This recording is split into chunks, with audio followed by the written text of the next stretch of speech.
A global mutation unfolds as radiant rain descends upon the earth, each orb of light harboring a mysterious power capable of bestowing strength. Creatures of the unknown emerge, along with suddenly mutated beings and an array of enigmatic forces.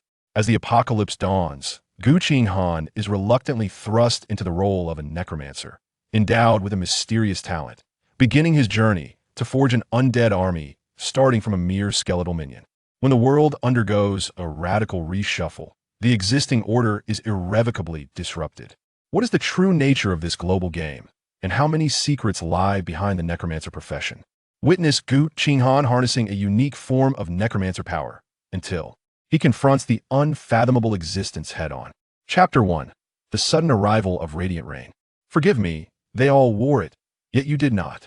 Just as Gu Qinghan rises from his desk, he overhears a rather explosive conversation between a nearby couple. He strains his ears, piecing together that yet another honest soul has unwittingly donned the green hat intricately crafted by his girlfriend. Gu Qinghan finds this rather mundane.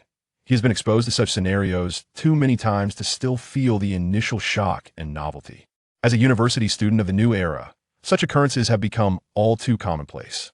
Sigh, when will this tedious existence come to an end? Gu Qinghan, in his boredom, gazes at the blackboard where their university professor is elucidating a particularly challenging problem to the students below. As an orphan, he has neither succumbed to despair nor degradation.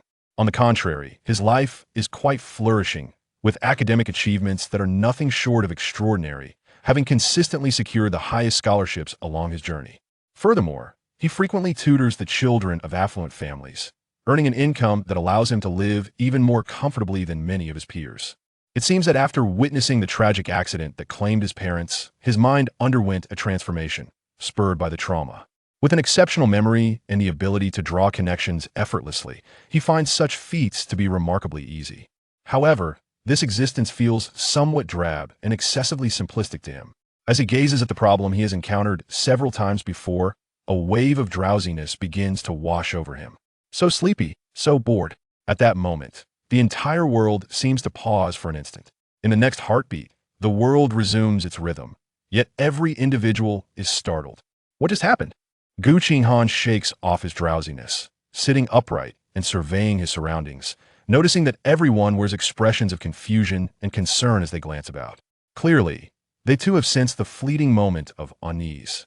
The classroom erupts into a clamor, even the teacher clutching their chest, their expression fraught with panic.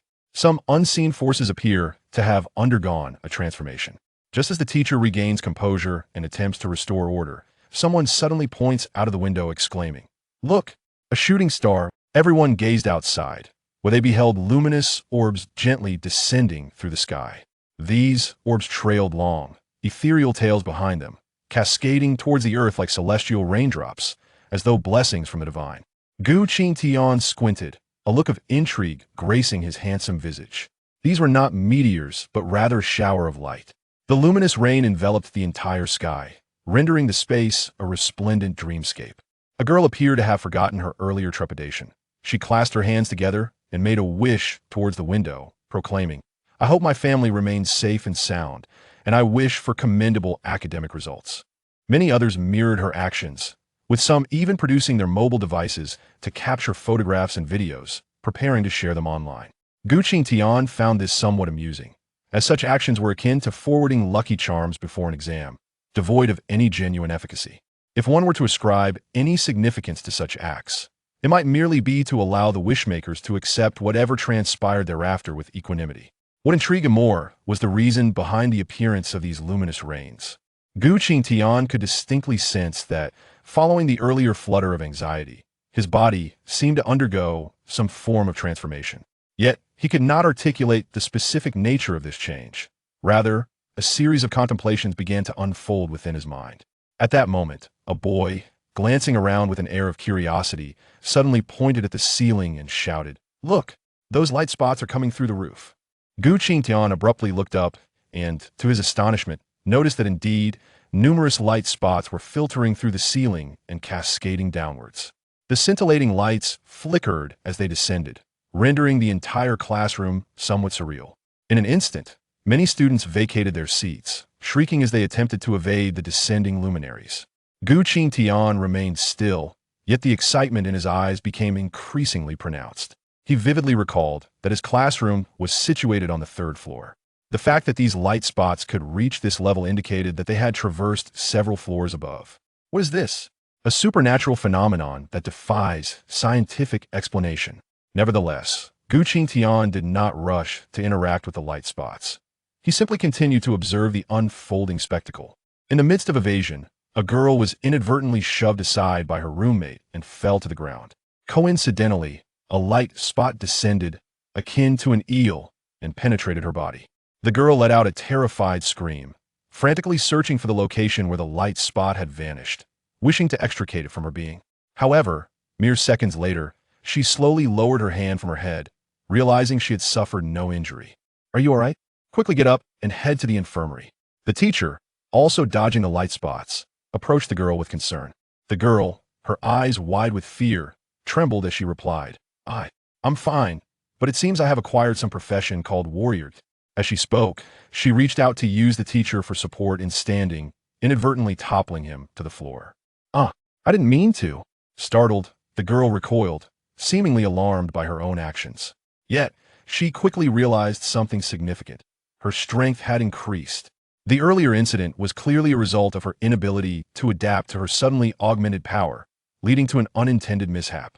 The male teacher swiftly regained his footing, casting a peculiar glance at the girl. In that fleeting moment, he had felt as if a muscular behemoth had yanked him, despite the girl's petite frame. Among the students, those with lively minds dispersed, attempting to capture the still falling light spots within the classroom. Gu Qinghan also rose to his feet, yet he was not in haste to seize the light spots. Instead, he continued to observe. He noted that these luminescent orbs varied in size.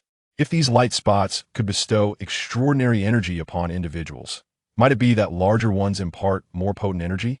The classroom had devolved into chaos, with even the teacher reacting and attempting to touch the airborne luminaries. However, with the number of individuals exceeding that of the light spots, conflicts were inevitable. Two boys stood not far from the podium, both gazing upward at a particular light spot. This spot descended slowly, but was the largest encountered thus far. "Move aside, I spotted this first," one declared, their gazes clashing defiantly, which soon escalated into a physical altercation. An introverted boy suddenly ignited a flame in his hands. He appeared oblivious to the heat, staring blankly at his hands, seemingly unable to comprehend the surreal events unfolding before him. Similar occurrences proliferated throughout the classroom, with those who seized the light spots exuding joy, while those left empty-handed wore expressions of disappointment as they turned their gaze elsewhere. Observing the tumultuous classroom, Gu Qinghan let out a soft sigh. He still refrained from competing for the light spots, for when he had glanced outside moments ago, he had noticed even larger luminous clusters. Some individuals, after absorbing one light spot, attempted to capture another, only to watch helplessly as the light spots passed through their bodies and fell to the floor. Gu Qinghan observed all of this, seeking a sufficiently large luminous cluster for himself. Just as he was about to leave the classroom and step outside, he suddenly noticed a luminous sphere the size of a basketball emerging from the wall. Gu Qinghan's gaze sharpened instantly, and he immediately dashed toward it. However, just as he moved his foot, a black backpack came hurtling toward his face. Gu Qinghan caught a glimpse of the backpack out of the corner of his eye, but had no time to evade it, and it struck him squarely, causing stars to dance before his eyes.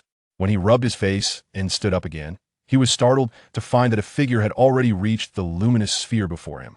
It was a boy, Gu Qinghan, a member of the basketball team from his major. This individual was lacking in character, and his sportsmanship was even more atrocious, being the type who would disregard any rules for his own benefit.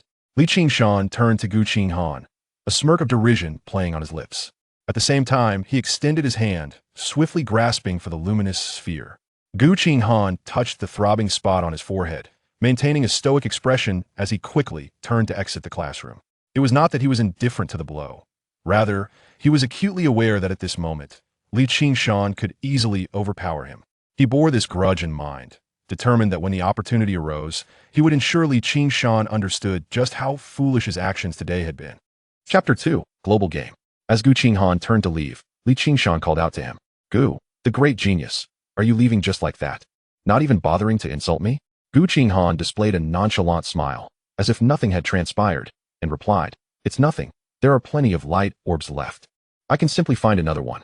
However, much to his surprise, Gu Qinghan sprinted towards him with remarkable speed. Gu Qinghan's expression subtly shifted. Indeed, this fellow had become considerably faster. Gu Qinghan first examined his own body with delight, then, with a half-smirk, fixed his gaze on Gu Qinghan's eyes and said, "You must despise me now. I refuse to believe that losing this power hasn't affected you." Gu Qinghan responded coolly, "You think too much. We are all classmates. There's no animosity." Yet, Gu Qinghan, with a serious tone, added, "But someone as clever as you, should you acquire power superior to mine, would surely seek revenge. That worries me." With a single hand, Gu Qinghan effortlessly lifted Gu Qinghan as if he were a mere chick, demonstrating his newfound prowess. "Thus, I cannot allow you to gain power greater than mine." With a cold chuckle, Gu Qinghan glanced around, and, spotting a light orb the size of a ping-pong ball, his smile broadened. He approached the visibly pale Gu Qinghan and hoisted him up. Above Gu Qinghan, the orb was slowly descending. "My apologies, but you'll have to endure this." A glint of madness flickered in Gu Qinghan's eyes as he looked at the silent Gu Qinghan, feeling an unwarranted thrill. He struggled academically, while Gu Qinghan excelled. What irked him most was Gu Qinghan's constant air of indifference, coupled with his superior basketball skills. Jealousy simmered within him. Yet he could not deny Gu Qinghan's excellence. Since the recent anomaly, Gu Qinghan had been closely monitoring Gu Qinghan's every move, convinced that aligning with someone intelligent was far better than lingering among aimless peers. Indeed, through cunning strategy, he had successfully seized the opportunity that rightfully belonged to Gu Qinghan. Having read several novels, he knew that offending someone clever was best met with total annihilation. If not for fearing the repercussions, Gu Qinghan would have been tempted to outright strangle Gu Qinghan. As the light orb merged into Gu Qinghan's body, Gu Qinghan set him down. "No need to thank me. You can only blame yourself for being so daunting." Like a victor, Gu Qinghan released the expressionless Gu Qinghan and returned to his seat without a backward glance. Gu Qinghan exited the classroom in silence. However, as he stepped outside, he immediately opened his right hand, and a light orb slowly materialized. It floated down like a feather, gently touching the ground before vanishing. Gu Qinghan exhaled deeply. In that moment of being seized, despair had washed over him. Yet, as the orb integrated within him, he received a notification. "Do you wish to obtain the basic profession, archer?" He had not made a choice then, waiting until he was outside to decline. Uncertain if others could also choose, he understood he still had an opportunity. "Gu Qinghan, just you wait." Taking a deep breath, Gu Qinghan temporarily quelled his fury. The sensation of having an opportunity snatched away was truly disheartening. Nevertheless, having faced numerous adversities throughout his journey, he had cultivated an optimism beyond ordinary comprehension. Glancing around, he turned and sprinted upstairs, hoping to find greater opportunities on the rooftop. Upon reaching the top, he beheld countless light orbs cascading from the sky, resembling shards of the sun scattered across the earth. This place, often a haven for young couples, was devoid of anyone except him. Each light orb he encountered presented a notification. "Do you wish to obtain the basic profession, guardian? Do you wish to obtain the rare profession, shadow assassin?" Among them was a basketball-sized orb containing an epic profession known as the Holy Crusader. Gu Qinghan hesitated, neither immediately accepting nor discarding the orb. He held it tightly, gazing skyward in search of a better choice. Although he could not fathom why he was not directly granted a profession, he recognized the necessity of making the most of this opportunity. He waited for over 10 minutes, until his neck ached, before spotting a significantly larger orb, at least half a meter in diameter, soaring towards the distant dormitory. With a soft sigh, he pondered over the orb in his hand. He desired to wait a little longer, yet he knew that choosing the profession he held was not too late. Suddenly, a voice resonated within his mind. "The global game has commenced. All players, please prepare yourselves. Beginner task initiated, task content, survive for 12 hours. Reward, random talent suited to the player's profession." The voice vanished as swiftly as it had arrived, and soon Gu Qinghan noticed numerous fine fissures appearing in various locations. The nearest one loomed not far from him in the air, resembling the maw of a demon as it slowly opened, releasing a stench of decay and rot. Narrowing his eyes, Gu Qinghan fixed his gaze on the fissure. As it widened, an arm emerged from within. Shortly after, another arm followed, then a head, torso, and legs. A humanoid figure with crimson eyes and a pallid complexion struggled out of the rift. However, as it appeared mid-air, it plummeted to the ground with a thud. Gu Qinghan observed closely. This being was undeniably not human. Its characteristics bore a striking resemblance to the zombies depicted in films and games. He swallowed hard, and as he turned, he was taken aback to find a sudden darkness behind him. Startled, He initially feared another fissure had opened. Yet, this was not a rift, but a sphere resembling a black hole, emanating an enigmatic, dark luminescence. Gu Qinghan stood frozen for several seconds, too apprehensive to move, only to realize the orb in his hand was thrashing violently. In a moment of poor grip, it darted away as if escaping, plunging downward. Simultaneously, the towering black orb charged towards him, leaving him no time to react. Gu Qinghan's expression shifted as he heard an unexpected voice in his heart. Congratulations. You have acquired the special profession, Necromancer. Gu Qinghan's demeanor changed. This profession was unlike the others. He could choose other professions, yet it seemed this one had chosen him. Chapter 3, Necromancer. Skeleton Minions. Gu Qinghan felt as if he had plunged into an ice cavern, an unrelenting chill gnawing at him. This cold was not merely physical, but stemmed from the depths of his soul, making him feel as though his very essence was entombed at the foot of a snow-capped mountain. Gu Qinghan found himself at a loss for words, gritting his teeth and enduring the frigid sensation until the chill gradually subsided. Once he regained control of his body, he discovered a game-like interface materializing before him. Player, Gu Qinghan. Class, Necromancer. Level, 1. Combat Power, 5. Skills, Death Whisper Summon, Necromantic Space. Talent, none. He paused momentarily, swiftly directing his focus to the skills. The interface shimmered, revealing descriptions of his abilities. Death Whisper Summon. Summon your most loyal minion to fight alongside you. The minion's attributes are equivalent to the base combat power of the Necromancer. Current maximum summonable quantity, 1. Necromantic Space, a realm that can house your minion. No other living beings can survive within. Gu Qinghan opened his mouth in astonishment. He possessed 2 skills from the outset, albeit only one was combat-oriented. The ability to summon a minion for battle ensured his safety. Meanwhile, anguish screams resonated from below as the newly emerged zombies pursued and tore at the panicked humans. To Gu Qinghan's surprise, he felt no significant enhancement in his physical strength. Furthermore, the game interface lacked the typical health and mana metrics found in games, displaying only a combat power statistic. As he concentrated on the combat power, a prompt materialized before him. Combat power is a comprehensive assessment of a unit's attributes, and the outcome of battles may be influenced by various other factors. Gazing at his 5 points of combat power, Gu Qinghan fell into silence. Was he truly the fabled weakling of the 5th tier? He quickly dismissed the thought and prepared to test his first skill. He could hear the sounds of destruction emanating from the classroom below. It was likely that those zombie creatures had manifested there as well. Death Whisper Summon. He felt a sudden wave of dizziness, as if he had pulled an all-nighter. Before him, a glowing green magic circle began to form.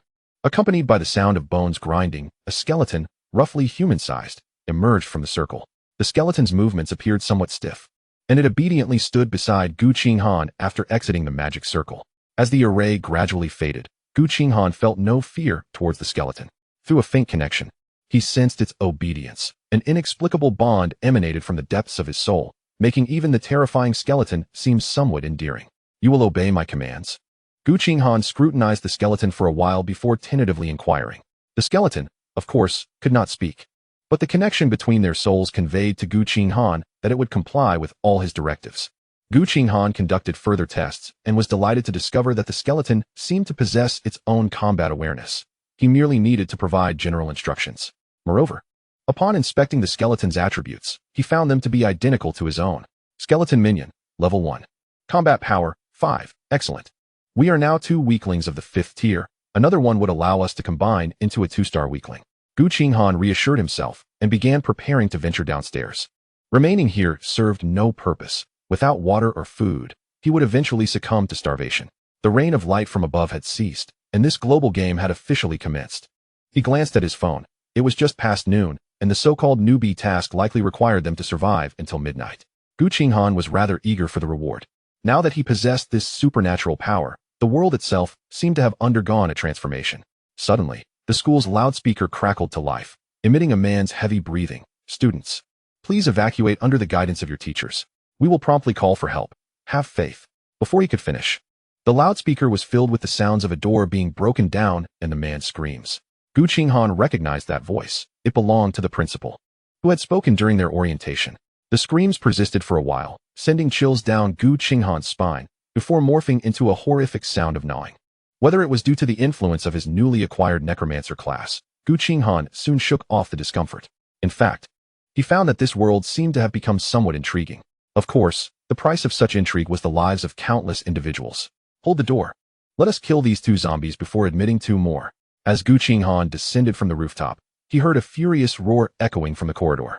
Simultaneously, wild, beast-like growls erupted. He hid around a corner, peering towards the source of the sounds, and spotted 4 or 5 zombies clawing at a door in front of a nearby classroom. The door remained steadfast, clearly barricaded from within. Gu Qinghan observed the zombies stealthily, unexpectedly acquiring their attributes. Slow zombie, level 1. Combat power, 6. Incredible, even a single zombie surpasses you in strength. Gu Qinghan glanced back at the skeleton following him, rolling his eyes. Given its frail appearance, it was uncertain whether it could inflict any damage on the zombies. Fortunately, Gu Qinghan spotted a brick in the corner and attempted to pick it up and hand it to his skeletal companion. Upon receiving the brick, the skeleton's combat power increased by 0.5. Though it was a modest enhancement, it delighted Gu Qinghan. This indicated that external assistance could influence combat power. His skeletal minion would not remain useless indefinitely. He stealthily returned to the rooftop with his minion, searching for a weapon, and eventually found a rusted rebar. Equipping both the brick and the rebar, his skeleton minion had transformed into a formidable fighter with a combat power of 6.5. Not bad at all. I'll find you some better weapons later. Gu Qinghan felt satisfied, as the displayed value suggested that his minion was now on par with a zombie. Just then, a low growl emanated from behind him. Gu Qinghan turned to find a zombie that had followed their earlier movements onto the rooftop. Go for it, take it down. He slapped his minion on the shoulder, nearly causing the skeleton to stumble, but it steadied itself and charged at the zombie. The zombie, unwilling to back down, lunged forward as well, while Gu Qinghan quietly closed the door leading down from the rooftop. The commotion from their battle would undoubtedly attract attention. If they, 2 fifth-tier weaklings, drew in several zombies, the outcome would be disastrous.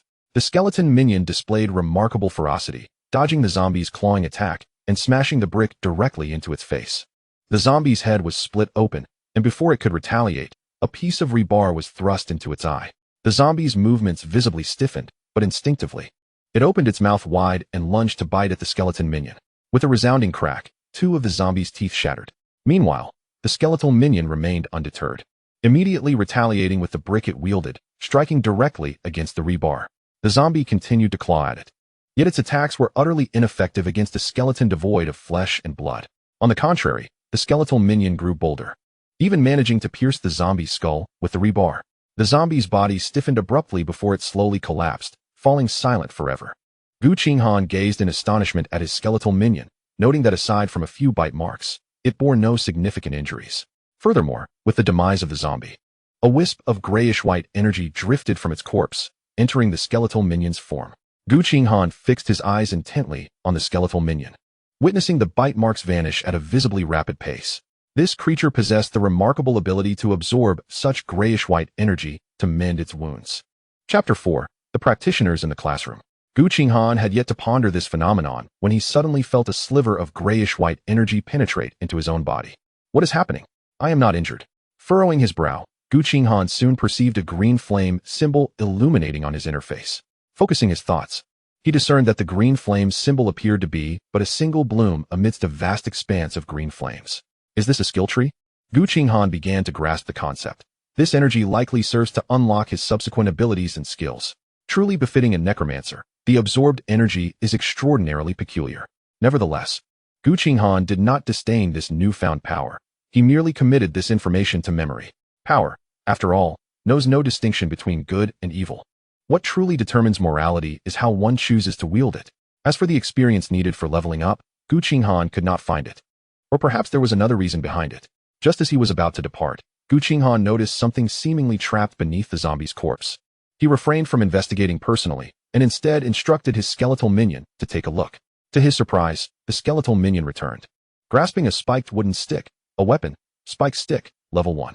Can increase combat power by 2. The rebar had become firmly lodged in the zombie's skull, and Gu Qinghan equipped the weapon onto the skeletal minion, boosting its combat power to 7 points. Pondering thoughtfully, he contemplated what this combat power truly represented. In the recent skirmish, although the skeletal minion's combat power slightly surpassed that of the zombie, it should have showcased an overwhelming advantage. Such a one-sided suppression could only indicate that the skeleton possessed certain strengths against the zombie. The zombie's methods of attack were biting and clawing, while the skeletal minion bore no flesh to be harmed. Consequently, the zombie's assaults posed no threat to the insensate skeleton. while each strike from the skeletal minion inflicted significant damage upon its foe. Moreover, placing himself in the skeletal minion's position, Gu Qinghan believed he would likely struggle to prevail against the zombie. This combat power appeared to be merely a theoretical statistic. The actual performance would depend on various details and situational factors. Given that the skeleton could utilize equipment, the potential of this skill was indeed considerable. Feeling elated, Gu Qinghan directed the skeletal minion to lead the way as he followed closely behind down the stairs. Upon descending, he observed only 2 zombies remaining outside, evidently having lured another one indoors. After a brief moment of contemplation, he issued an attack command, recognizing the necessity of collaborating with the individuals inside the building, as his current strength was decidedly insufficient. While he pondered these matters, the skeletal minion had already dashed ahead, seizing the spiked wooden stick. It delivered a decisive blow to the back of one zombie's head. The zombie's body stiffened, and it was instantly slain. A wisp of grayish-white energy was gradually absorbed by Gu Qinghan, causing the green flame to glow even brighter. Splendid. Gu Qinghan couldn't help but commend inwardly, only to witness the skeletal minion engage another zombie in combat. Yet, before the skeletal minion, armed with a weapon, this zombie appeared no more than a mere punching bag. In less than half a minute, the zombie's head was shattered, similarly contributing a wisp of grayish-white energy to Gu Qinghan. After a brief inspection, Gu Qinghan found the corridor seemingly devoid of zombies, allowing him to step out with assurance. Approaching the corpses of the 2 zombies, he discovered that this time no equipment had emerged. However, he was not surprised. Glancing toward the door, he noted that the battle within still raged on, while several boys stood at the entrance, gazing at Gu Qinghan in terror. Or rather, they were fixated on the skeletal minion beside him. Zombies were already terrifying, with their blood-red eyes and beast-like howls incessantly assaulting their recently weakened mental defenses. Yet, the skeletal figure before them was equally fearsome, perhaps even more unnervingly so. Gu Qinghan could surmise their apprehensions and coughed lightly, saying, "There is no need to worry. My professional abilities are rather unique. May I enter?" "Ah, yes, of course." One boy glanced back at the ongoing battle, hesitating for a moment before signaling his companions to open the door. Gu Qinghan stepped into the classroom, finding it in utter disarray. Rows of desks and chairs lay overturned, and there were even streaks of dark brown blood. In the center of the room, 2 boys and a girl were engaged in a fierce struggle against 3 zombies. One boy wielded a spiked wooden stick, while the other brandished a metal chair leg. The girl, however, seemed to unleash waves of force with each attack, sending the struck zombies reeling backward. Observing the trio sheltered behind the door, Gu Qinghan inquired, "Haven't you all gained your professions?" One girl lowered her head, her voice trembling as she replied, "I have, but I am frightened." Several boys echoed her sentiments, causing Gu Qinghan's lips to twitch slightly. However, he refrained from commenting further and instructed the skeletal minion to join the fray. The 3 zombies, already on the verge of collapse, were swiftly dispatched with the skeletal minion's intervention, resolving the conflict within mere seconds. Soon, the 2nd and 3rd zombies fell one after another, allowing everyone in the room to exhale a collective sigh of relief. "Thank you. I am Li Qian, the head of the dance department in the student council, a junior." The girl who had been delivering forceful attacks approached Gu Qinghan first, extending her hand in a gesture of goodwill. Gu Qinghan shook her hand gently, offering his name before retracting his hand, saying, "Weren't you all supposed to be attending class? Why are only the 3 of you here? Today is our new student training for the dance department. We had to retreat to this empty classroom because our usual venue was occupied." Li Qian's voice was slightly breathless, yet her tousled hair lent her an air of unique vigor and charm. Gu Qinghan nodded, then stated, "I believe we need to head downstairs. I saw from the rooftop that these zombies likely emerged from a crevice. There should be a fissure in this building, otherwise it wouldn't have been so swift for the zombies to scale this floor." Li Qian nodded in agreement, but soon shook her head. "We intended to leave as soon as we heard that strange noise. However, on the 8th floor below, a multitude of zombies blocked our return." Gu Qinghan raised an eyebrow. "Is the crack located downstairs?" "I don't know, but these zombies have followed us up from below," was the reply. Gu Qinghan felt a twinge of frustration. If the crack truly lay on the 8th floor, descending would undoubtedly prove exceedingly difficult. Moreover, among this group, only 3 were willing to engage in combat, complicating his plans. With this thought in mind, he turned to Li Qian and said earnestly, "You see the current situation. With those types of zombies outside, our survival hinges on everyone joining the fight." His implication was clear. He needed Li Qian to rally the hesitant newcomers. Before Li Qian could respond, a well-groomed girl interjected, "I'm just a girl. How could I possibly fight those terrifying zombies? Can't you, a strong boy, protect me?" Chapter 5, Attempting to Escape. Gu Qinghan glanced her way, noting her clad in black. her strikingly bare legs exposed to the air. He attempted to glean information about her, but found himself unable to do so. Thus, with a hint of exasperation, he inquired, "What professions have you all acquired? Please share. Along with your combat power." Li Qian was the first to respond, expressing her gratitude towards Gu Qinghan. "I am a Gale Fist fighter, with a passive skill that allows me to unleash invisible shockwaves when unarmed. My combat power is 10. The two boys who had participated in the earlier skirmish chimed in. "We are both warriors, with a skill called Heavy Strike, and our combat power is 7. The polished girl, noticing Gu Qinghan's gaze upon her, declared, "My profession is a rare one, an arcanist, with a combat power of 10. Gu Qinghan's eyes widened in disbelief as he asked, "So you won't participate in the battle?" "I already said I'm scared," she pouted. Gu Qinghan was baffled. He could not comprehend how someone could possess such a narrow mindset. The outside world was evidently perilous, and without collective effort, their fate would inevitably lead to demise. The other students revealed their professions and combat powers, all of which were basic.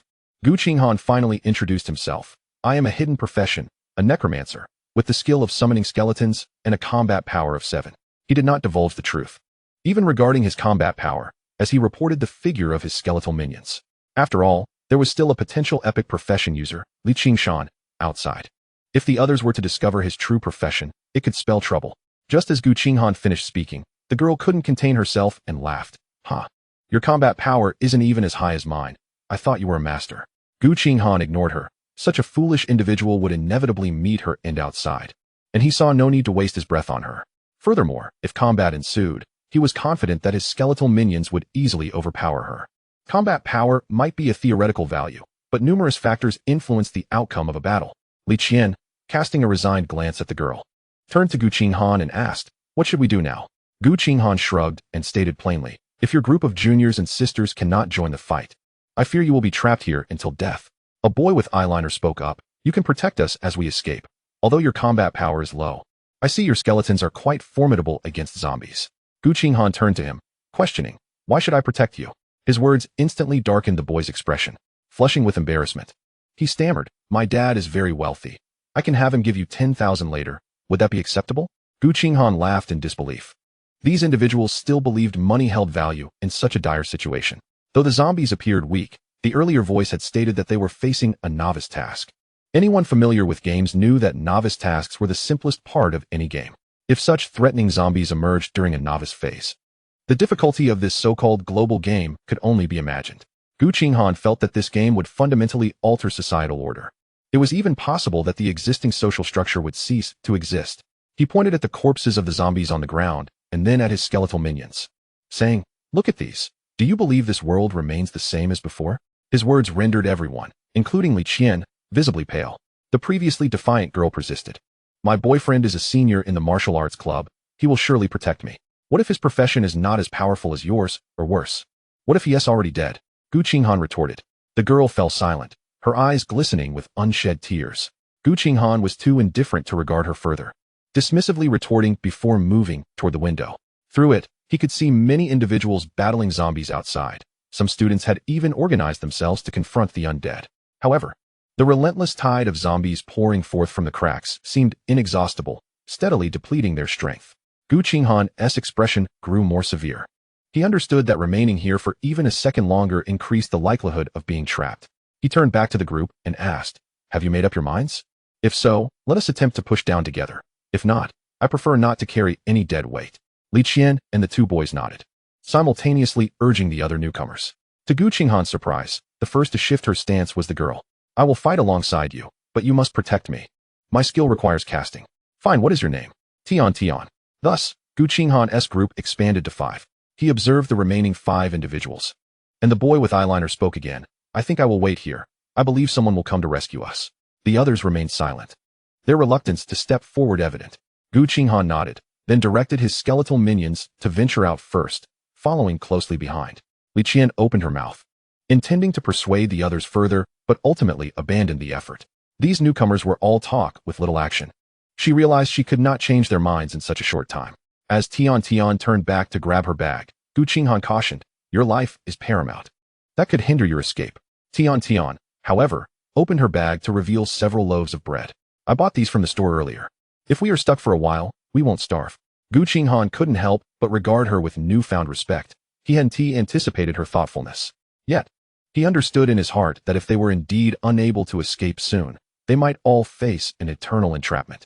They first scoured the 9th floor, confirming the absence of others before mustering the courage to descend. Tian suggested taking the elevator, but Gu Qinghan swiftly dismissed the idea. If those zombies hear a sound and rush to the elevator exit to hit the switch, you will become nothing more than a can of meat, understood?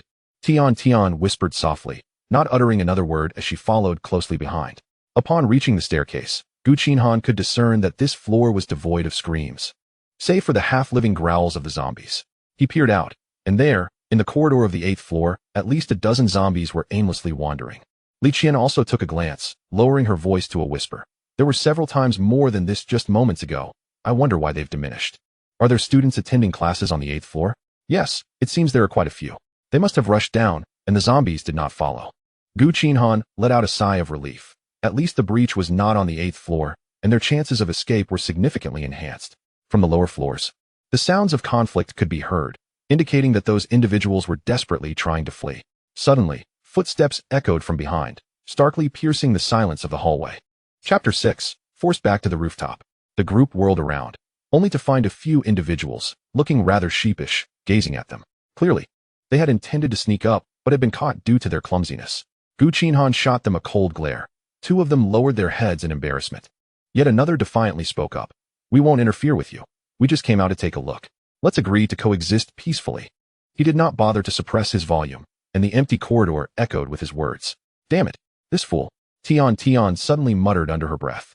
Any noise in their current predicament could summon endless peril. That single utterance drew the attention of the zombies below, as if they were cats catching the scent of blood. Immediately redirecting their gaze upwards, they dragged their broken bodies, staggering up the stairs, into the classroom. Gu Qinghan decisively commanded, turning with the others to dash inside. However, the zombies were climbing rapidly, soon reaching this level. The boy who had caused the trouble, upon seeing this, bolted into the classroom and locked the door from the inside. Even the few students who had accompanied him were left stranded outside. Gu Qinghan's expression shifted. He promptly altered his plan. Let's retreat to the rooftop. The space is vast there, and everyone must be prepared for battle. Otherwise, we shall perish. He led the group towards the rooftop, with the zombies relentlessly pursuing them. By the time the last person reached the rooftop, the zombies were nearly grasping at his clothing. The skeletal minion charged forward, delivering a powerful blow that sent one zombie's head askew. Tian, no longer merely an observer, thrust her hands forward, propelling a purple sphere that had coalesced over 3 seconds towards the entrance. The sphere flew swiftly, striking the first zombie with precision. A nearly 2-meter-wide purple shockwave erupted, engulfing even the skeletal minion who had not managed to escape in time. With a shattering sound, one of the skeletal minion's arms fell to the ground. Tian immediately apologized. I'm sorry. I didn't mean to. Gu Qinghan's expression darkened, just as he was about to voice his thoughts. He noticed a wisp of grayish-white energy emerging from the obliterated zombie and entering the skeletal minion's body. To his astonishment, the skeletal minion swiftly bent down to retrieve its own arm and reattached it seamlessly. Almost forgot, skeletons can heal themselves using the energy generated from their kills. Gu Qinghan breathed a sigh of relief while observing the others joining the fray. Though Tian's skill only emitted a brief, dull hum, the damage it inflicted was substantial. Aside from the skeletal minion's injuries, 1 zombie was obliterated, while 3 others were knocked to the ground, obstructing the advance of the subsequent zombies. A boy gritted his teeth and hurled a fireball. This fireball, no larger than a fist, nearly struck the adjacent wall. Nevertheless, upon contact with the zombie, it erupted, leaving a charred mark on its chest. Several melee fighters surged forward, but Tian, eager to unleash another skill, was promptly halted by Gu Qinghan. Good heavens! If this girl continues like this, these zombies might not be necessary. These few people would be completely annihilated. What kind of skill is that? It's incredible. Arcane Sphere. I estimate I can only use it 3 more times before I'm spent. With the skeletal minion fighting on his behalf, Gu Qinghan could afford to observe the battle with ease. He cast a glance at Tian, recalling how she had gathered energy for 3 seconds, and suddenly understood. In true combat, no one would simply stand by while you charged your skills, and no one would remain idle to take hits. The high damage comes at the cost of a relatively lengthy casting time. With that in mind, the numerical values of combat prowess do not necessarily dictate the outcome. Numerous factors can influence the final result. The battle was fiercely contested, with several melee fighters barricading the doorway, striving to prevent the advancing zombies from breaching. During this time, Several attempts by the zombies to claw and bite were thwarted by Gu Qinghan, directing the skeletal minion to intercept. In such dire circumstances, sustaining injuries or losses would only complicate their escape. 3 minutes later, as Tian Tian unleashed her final arcane sphere, the last zombie fell to the ground, unwillingly succumbing. Finally, that was exhausting. A boy collapsed onto the floor, his chest heaving violently. It was evident that the preceding battle had taken a significant toll on him. Once his breathing steadied, he looked up and smiled at Gu Qinghan. "Thank you. If it weren't for your skeleton, I would have probably been bitten just now. Let us save our gratitude for after we escape." Gu Qinghan waved dismissively. After this battle, his first green flame emblem was nearly fully ignited. At this moment, the skeletal minion had already reverted to its original form, standing in stark contrast to the fatigued group. Li Qian wiped the sweat from her brow and remarked to the skeleton, "I previously thought your skills were lacking, but it seems I was quite short-sighted. Your skeleton might be more formidable than the combined strength of 2 or 3 of us." The others remained silent, yet their awed gazes spoke volumes. The skeleton felt no pain, nor did it fear bites, yet they did. This skeleton was akin to a ceaseless machine, but humans could not reach such extremes. They even speculated that if only one of them were to survive, it would likely be Gu Qinghan, protected by the skeleton. Gu Qinghan chose not to pursue this topic further, instead curiously inquiring, "Are you all still level 1? The group nodded in unison, with only Li Qian indicating that she would soon reach level 2. Gu Qinghan's eyes glimmered with realization. His profession seemed somewhat distinct from theirs. He could not gain experience and required the energy generated from death to enhance his abilities. Just then, a heart-wrenching scream reverberated through the corridor. Everyone smirked, recognizing the voice. It belonged to the boy who had locked them out. No one mourned for him. In fact, most wore expressions of vindication. Such a traitor to his companions deserved to suffer 1,000 folds. "It seems these zombies have dropped something. Let us have the skeleton collect and distribute it." Everyone unanimously agreed, not only because they were all utterly fatigued, but also due to Gu Qinghan's pivotal role in the battle.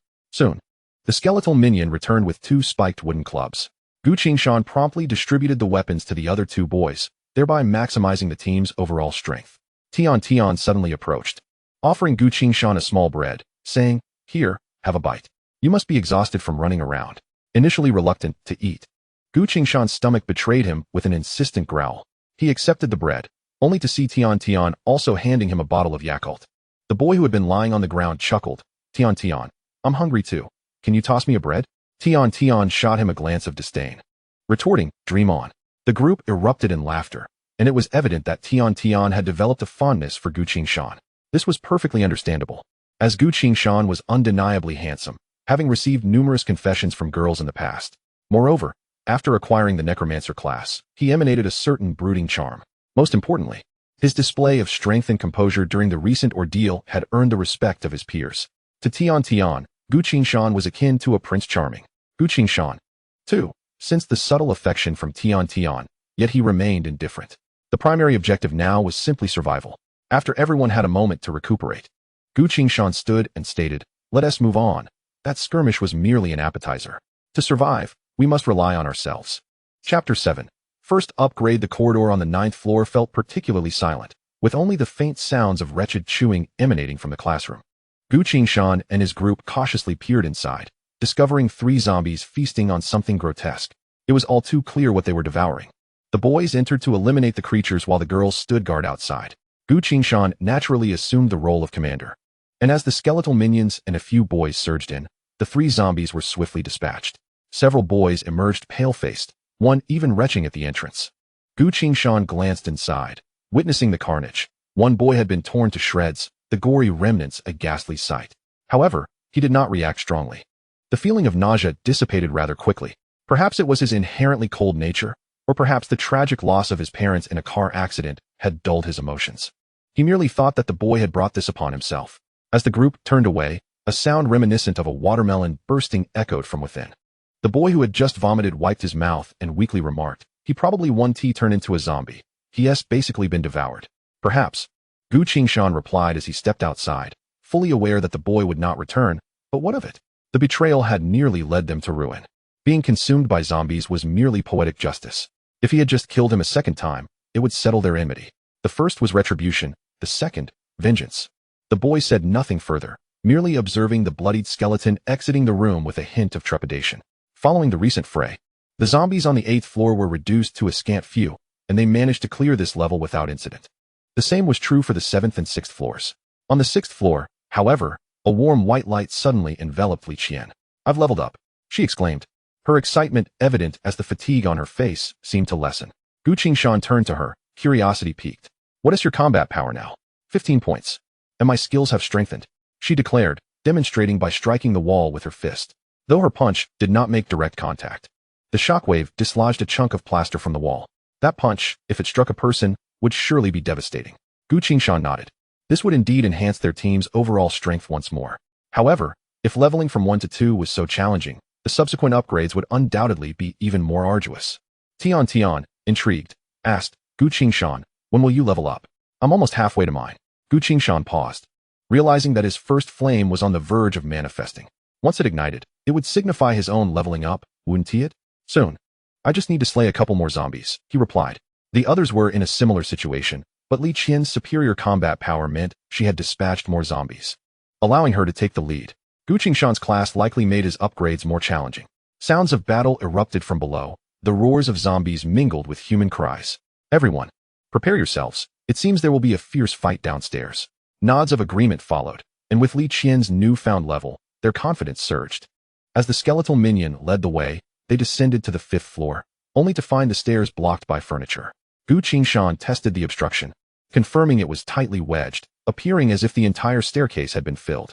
Just then, a girl's voice called out, "Are you the survivors from upstairs? Hurry. We need help. We're about to be overwhelmed." Following the sound, Gu Qinghan spotted a disheveled girl beckoning them, behind whom at least a dozen students were battling zombies. A thick layer of zombie corpses had accumulated, slowing the progress of the remaining undead. Yet it was clear to all that if the fighting continued, these students would be exhausted. "Let us go help them." In this building, each floor had 2 staircases. The left staircase was blocked, while the zombies approached from the right. Upon joining the fray, they discovered the ground was slick with a layer of blood. The overwhelming stench of blood assaulted their senses. Yet Gu Qinghan noted that not a single speck of grayish energy could be absorbed from the numerous corpses. However, he had anticipated this from the previous battle. He realized that only his own participation in the fight would provide him with energy. At this moment, the skeletal minions surged ahead, wielding the spiked club with ferocity. Yet, the sheer number of zombies proved daunting, and Li Qian's group could not significantly alter the tide. The corridor was cramped, hindering their movements.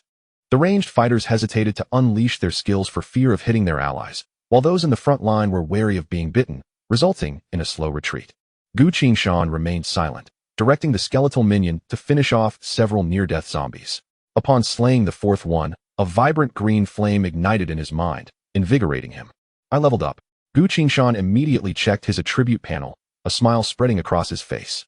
Player, Gu Qinghan. Class, Necromancer. Level, 2.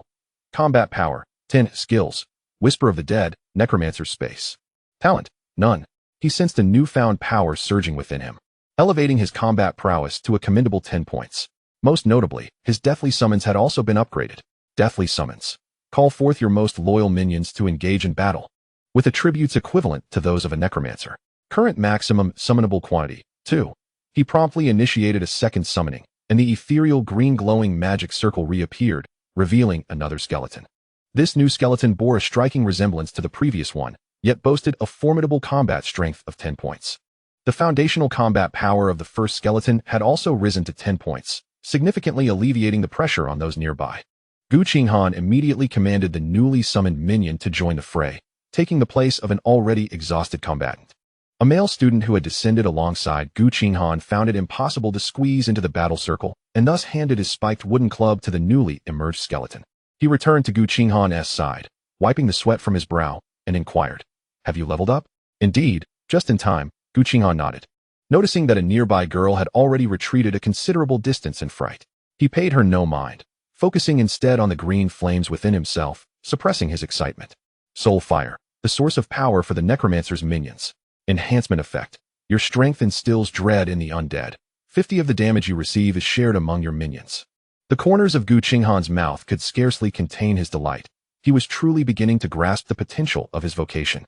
His future minions would undoubtedly multiply, and any attempt to harm him would have to first contend with his skeletal subordinates. Chapter 8. An awkward predicament. The defense line, which had been gradually retracting, miraculously stabilized with the addition of Gu Qinghan's second skeletal minion. Observant individuals noted that the movements of the two skeletons appeared significantly more agile than before. It is worth noting that the average combat strength of this group hovered around a mere 8 points. In stark contrast, each of Gu Qinghan's skeletal minions possessed a combat strength of 12 points. Moreover, they showed no fear of the zombies' grasping jaws. Hope reignited in the hearts of the onlookers. The enhanced combat capabilities of the two skeletons also accelerated Gu Qinghan's accumulation of the grayish-white essence. However, the speed at which the second soul fire ignited did not increase substantially, suggesting that it required a greater amount of energy. This grayish-white energy seemed visible only to Gu Qinghan, who named it necromantic energy. The battle raged on for over 10 minutes before they finally cleared the corridor of zombies. Occasionally, one or two zombies would still charge up from downstairs, but Gu Qinghan's minions stood guard at the staircase. With their current strength, they could eliminate a zombie within 5 seconds. A bespectacled middle-aged man approached, awkwardly wiping his half-broken glasses. He then expressed his gratitude to Gu Qinghan and his companions. "Thank you, young scholar. Had it not been for you, we might have faced grave danger." Gu Qinghan responded with a polite smile and quickly posed the question that weighed heavily on his mind. "Did you block off the staircase yourselves? What is the situation downstairs?" The man nodded, a look of apprehension crossing his face. "Yes, zombies were surging up from both sides. We could scarcely keep up. Eventually, we had the students barricade this side. What about downstairs? I'm not entirely sure. Some students initially rushed down, but as the zombies continued to swarm up, we were left with no choice." The middle-aged man, now drenched in sweat, ultimately removed his glasses and stowed them in his pocket. Gu Qinghan wore a contemplative expression, but soon grew perplexed again. "Is this truly everyone you have left? How have you managed to hold out for so long?" It was clear that although these zombies lacked individual strength, their sheer numbers were terrifying. Without Gu Qinghan's timely arrival, this group of merely a dozen individuals could not have possibly dispatched so many foes. The man chuckled weakly before replying. "Initially, we intended to break through, but the number of zombies was overwhelming and many students were injured, waiting in the adjacent classrooms." Gu Qinghan raised an eyebrow. "None of them turned into zombies?" "No. Fortunately, one of our members acquired a priest vocation, enabling them to purge the zombies' toxins, although their injuries rendered them unable to continue fighting. Could you take me to see them?" "Of course. By the way, I am a teacher at the school. Zhang Jun, all right, Teacher Zhang." Zhang Jun glanced back at the two skeletons guarding the staircase before leading Gu Qinghan into a classroom situated in the middle of the corridor. Upon entering, Gu Qinghan was met with a potent stench of blood. At least 20 injured individuals lay on the floor, their wounds hastily bound with fabric. Yet the ground was saturated with blood. A robust woman navigated through the injured, her brow furrowed as she endeavored to encourage them. Upon noticing someone entering, she turned to see humans and visibly relaxed. Approaching Zhang Jun, she cast a glance at Gu Qinghan and stated, "If these injured are not treated promptly, they may succumb not only to blood loss, but also to wound infections." Zhang Jun sighed repeatedly before addressing Gu Qinghan. "This is our priest, Han Jingjing, who was also teaching here earlier." He then introduced Han Jingjing to Gu Qinghan, saying, "This is Gu Qinghan. Had they not descended from upstairs to assist us, we likely would not have endured." Han Jingjing nodded at Gu Qinghan and quickly inquired, "We must get out of here swiftly. They cannot hold on much longer." Gu Qinghan waved his hand dismissively. "There's no way. I wish to leave as well, but it is undoubtedly more perilous downstairs." The poised Han Jingjing, adorned with light makeup and an alluring figure, drew Gu Qinghan's attention, and he felt her awakening as a priestess was entirely warranted. Though Han Jingjing was somewhat anxious, Zhang Jun interjected, "Let us not rush. Devising a plan is the most prudent course of action, is it not?" Gu Qinghan nodded and directly asked, "Please share your vocations." "Combat strength and skills." Zhang Jun took the lead, introducing each individual. "I am an ordinary vocation, a strength fighter, without skills. But my combat strength is a robust 13 points, characterized by great physical strength." Han Jingjing is a priest, also an ordinary vocation, with a dispel skill and a combat strength of 5 points. He then gestured toward a courageous male student who had fought valiantly earlier, saying, "This student is Tao Yu, who also descended from upstairs. Had he not protected us, we might not have endured until your arrival." Gu Qinghan turned his gaze toward the boy, observing the fatigue etched on his face, though he remained silent. Upon meeting Gu Qinghan's gaze, he explained, "I possess a rare vocation, Guardian Knight, with a skill called Holy Shield that can absorb a portion of damage for the target, and my combat strength is 14 points. 14 points. This made him the second strongest individual after Li Qian. Have you leveled up?" "Yes, otherwise, I wouldn't have made it this far. But I still require a significant amount of experience to reach level 3. Gu Qinghan nodded. This boy seemed to possess commendable combat capacity. Zhang Jun continued to introduce the remaining combat-capable professionals, yet none piqued Gu Qinghan's interest. It was not that he looked down upon these individuals, but rather that the current circumstances demanded formidable combat strength. Upon completing his round of introductions, Gu Qinghan inquired, "Can everyone still utilize their skills?" Many shook their heads, for they had already approached their limits during the previous battle. However, Tao Yu hesitated for a moment before slowly responding. "I should still be able to use my skills twice more, but after that, I will likely be no different from an ordinary person." Suddenly, Tian linked her arm with Gu Qinghan's, exclaiming, I just leveled up. I should still be able to use the arcane sphere 4 more times." Gu Qinghan glanced at her before slowly withdrawing his arm. Tian, unfazed, simply stood by his side, awaiting his instructions. Surveying the group, Gu Qinghan realized that only 4 individuals remained capable of utilizing skills in battle: himself, Tian, Li Qian, and the newly acquainted Tao Yu. His own skill could be summoned and sustained, and he had not experienced the previous dizziness when summoning a skeleton. However, with dozens of people involved, escaping together was utterly impossible. Gu Qinghan understood this principle, and soon others recognized the gravity of the situation. The atmosphere quickly turned peculiar. At that moment, Gu Qinghan's expression shifted dramatically. He had maintained a connection with both skeletons, yet suddenly, the link with one of them severed. He realized that the skeleton had perished. "We have a situation." Chapter 9, Collecting the Dead? He immediately dashed outside, issuing a retreat command to the second skeleton. He could still afford to use his skills once more, but should both skeletons perish, he would be unable to withstand such a depletion of energy. The group rushed out of the room and back into the corridor, where they spotted one skeleton hastily retreating towards them, closely pursued by a figure resembling a brown bear. Upon closer inspection, Gu Qinghan discerned that it was, in fact, a zombie. Robust zombie, level 3. Combat power, 25, with a staggering 25 points of combat power. It was no surprise that it had dispatched a skeleton. Following this robust zombie were a few ordinary zombies, appearing significantly weaker in comparison. Gu Qinghan summoned another skeleton, instructing a boy to relinquish his weapon. He quickly commanded, "Have my skeleton hold off the zombie. Tian, prepare to unleash your skill, and Tao Yu, wait for the right moment to ensure my skeleton doesn't perish. I cannot afford such a loss. Li Qian, coordinate your attacks with my skeleton." As he spoke, the robust zombie closed in. Li Qian gritted her teeth and charged alongside the skeleton. Tian began her incantation, strands of purple energy coalescing before her. A few boys attempted to assist, but upon witnessing the zombie's muscular form, they hesitated. They could all see each other's stats, and none wished to court death. At this juncture, the 2 skeletons had assembled, swinging their weapons at the zombie. The robust zombie merely raised its arm, allowing its flesh to be lacerated.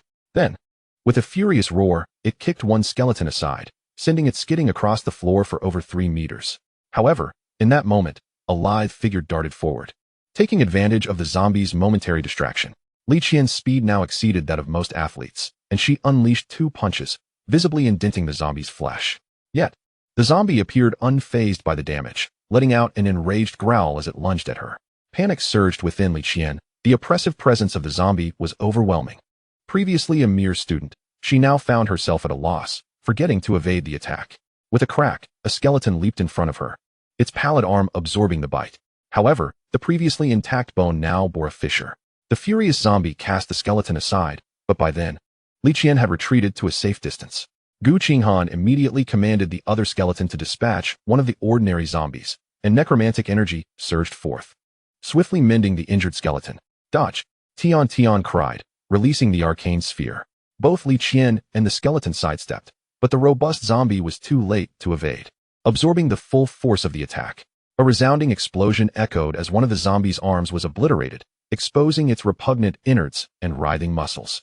Yet, rather than faltering, the zombie grew even more enraged, seizing the nearest skeleton and slamming it into the ground. Sanctuary shield. Tao Yu, who had been intently observing the battlefield, suddenly raised his hand, conjuring a faint golden shield to block the blow. The shield shattered instantly, yet the skeleton emerged unscathed. "Well done. Tian, continue." "Understood." In her hands, purple energy began to gather once more, preparing for the next assault. At this moment, Li Qian found herself with little room to maneuver, for a single misstep could result in grave injury. Reluctantly, Gu Qinghan ordered both skeletons to abandon their offensive and instead buy time for Tian. Tian's second attack soon erupted, but this time the zombie seemed to anticipate it. Its 2-meter-tall, robust form shifted sideways in an attempt to evade the arcane sphere. Just as it appeared the spell would miss, One skeleton leaped onto the zombie's back, forcefully propelling it aside. The other skeleton discarded its weapon and grasped the staggering robust zombie. In this manner, the two skeletons executed a suicidal attack to ensure the success of Tian's skill. The robust zombie's head was blasted apart, stumbling and collapsing to the ground. Meanwhile, the skeleton, which had also been blown back, thrust its arm into the zombie's shattered skull. Moments later, the zombie lay still, a rich wave of necromantic energy emanating from its body, rapidly healing the skeleton's injuries. The onlookers were astounded, gazing at Gu Qinghan in shock at his strategic decision. Gu Qinghan himself was taken aback. He had not issued any specific commands. He had merely feared the attack would miss. This indicated that his skeleton had autonomously made a judgment call, executing a self-sacrificial attack to secure the kill. As he observed the two skeletons reassembling, Gu Qinghan couldn't help but smile wryly. What a marvel, fully automated combat. Tian, after an initial moment of astonishment, quickly embraced Gu Qinghan, exclaiming, "That was incredible. We defeated a level 3 zombie." Gu Qinghan gently pushed her away, murmuring, "My dear, you are a married woman." Tian's face flushed crimson as she stammered, "No, I just meant it casually. That guy kept pursuing me, and when I refused, he claimed I was his girlfriend. Sometimes, I just use him to bolster my status." Gu Qinghan chuckled heartily, opting not to delve further into the matter. By the zombie's side, it appeared something had dropped. Gu Qinghan instructed the two skeletons to rummage through it. The result left him momentarily dumbfounded. Two items were revealed. One was a shield, and the other was a scroll. Spiked shield, level 2. Increases combat power by 5 points. "Will you use it?" he inquired, glancing at Tian. She shook her head. The shield appeared quite heavy, and as a ranged class, she had no use for it. Gu Qinghan remained silent, directly equipping the shield onto his skeleton. Although it could also be wielded by other classes, the success of this kill was almost entirely due to him and Tian. He felt no obligation to share. The other scroll was a pale green, emanating an aura that made Gu Qinghan's heart leap. Healing scroll, lasts for 10 minutes. Capable of gradually restoring health and alleviating some injuries. Gu Qinghan smiled. This was precisely what his group needed at the moment. He handed the scroll to the person behind him, saying, "Use it on the injured inside. Everyone can enter. 10 minutes from now will be our final opportunity to break out." Zhang Jun accepted the scroll, gratitude evident on his face. However, he noticed Gu Qinghan leading his two subordinates toward the stairs and couldn't help but feel puzzled. "Aren't you coming in to use it as well? I need to collect my warriors' bodies." Gu Qinghan waved his hand. At that moment, the skeletons had already dispatched the remaining zombies in the corridor. He approached the stairwell and looked down, still seeing a considerable number of zombies. Nevertheless, he instructed the two skeletons to gather a pile of shattered bones in the corner. "The necromantic realm. This should be considered your true home." With a mere thought, the bones vanished before him, drawn into a space suffused with deathly energy. These skeletons were willing to perish for him, and Gu Qinghan felt it was only right to collect their remains. Of course, this collection was predicated on the assurance of his own safety. Although it felt somewhat superfluous, it was his genuine sentiment. Especially after witnessing the two skeletons sacrifice themselves in battle, he was moved. His experiences throughout his life had fostered a callous demeanor, yet he cherished the kindness of others, even if that kindness came from skeletons. Sighing, he left two of his subordinates to guard the stairwell and made his way to the classroom he had just vacated. He too was weary and needed the healing scroll to recuperate. However, as he turned, one of the skeletons glanced at him, its soul fire flickering momentarily. Chapter 10, Defense or Breakthrough. Gu Qinghan settled into a seat, observing the green mist emanating from the healing scroll as it wafted through the classroom. This mist was evidently insufficient to heal all the individuals present, but there seemed to be no better alternatives at the moment. The necromantic energy he had gained from the previous battle was substantial. He estimated that he would soon ignite his second soul fire. Casting a glance at the now significantly brighter second soul fire, he began to contemplate his future plans. Upon exiting, he did not intend to act in unison with these individuals. His nature was somewhat reclusive. Unless absolutely necessary, he preferred to operate alone. After all, he had his skeleton subordinates to guard him. As he pondered, the effects of the healing scroll gradually began to wane. The injured sprawled on the floor or tables expressed disappointment, yet they understood the rarity of such an item. Just as Gu Qinghan was about to inquire about everyone's recovery, a male student stood up, suggesting, "Why don't we all just stay here and wait until midnight to complete the beginner's quest? We can venture out afterward." His words prompted several nods of agreement, with even two students who had descended from the 9th floor, with Gu Qinghan appearing tempted. Gu Qinghan chuckled. These individuals were truly laughably foolish. The beginner's quest was the simplest aspect of the game. Once the beginner's quest concluded, the formal content of the game would commence. Gu Qinghan was eager to descend for two reasons.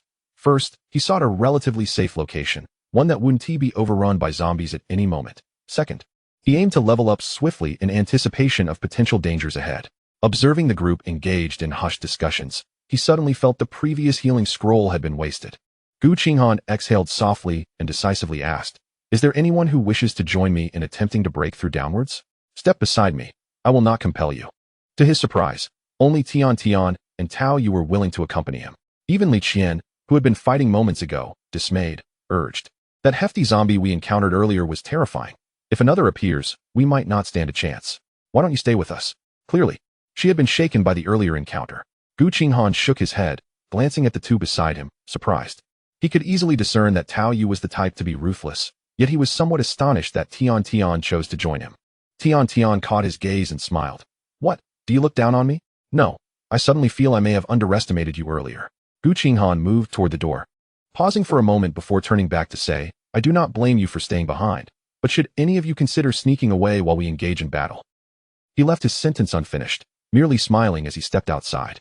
However, his smile sent a chill through everyone within the room. A girl muttered softly, "What else with the heroics? Isn't it better to stay with everyone and defend here?" Another girl nodded in agreement. Who knows how many zombies are out there? How could the three of them possibly break through? Many expressed pessimism regarding their departure. Rather than risk danger, they preferred to trust in the safety before them. Humans are inherently social creatures. Especially in times of peril, they favor collective action. At that moment, Gu Qinghan and his two companions had reached the stairwell guarded by the two skeletons. Tian remained silent, simply following Gu Qinghan. Tao Yu hesitated for a moment before finally asking, "Do we really have a chance to break through?" Gu Qinghan turned to him, smiling. "You two should refrain from engaging immediately. If that hefty zombie appears again, coordinate with my skeleton to swiftly eliminate it. Can you handle it alone?" "It's not just me. It's my two skeletons." Gu Qinghan chuckled, instructing the two skeletons to actively draw the zombies from below and begin their slaughter. The horde of zombies below was dense. A single lure could attract 7 or 8 at once. However, at this moment, the combat prowess of the two skeletons had reached 12 and 17 points. More than sufficient to crush these zombies. Especially the skeleton equipped with the shield, with a collision and a swing, could nearly dispatch a zombie in an instant. Tian brought over 2 stools from a classroom, seating herself next to Gu Qinghan as they observed the skeletons vanquish the zombies. Tao Yu, seeing he had no part in the action, could only quietly fetch a seat for himself. At 2:20 p.m., as a surge of necromantic energy flowed into Gu Qinghan, igniting his second soul fire, his eyes brightened. He raised his hand, summoning another skeleton. "Go, there are weapons that have dropped downstairs." The new skeleton eagerly rushed off to slay zombies, while Gu Qinghan glanced at his status panel. Player, Gu Qinghan. Class, Necromancer. Level, 3. Combat Power, 15. Skills, Death Whisper Summon, Necromantic Space. Talent, none. Consequently, his skeletons have also ascended to level 3, with their base combat power elevated to 15 points. Armed with spiked wooden staffs, each skeleton boasts a formidable combat power of 17 points. Such prowess means that while he may not be able to contend with a sluggish zombie alone, facing 3 simultaneously will certainly not result in the same passive outcome as before. Gu Qinghan gazed expectantly at the enhancement effect of his second soul fire. Your minions are reborn from death, with a 5 chance to instill panic in enemies for 1 second upon attack. Although it seems merely a 5% chance, one must consider that Gu Qinghan does not possess just a single skeleton. Each skeleton has a commendable attack frequency, and as their numbers swell, the triggering probability becomes truly terrifying. While the specific manifestation of this panic effect remains a mystery, it undoubtedly promises to yield benefits. That suffices. At this moment, Gu Qinghan felt invigorated, a boon bestowed by his recent level up. He stood and stretched his limbs, turning to the other two and inquiring, "Shall we venture down?" They both nodded in unison, having been thoroughly impressed by Gu Qinghan's formidable prowess. The trio descended the stairs together, grimacing as they stepped upon the corpses of zombies, enduring the nauseating sensation akin to treading through mud. Nonetheless, they successfully navigated the corridor, arriving at the scene below. At the foot of the stairs, 3 skeletons were valiantly holding the entryway, tirelessly fending off the encroaching zombies. The skeleton equipped with a shield stood in the center, wielding its door-sized shield with relentless vigor to thwart the zombies' advances. In its other hand, it brandished a spiked wooden staff, striking down upon the heads of the zombies with unyielding force. Each zombie succumbed to a couple of blows, and with 3 such combat-capable skeletons, they utilized the fallen zombies as cover, managing to withstand overwhelming numbers. Crucially, the demise of these zombies would also mend the injuries sustained by the skeletons. Otherwise, the relentless clawing and battering from the zombies would surely overwhelm them. Observing the seamless coordination among his skeletons, Gu Qinghan felt a sense of reassurance. He studied the areas from which the zombies emerged, realizing that they were not coming from the corridor, but rather from below on the third floor. This revelation indicated that the fissure responsible for spawning the zombies must reside 3 floors down. In an instant, Gu Qinghan entertained the notion of leaping from the window. Chapter 11, A Wall Apart. His body had evidently been enhanced, and if he were to jump, a height of around 10 meters should pose little challenge. Moreover, having skeletons to absorb the impact would further bolster his safety. However, recalling the presence of zombies outside extinguished this idea. In the corridor, he only faced zombies from a single direction.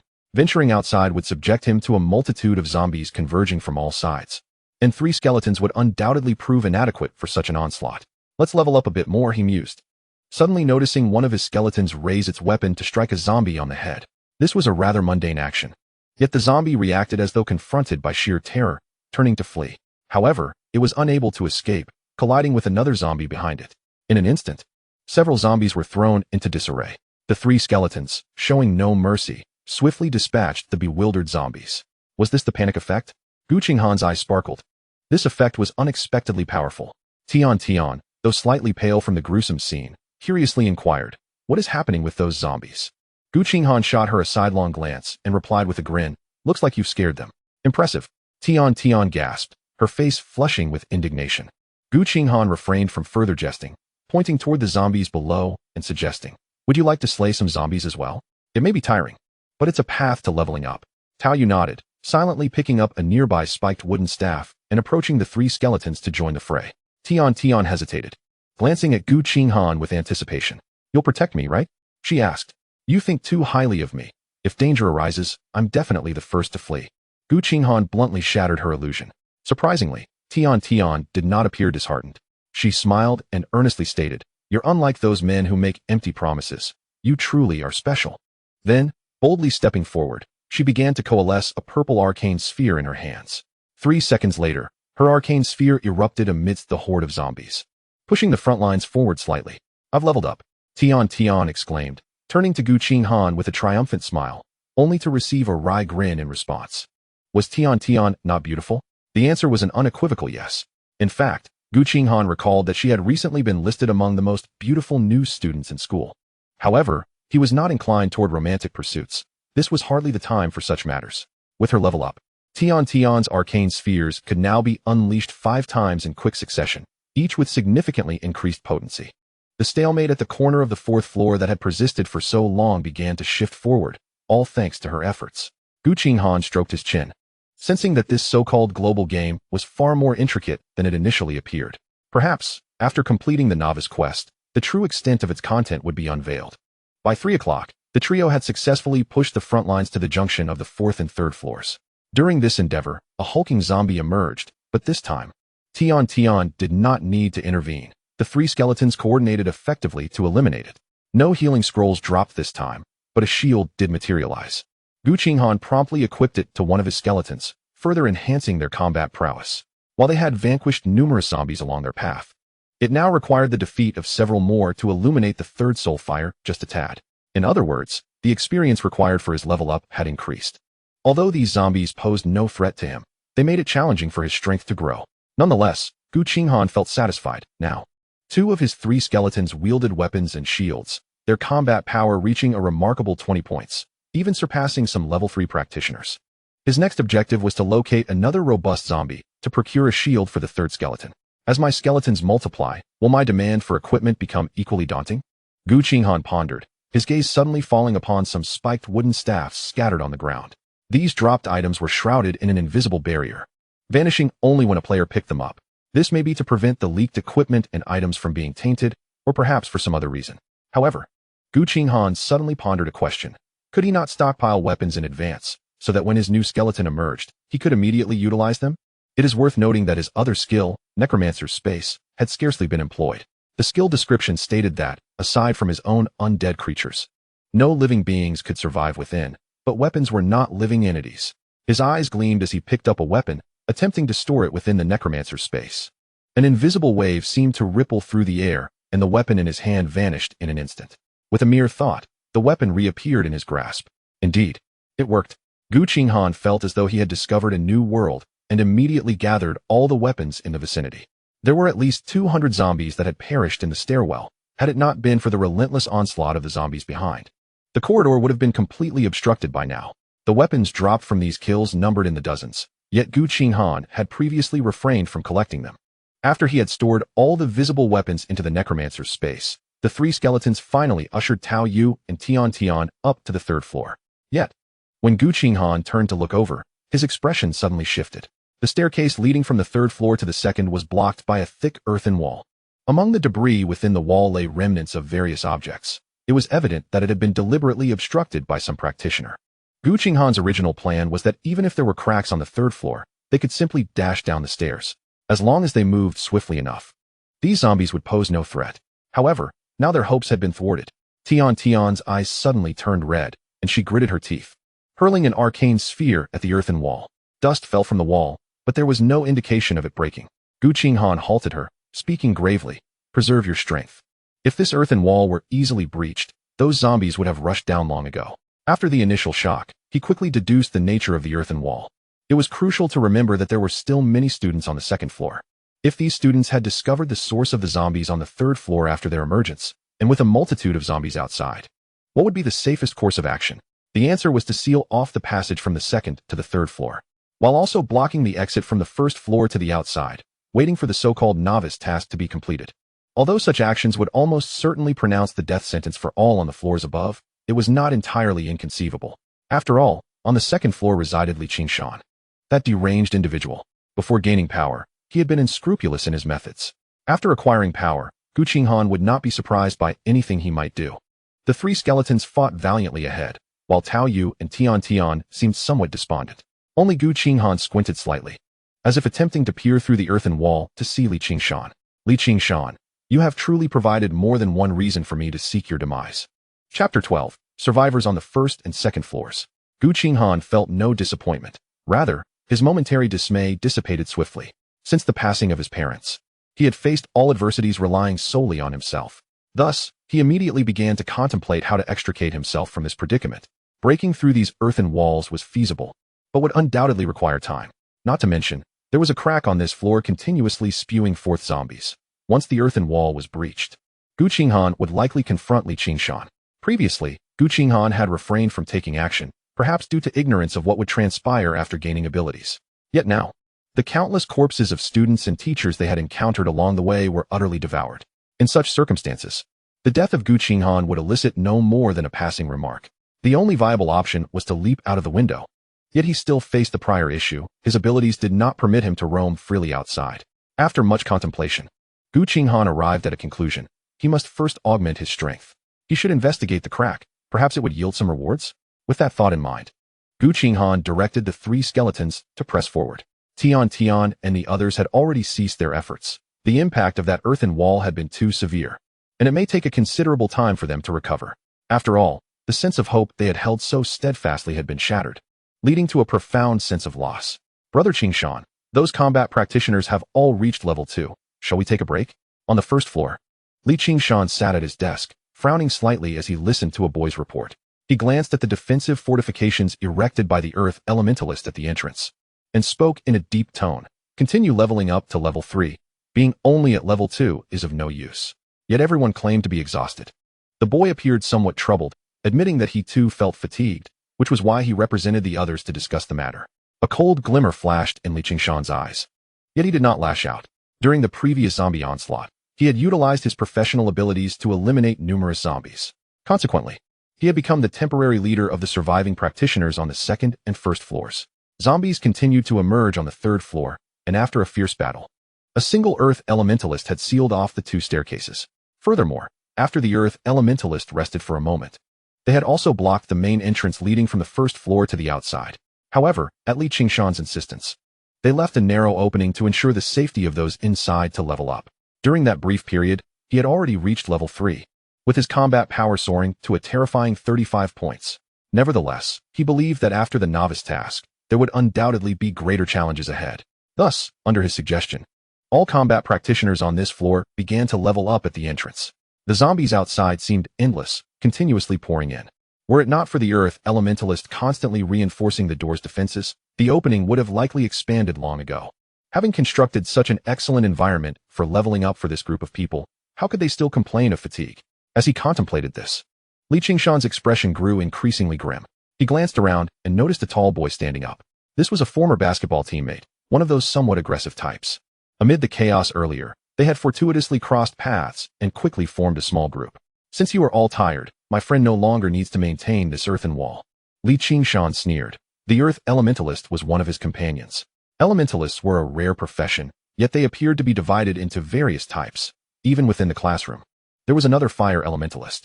No, Brother Qinghan, that's not what we meant. The boy who had come to negotiate immediately panicked.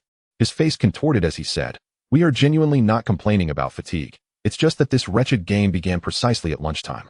And now it is already past 3 in the afternoon." As he spoke, his stomach audibly grumbled in agreement. Gu Qinghan paused, then realized the validity of the boy's words. Moreover, upon the reminder, he too felt a pang of hunger. Yet, he still replied to the boy, "Continue leveling up for now. Remember my words, after completing the novice quest, the dangers will undoubtedly escalate. All 14 combat professionals must reach level 3. However, everyone seems to be without food. My friend and I will take care of the food situation, but you all must heed my instructions afterwards." The boy instantly brightened at this, nodding as he said, "Rest assured, Brother Qinghan, everyone is already following your lead.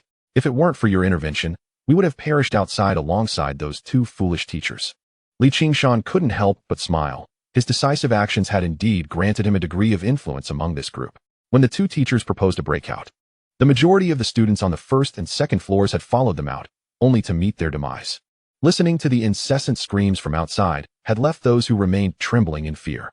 As the boy turned to convey the message to the others, the Earth Elementalist beside him inquired, "Qinghan, where do we find food?" Gu Qinghan glanced at him, then sighed. "I had just collected an online order before coming to class, 4 bags of whole grain bread, intended for breakfast." The boy's eyes lit up, and he immediately exclaimed, "Let us go. I'm about to starve." "Yes, but we must save some for the others. We might need it later," Gu Qinghan replied. They proceeded towards the classroom on the second floor where they had previously held lessons, only to collide with a flustered girl. Gu Qinghan found himself puzzled. Wasn't she just staring at the earthen wall by the staircase? What had happened? Was the wall about to be breached? A sudden wave of vigilance washed over him. There was a crack on the 3rd floor, and if the earthen wall failed, they would surely be overwhelmed by zombies. The girl shook her head, swallowing hard before saying, "No, I heard what seemed to be sounds of battle on the 3rd floor. There must still be living people up there." Gu Qinghan's tension dissipated. He had suspected as much when he ordered his friends to seal off the staircase. There had to be survivors upstairs, and likely a significant number. But what did that mean for him? If the individuals above were strong enough to eliminate the zombies, the earthen wall would be of no use against them. After all, that wall could only obscure the perception of those foolish zombies. Its actual defensive capabilities were rather modest. Yet, if the individuals upstairs lacked strength, their demise would be preferable to dragging him down with them. In dire times like these, the loss of a few lives was all too commonplace. He felt a flicker of regret. Had he anticipated such a scenario, he ought to have severely injured Gu Qinghan when he had the chance, perhaps even eliminated him entirely. In his view, provoking someone as astute as Gu Qinghan without neutralizing him was akin to harboring a tiger. "Gu Qinghan, I imagine you are now in the belly of some zombie." Gu Qinghan thought coldly, a hint of anticipation creeping into his mind. Chapter 13. The Novice Trial. Should we open the staircase and let the students from above come down? The girl asked, her voice trembling at Gu Qinghan's sudden smile. Gu Qinghan regarded her with a sidelong glance before countering. "Can you ascertain whether those coming down are living beings or zombies?" "Aye." The girl faltered, her eyes revealing a trace of compassion. Gu Qinghan smirked, a hint of disdain in his tone. "If you can stand at the staircase and deal with any zombies that might rush down, I will open it now. Otherwise, spare me your self-righteousness." Rendered speechless, the girl could only lower her head and retreat. The Earth Elementalist glanced at her departing figure, then clapped Gu Qinghan on the shoulder. "Hey, that girl is the class beauty of our major. Interested? Liang Chao. If you're interested, just say so. Don't try to extract information from me." Gu Qinghan chided with a laugh, before leading Liang Chao towards the classroom where they had just attended lessons. Liang Chao chuckled. "She probably doesn't fancy me. I'm not as handsome as you." Without turning back, Gu Qinghan's voice carried a strong ambition. "That is no longer the case. Strength is everything. Stick with me, and you'll have your pick of women like her." Alright. On the third floor, Gu Qinghan surveyed the advancing 4 skeletons with a yawn. It was past 3:30 in the afternoon, and after eliminating countless zombies, he had finally reached level 4. His combat power had risen to 20 points. And the same skeletons had also reached level 4 with 20 points of combat power. In particular, the 2 skeletons equipped with shields and weapons had achieved a combat power of 27 points. Together with the other 2 skeletons, they were nearly unstoppable in the hallway. Suddenly, Tian approached him, offering a small bread roll. Here, I just ate one, and Tao Yu had one too. Gu Qinghan accepted the bread, tearing open the packaging and consuming it without a second thought, undeterred by the surrounding carnage. Such circumstances would likely occur frequently in the future, rather than evade them. It was better to adapt quickly. Tian opened her mouth, seemingly unaccustomed to Gu Qinghan's audacity. When she and Tao Yu had eaten earlier, they had deliberately sought out a classroom devoid of corpses, forcing themselves to swallow their meals despite the urge to vomit. In contrast, Gu Qinghan appeared unfazed, dining amidst the bodies as if in a cafeteria. Are you two fully recovered? Gu Qinghan suddenly turned to ask Tian and Tao Yu, who were not far away. Both nodded. They had recently leveled up to 3 and had regained some stamina. However, the crack in the corridor seemed to be a monster's mouth, continuously spewing forth zombies. Had it not been for Gu Qinghan's skeletons, which showed no signs of fatigue and could continually recover during battle, they would have been overwhelmed long ago. Gu Qinghan nodded, about to speak when he noticed Tao Yu waving behind him. He turned to see 2 shield projections enveloping his 2 skeletons. Then, 2 burly zombies charged at them one after the other, their attacks failing to shatter the projections this time. 2 robust zombies. However, Gu Qinghan felt more anticipation than fear upon seeing these newcomers, having emerged from the crack. Their strength had significantly increased, and his skeletons were now nearly on par with these formidable zombies. Just the 2 shields we need. This will do, Gu Qinghan thought, a gleam of determination in his eyes as his 4 skeletons surged towards the 2 hefty zombies. The front 2 skeletons, protected by Tao Yu's skills, collided with the zombies in a brazen manner. Shortly after, the rear skeletons brought their weapons crashing down upon the zombies' heads. The zombies' skulls were considerably tougher, yet they still yielded to the force, caving in beneath the blows. Tian had initially intended to intervene, but was momentarily stunned by the overpowering coordination of the skeletons. It wasn't until the 2 zombies lay lifeless that she cautiously inquired, was that just my imagination, or did your skeletons seem to work together better than before? Gu Qinghan chuckled, perhaps. In truth, Tian had not been mistaken. The skeletons were indeed more synchronized than before, thanks to the enhancement effects of the 3rd soul flame. The yearning for death is the pursuit of all your minions, their cooperation becoming increasingly harmonious. However, Gu Qinghan's smile did not linger for long. He soon realized that among the 2 zombies, only one had dropped a shield. This was troublesome. It seemed his suspicions were indeed correct after achieving a higher level. The drop rate of low-level monsters had significantly diminished. Gu Qinghan felt a pang of frustration. It was particularly vexing that one of the skeletons had failed to yield a shield. Nevertheless, the skeletons at this moment were already capable of sweeping through ordinary zombies, albeit still not producing any spiked clubs. They were now merely a dozen meters away from the fissure, seemingly able to sense a subtle, yet palpable pressure emanating from it. Gu Qinghan scratched his head, pondering whether the fissure could be sealed. As he contemplated, one of the skeletons approached the fissure, prompting a notification to appear before him.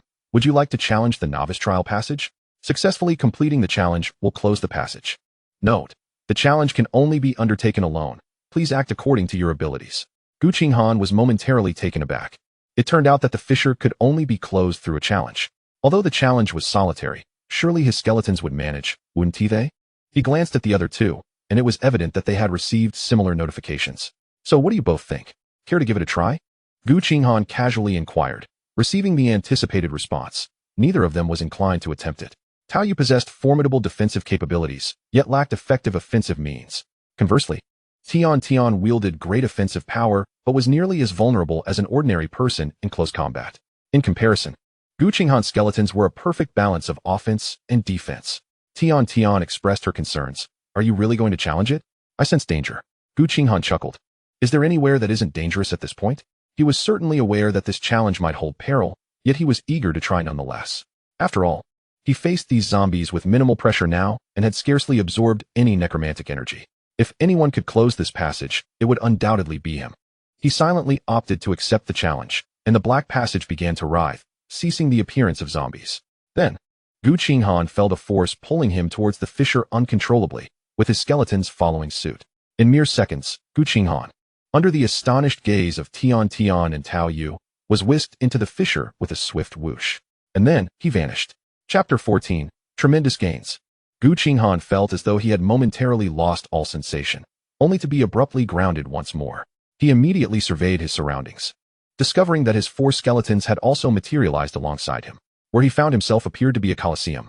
Gu Qinghan noted that the surrounding stands were shrouded in darkness, devoid of any discernible information. Yet, his instincts whispered that something was watching him from the obscured seats. The arena itself was illuminated, littered with dismembered limbs and fresh blood that had yet to congeal. It appeared that a brutal battle had recently transpired here. Gu Qinghan narrowed his eyes. But at that moment, he suddenly heard the sound of chains dragging across the ground. Whirling around, he beheld a towering figure emerging slowly from the shadows at the edge of the arena. Instantly, he commanded his 4 skeletons to stand in front of him, their gazes fixated on the approaching figure. The hulking silhouette soon revealed its true form, a colossal zombie resembling a giant. Tyrant Zombie, Level 5. Combat Power, 60. Description: a powerful variant among zombies, born for destruction and havoc, ruthlessly tearing apart every foe in its path. This was Gu Qinghan's first encounter with a zombie that bore a description. Even the previous robust zombies had not received such treatment. The tyrant zombie dragged 2 iron chains, advancing towards Gu Qinghan like a beast on the hunt. Then, a voice echoed in the arena, reminiscent of one he had heard in his mind. The novice trial begins. Survive for 10 minutes to clear the novice trial. Gu Qinghan suddenly understood the origin of the dismembered limbs on the ground. These remnants must have belonged to those who had previously ventured here. It was evident that they had failed. He promptly commanded his skeletons to surround the tyrant while he silently calculated the time. Upon seeing the 4 frail skeletons charge at it, the tyrant emitted a fearsome roar. It then swung its chain, striking out at the foremost skeleton like a serpent's tail. However, the skeleton managed to block the attack with its shield, rolling twice before coming to a halt. The remaining 3 skeletons had now reached the tyrant's side, violently striking it with their weapons. Yet, the spiked clubs only inflicted minimal damage upon the tyrant. Gu Qinghan furrowed his brow, growing anxious as he observed the battle unfold. The novice trial's requirement was to survive for 10 minutes, and he absolutely did not believe there was only one tyrant zombie present. As he glanced at the encroaching darkness surrounding the arena, he felt a surge of pressure. Suddenly, he spotted several ancient weapon racks within the Colosseum. The racks were coated in a thick layer of dust, and the weapons atop them appeared as though they had not been wielded in countless years. Nevertheless, Gu Qinghan hastened toward them and retrieved a long sword. With a whoosh, the blade gleamed brilliantly, momentarily blinding him, but also revealing its attributes. Ancient Long Sword, Level 3. Increases combat power, 10. An equipment boost of 10 combat power was 5 times that of the spiked club. Gu Qinghan immediately instructed his skeletons to swap their weapons and re-engage in battle. The skeletons, previously locked in combat, suddenly thrust their shields against the tyrant zombie, then dashed towards the nearest weapon rack. Of the 4 skeletons, 2 acquired long swords, while the others took up a war hammer and a spear. Regardless, the combat power of these 4 skeletons surged dramatically, allowing them to inflict meaningful damage on the tyrant. A strike from the sword against the tyrant's body unleashed a foul, putrid blood, provoking a furious roar of defiance from it. It retaliated immediately, but the shields absorbed all of its blows. In less than a minute, this once mighty tyrant was decapitated by the 4 skeletons. As a torrent of necromantic energy surged into him, Gu Qinghan let out a sigh of relief. It seemed that the novice trial had indeed provided some assistance. Without these weapons, even if other challengers had come forth, they would have likely struggled to harm the tyrant. However, while others could utilize at most one weapon, Gu Qinghan had the privilege of wielding multiple. Mere seconds after the first tyrant fell, the sound of chains dragging echoed once more from the surrounding shadows. Gu Qinghan turned to see yet another tyrant slowly approaching him. Nevertheless, at this point, his 4 skeletons were more than capable of easily vanquishing it. In the ensuing minutes, a tyrant zombie emerged from the shadows, only to be swiftly dispatched by Gu Qinghan's skeletal minions. It was not until the last tyrant zombie fell, nearly half a minute later, that Gu Qinghan received the notification that the trial had concluded. Trial completed. Congratulations, player, for passing the novice trial. You are rewarded with 1 piece of equipment for your current class. Additionally, congratulations, you are the first player to pass the novice trial. Rewarded with the special passive skill Pioneer. A beam of white light gradually enveloped Gu Qinghan's body, and he soon discovered he had acquired a passive skill. Pioneer. The brave enjoy the world first. Players possessing this skill are more likely to receive higher level rewards. It appeared to enhance one's luck. Curious about his equipment, Gu Qinghan scanned his surroundings. To his delight, he spotted a floating orb of light atop the corpse of the last tyrant zombie. Approaching it, he discovered it was a staff, roughly the length of his forearm.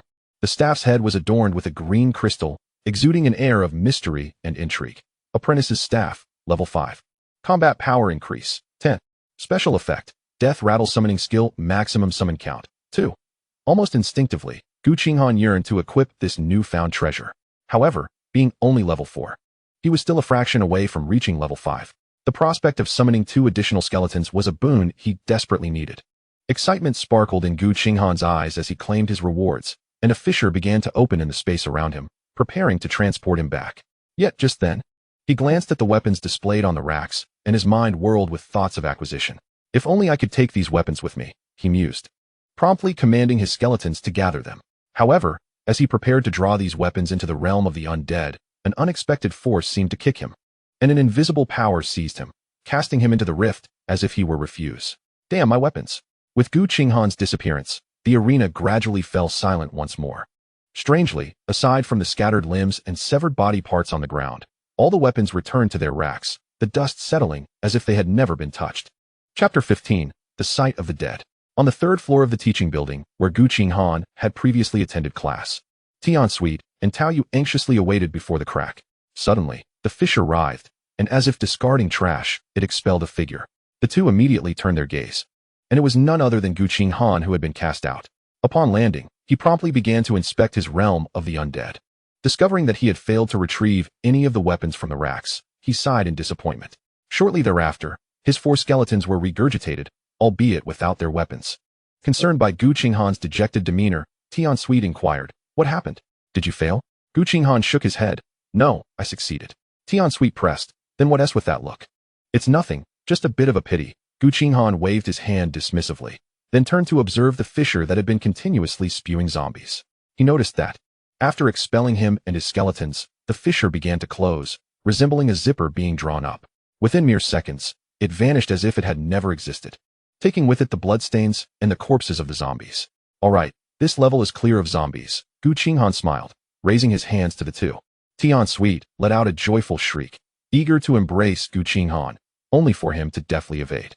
Tao Yu, also displaying a beaming expression, attempted to speak, but his stomach let out a loud growl. Gu Qinghan glanced at him and chuckled. "It's about time we found something to eat. I'm hungry too." He surveyed the level, noting the scarcity of zombies. With only a smidgen of necromantic energy needed to reach level 5, he could then equip the apprentice's staff. At that point, his combat power would soar to 35, and he could summon 3 additional skeletons. 7 skeletons, each boasting a combat power of around 40, would be nearly unstoppable at this stage. Contemplating this, he opened a window and peered down. The view revealed the flower bed below, where several zombies wandered. With a commanding gesture, 2 of his skeletons leaped from the window. However, upon landing, they nearly shattered into bone fragments. Fortunately, their frames were sturdy enough, and they quickly engaged the surrounding zombies. In under 2 minutes, Gu Qinghan ignited his 4th soul flame, successfully reaching level 5. Without hesitation, he equipped the apprentice's staff, witnessing his combat power elevate to 35, which brought him a sense of security. He swiftly summoned 2 additional skeletons, only to find their combat power was merely 25. It seemed that the attributes of the summoned skeletons mirrored his base combat power and did not benefit from the equipment's enhancements. In retrospect, this made sense. If he wielded a significantly powerful piece of equipment, his skeletons would become overwhelmingly formidable. He personally observed one of his skeletons deliver 2 powerful strikes, obliterating an ordinary zombie. Wait, what was the enhancement effect of the 4th soul flame? Gu Qinghan suddenly recalled something and directed his gaze to his status panel.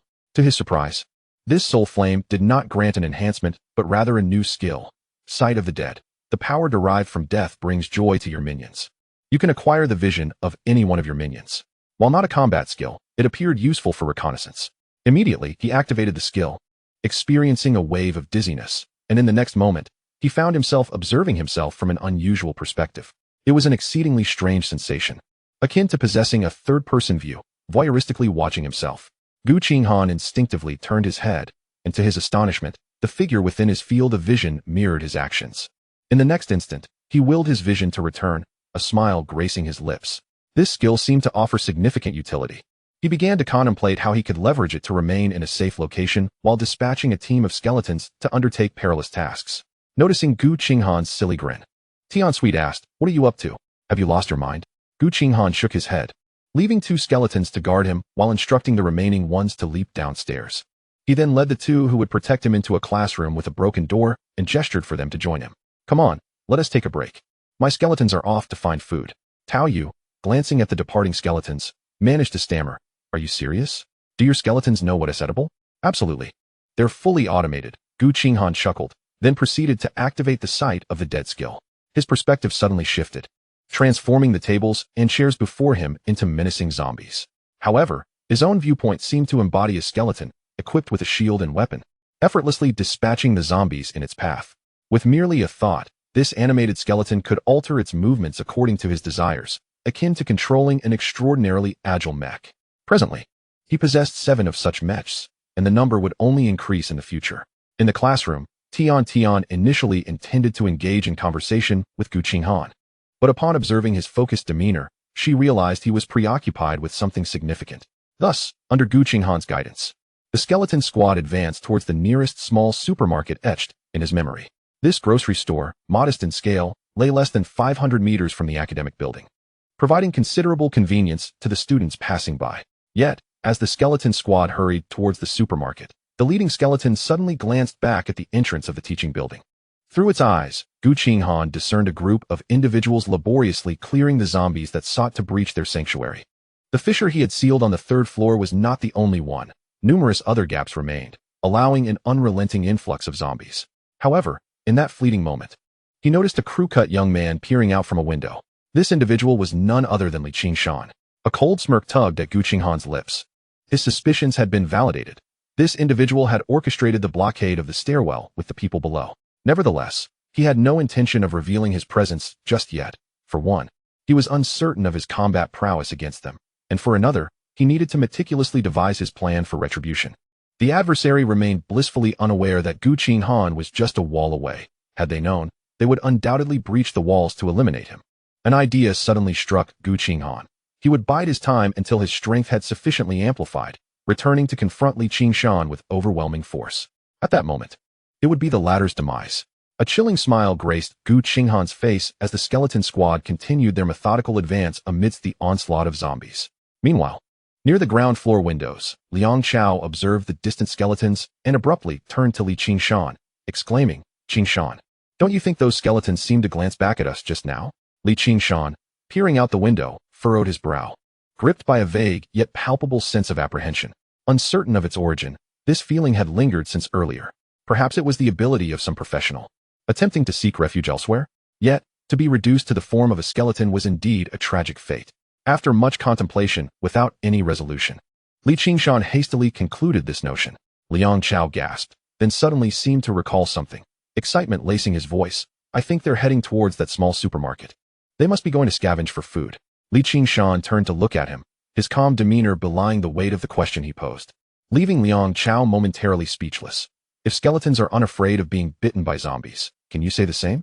Liang Chao immediately wilted, having just consumed several slices of bread, which proved insufficient. In such a state, consuming even a morsel of food only heightened his sense of hunger. Particularly now, he felt parched. Yet no water was available to quench his thirst. Li Qingshan glanced at him before suggesting, "First, let us fill a container with water from the restroom tap for that fire element mage to boil for us. We can attend to the rest after completing today's novice quest." He too harbored a desire to venture outside, but the zombies outside would attack from all directions, and the human body could hardly withstand such an onslaught. Even if it could, the overwhelming tide of fear would inevitably erode one's sanity. Liang Chao pulled out his phone to check the time, 4:30 in the afternoon. He attempted to access the internet, send messages, and make calls, but all efforts failed.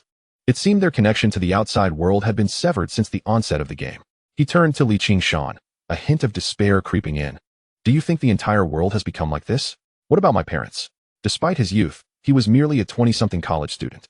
However, Li Qingshan let out a scoff, a cold smile gracing his lips. "If all goes as expected, the world should be in a similar state. But so what? I find this situation far preferable to the previous one, which was riddled with constraints." Liang Chao appeared startled by Li Qingshan's words, questioning, "Aren't you worried your parents might be in danger?" "Worried? They brought this upon themselves. They couldn't even manage their own lives. Yet they chose to bring me into this world. If it weren't for this game, I would surely repeat their dismal existence." his hands clenched into fists. An ominous aura coalescing around him, his smile widening. It would be best if they perished. The 5 skeletons took over 10 minutes to arrive at the small supermarket. Along the way, they acted as merciless reapers, shattering the skulls of every zombie they encountered. Even the burly zombies they faced were no match, resulting in the 5 skeletons transforming into formidable warriors, wielding shields in one hand and wooden clubs in the other. Each possessed a commendable combat power of 32. After clearing the debris at the supermarket's entrance, the skeletons swiftly infiltrated the establishment. There were evident signs of zombie destruction, but remarkably, the interior remained relatively intact, void of any remaining personnel. As the zombies outside continued their relentless approach, Gu Qinghan urged the skeletons to scavenge for supplies post-haste. 2 skeletons stood guard, while the others grabbed large backpacks they found within the store. The last skeleton, resembling a living being, began tossing calorie-dense food into the bags. Once the 2 large packs were filled, Gu Qinghan directed the skeleton to pack one more bag when he noticed a flicker of light behind a shelf. Approaching, he discovered a wooden box radiating a faint white glow. Could it be a treasure chest? This box, roughly the size of a microwave, presented a dilemma as Gu Qinghan's skeleton could not access its information. Nevertheless, undeterred, he commanded the skeleton to pick it up, and after securing one more bag of water, he began the journey back. It wasn't that he was unprepared to linger longer. Rather, he felt a subtle fatigue creeping in, reminiscent of the exhaustion after prolonged study or work, an indication that his abilities were not without limits. The return journey was slower, as 3 skeletons carried their spoils. Fortunately, their combat prowess was remarkable, allowing them to navigate back with the supplies intact, albeit somewhat disheveled. However, Gu Qinghan intentionally took a longer route back. While the nearby academic buildings might have witnessed the comings and goings of the skeletons, Li Qingshan below remained oblivious. Otherwise, the ramifications could prove troublesome for him. Upon reaching the ground floor, Gu Qinghan immediately utilized the Necromancer's space to collect all the skeletons, along with the supplies and the wooden box. He stored everything safely within the necromantic realm. After releasing the few skeletons, they stood guard around Gu Qinghan like the most loyal sentinels. Gu Qinghan rubbed his temples and casually took out several self-heating hot pots and a few bottles of water. "Let us have something to eat. I'll rest for a bit," he said, feeling quite fatigued. After distributing some of the food to Tian and the others, he promptly laid his head down on the table and fell asleep. The 7 skeletons surrounding him diligently protected him, preventing any potential threats from approaching. When he awoke again, the sky had darkened. Checking his phone, he was surprised to see it was already past 10 o'clock. In the classroom, Taoyu had also succumbed to slumber, snoring softly. The events of the day had imposed a tremendous strain on both the body and mind of an ordinary person. However, at that moment, Tian gazed out the window, seemingly lost in thought. Gu Qinghan rubbed his face, the sound attracting her attention. Seeing him awake, Tian immediately remarked, "You're awake? Look, the zombies downstairs seem a bit different." Gu Qinghan approached the window and keenly noticed that Tian's eyes were slightly red and puffy, as if she had been crying. "What's wrong?" he inquired. "It's nothing. I was just feeling homesick. You should take a look downstairs. Those zombies are more aggressive than they were during the day." Tian smiled, concealing her vulnerability. In just a short span of half a day, the once affected young lady had transformed into a sensible and obedient girl. Gu Qinghan refrained from probing further and peered out the window. Below, the number of zombies was still considerable, and they appeared to be much more agile than before. Gu Qinghan focused on one of the zombies and quickly discerned its attributes. Agile zombie, level 2. Combat power, 15 points. Chapter 17, Novice Quest completed. He was momentarily taken aback and scanned the surrounding zombies.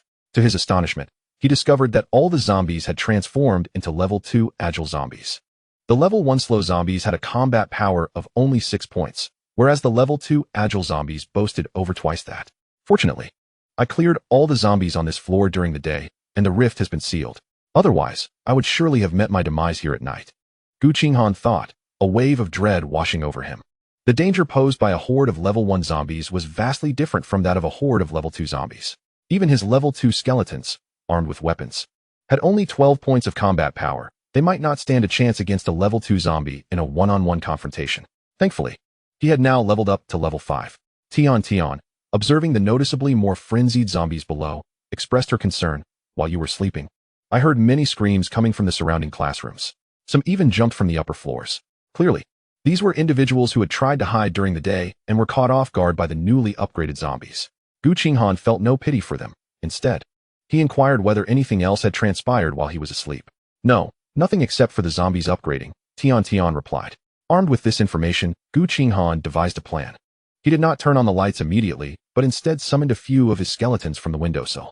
After a day of combat, he had gained a deeper understanding of his current abilities. He could summon skeletons and their carried items within a radius of approximately 10 meters. In other words, he could easily release skeletons from the third-floor window down to the ground. As 5 skeletons emerged, the level 2 zombies outside immediately lunged at them. These zombies moved significantly faster than during the day, yet the 5 skeletons managed to coordinate and fend them off. Confirming that his skeletons were capable of handling the ensuing battle below, Gu Qinghan felt at ease, allowing them to level up slowly. He retained 2 skeletons by his side for protection, even though this would slightly slow down the battle below. Gu Qinghan retrieved a box of self-heating beef hot pot, added some mineral water, and quietly waited. Tian glanced at him and sat beside him, softly asking, "Once the novice quest is completed, where will you go?" Gu Qinghan paused, realizing he truly did not know where to head next. He shook his head and responded honestly, "I'm not sure. I guess I'll just take it one step at a time and resolve some personal grievances first." Tian nodded softly and then looked up, asking, "I want to return to my dorm to find my roommate. We live in the same neighborhood, and if she is still alive, we should go home together. Having someone to care about is a good thing. Just be careful," Gu Qinghan replied, nodding. Although Tian had left a poor first impression on him, her rapid transformation was notable. During the previous battle, her decisive choice to break through together had already proven that this seemingly delicate girl possessed her own strength and bravery. Tian nodded again, then suddenly leaned against Gu Qinghan's shoulder. "Don't move. Let me lean for a moment. We'll be parting ways tomorrow." Upon hearing this request, Gu Qinghan stiffened momentarily but did not withdraw his arm. They sat in silence for a while, and unable to bear the awkward atmosphere any longer. Gu Qinghan took the initiative to speak. "Why don't you ask if I'll go with you?"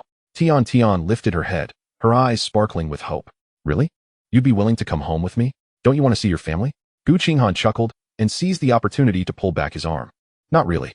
Besides, my parents passed away in a car accident when I was young, and my relatives have always treated me like a jinx, so I have no ties." Tian initially shot him a disapproving look, then gasped, seemingly taken aback by his situation. "I'm sorry, I didn't know. It's fine. I've managed to live well all these years. It's time to eat," he declared, lifting the lid of the hot pot, a wave of aroma wafting towards him. He also retrieved a can of luncheon meat and instant noodles, not bothering to conceal the fact that he had a storage space. After all, the world had turned into a game, and it was highly probable that storage space items would appear later. Tian watched Gu Qinghan enjoying his hot pot amidst the rising steam, and suddenly said softly, "I wish we had met sooner." "What?" Gu Qinghan looked up, chewing on a wide noodle. "It's nothing. I just meant you should eat more. Good luck tomorrow." She flashed a sweet smile, and then walked over to the window. Peering outside, 3 seconds later, an arcane ball soared towards the cluster of zombies in the distance. Gu Qinghan was momentarily taken aback. He had seen many zombie corpses outside earlier and assumed they had been slain by the surrounding survivors. However, it now seemed that Tian had been leveling up while he slept. As time passed, Tao Yu also stirred awake and greeted Gu Qinghan. He gazed enviously at Tian, who was actively dispatching zombies, lamenting that his own skills could not allow him to level up from a distance. When midnight struck, the entire world seemed to pause for a moment. Then, every person's mind echoed with the familiar voice from before. "Congratulations to everyone for completing the novice task. Rewards are about to be distributed, random talents. The game is about to officially commence." In the past 12 hours, a total of 29 brave and formidable players worldwide have successfully completed the novice trials and received corresponding rewards. Newbies, enjoy the game. Gu Qinghan pursed his lips, surprised to discover that there were still 28 players who had also passed the novice trials. However, he soon felt a colossal wheel materializing within his mental realm. This wheel was divided into countless segments and began to rotate slowly under his gaze. As it reached a certain velocity, it gradually decelerated. Gu Qinghan fixated intently on the areas the pointer swept over, noticing several large segments with words inscribed upon them. Super strength, rapid recovery, instant casting. Names flashed before the pointer until the wheel nearly came to a halt, landing on a talent called focus. Just as the wheel seemed on the verge of stopping, an invisible force emanated from his mental world. The already stilled wheel began to turn slowly once more. Gu Qinghan was taken aback. That force was the effect of the skill of the pioneer. Pioneer, the brave enjoy the world first. Players with this skill find it easier to obtain higher level rewards. The wheel slowly came to a stop again, poised to pass through a narrow yet discernible segment. This segment was rather inconspicuous. Had Gu Qinghan not scrutinized it closely, he might have mistaken it for a mere dividing line. Although the words were unclear, Gu Qinghan understood a common principle: the larger the prize on the wheel, the smaller the area it occupied. Yet, fate seemed to revel in teasing Gu Qinghan. As the pointer was about to leave this segment, the wheel continued to spin. For the first time, Gu Qinghan felt a pang of anxiety. He was so close, so very close to obtaining this grand prize. If he weren't merely an observer of the wheel's motion, he would have been tempted to seize it. At that moment, suddenly, the wheel came to an abrupt stop. The pointer resting in that indistinct area. Gu Qinghan nearly gasped aloud. During those fleeting seconds, he felt as though he had ceased to breathe. However, behind the wheel, concealed from his view, a menacing, enormous skeletal claw gripped it tightly. Chapter 18, The Mimic Talent. Congratulations on acquiring the unique talent, Mimic. Mimic, gradually gather characteristics of a certain profession. Upon completion, the current characteristics of that profession can be obtained and granted to other units. Current number of professions that can be mimicked, 1. Beneath this talent, an empty progress bar awaited. Gu Qinghan was momentarily stunned, then inhaled sharply. This talent seemed rather overpowered, especially the last line, which stated it could be granted to other units. Wouldn't his skeletons count as other units? Gu Qinghan's heart raced. He believed that he could potentially forge not just an undead army, but one that encompassed various professions. Meanwhile, Tian and Tao Yu, who had momentarily been stunned, regained their senses, their eyes reflecting different sentiments. Tian turned to Gu Qinghan, grinning as she said, "Guess what talent I obtained?" Just as Gu Qinghan was about to respond, Tian excitedly exclaimed, "Instant casting. I no longer need to charge my skills for so long." Saying this, she dashed to the window and hurled an arcane ball outside with a flick of her wrist. Gu Qinghan watched in astonishment as the arcane ball, previously requiring a 3-second charge, was now instantaneously launched by her. Tian, beaming, inquired what talent Gu Qinghan had received. But he turned his gaze towards Tao Yu. Tao Yu bore a look of excitement as well, declaring, "My talent is prudent calculation. As long as the skills I cast are not disrupted, they will slowly self-repair." He beckoned the two to the window, shielding a skeleton below with a barrier. A zombie lunged at the skeleton, colliding with the shield without inflicting any damage. The skeleton quickly retaliated, dispatching the zombie. While the visibly cracked shield repaired itself at a noticeable rate, it withstood 3 more clawing attacks before shattering. Gu Qinghan nodded in approval. Tao Yu had leveled up to level 3 earlier, yet his shield could only withstand 3 assaults from ordinary zombies. However, the trio witnessed that the enhanced zombies had attacked 4 times before breaking the shield. This indicated that Tao Yu's defensive capabilities in future battles would be considerably superior. At this moment, both turned their attention to Gu Qinghan, inquiring, "What is your talent?" Gu Qinghan hesitated, ultimately deciding against revealing his mimic talent. Although he had yet to utilize it, he had already sensed its formidable nature. Just moments ago, while the two had cast their skills, he received 2 prompts. "Do you wish to begin gathering the Arcane Mage's characteristics? Do you wish to begin gathering the Guardian Knight's characteristics?" After pondering, he rephrased, "My talent allows skeletons to evolve certain abilities, but the effects are not yet apparent. It seems to be a growth-type talent, possibly even superior to ours." Tian visibly beamed with joy for Gu Qinghan, while Tao Yu nodded vigorously in agreement. It was evident that their minds were quite innocent, harboring no suspicion that Gu Qinghan would deceive them. Gu Qinghan felt a twinge of guilt and cautioned, "In the future, it's best not to disclose your talents. Otherwise, others might gain too much information. After all, not everyone is benevolent." The two paused, then nodded thoughtfully. Gu Qinghan had refrained from gathering their profession characteristics primarily because their professions were merely rare. Although he was uncertain of the tier of his special profession, it appeared to be significantly more formidable than theirs. He sought to gather information on truly powerful professions. However, it seemed that the gathering process required proximity to the professionals. Didn't he? Gu Qinghan mused quietly, realizing he needed to pay closer attention to powerful individuals in the future. At that moment, Tian suddenly spoke up again. "My panel has added some attributes. Do you two have any?" Gu Qinghan glanced at his own attributes, which indeed had undergone some changes. Player: Gu Qinghan. Profession: Necromancer. Level: 5. Health: 20. Mana: 100. Combat Power: 2510. Skills: Pioneer, Death Whisper Summon, Necromancer's Domain, Vision of the Departed. Talent: Mimic. Equipment: Apprentice's Staff. Mimic: gradually gather characteristics of a certain profession. Upon completion, the current characteristics of that profession can be fully acquired and granted to other units. Current number of professions that can be mimicked: 1. Pioneer. The brave enjoy the world first. Players with this skill find it easier to obtain higher level rewards. Death Summoning. Consumes 20 points of mana to summon your most loyal servant to engage in battle, with the servant's attributes mirroring those of a necromancer. Current maximum summonable quantity, 52. Necromancer's space. No consumption required. It can house your servants, while no other creatures can survive within.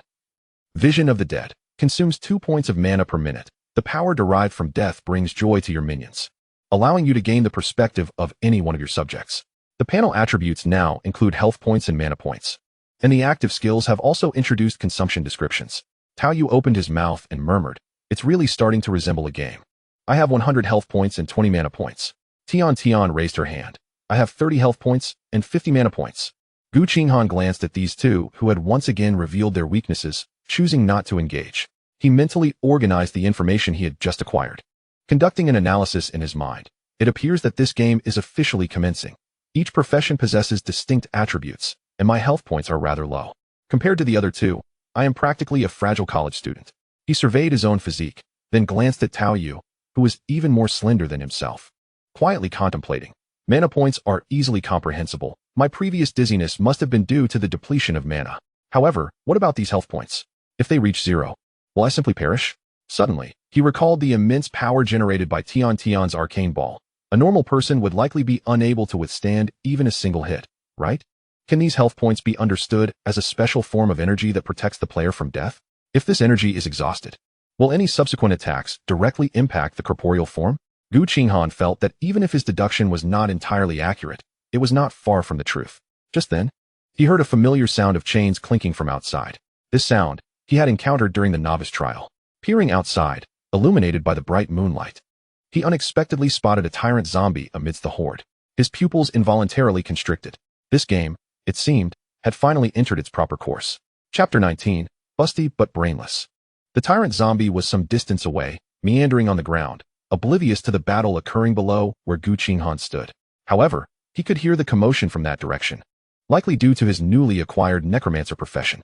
After all, he could distinctly feel that his sensory abilities had intensified considerably. It was best not to provoke this tyrant zombie, especially with numerous other zombies lurking nearby.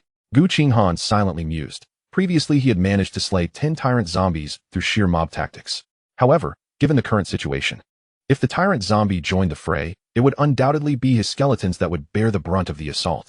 Tian, having also noticed the tyrant zombie, inquired with a look of astonishment. "What is that? A new type of zombie? Let us not worry about it.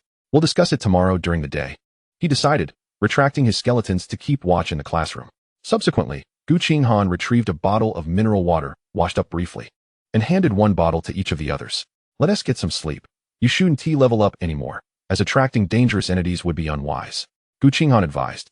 Drawing the curtains closed, and he arranged several desks together to lie down. The classroom was enveloped in darkness, with only the green flames flickering in the eye sockets of the 7 skeletons, creating an eerie yet tranquil ambience. Early the next morning, Gu Qinghan rose promptly.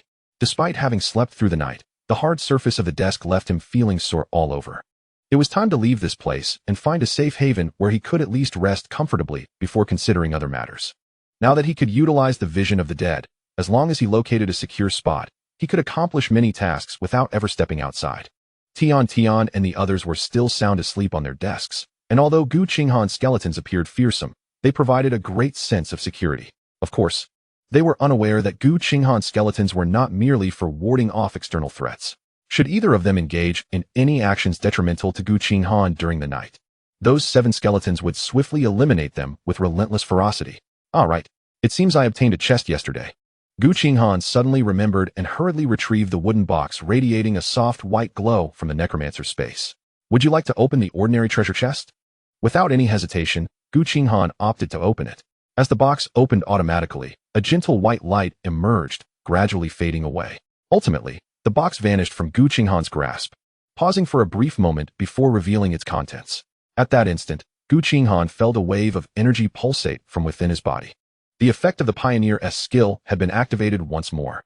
As the orb of light in his hand slowly dispersed, it unveiled its contents. It was a pitch-black ring, undoubtedly an item of equipment. Ring of Contemplation, Level 3. Effect: stores excess mana, with a maximum capacity of 50 points. Gu Qinghan raised an eyebrow, promptly donning the ring. This piece of equipment provided no combat power enhancement, yet for Gu Qinghan, it was quite advantageous. After all, the additional mana storage offered by the ring would allow him to utilize the vision of the dead for nearly half an hour longer, or alternatively, to cast Death's Summoning 2 additional times. Having completed these actions, Gu Qinghan began to contemplate his next destination. He was not particularly well acquainted with the school. After all, he was only in his second year and had not spent much time wandering around. Additionally, the school was simply vast. The teaching building he was currently in was merely part of Zone B, and even this area could rival a large commercial district in size. However, this was merely a matter of area. In fact, Zone B was referred to as the slum area by the students of the school. This region's buildings were somewhat rudimentary, and aside from classes, few would leisurely roam about here. The dangers outside the school might be even greater. It would be prudent to develop his strength within the school before venturing out into the world. Gu Qinghan resolved firmly, casting a glance at the floor. It seemed his vision penetrated through the floor, catching sight of Li Qingshan below. The sound of footsteps echoed from the corridor, and Gu Qinghan paused, instantly realizing that survivors from the upper level were descending. He glanced at the skeletons beside him, retracting 4 of them and leaving 3 to stand guard. Although Tian and the others were already aware of his 7 skeletons, the individuals from upstairs were not privy to this knowledge. Keeping a backup plan was the first lesson Gu Qinghan had learned from nearly a decade of living. Hello, what is up with the zombies on this floor? A voluptuous and striking figure appeared at the door, and upon observing the state of the room, she couldn't help but inquire. Gu Qinghan recognized her instantly. It was their previous teacher, Han Jingjing. We've eliminated them all. He replied succinctly, lacking the desire to elaborate further. Although Han Jingjing had anticipated this, hearing it directly from Gu Qinghan still left her somewhat incredulous. She surveyed the immaculate floor, a hint of disbelief crossing her features. What about all those zombies? Where are their bodies? They were taken away through a rift. Gu Qinghan originally had no intention of engaging with the teacher, but suddenly recalled that she might possess knowledge beyond his own, which piqued his interest. He leaped from his desk and approached Han Jingjing, inquiring, "Teacher, may I pose a question to you?" Han Jingjing stepped back a couple of paces, her gaze toward Gu Qinghan laced with apprehension, an instinctive fear of the formidable. While they were all trapped, waiting for an opportunity, these 3 had audaciously eradicated the zombies. "What do you wish to ask?" she stammered. "In our school? Where might one find a relatively safe refuge?" He probed, articulating the question that weighed heavily on his mind as he sought a secure location for his impending actions. Han Jingjing furrowed her brow, contemplating for several moments before responding, "What safe place can there be nowadays? Just consider any location you deemed adequate before this game commenced." A smile graced Gu Qingshan's lips as he discerned a glimmer of possibility in her expression.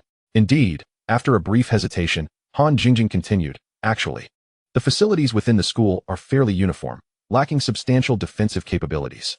However, I heard recently that the small apartments in Zone C have seemingly been completed." "Small apartments?" Gu Qingshan raised an eyebrow, intrigued by this unfamiliar concept within the school. Han Jingjing nodded thoughtfully, explaining, "Yes, they were constructed to generate additional revenue for the school. They consist of standalone 2-story apartments, albeit each room is not particularly spacious, approximately 100 square meters. 100 square meters is not spacious?" Gu Qinghan mused, recognizing that for the affluent students, it indeed might not seem ample, especially considering the exorbitant rent. He nodded, concluding that this location could indeed be significantly safer than others. "And where precisely is it located?" "Directly opposite the cafeteria in Zone C, there's a row of distinctive buildings. You'll know it when you see it. However," Gu Qinghan, noticing her expression, curiously pressed, "However, what?" "The security personnel there will verify identities. Without someone to accompany you, entry would likely be prohibited." Upon hearing this, Gu Qinghan couldn't help but chuckle. This teacher was adorably naive. "Teacher, I always thought the phrase large-chested yet brainless was merely a jest," he remarked, shaking his head with amusement as he moved towards the window under Han Jingjing's flustered gaze. "Look at the world outside now. It is no longer the same as before." Han Jingjing followed his gaze, witnessing the zombies aimlessly wandering below, with several imposing figures among them. The view from this distance was far more shocking than what she had perceived from the 8th floor. Chapter 20. The Wrath of Li Qingshan. At that moment, their conversation roused Tian and Tao Yu, who gazed at the pair in bewilderment. Gu Qinghan leaned closer to Han Jingjing's ear, whispering, "Teacher, I hope you will refrain from disclosing our dialogue to others. You are an astute individual." A shiver ran through Han Jingjing at the undertones of threat in his voice. Casting a glance at the drowsy Tian and Tao Yu, she asked softly, "Are you hiding from someone? That is classified information. Yet I hope the teacher will not make any misguided choices."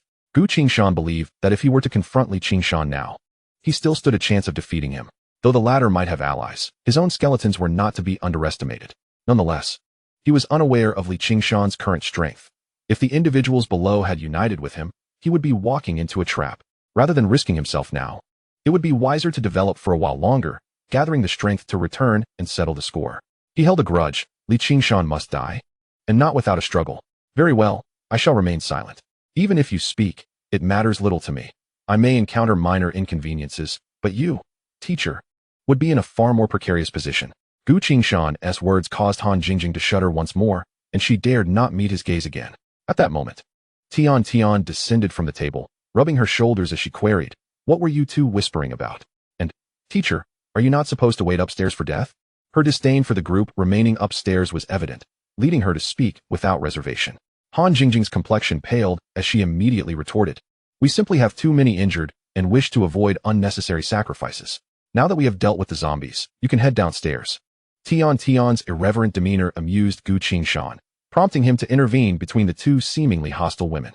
"You are not permitted to leave just yet. You may do so at noon, as a reward for my assistance in eliminating the zombies." "Why?" Han Jingjing asked, perplexed, as her inquiry stemmed from her belief that the absence of zombies warranted her question. Such questions are futile. Yesterday's healing scrolls were utilized, and they can endure. Gu Qinghan waved his hand dismissively, addressing Han Jingjing directly. "Teacher, you may return upstairs. I will ensure you can leave by noon." Han Jingjing opened her mouth to protest, but, recalling how Gu Qinghan had vanquished so many zombies, she sighed and turned away. She felt hungry and desired to seek food, as the injured required medical attention. Yet, she understood that this was no longer the peaceful world of yore. Once Han Jingjing's footsteps faded, Tian turned to Gu Qinghan. "Are you leaving?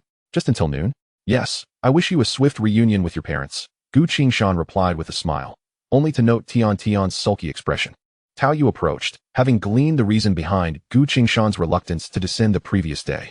He looked at Gu Qinghan earnestly, stating, "I may join the main group in action later, but rest assured, we will not betray you." "I know," Gu Qinghan smiled, recognizing that these two, choosing to follow his lead in breaking through, must understand his capabilities and general disposition. As long as they were not foolish, they would refrain from revealing any information to Gu Qinghan. At this juncture, he sent all 7 of his skeletons downstairs to hunt the wandering zombies. "Lend me a hand. Eliminate those robust zombies nearby, and ensure my skeletons are armed before noon." "Are you not concerned they will discover us downstairs?" "Not at all. The windows on the first and second floors of this row of classrooms only face 3 sides. They cannot see us from here." Tian took a deep breath, channeling her impending sorrow into a fierce onslaught against the zombies below. Even Tao Yu equipped Gu Qinghan's skeletons with shields, enabling a swifter extermination of the undead. During this process, Gu Qinghan's 5th soul flame began to glow visibly, illuminating gradually. Second floor. Liang Chao stuffed a piece of bread into his mouth, glancing at the ceiling as he pondered, "Old Li, why has there been no commotion from the zombies upstairs? Have they all been exterminated?" Gu Qinghan rubbed his temples, recalling how the previous night, the zombies had relentlessly attempted to breach their defenses, nearly resulting in dire consequences. Nevertheless, under his leadership, the group of professionals managed to secure the entrance on the first floor. Yet, they had all barely managed to catch any sleep. Uncertain, he decided to wait until after a nap to ponder further. He rested his head on the table, his eyes reflecting a mixture of ambition and a hint of fatigue. The toil of yesterday had not been in vain. Today, this band of professionals was showing him a newfound respect. He could already envision himself as their leader, navigating through this post-apocalyptic landscape. Suddenly, Liang Chao's soft exclamation jolted him from his reverie. "Old Li, have you noticed that there seem to be significantly fewer zombies since this morning?" Gu Qinghan abruptly opened his eyes. Indeed, last night, the zombies nearly breached the barricaded door. Yet, since morning, their aggression has markedly diminished. "No, it's not merely a lack of aggression. The sheer number of zombies has significantly decreased." He rose from the table, contemplatively gazing out the window. Indeed, the zombies outside appeared sparse, with some even retreating towards the back of the building. Was someone exterminating zombies behind the building? The thought crossed his mind, yet he was unaware that the one doing so was Gu Qinghan. Gu Qinghan had unwittingly served as the sentinel at the gate for Gu Qinghan throughout the night. Moreover, Gu Qinghan had cleverly exploited the unique structure of the teaching building to eliminate threats right under his nose. Gu Qinghan furrowed his brow. It seemed there were indeed formidable individuals within the surrounding educational buildings. What time was it? As a combat professional, he had left his phone with Liang Chao earlier. Liang Chao retrieved the device, illuminating the screen as he remarked, "It's just past 10:30. What is up? Not sleeping? Others are still leveling up. One day without sleep won't kill you." He stood up, pulling Liang Chao towards the stairwell. Let us dismantle the earthen wall and check on the survivors on the upper floor. He had also noticed that the zombies on the upper floor had not stirred for quite some time. However, he had been too preoccupied with the zombie threat to address this matter. Liang Chao acknowledged, noting that during yesterday's battle, he hadn't exhausted himself too much, merely needing to repair the defensive works at the entrance. The two, accompanied by a few weary combat professionals, reached the stairwell, ready to remove the earthen wall to assess the situation on the third floor. These individuals were there to mitigate any potential danger upon opening. Liang Chao raised his hand, and a wave of earthy light materialized. The thick earthen wall seemed to dissolve, scattering to the ground. When they finally beheld the scene beyond the wall, they were momentarily stunned. The once crowded corridor on the third floor was now devoid of zombies. In their place stood a group of injured individuals, assisted by those from higher floors. Gu Qinghan was taken aback and, directing his gaze towards a silent boy among them, inquired, "Did you all exterminate the zombies on this floor?" "Well, who else would it be?" A girl with long, slender legs interjected, her tone laced with palpable hostility. "You think it was your group?" Gu Qinghan regarded the girl, a flicker of admiration crossing his eyes. She hurled a purple arcane orb, obliterating the remnants of the earthen wall. "Just us, what of it?" "Oh, and there's also someone named Gu Qinghan." Upon hearing that name, Gu Qingshan's heart surged with a desire for vengeance. "Gu Qinghan, where is he?" A dark aura began to coalesce around his hands, suggesting he was on the verge of taking action. Tian pointed towards the window.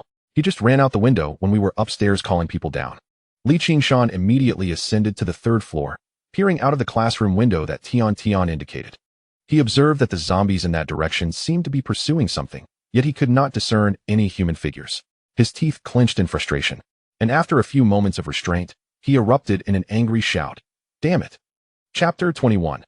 Journey to Zone C. The number of zombies here seems to have diminished, Gu Qinghan reflected, observing the gradually thinning horde around him. After several hours, he had finally reached level 6. At that moment, he commanded a total of 8 skeletons, each boasting a base combat power of 30 points. However, to his dismay, leveling up had not increased his health points. Instead, he had gained an additional 20 points of mana. "I'm practically a fragile chicken," Gu Qinghan lamented inwardly upon realizing this. Nonetheless, the soul fire enhancement that appeared at level 6 provided him with a measure of security amidst the zombie tide. Your strength makes the undead tremble. 70% of the damage you receive is redistributed to your minions. No new enhancements had materialized, merely an amplification of the initial enhancement effect. Gu Qinghan felt assured that as long as he did not willingly place himself in the zombies' jaws, he would likely remain safe. Moreover, each of his skeletons was now equipped with shields and weapons, significantly boosting their combat prowess. Against the 2-level zombies charging at them, they could nearly achieve instant kills. After such swift eliminations, they would be restored by necromantic energy, re-entering battle in peak condition. As Gu Qinghan made his way towards the small supermarket he had previously spotted, he suddenly encountered a solitary tyrant zombie. Earlier, he had carefully avoided such encounters. It was not out of fear, but rather because defeating a tyrant zombie required several skeletons. In areas densely populated with zombies, failing to swiftly deal with a tyrant zombie could result in being overwhelmed. At that point, his fragile flesh would not be able to restore itself like the skeletons. In the trials, tyrant zombies dropped no loot, but what about in reality? Gu Qinghan glanced around. The number of zombies here was scant, leaving 3 skeletons to defend adequately. Observing the tyrant zombie patrolling its territory, he gritted his teeth and muttered to himself, "Fortune favors the bold, while the timid starve. Let us do this." With that declaration, 5 skeletons broke off from the group and charged at the tyrant zombie. Upon spotting the adversaries, the tyrant zombie immediately lunged forward, dragging 2 iron chains, and the battle commenced. However, what ensued left Gu Qinghan speechless. Each of his skeletons, now equipped with shields and weapons, had achieved a combat power of 37 points. The tyrant zombie could not easily knock away a single skeleton. Yet the skeletons were incapable of inflicting effective damage on the tyrant zombie. The very spikes on the wooden clubs might be effective against ordinary zombies, but to a behemoth standing over 2 meters tall, they were little more than oversized needles. Previously, in the trials, his skeletons had relied on weapons from the armory to swiftly dispatch tyrant zombies. Now, they were armed only with wooden sticks. The 5 skeletons clearly held the advantage, but it would undoubtedly take time to bring down the tyrant zombie. Gu Qinghan glanced at the nearby small supermarket, hesitated for a moment, and then decided to enter with 3 skeletons in tow. Inside, a few zombies had somehow infiltrated, but they were swiftly dispatched by the 3 skeletons. Subsequently, Gu Qinghan began to transfer all the goods from the supermarket into his necromantic space. Within a 10-meter radius, anything touched by Gu Qinghan or his skeletons with the exception of living beings, could be drawn into the realm of the undead. By the time he had thoroughly emptied the small supermarket, he discovered through the perspective of the deceased that the tyrant zombie was finally on the verge of death. It was almost reduced to a mere pulp. Approaching the corpse of the tyrant zombie, Gu Qinghan observed that it was not yet completely lifeless. He commanded one of the skeletons to obliterate its skull, and at last, he felt a surge of necromantic energy coursing into his body. Simultaneously, a battle axe radiating a sharp aura was revealed. Tyrant Battle Axe, Level 5. Combat Power Increase, 25. Goodness, how impressive. Gu Qinghan's eyes widened in astonishment. The combat power of this equipment was nearly comparable to that of one of his skeletons. He attempted to lift the battle axe, but found it somewhat cumbersome. With a hint of resignation, he instructed one of his skeletons to exchange its weapon for the axe. In an instant, the combat power of that skeleton surged to a staggering 60 points, transforming it into a veritable tyrant. Gazing at his increasingly formidable skeleton squad, Gu Qinghan couldn't help but marvel at the strength of his profession. Since acquiring his talent the previous day, he had been able to discern the attributes of his skeletons, 120 health points and 30 mana points. Although he was uncertain about the utility of his skeleton's mana, that 120 health point figure was enough to make his mouth water. If only he could claim half, or even a third, for himself. After this moment of contemplation, Gu Qinghan and his skeleton squad set forth once more on their journey. District C was not particularly close to his location. Even taking the campus bus would require over 10 minutes. With public transport now out of the question, he had no choice but to make his way there on foot. However, a new dilemma soon arose. He was unfamiliar with the route. Aside from a single visit to the cafeteria in District C during his initial days at the university, he had hardly ventured there since. In a landscape now rife with zombies, he could not be certain that the paths he remembered remained accurate. With this thought, he let out a sigh. I shall proceed on foot. Should I encounter anyone, I can inquire for directions. As it turned out, the university campus was indeed densely populated. In less than 10 minutes, Gu Qinghan spotted a serious-looking group engaged in combat with zombies. However, judging by their hesitant movements, it seemed they would not be able to hold out for long. Cloaked in a mask scavenged from the supermarket and donning the hood of his black sweatshirt, Gu Qinghan suddenly appeared enigmatic. With the addition of a pair of rectangular glasses, he could have easily passed for a dashing figure from an era of peace. Exuding an air of charisma, concealing his appearance, Gu Qinghan approached the group. He could no longer restrain himself and wished to ask them for directions. A few minutes later, after Gu Qinghan's 8 skeletons had dispatched the zombies, the group let out a collective sigh of relief. A young man with a righteous countenance looked at Gu Qinghan, practically ready to kneel in gratitude. Thank you. If it weren't for you, we would undoubtedly have suffered significant casualties today. Gu Qinghan waved his hand dismissively and corrected him. No need for thanks. Had it not been for me, you would surely have perished here. The young man hesitated, seemingly taken aback by Gu Qinghan's bluntness. Nevertheless, Gu Qinghan had no time for idle chit-chat and directly posed his question. How do I get to District C? The young man paused for a moment before offering a rueful smile. I don't know. We always took the campus bus to get there. Gu Qinghan sighed and turned to leave. Just then, a timid girl raised her hand weakly. I know the way. I ran to District C last semester and came back. Gu Qinghan turned back, his gaze falling upon the seemingly demure girl. Do you truly know how to get there? Deceiving me will not end well for you. I am not lying, but I do not intend to go to District C. Gu Qinghan suddenly froze, observing the girl who kept her head down, appearing somewhat shy even while speaking. The girl seemed to sense the awkward atmosphere and, after some thought, added, I really do not wish to go there. But we have a classmate who lives in that area. They are considering returning, and I can introduce you. Upon hearing this, Gu Qinghan's expression softened slightly. Lead the way. A few minutes later, Gu Qinghan followed the group to the base of a teaching building. The number of zombies here was fewer than in his previous location, and several individuals were actively clearing out the undead. Gu Qinghan paid them no mind and gestured for the girl to call out the people she mentioned. Many eyes turned towards Gu Qinghan, pointing and whispering about this mysterious figure. In a matter of moments, a pair of individuals emerged, supporting one another. Gu Qinghan furrowed his brow. There were injured among them. In the current circumstances, the injured were nothing more than a burden, and bringing them along would only invite countless troubles. The couple appeared to understand Gu Qinghan's intentions, their expressions brightening with hope. They were a well-matched pair, embodying the ideal of beauty and handsomeness. The young man, sporting a tousled hairstyle, looked somewhat pale as he greeted, Hello, I am Zhang Jiawei, and this is my girlfriend, Li Meng.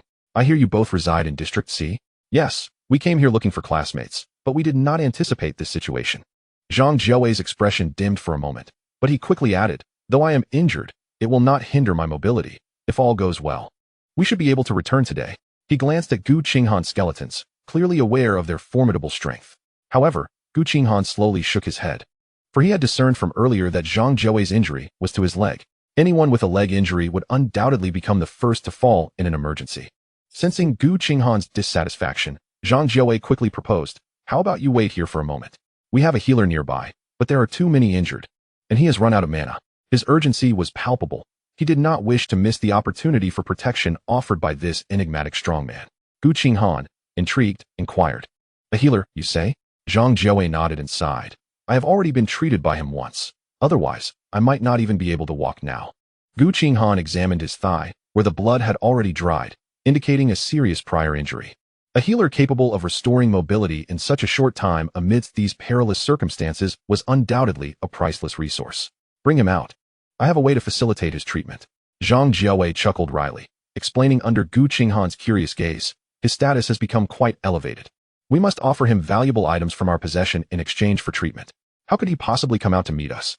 Gu Qinghan frowned. This situation was indeed troublesome. However, considering these two could lead him to District C, he gestured for them to take him inside. Before long, Gu Qinghan found himself in a classroom where a young man sat with his legs crossed, surveying the girls passing through the corridor with a roguish gaze. Upon noticing Gu Qinghan and the others enter, he straightened up and expressed his impatience. "Zhang Jiawei, is it? I recall having received your belongings, yet at this moment, I am unable to utilize my skills. Please bear with me, for I cannot forget you." Zhang Jiawei wore an expression of helplessness, but was soon interrupted by Gu Qinghan's inquiry. "How much mana does it cost to use your skill?" 15 points. "Why do you ask? What level are you currently?" "I just reached level 3. Why do you want to know?" Gu Qinghan hesitated briefly, then approached the other young man, removing his ring of contemplation. "Wear this and heal him."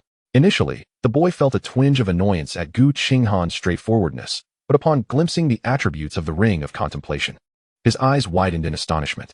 "My mana at level 3 is only 45 points, and this ring provides a full 50 points of mana. It is worth noting that the mana within the ring is currently filled by Gu Qinghan, meaning he can directly employ its mana to cast skills. Hurry up. I am pressed for time." Gu Qinghan retrieved a cup of instant noodles and a bottle of water from his backpack, which he had thoughtfully packed earlier to avoid drawing too much attention. "All right, come here, and I will heal you directly." The boy's gaze flickered, and he beckoned Zhang Jiawei over.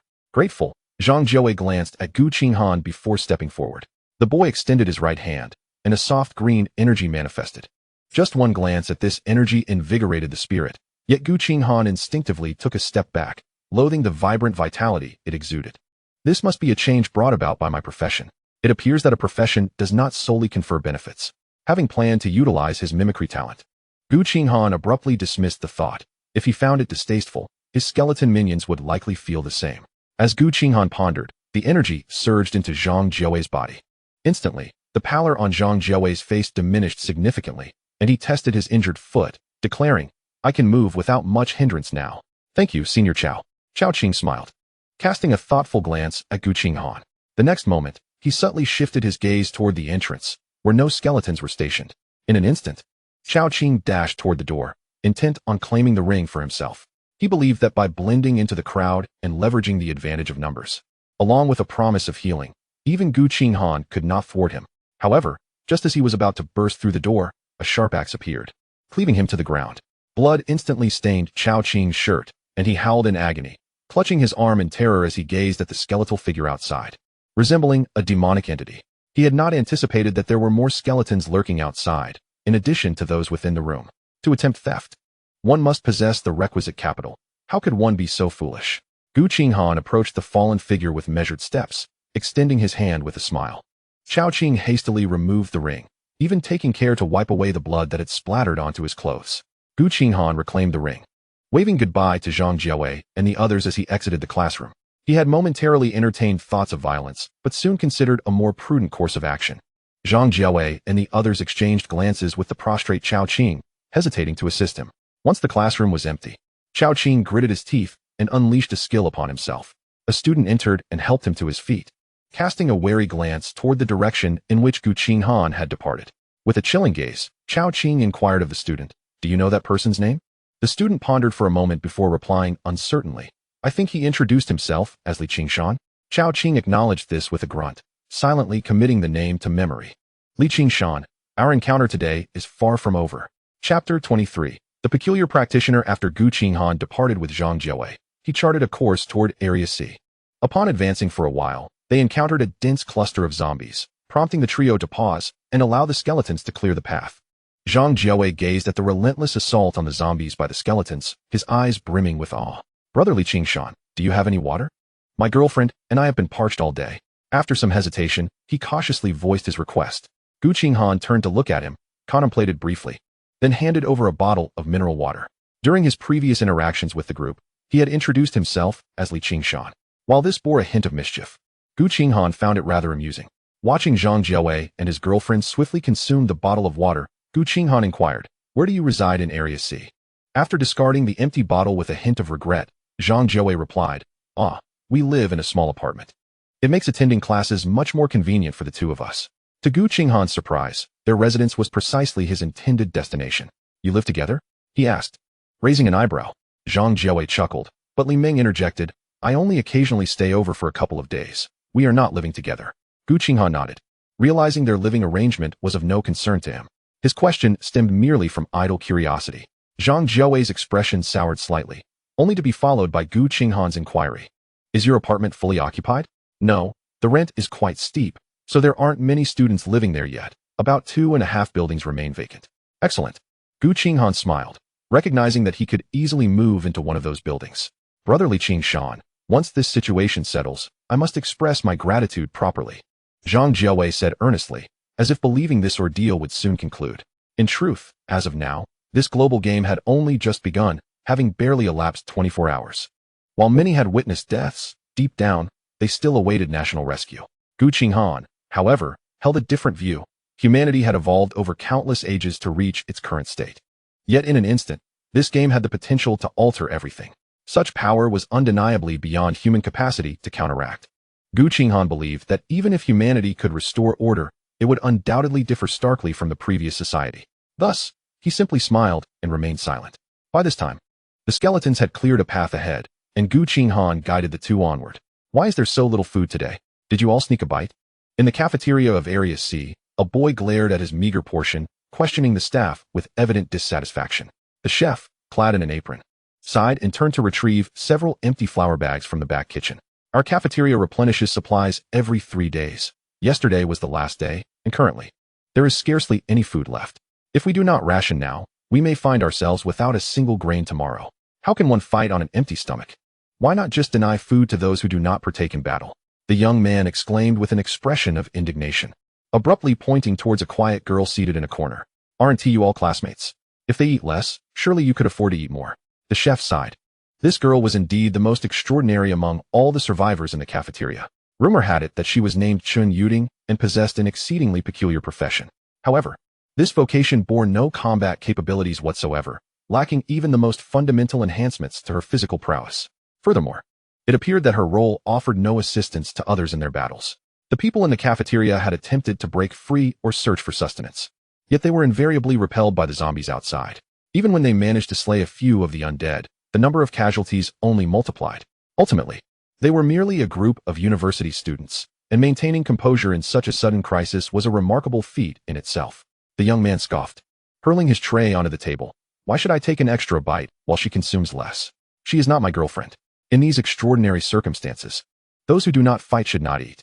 I refuse to partake. Do not trouble this gentleman on my behalf." The quiet girl suddenly spoke, her voice cold yet imbued with a trace of subtle pride. The young man faltered momentarily before retorting, "I hope you genuinely abstain, rather than secretly requesting someone to save you a morsel later." "Very well," Chun Yuding replied, casting him a glance, her ice-cold eyes devoid of any emotion. The young man departed with his tray, and soon after, the others received their share. Yet Chun Yuding remained motionless in her corner. A few minutes later, a plump girl approached with a tray in hand, sitting beside Chun Yuding. "Miss, you should eat something. I noticed you barely touched your food at noon." Chun Yuding turned to the girl, a smile breaking across her face. "Thank you, but missing a meal is no great matter. However, given the uncertain duration of our stay here, you are so slender that you may find yourself famished." The plump girl pushed her tray towards Chun Yuding, indicating the remaining portion of food. "Please, eat. Rest assured, the leftover portions are entirely clean." Chun Yuding glanced down at the tray, her stomach growling audibly in response. The plump girl handed her a pair of clean chopsticks, urging, "Hurry and eat." I simply adore making friends with beautiful older sisters. We girls should unite and support one another. Thank you. Then I shall eat. Chen Yuding was indeed ravenous. Yet the food in the cafeteria had been monopolized and strictly controlled by a group of professionals. Lacking combat abilities, her rations were exceedingly meager. There had been one professional who sought to engage with her, hoping to share some of his provisions in exchange for her company. However, her innate pride would never allow her to acquiesce to such demands. She swiftly devoured the food on her tray, leaving not a single grain behind. Even as she ate quickly, her demeanor remained graceful, evoking admiration for her elegance. Thank you. I am Chen Yuding. May I know your name? She placed the tray before her, gazing gratefully at the plump girl. I'm DUI, but wait a moment. I need to use the restroom. I'll be back to chat with you. The plump girl suddenly remembered something and dashed towards the restroom. Chen Yuding blinked in surprise, finding the girl's hurried departure somewhat amusing. This plump girl was truly kind-hearted. She returned the tray and resumed her seat, awaiting the girl's return. However, after waiting for several minutes, there was still no sign of her reappearance. Yawning, she glanced at the darkening sky outside, puzzled. Strange, I feel unusually drowsy today. Chapter 24. Crafting Equipment?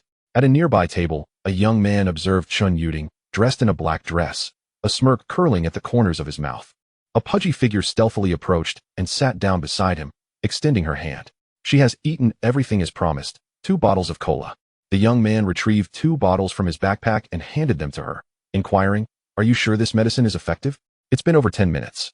It's coming soon. When I suffered from insomnia, 1 pill would have me unconscious within half an hour. I just added 3 pills to that meal. The pudgy girl was indeed the same one who had delivered food to Chen Yuding. The young man nodded, his gaze lingering on Chen Yuding, a glimmer of greed surfacing in his eyes. Playing the aloof goddess, how laughable. In just over a day since yesterday, more than half the people in the cafeteria have perished. He understood that the world was undergoing a transformation, and his audacity swelled correspondingly. While the cafeteria boasted several attractive girls, Chen Yuding was undoubtedly the most stunning of them all. Moreover, her lack of combat prowess presented an opportunity for him. I, Zhang Ming, can have my way with such a rare beauty. She surpasses all the girls I've courted before. As Zhang Ming's thoughts grew increasingly heated, a commotion behind him suddenly caught his attention. Turning around, he was bewildered to see 2 men and a woman entering the cafeteria.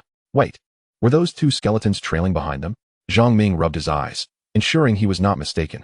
He observed one masked individual speaking to the others, before glancing around and making their way towards the less populated area, directly towards Chen Yuding. At that moment, Gu Qinghan was seething with frustration. After a day of evasion, he had finally reached Zone C. He had slain countless zombies along the way and even eliminated 2 tyrant zombies, which yielded a battle axe. However, just as he was about to pass by a small apartment, he encountered a horde of at least a dozen tyrant zombies. If not for his skeletons, who valiantly shielded him, he would have surely perished. Yet even so, he had exhausted his blue energy, barely managing to escape with only 2 skeletons in tow. By all accounts, he had lost at least a dozen skeletons. Let us rest here for today, and tomorrow I shall seek vengeance for my fallen comrades. Gu Qinghan thought bitterly, pulling out a bottle of water. Suddenly, he noticed a girl in a black dress gazing at him from a distance. She was strikingly beautiful, her light makeup granting her an air of aloofness. Yet in this moment, her eyes betrayed a hint of dazedness. Gu Qinghan dismissed further contemplation and retrieved some food and water from his backpack to offer to his companions, Zhang Jiawei and Li Ming, who had also exerted considerable effort during their escape. Otherwise, Gu Qinghan would likely have sustained injuries. Young man, I see you've come from outside. What is the situation out there? A middle-aged man dressed as a chef emerged from the kitchen, wiping his hands and engaging Gu Qinghan in conversation. Gu Qinghan, having removed his mask, took a sip of water before replying, Everywhere is infested with zombies, an unending tide of them. You are indeed remarkable. Several students here have been thwarted numerous times. The middle-aged man rubbed his hands nervously, casting a wary glance at the 2 skeletons behind Gu Qinghan. Observing the man's demeanor, which was earnest yet tinged with apprehension, Gu Qinghan couldn't help but smile. He chuckled lightly and decided to engage the man in conversation. I see there are at least a few hundred people here. How is it that you find yourselves trapped? The man sighed, a deep furrow of concern etched across his brow. It's all the children. Everyone wishes to go to different places, and with those zombies lurking about, many have lost their lives. Consequently, people are hesitant to venture outside. Gu Qinghan silently nodded, realizing he had been somewhat presumptuous. Although he could navigate the outside world, his pace was agonizingly slow. For instance, a journey that should normally take half an hour to Area C took him a grueling 6 or 7 hours. If he, with his 8 fearless and unyielding skeletons, found it so arduous, It was entirely reasonable that these flesh-and-blood students remained ensnared here. Moreover, the primary issue was that the individuals here were strangers to one another. No one wished to take the lead, leading to a situation where they were bound and helpless during combat, merely waiting for their supplies to dwindle. "What is your occupation, sir?" Gu Qinghan inquired, finding the man quite amiable and eager to converse further. "Me? I am an archer, but without a bow, I find it difficult to utilize my skills." "That does sound quite frustrating," Gu Qinghan remarked with a smile, only to hear the man continue. My plight is not as severe as that of a young girl nearby, who suffers even more." He subtly pointed to Chun Yuding, who was nodding off beside him. Gu Qinghan, intrigued, asked, "What makes her situation so dire? Has she not acquired a profession?" Based on his estimations, unless a person possessed extraordinary evasion skills, it was nearly inevitable to gain a profession amidst such a deluge of light. No, she has a profession, but it appears to be equipment crafting, which requires blueprints and materials. Currently, we only have some spiked wooden sticks. We haven't seen anything else, rendering her profession utterly useless. Initially amused, Gu Qinghan's expression shifted as he heard the term equipment, and he straightened up. "Equipment? Indeed, that's what she said," the man confirmed.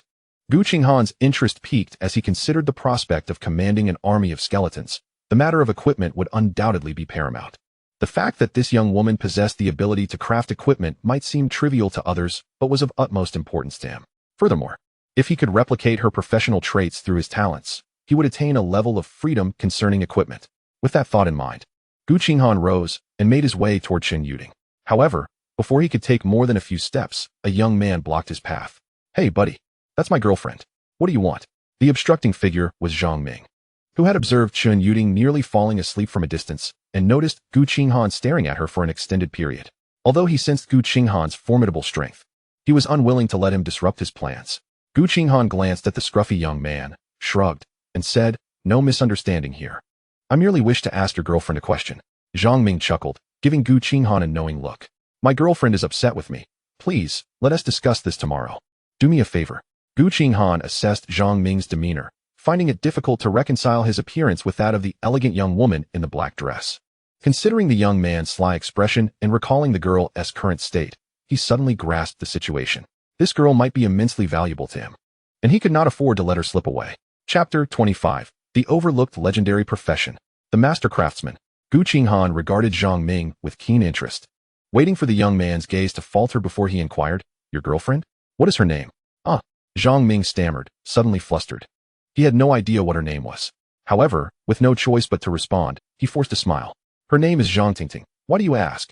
Gu Qinghan nodded, then abruptly walked toward the young woman in the black dress. Zhang Ming attempted to intervene, but was obstructed by the two skeletons. Gu Qinghan approached Chun Yuding and tentatively asked, "Zhang Tingting?" Chun Yuding struggled to lift her heavy eyelids, glancing at Gu Qinghan and dismissively waving her hand. "You've mistaken me. I am Chun Yuding." Gu Qinghan noted the overwhelming fatigue reflected in her eyes and frowned slightly. It was evident she had been drugged, and from the looks of it, the dosage was considerable. Fortunately, it seemed to be merely a sedative. He turned to Zhang Ming, smirking coldly. "Will you leave on your own, or shall I assist you?" Zhang Ming's expression was one of reluctance, but upon seeing the two skeletons wielding axes, he gritted his teeth and turned away. Gu Qinghan opted not to engage with Chun Yuding further. Her current state suggested she would soon be sound asleep. Instead, he found a nearby table to sit at, beckoning Zhang Jiawei and the others to join him. They too were exhausted, and after a meal, they promptly slumped over the table, succumbing to slumber. Only Gu Qinghan surveyed the cafeteria's occupants, then glanced back at the now sleeping Chun Yuding, his expression contemplative. His interest in her was not merely due to her appearance. He was contemplating the next steps in his plan. If she truly possessed the ability to craft equipment, many of his future endeavors would be considerably facilitated. Weapons of the caliber of spiked wooden sticks were not far removed in lethality from cold weapons. Yet items such as the tyrant's battle axe would significantly surpass them, transcending the realm of ordinary weaponry. If he could indeed procure blueprints for such equipment, he might gain a substantial advantage early in this game.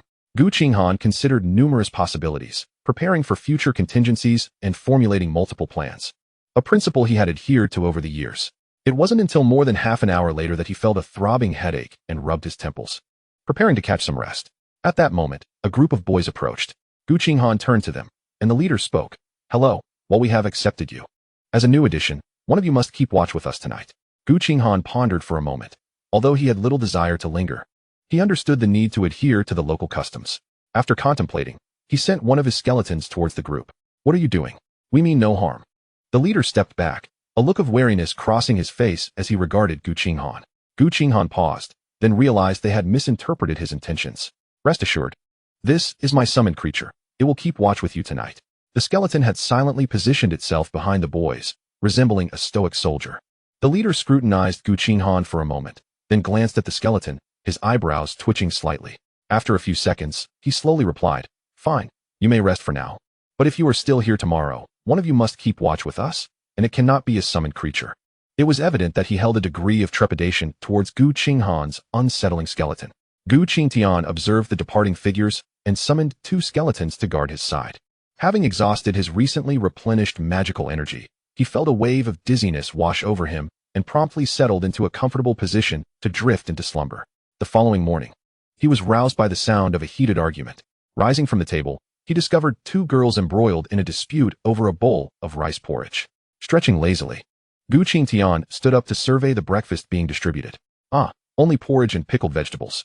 It seemed that the food supplies here were dwindling as well, he mused quietly, suddenly sensing someone's gaze upon him. Turning around, he found Chun Yuding seated, her expression contemplative as she regarded him. A smile broke across his face as he approached to greet her. Awake? Do we know each other? Chun Yuding replied, struggling to recall any prior interaction with such a striking individual.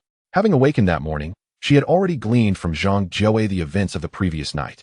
Gu Qinghan shook his head and directly inquired, Could you elaborate on your profession and abilities? I believe we might have an opportunity for collaboration. Understanding dawned upon Chun Yuding. It became clear that he had his own motives for assisting her. After organizing her thoughts, she slowly articulated, My profession is known as a divine artisan, which is essentially a non-combat class. Currently, my only skill is called Heavenly Craft, allowing me to create equipment based on blueprints, though I have yet to utilize it. Her voice wavered slightly, as she had little experience with games and lacked a clear understanding of her class. Gu Qinghan raised an eyebrow. What is the prefix of your profession? Prefix? Chun Yuding paused. Are you referring to the term legendary? Gu Qinghan, on the verge of taking a sip of water, nearly sputtered it out. While others may have chosen their professions based on circumstances, his experience was different. He had sifted through numerous classes. The spectrum of professions he had encountered ranged from basic to rare, and then to epic. His own Necromancer class was unique, undoubtedly powerful. Yet the notion of a legendary class was something he had yet to witness. Suddenly, he recalled the enormous orb of light he had seen that day. Lowering his voice, he asked, Were you struck by a rather large orb of light? Indeed, I thought I was going to perish, yet nothing happened, Chun Yuding replied, pursing her lips and gesturing vaguely, thereby confirming Gu Qinghan's suspicions. A smirk crept onto his lips. Her profession appeared to be quite formidable. However, her evident isolation suggested that the others were unaware of her true capabilities. With that thought, Gu Qinghan smiled slightly and proposed, Join me. I will handle the blueprints and materials, while you focus on crafting equipment for me. His smile radiated confidence, as though he had not a single doubt regarding the procurement of blueprints and materials. Chun Yuding blinked in surprise, casting a glance at the 4 skeletons behind him, her eyes flickering with a hint of hope. The events of the past 2 days had illuminated the reality that the world had indeed transformed. Though she could not ascertain how long this transformation would endure, nor whether it might vanish altogether, she acknowledged her utter lack of self-defense capabilities. The fact that Gu Qinghan could enter the cafeteria illustrated that he was significantly stronger than the majority present. Having been drugged the previous day, it was he who had rescued her, suggesting he was, at the very least, a good person, one who would not take advantage of her vulnerability. At least for the time being. Proud yet astute, Chun Yuding bit her lip and suddenly addressed Gu Qinghan. All right, but I have one more request. If possible, please help me find my family. Chapter 26. The 2 masters in the cafeteria. Gu Qinghan's brow furrowed slightly. This woman had not even officially joined his team, yet was already laying down conditions. On one hand, this was a positive sign, as it indicated she was willing to express her terms up front. Yet, on the other hand, it revealed her inability to fully grasp the gravity of their current situation. Tian had been his equal in their struggle for survival. At least, Gu Qinghan had required her assistance to escape. Chun Yuding, however, was different. She possessed no combat capabilities and could not guarantee any future contributions. He gestured towards the cafeteria's exit, stating, You see the situation, danger lurks everywhere. I cannot yet ascertain whether you will be of aid to me. If all goes well, I will assist you. But for now, I can only promise your survival. Do you understand? I understand, and I will do my utmost to support you. You sought me out primarily for the equipment for your skeletons, correct? Gu Qinghan raised an eyebrow, complimenting her, very astute. Conversing with intelligent individuals is indeed a breeze. My cleverness is reserved for appropriate moments. Are we now considered teammates? As Gu Qinghan looked at the slightly haggard beauty before him, he suddenly smiled. Very well, welcome aboard. You are now under my wing. A faint blush crept onto Chun Yuding's cheeks, though she recognized that Gu Qinghan's words bore no deeper implications. Just then, her stomach audibly protested. Gu Qinghan glanced at her knowingly and asked, Are you hungry? Aside from the decent meal on the first day, I barely ate anything yesterday. Gu Qinghan nodded and promptly retrieved several cups of instant noodles and bread from his backpack, along with a few sausages. Here, eat this and prepare a cup of noodles for us. He gestured toward Zhang Jiawei and his partner, who were still in a stupor. They were not yet disposable.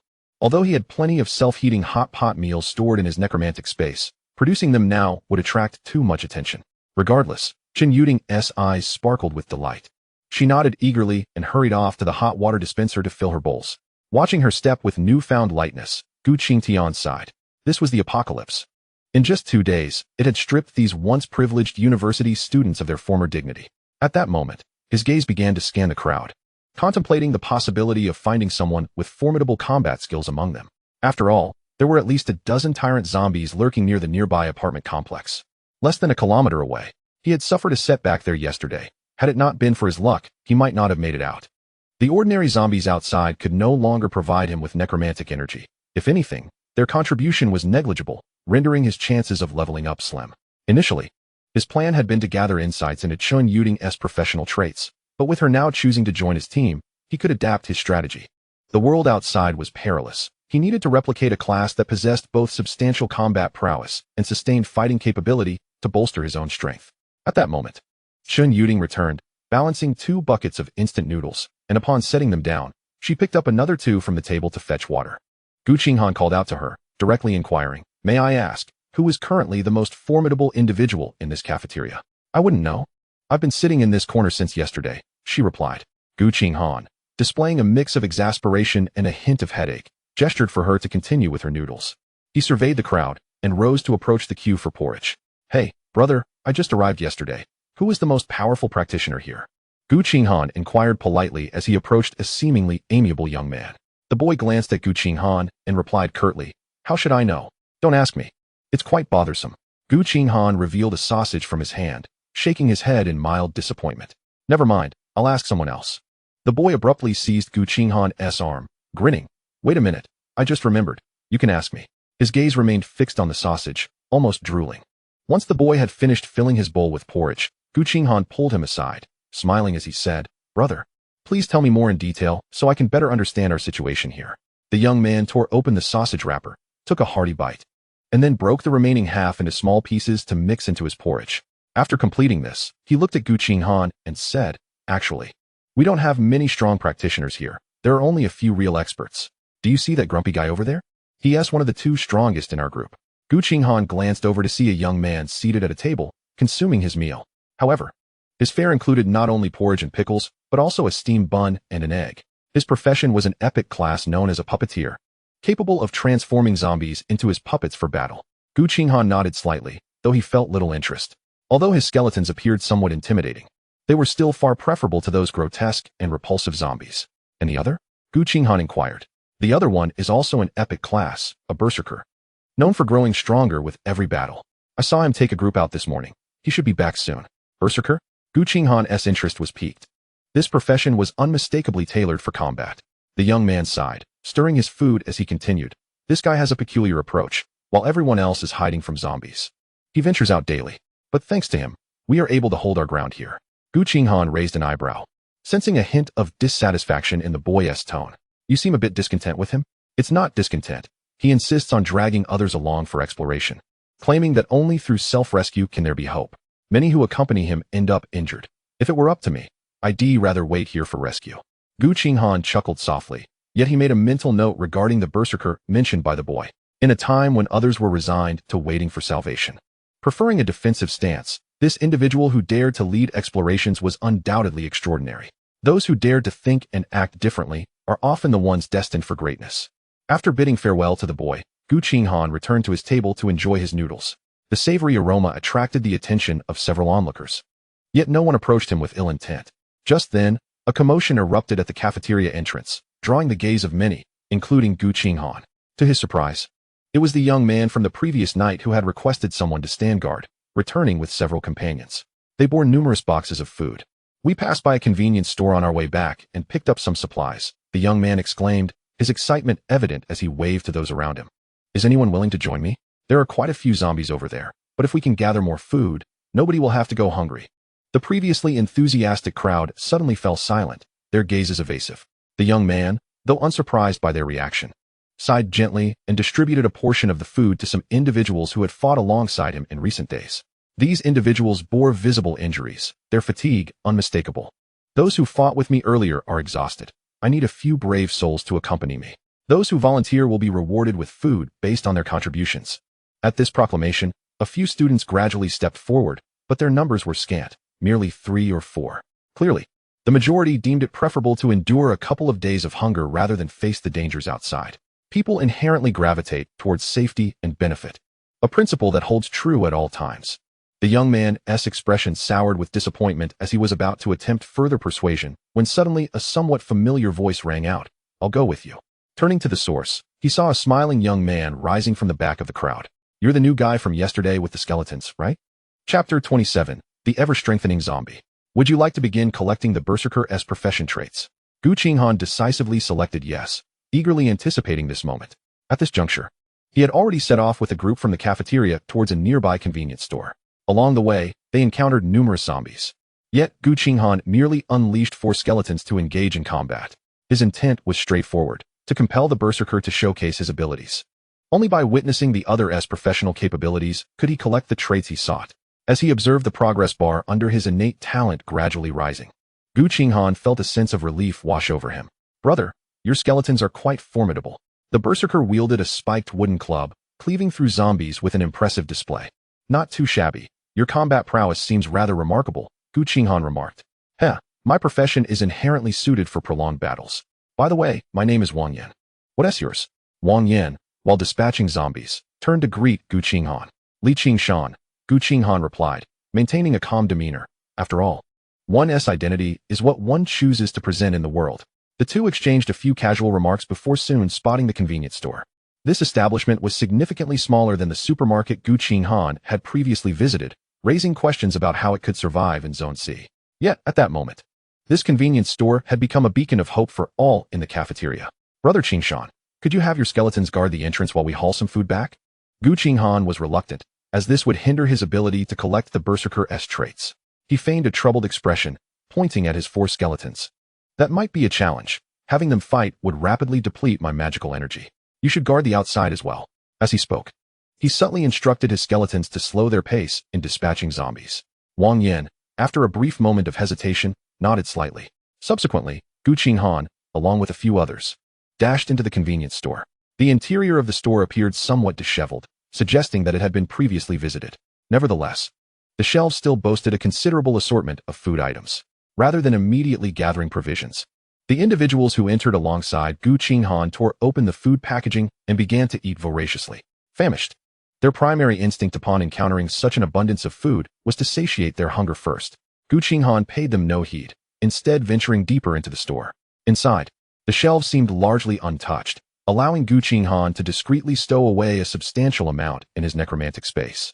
However, his haul this time was significantly less than before, a deliberate choice to avoid attracting undue attention.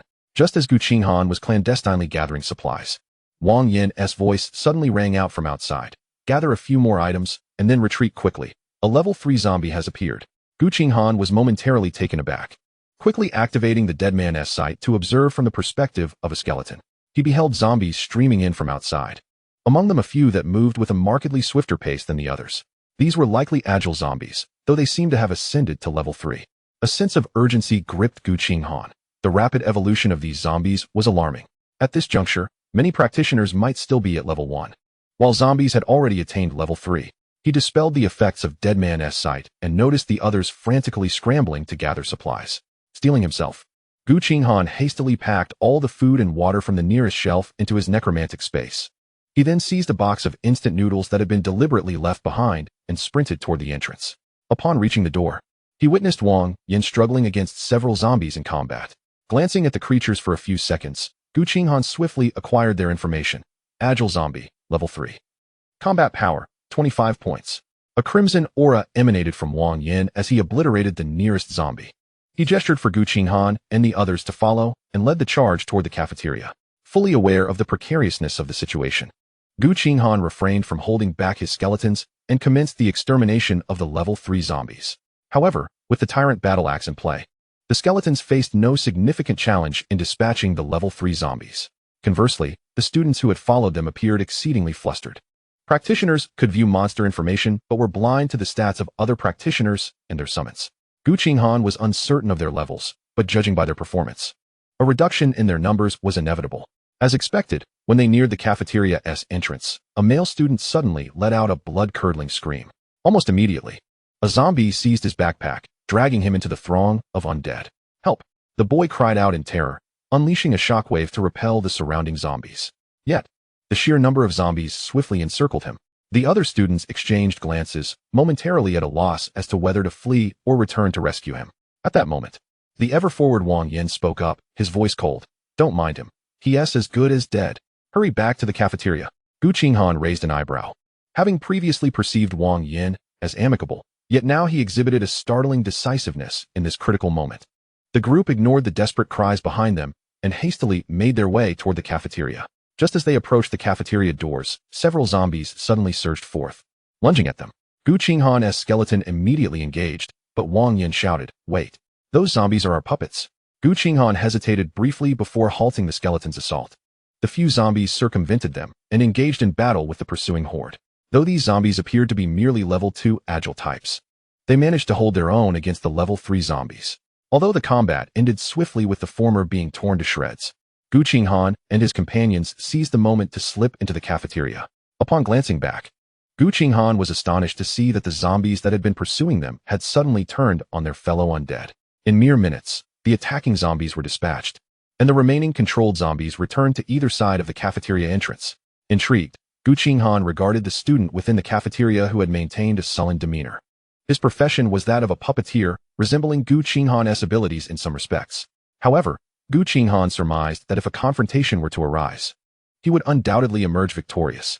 At this juncture, all those who had ventured outside had returned to the cafeteria, save for the unfortunate individual dragged into the horde. Within the cafeteria, some began to tally the supplies they had retrieved, oblivious to the absence of one member of their group. Suddenly, a petite girl burst forth from the crowd, her gaze scanning the faces of those who had just returned. Moments later, her eyes brimmed with tears as she cried out, "Where's my boyfriend? He went out with you. Why are only you back?" Gu Qinghan remained silent, and the others in the group averted their eyes. Wang Yin stepped forward, his expression laden with remorse. "I'm sorry. He was pulled into the horde and perished." Despair washed over the girl as she let out a heart-wrenching wail. Several girls stepped forward to console her, while others looked on with pained expressions. A profound sense of sorrow permeated the atmosphere, reminiscent of the saying, "When the rabbit dies, the fox grieves." Too many had already perished in the cafeteria. When would they become the next victims? No one knew, nor did anyone wish to find out. Wang Yin surveyed the crowd, now steeped in an eerie silence, and hesitated before speaking again, although it may be ill-timed. "I must inform everyone that the zombies outside have grown stronger." The murmurs among the crowd quieted abruptly. Even those counting supplies froze in place. Wang Yin continued, observing the collective unease. "When I ventured out this morning, there were no abnormalities, but just now, I encountered level 3 zombies." Gu Qinghan remained silent. He had already encountered a robust level 3 zombie on the first day, yet it was evident that this group had not. Wang Yin gestured toward the food they had brought back, his concern palpable. "These provisions are merely a drop in the bucket for so many people. I believe we need more individuals to retrieve additional supplies. The cost of going out later will only escalate." At that moment, the earlier distressed girl suddenly shouted in anger, "Go out? My boyfriend was killed because of you. Do you expect us to accompany you to our deaths?" She had lost her grip on rationality. The impact of her boyfriend's death was too profound. Wang Yin remained unperturbed, displaying a hint of regret. Yet his resolve was unwavering. "If we do not go out, all of us will starve, or worse, be overrun and slaughtered by the increasingly powerful zombies." A male student interjected, voicing a dissenting opinion. "We can ration our food. Wouldn't it be better to wait here for rescue?" We've already lost too many people. That's not feasible. Wang Yin shook his head. Our contact with the outside world has been severed. Who knows if anyone will come to our aid. However, we possess advanced weaponry, an abundance of high-tech arms that should be more than sufficient to eliminate these zombies. Gradually, dissenting voices began to emerge from the crowd, as the fear of death now eclipsed the longing for sustenance. Wang Yin pressed his lips together and continued to elucidate. Can the powers we currently wield still be explained through the lens of science? Moreover, the most crucial point. His gaze swept around the room before he exhaled slowly. Why do you believe that, in the wake of this miraculous force, our original technology and weaponry can still function effectively? In an instant, the cafeteria fell into a profound silence, a flicker of despair creeping into the eyes of all present. Indeed, why did they cling to the notion that the science upon which humanity once relied could still prevail at such a time? Wang Yin took a sip from a bottle of water, aware that he was among the few with formidable combat capabilities, thus possessing a significant claim to food and water. I will take a brief respite, then venture out once more. I urge everyone to adopt a more proactive stance. Furthermore, anyone who does not contribute this time will not receive any food from me. As he spoke, he cast a glance at the boy with a perpetual scowl. The latter remained silent, yet did not object, evidently acquiescing to this assertion. Gu Qinghan observed the duo, one an attacker, the other a defender. Their synergy was commendable. If these two could survive, they would undoubtedly achieve great things thereafter. Subsequently, Wang Yin directly handed a box of instant noodles to Gu Qinghan. Had it not been for your intervention, we might have endured far greater losses. This is what you deserve. Gu Qinghan smiled, but did not accept the offering. Throughout his journey, he had meticulously gathered insights into the other's professional traits. It was time to depart. Wang Yin was momentarily taken aback, initially assuming Gu Qinghan found the offering insufficient and was about to explain further. Just then, a skeleton approached, extending a tyrant battle axe from its grasp. From your earlier performance, you should be nearing level 5, correct? Wang Yin was taken aback, uncertain of Gu Qinghan's intent with this inquiry, and merely nodded. Yes, I'm just a little shy of the experience needed for level 5. Why do you ask? It's a gift for you. I must take my leave. Gu Qinghan gestured for the skeleton to hand over the tyrant battle axe, having collected 5 along his journey, and giving one away was of little consequence. He had quietly amassed knowledge of the other's professional characteristics, and this would serve as a token of gratitude. Though the compensation was not entirely equitable, Gu Qinghan felt a sense of peace with it, especially since this gift would significantly enhance the other's survival prospects.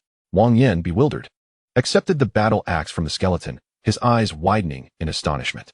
His voice trembled as he gazed at Gu Qinghan. You are already at level 5? Just pausing here temporarily. Those of lower levels cannot wield higher level equipment, and this weapon clearly indicated that Gu Qinghan was at least level 5. Wang Yin had been battling almost daily for the past couple of days and had barely reached level 4. How had this individual managed such a feat? Gu Qinghan said little more, waving to Wang Jiawei and the others at the back of the crowd.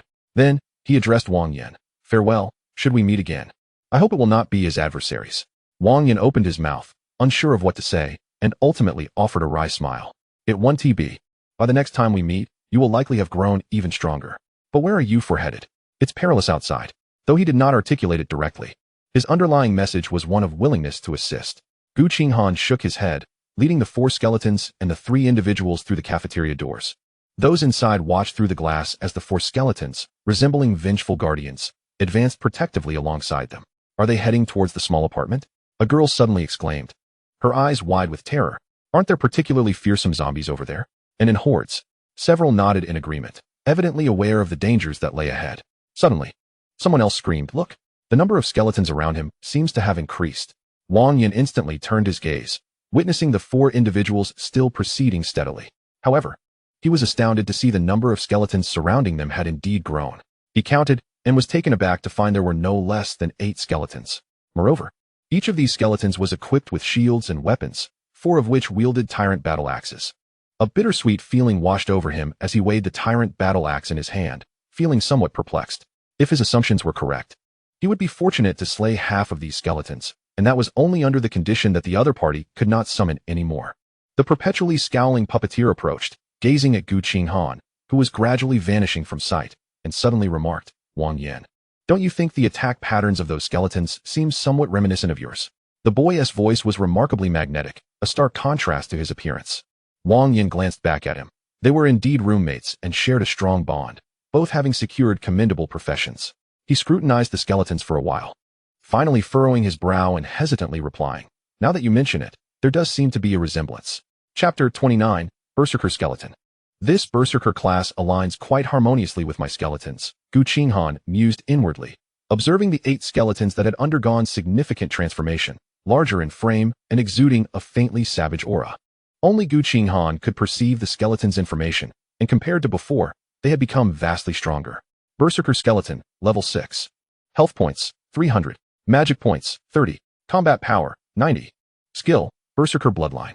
A staggering 300 health points left Gu Qinghan parched with anticipation. Simultaneously, each skeleton's base combat power had tripled. Most crucially, the skeletons had acquired skills. Gu Qinghan had just examined the Berserker Bloodline skill, which proved quite formidable. Berserker Bloodline consumes magic points to activate the Berserker Bloodline. Each attack and damage received can stack an additional 5 damage, with a cap of 50. At this moment, Gu Qinghan effectively had 8 Berserker-class companions at his disposal. However, when he conferred the Berserker-class traits upon the skeletons, he received a notification. Detected that the target is a low-level summon, effective attributes halved. This meant that a true level 6 Berserker would possess 600 health points, and its combat power would be 180 points. Nevertheless, even with these adjustments, Gu Qinghan felt immense satisfaction. Watching his skeletons protectively carve a path for him, as if dispatching mere chicks, he could not help but let out a cold chuckle. The previous day had been fraught with peril, and the ambush by those tyrant zombies had nearly spelled disaster for him. Yet now, Gu Qinghan was supremely confident in his ability to dispatch them one by one. At the same time, he became acutely aware of the peculiar nature of this area. Along the way, he had encountered a tyrant zombie or several robust zombies at nearly every interval. However, shortly after entering Zone C, the zombies had transformed into the most ordinary kind.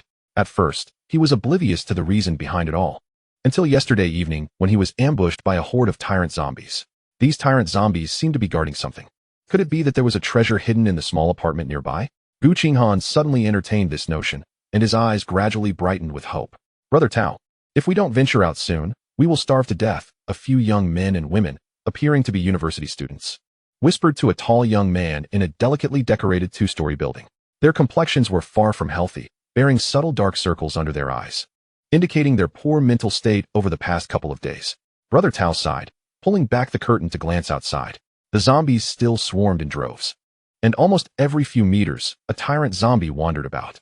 He shook his head at the others and murmured, "We can't go out. There are too many zombies. Let us wait a bit longer. Perhaps someone will come to our rescue." But this is already the 3rd day.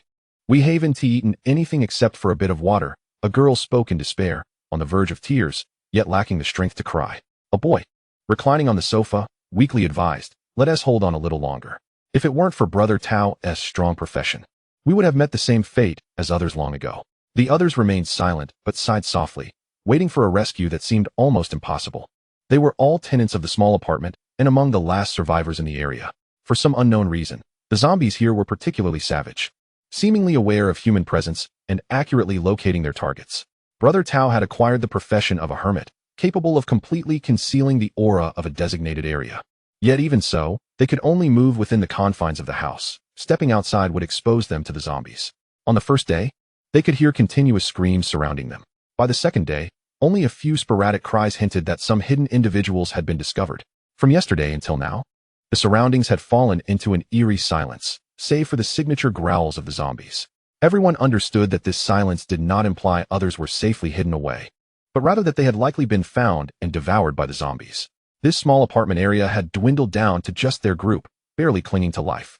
One boy leaned against the window, staring blankly at the ceiling. "Do you think we'll starve to death here?" Suddenly, the girl who had previously been silent broke into tears, stifling her sobs for fear of attracting the zombies. "No, that won't happen. My parents will come to rescue me. Please don't say that."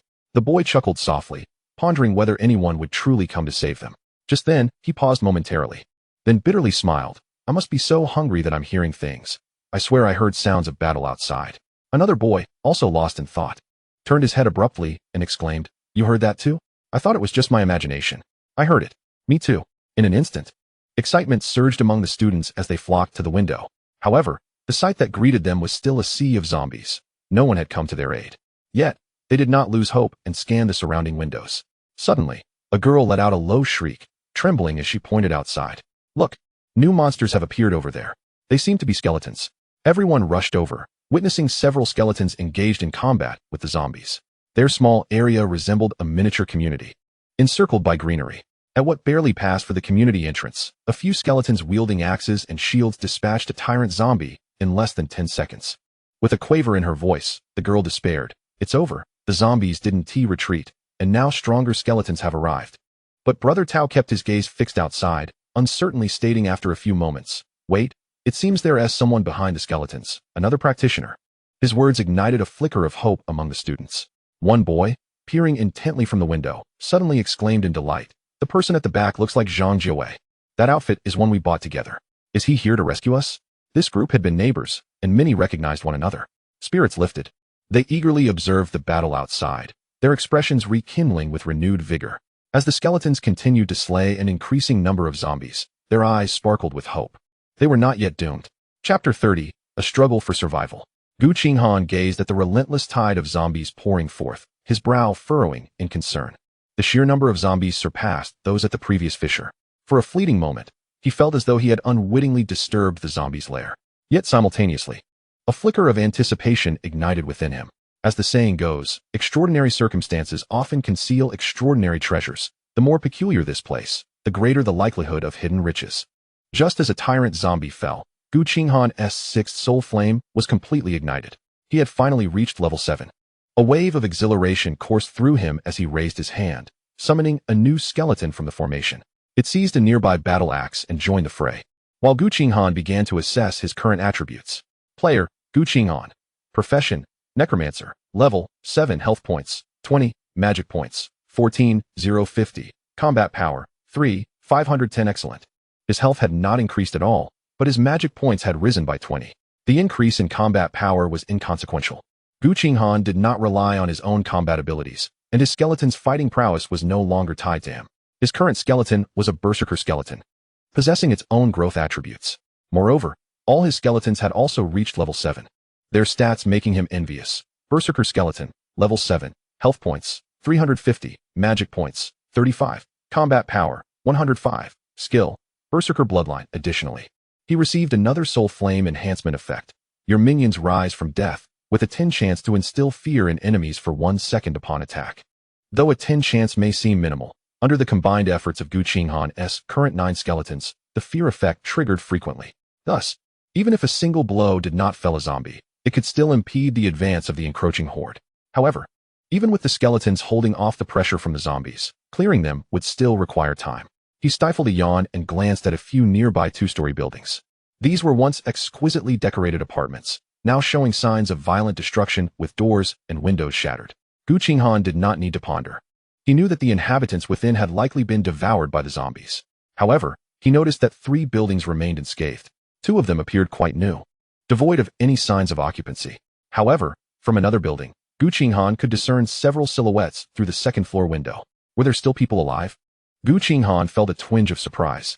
Initially, he had assumed that, given the density of zombies in this area, any additional survivors would surely have perished. If the cafeteria in Area C was akin to a beginner's level, then his previous predicament was undoubtedly a challenging mode. Yet here, the survivors were thrust into a hellish beginning from the outset. The 3 others, following Gu Qinghan's gaze, also noticed the figures in the distance. Zhang Jiawei, clutching a box of instant noodles taken from the cafeteria, gasped, then promptly sealed his lips. Gu Qinghan cast him a perplexed glance and inquired, "What is it?" "It's nothing. That's building 4. I know the people inside.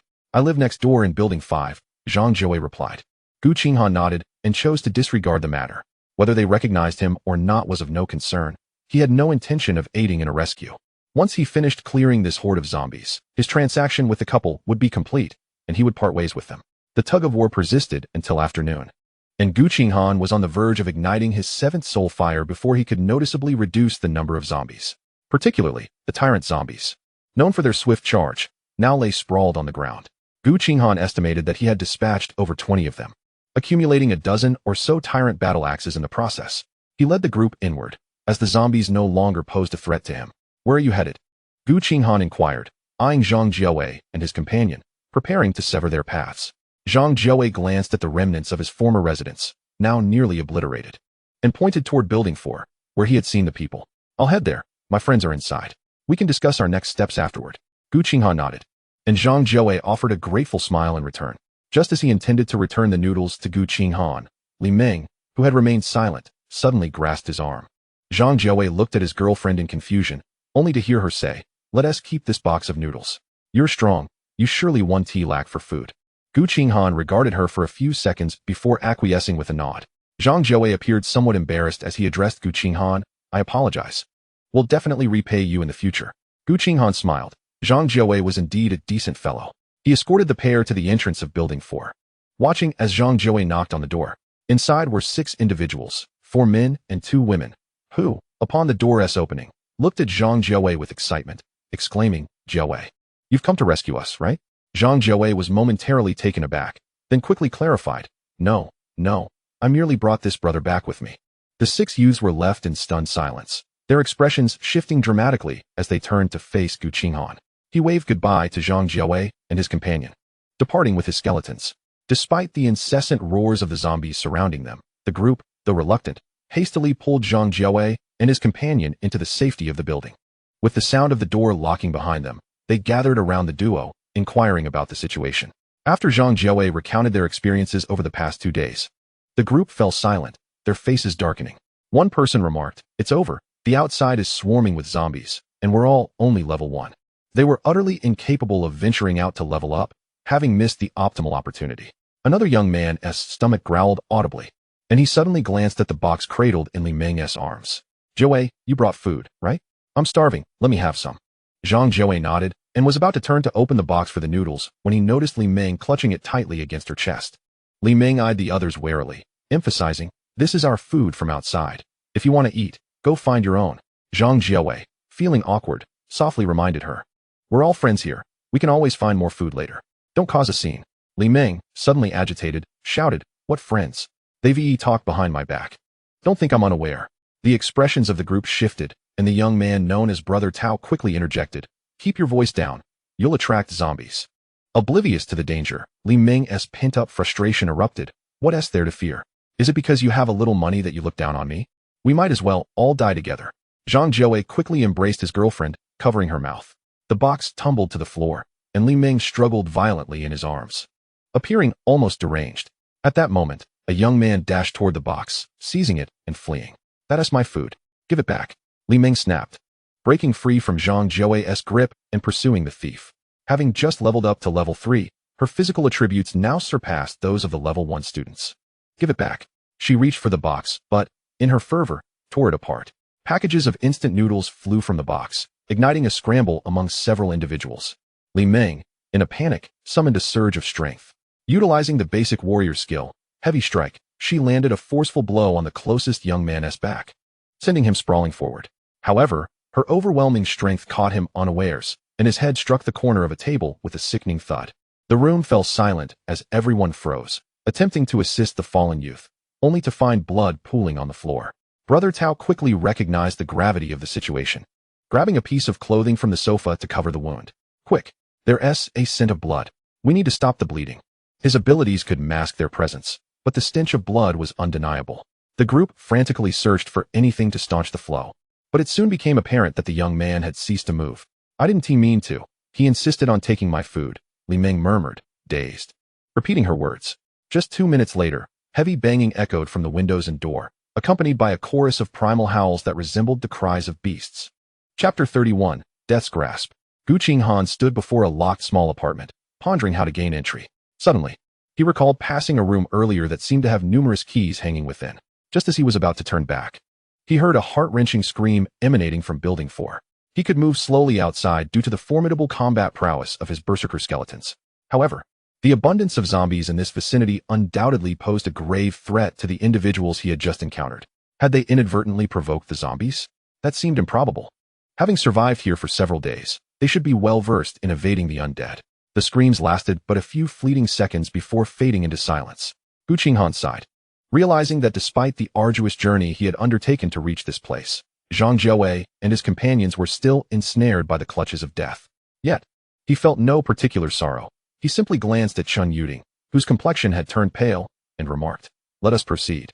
Such matters are likely to confront you frequently in the future." Chun Yuding remained silent, her black dress already stained with the blood of the undead, appearing quite disheveled. Under the protection of the skeletons, they secured the key and subsequently opened the door to Building 8. Outside, the skeletons continued their relentless slaughter of the zombies. And Gu Qinghan led Chun Yuding directly into the elegantly designed structure. The interior boasted a Nordic aesthetic, perfectly aligned with Gu Qinghan's preference for minimalism. The first floor featured a spacious living room, distinctly divided into several areas, a kitchen and a relaxation zone, standard fare, alongside a section equipped with fitness apparatus and another showcasing a few wine racks and a bar. This was no mere dormitory. It could easily be deemed a small villa. Gu Qinghan chuckled softly, marveling. This is what university life is all about. Is the world of the affluent truly this extravagant? At that moment, Chun Yuding interjected, not everyone lives like this. My father once asked if I wanted to move in here, but I declined. Gu Qinghan raised an eyebrow in jest. I didn't realize you were a little heiress. Chun Yuding offered a wry smile, her eyes betraying a hint of concern as she recalled her father, uncertain of his current state. Observing the ongoing battle outside, Gu Qinghan noted the skeletons tirelessly harvesting the zombies, dutifully guarding the premises as per his command. He shut the door behind him and ascended to the second floor, which was likely to contain the bedrooms. However, before entering a room, he cautioned Chun Yuding, choose a room wisely. No tricks, or you know the consequences. He added, oh, and remember to clean up the blood on the floor. We may be residing here for a while. As Chun Yuding listened to the sound of running water from Gu Qinghan's room, she felt a slight itch on her skin. As a girl who valued cleanliness, she was quite uncomfortable after several days without a shower. Nevertheless, when selecting her room, she deliberately chose one adjacent to Gu Qinghan's, reasoning that should danger arise, she could swiftly seek his assistance. A few minutes later, clad in a bathrobe, Gu Qinghan emerged from his room and settled onto the sofa on the first floor. It wasn't that he had intentionally chosen to remain unclothed. Rather, his old clothes were sullied with the remnants of zombie blood, emitting a repugnant odor. He was too lazy to wash them, and he lacked any new garments to wear. Fortunately, the amenities in Area C were abundant, and he could easily procure something to wear later. After another brief interval, Chun Yuding, with damp hair, poked her head out from her room. Spotting Gu Qinghan lounging on the sofa, she shyly inquired, do you have any spare clothes? My outfit is far too dirty. Not at the moment, but it's fine. Let us focus on clearing the zombies first, Gu Qinghan replied nonchalantly, then gestured towards the kitchen. Can you cook? Just a little. I learned some culinary skills from my father, she responded. Great, whip up something warm to eat. I'm famished, Gu Qinghan replied.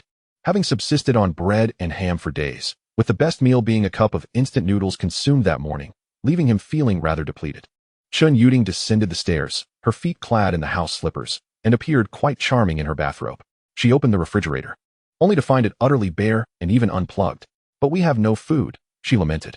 Before she could finish her sentence, she noticed several boxes of instant food beside Gu Qinghan. He had no intention of concealing his storage abilities from Chun Yuding. He needed to build strength here, and pretending would only prove exhausting. You can prepare something. I have matters to attend to. Let me know when it's ready, he instructed, activating his Necromancer's vision to assess the situation outside. Currently, the ground outside was littered with layers of zombie corpses. However, Gu Qinghan had no plans to clear them away, for after a day, these bodies would fade away as if refreshed. With the attacking zombies dwindling, he decided to assign 4 skeletons to guard the 4 directions, while the remaining 5 berserker skeletons began to scour the area under his guidance. Soon enough, he discovered 2 wooden crates emanating a faint glow nearby. The crates quickly came into his possession and were placed before him. Gu Qinghan opened one crate, but it did not trigger his pioneer skill effect. As the light dissipated, a spiked wooden club materialized before him, causing his lips to twitch slightly. He already possessed an abundance of this item in his Necromancer space. He casually stowed it away and proceeded to open the second crate. This time, a familiar sensation washed over him, signifying that the passive effect of his pioneering skill had activated. Moments later, a pale golden scroll appeared in his hand. Upon examining the scroll's attributes, he discovered it to be a special item. Potential badge. Unlocks a hidden skill for the current class. Disappears after 1 use. Hidden skill? Gu Qinghan momentarily paused, yet without further hesitation, he chose to use it. Immediately, a system notification chimed. Unlock the Necromancer's hidden skill, Death Grasp. Death Grasp. Enemies you slay will provide an additional loot drop, which goes directly into your Necromancer space. Simultaneously, Gu Qinghan sensed something new within his Necromancer space. Evidently, when the zombies outside were vanquished, the loot was directly absorbed into his inventory. He retrieved the spoils, discovering a small segment of dark bone. Common Material 1. Can be used to craft ordinary equipment. Gu Qinghan was taken aback for a moment, but a smile gradually appeared on his face. He had previously fretted over how to acquire the materials and blueprints Qinghan required. Now, it seemed, he had found the necessary resources. Chapter 32, A Merchant of Games? This small piece of bone bore no discernible origin. If one did not examine it closely, they might mistake it for a mere stone. Yet Gu Qinghan was unfazed, as this skill required no expenditure of energy, effectively allowing him to gather materials effortlessly. Now that they had secured a place to stay, his primary focus, aside from enhancing his strength, was to determine where to obtain equipment blueprints. However, there was no immediate rush. He could only hope for a stroke of good fortune. Time to eat. Unfortunately, we lack utensils, so we shall have to make do, he declared. At that moment, Qinghan placed a pot on the table, setting beside it 2 pairs of chopsticks salvaged from a self-heating hot pot. Gu Qinghan approached, discovering the pot contained a mixture of hot pot meatballs and dehydrated vegetable packets. If one were to label it, it could only be described as spicy hot pot. This is what you spent nearly an hour preparing? Gu Qinghan remarked, incredulous as he gazed at Qinghan. Still clad in her bathrobe, she blushed slightly as she explained, well, I tried my best. Having not cooked for quite some time and faced with limited ingredients, I pondered for an extended period before finally preparing this one pot of food. Gu Qinghan, without further comment, took a seat and began to savor this rare warm meal. Fortunately, the ingredients were mostly semi-finished products, and the flavor was quite satisfactory. Gu Qinghan ended up consuming half the pot alone. After setting down his chopsticks, Gu Qinghan reclined back on the sofa, employing his deceased vision to command the skeletons to explore the surroundings. Qinghan, without a trace of complaint, commenced tidying up the area and proceeded to clean the bloodstains on the floor.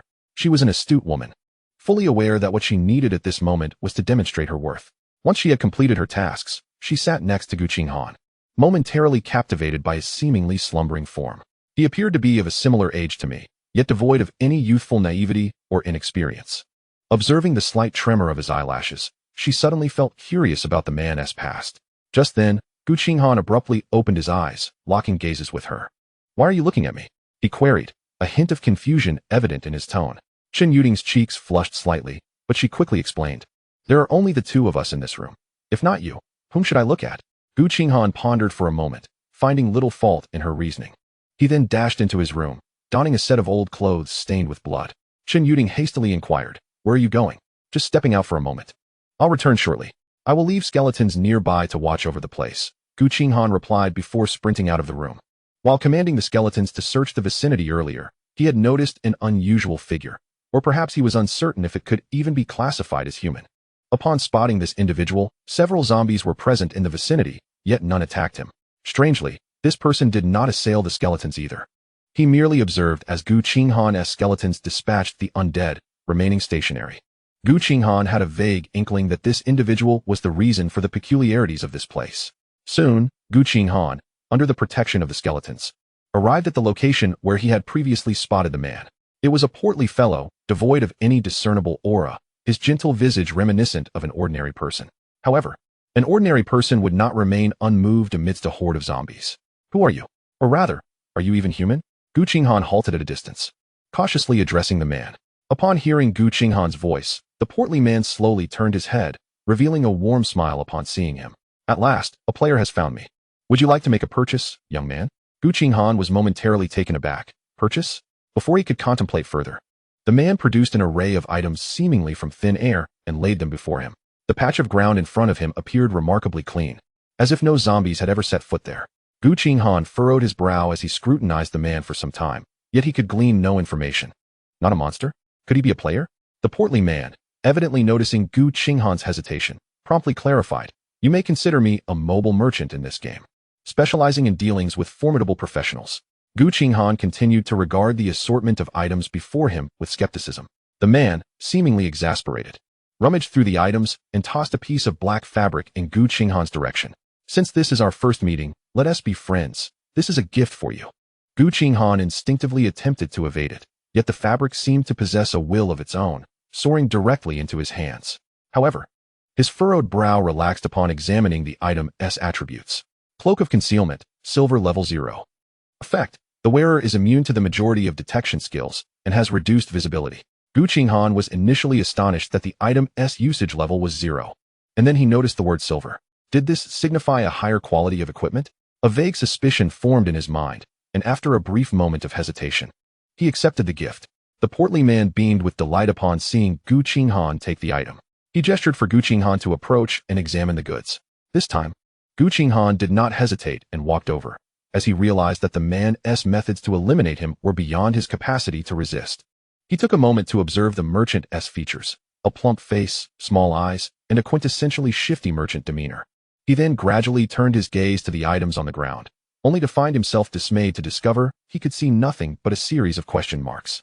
Friend, are you ready to make a purchase? The portly man rubbed his hands together, eyeing Gu Qinghan with a look that suggested he saw him as an easy target.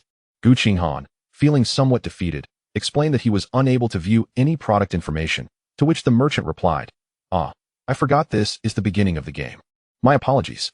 With that, he waved his hand, making all the items vanish, and began scrutinizing Gu Qinghan. Gu Qinghan, feeling a sense of wariness, took a step back and asked, "Why are you looking at me?" The merchant chuckled, explaining, "I'm simply assessing your class. There are too few items suitable for rookie players, and I want to see if there's anything appropriate for you." However, within seconds, the merchant's expression shifted slightly. He managed to conceal his emotions well, but soon adopted an apologetic demeanor, saying, "Oh dear, I'm terribly sorry. There are no suitable items for you this time. I promise there will be next time." Gu Qinghan's lips curled slightly. This portly fellow was indeed quite peculiar. Yet, an idea struck him, prompting him to ask, "By the way, do you have any equipment blueprints?" The merchant paused for a moment, nodded, but then curiously inquired, "I do have blueprints. But you likely want to be able to use them, correct?" "It's all right. I have a friend who needs them." The merchant nodded and then conjured a few tattered blueprints out of thin air. "Take a look. These are all blueprints for ordinary equipment." Gu Qinghan caught a new term in the conversation, ordinary equipment. He finally voiced a question that had been on his mind since earlier, aside from usage level. "Is there any other classification for this equipment?" The merchant nodded and explained, "Indeed, ordinary equipment refers to the most basic items, with average effects and no special attributes. Beyond that, there are black iron, bronze, silver, gold, diamond, and immortal equipment. However, all of these are far beyond your current level. You should focus on selecting items for now." Gu Qinghan nodded and suddenly pulled out the piece of black fabric he had just received for confirmation. This merchant, upon their first encounter, had gifted him a piece of silver equipment. Chapter 33, The Lethal Gray Shadow in the Sky. The merchant seemed to sense Gu Qinghan's thoughts and waved his hand dismissively, saying, "No need to worry, we are friends. Remember to come to me for your purchases in the future." Gu Qinghan looked up at him, puzzled, and asked, "Aren't you the only merchant?"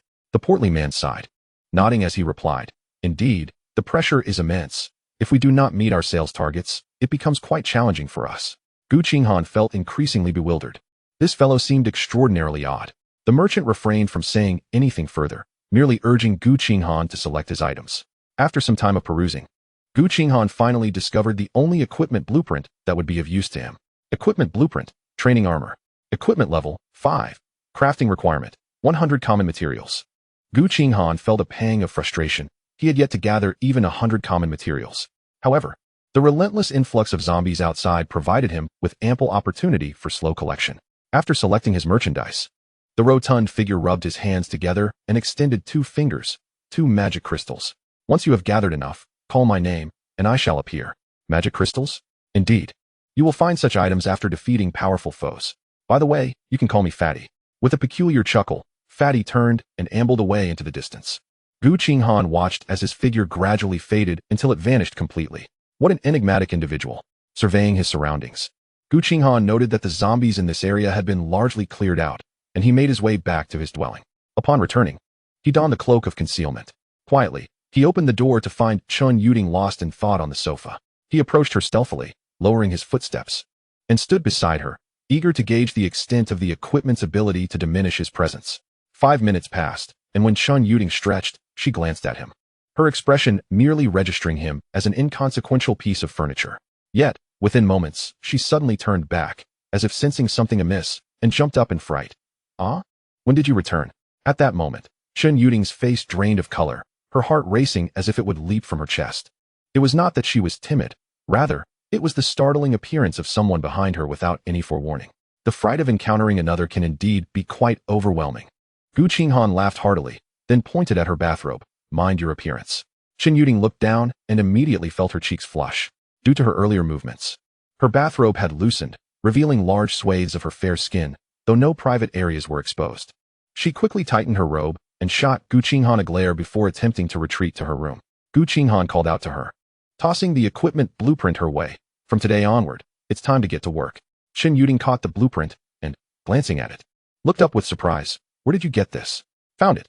Chen Yuding was momentarily speechless but quickly replied, but we lack materials. We still cannot utilize my professional abilities. Gu Qinghan smiled and produced a pile of small bones he had previously acquired, placing them on the sofa. Chen Yuding picked one up, curiously examining it for a while. Amused by her inquisitive expression, Gu Qinghan remarked, "You're still level 1, right? Can you craft level 5 equipment?" "I can, but the success rate will be quite low." "No worries, materials are not an issue. Feel free to use them liberally." Chen Yuding nodded, excitement bubbling within her despite having started several days later than others, as the prospect of wielding supernatural abilities thrilled her. Yet, as she looked at the materials in her hand, she curiously inquired, "What kind of material is this? It feels like stone, yet it is remarkably light." "Zombie bones," Gu Qinghan replied casually, turning to head back to his room. However, just a few steps away, he was startled by a sudden scream from behind. "Ah, teacher, are we being a bit too ambitious in trying to kill that tyrant zombie?" On the second floor of a teaching building in Area C, a young man gazed apprehensively at a tyrant zombie below. A middle-aged man sighed but resolutely stated, "No, we must eliminate it. The zombies are growing increasingly powerful. Yesterday, only a portion had reached level 3, and today, the majority have evolved. If this continues, that tyrant zombie will surely grow stronger as well." Behind him, several students sat, disheveled yet attentive, listening intently. His name was Duan Tao, a university instructor. On the day the game commenced, he had been holding a class meeting when he found himself trapped by zombies. Despite having received the ordinary profession of archer, he discovered a chest in a neighboring classroom. Upon opening it, he found a wooden bow. This bow did not require arrows, as shooting was powered by his magical energy. It was with this bow that he had led his students to slay numerous zombies in the days since, garnering substantial supplies. However, the zombies were growing stronger. This morning, he had noticed that most of the surrounding zombies had already reached level 3. His greatest concern lay with the tyrant zombie swaying below. Should that creature also grow in strength, he feared he could not ensure the safety of his students any longer. Fortunately, thanks to his relentless hunting, he had reached level 5.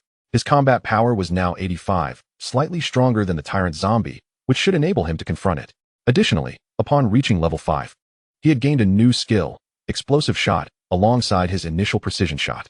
He understood all too well that this was a game born from reality. A mere increase in combat power did not guarantee victory. If he could not swiftly dispatch the tyrant zombie, he would surely be reduced to pulp in close combat. Close combat professionals, head downstairs and prepare. Shield bearers, be ready to defend at a moment's notice. We have but one chance. The ordinary zombies had been dispatched in waves, leaving only the tyrant zombie to contend with. A few minutes later, the students below finished their preparations. Duan Tao took a deep breath, drew his longbow, and readied himself to shoot. Just then, an unexpected turn of events occurred. A cacophony of flapping wings erupted from above, and shadows resembling gray streaks darted toward the tyrant zombie below. Duan Tao froze in shock, realizing that these gray streaks were not weapons, but rather sparrows. Each as large as a domestic cat. He was certain he was not mistaken.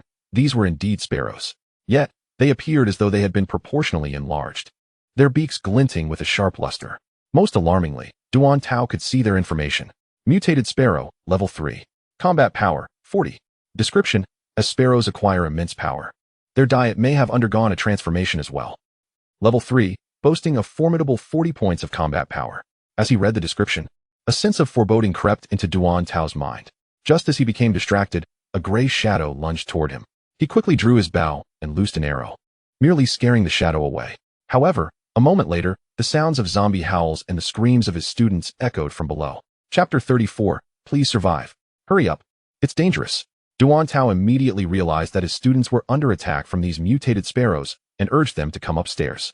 However, as he cast his gaze upon the students below, he discovered that one had already perished. A gaping wound pierced his chest, and he collapsed to the ground, utterly devoid of strength. The remaining students, stricken with terror, instinctively recoiled. The assault of these mutated sparrows was far more harrowing than that of zombies. At least with zombies, their movements were discernible, and they had grown accustomed to contending with such monstrosities. Yet, these aberrant sparrows were little more than a fleeting gray shadow before one felt a sharp pain. The fallen individual had been relentlessly pecked at by several mutated sparrows, their beaks having extracted his very heart. Moreover, these mutated sparrows exhibited no particular dietary preferences, as they turned their predatory attention toward the nearby zombies as well. Quick! Retreat to the hallway and secure the door. Duan Tao's voice cut through the panic, bringing a modicum of calm to the students as they hastily retreated. Slamming the door shut behind them, the sparrows, seemingly disinterested, shifted their focus to the zombies outside.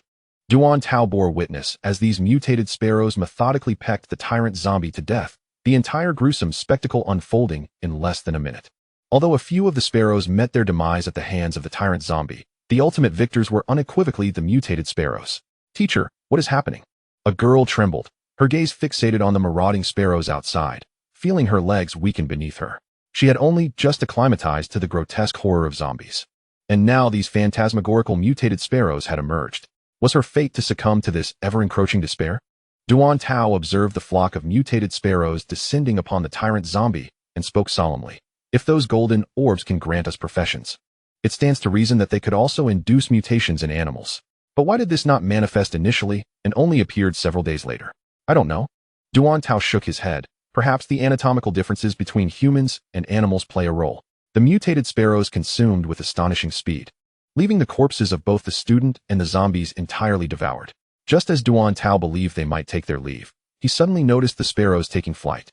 Their altitude modest, yet their trajectory aimed squarely at their second-floor refuge. A sense of foreboding surged within him. "Run! They are not satiated." No sooner had he spoken than the mutated sparrows descended like projectiles, shattering the glass with a cacophony of screams.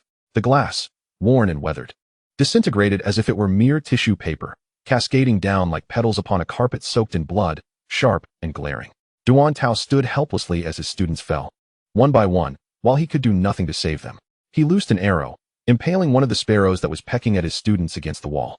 Yet, the sheer number of mutated sparrows overwhelmed him, even toppling his weapon to the ground. He shut his eyes, resigned to await the inevitable arrival of death. It was not that he lacked the will to resist. Rather, the speed of the mutated sparrows was unfathomable. After striving for so many days, to meet his end in such a manner felt absurd, yet he felt no pain. Meanwhile, he detected the flapping of wings gradually receding. Upon opening his eyes, he was astounded to find himself alone in the room, surrounded solely by his injured students.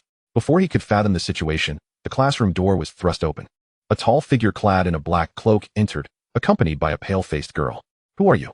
Are you here to rescue us?" Duan Tao realized that the recent departure of the mutated sparrows was likely connected to this individual. The cloaked figure shook his head and bluntly inquired, "I am a student. Do you have a priest here? We need a dispel skill for her." This figure in the black cloak was none other than Gu Qinghan, and the girl by his side was, of course, Chen Yuding. Duan Tao gasped and turned to look at the fallen students. A seemingly delicate girl, clutching the wound on her arm, gritted her teeth and approached Chen Yuding to perform a dispel skill. Gu Qinghan turned to Chen Yuding and asked, "Is it done?" "Yes. Thank you," Chen Yuding replied, her voice somewhat bashful. The reason she required the priest's dispel skill was that she had been infected. It was not from a zombie ambush, but rather due to a warning she received while showering that morning. "Warning, you have been infected with zombie toxins. Failure to cleanse within 24 hours will result in transformation." She had been paralyzed with fear, seeking out Gu Qinghan to recount her ordeal.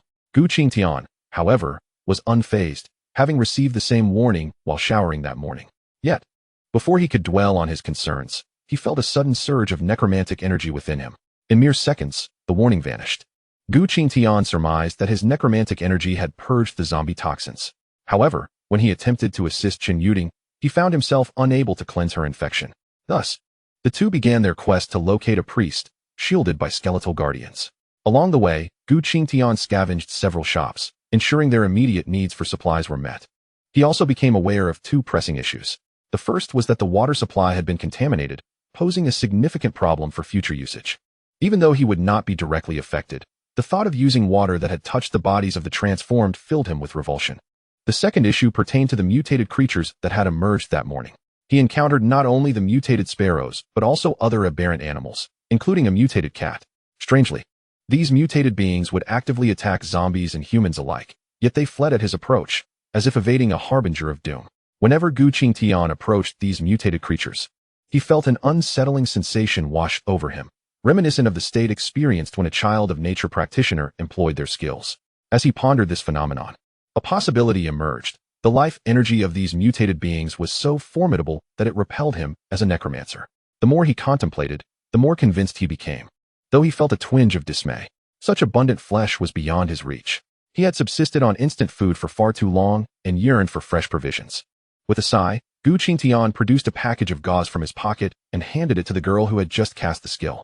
The girl paused momentarily before realizing this was a token of gratitude. As she began to bandage her wound, Gu Qinghan turned to leave. At that moment, Duan Tao, who had been observing him, suddenly spoke up. Your arrival here indicates you possess some degree of strength. Would you consider collaborating with us as we await military rescue? Gu Qinghan glanced back at him, his profound eyes concealed beneath the black cloak, inducing a sense of trepidation. He perceived sincerity in Duan Tao's expression and curiously inquired, "Why do you all believe that someone will come to save you?" Duan Tao remained silent, merely extracting a finely crafted radio from his pocket. He switched it on, adjusting the dial until a crackling sound resonated from within. After a moment of further tuning, just as Gu Qinghan began to grow impatient, a series of fragmented voices emerged from the device. "Survivors, please do not relinquish hope for survival. The military has begun to restore order. Although our technological weaponry has become ineffective, the professionals among us have endowed us with the strength to combat this calamity. Our network infrastructure has collapsed. We can only disseminate messages through this medium. Let us unite to weather this crisis and await rescue from military forces across the regions. This is a disaster for all humanity. Do not give up. Please survive." Chapter 35. The Disdain of Mutated Creatures. Gu Qinghan was momentarily taken aback, gazing at the radio in Duan Tao's hand as he inquired, "When did you receive this message?" Duan Tao, still observing the broadcast, sighed softly, "Last night. I always check my phone and radio daily, and unexpectedly, I heard this segment yesterday." From their earlier conversation, it was evident that even broadcasting signals had become exceedingly difficult to transmit. However, Gu Qinghan exhibited little emotional fluctuation. He did not believe that help would arrive anytime soon. Perhaps it was his life experiences that led him to trust only in himself. After a brief contemplation, Gu Qinghan prepared to leave with Chen Yuding. Chen Yuding hesitated momentarily, but refrained from speaking, quickly following him. Meanwhile, Duan Tao, trailing behind, attempted to persuade them, saying, "You're incredibly capable. Surely you can wait for rescue with us. Have you reconsidered?" Gu Qinghan remained silent, merely gesturing dismissively, leaving behind a desolate silhouette. After walking a short distance, Chen Yuding asked, "What do you plan to do?" Gu Qinghan glanced at her, then smiled and retorted, "What else? Just wing it, right? You don't genuinely believe that help will arrive soon, do you?" But the broadcast. Gu Qinghan scratched his head, pointing to a mutated bird soaring overhead. "Look at that creature. Do you think it's formidable?" Chen Yuding nodded. Without Gu Qinghan's reassurance, she likely wouldn't have dared to step outside. "Then do you think humans are the most numerous beings on this planet?" Chen Yuding froze, suddenly grasping the profundity of this question. On Earth, although humanity has long proclaimed itself the master of the planet, this assertion hinges on the support of high-tech innovations. When it comes to combat prowess, humans undeniably rank far lower than animals. Furthermore, the animals now possess mysterious powers akin to those of the past. As they walked, Gu Qinghan suddenly noticed a branch quivering and veering aside. Narrowing his eyes, a glimmer of astonishment flickered in his gaze. It appeared that not only humans and animals had undergone mutations, even certain plants had shown signs of change. However, these mutated flora and fauna seemed to detest his presence, refraining from attacking him as they did zombies and other humans. "Let us go? Where is that water supply area in Zone C that you mentioned? We should fetch some water." Gu Qinghan turned to Chen Yuding, pulling her from her reverie. "Oh, it's this way." Half an hour later, Gu Qinghan led Chen Yuding to a shop labeled Little Zhu's Bottled Water. Several small carts were stationed outside, laden with a few nearly empty water containers. Gu Qinghan's purpose for coming here was straightforward. This establishment was responsible for delivering bottled water to half the school. If he could deplete their supply, he would be free from worries about water resources for quite some time. He left 5 skeletons outside to guard, then entered the shop with the remaining skeletons and Chen Yuding. Inside, a few lost zombies wandered aimlessly, which Gu Qinghan kindly lulled into slumber. He then spent over an hour completely emptying the water stock. Just as he was about to leave, his brows suddenly lifted. He had leveled up. After his skeletons had engaged in relentless combat, Gu Qinghan finally reached level 8. In addition to gaining 20 points of mana, he noticed that his soul fire had granted him a new active skill. Bone Spike consumes 10 points of mana to unleash a bone spike that attacks the enemy. Gu Qinghan casually directed the bone spike towards a distant zombie, watching as a grayish-white energy swiftly coalesced into a spike approximately 20 centimeters long, which then hurtled towards the creature. With a whoosh, the bone spike zipped past the zombie's head, causing it to slowly turn in that direction. Immediately after, the zombie, spotting its prey, dragged its mangled body closer. Gu Qinghan refrained from ordering his skeletons to engage, sneering as he launched another bone spike. Then a second, a third, and a fourth. By the time he had thrown the seventh spike, the zombie had closed the distance to about 10 meters. Chen Yuding shrank back behind Gu Qinghan, uncertainly asking, "Are you testing the zombie's dodging ability?" Gu Qinghan's expression darkened as he hurled another bone spike at the zombie. Empty again. Enraged, Gu Qinghan commanded his skeleton minions to charge and dismantle the zombie. Once he had calmed down, he summoned an 8th skeleton and transformed it into a berserker skeleton. Now, the berserker skeletons were all level 8 entities, boasting 400 health points and 120 combat power. However, Gu Qinghan noticed a troubling issue. His berserker skeleton seemed to possess only a single skill. He currently had an abundance of skills: Pioneer, Death Rattle Summon, Necromancer Space, Undead Vision, and Bone Spike, among others. Even if he were to count only combat skills, he had at least 2. He could not believe that a berserker of epic class would possess only 1 skill at level 8. Thus, the only plausible explanation for this outcome was his mimicry talent, when gathering skill traits, could only replicate the skills that the target currently possessed. At first glance, this might seem disadvantageous, but upon reflection, it made sense. If he could completely replicate another S-class, then his talent would indeed be invincible. Nevertheless, Gu Qinghan felt that his talent was already extraordinarily formidable. He checked his status panel. His health remained at a mere 20 points. However, his combat power had seen a significant increase. Originally, his base combat power at level 8 should have been 50 points, but now it had surged to 140 points. Adding the 10 points from his apprentice staff, his total combat power now stood at an impressive 150 points. The emergence of the Bone Spike skill had provided Gu Qinghan with additional means of attack, particularly ranged ones. Yet, he couldn't help but feel anxious about his earlier accuracy. There was no remedy but to practice more.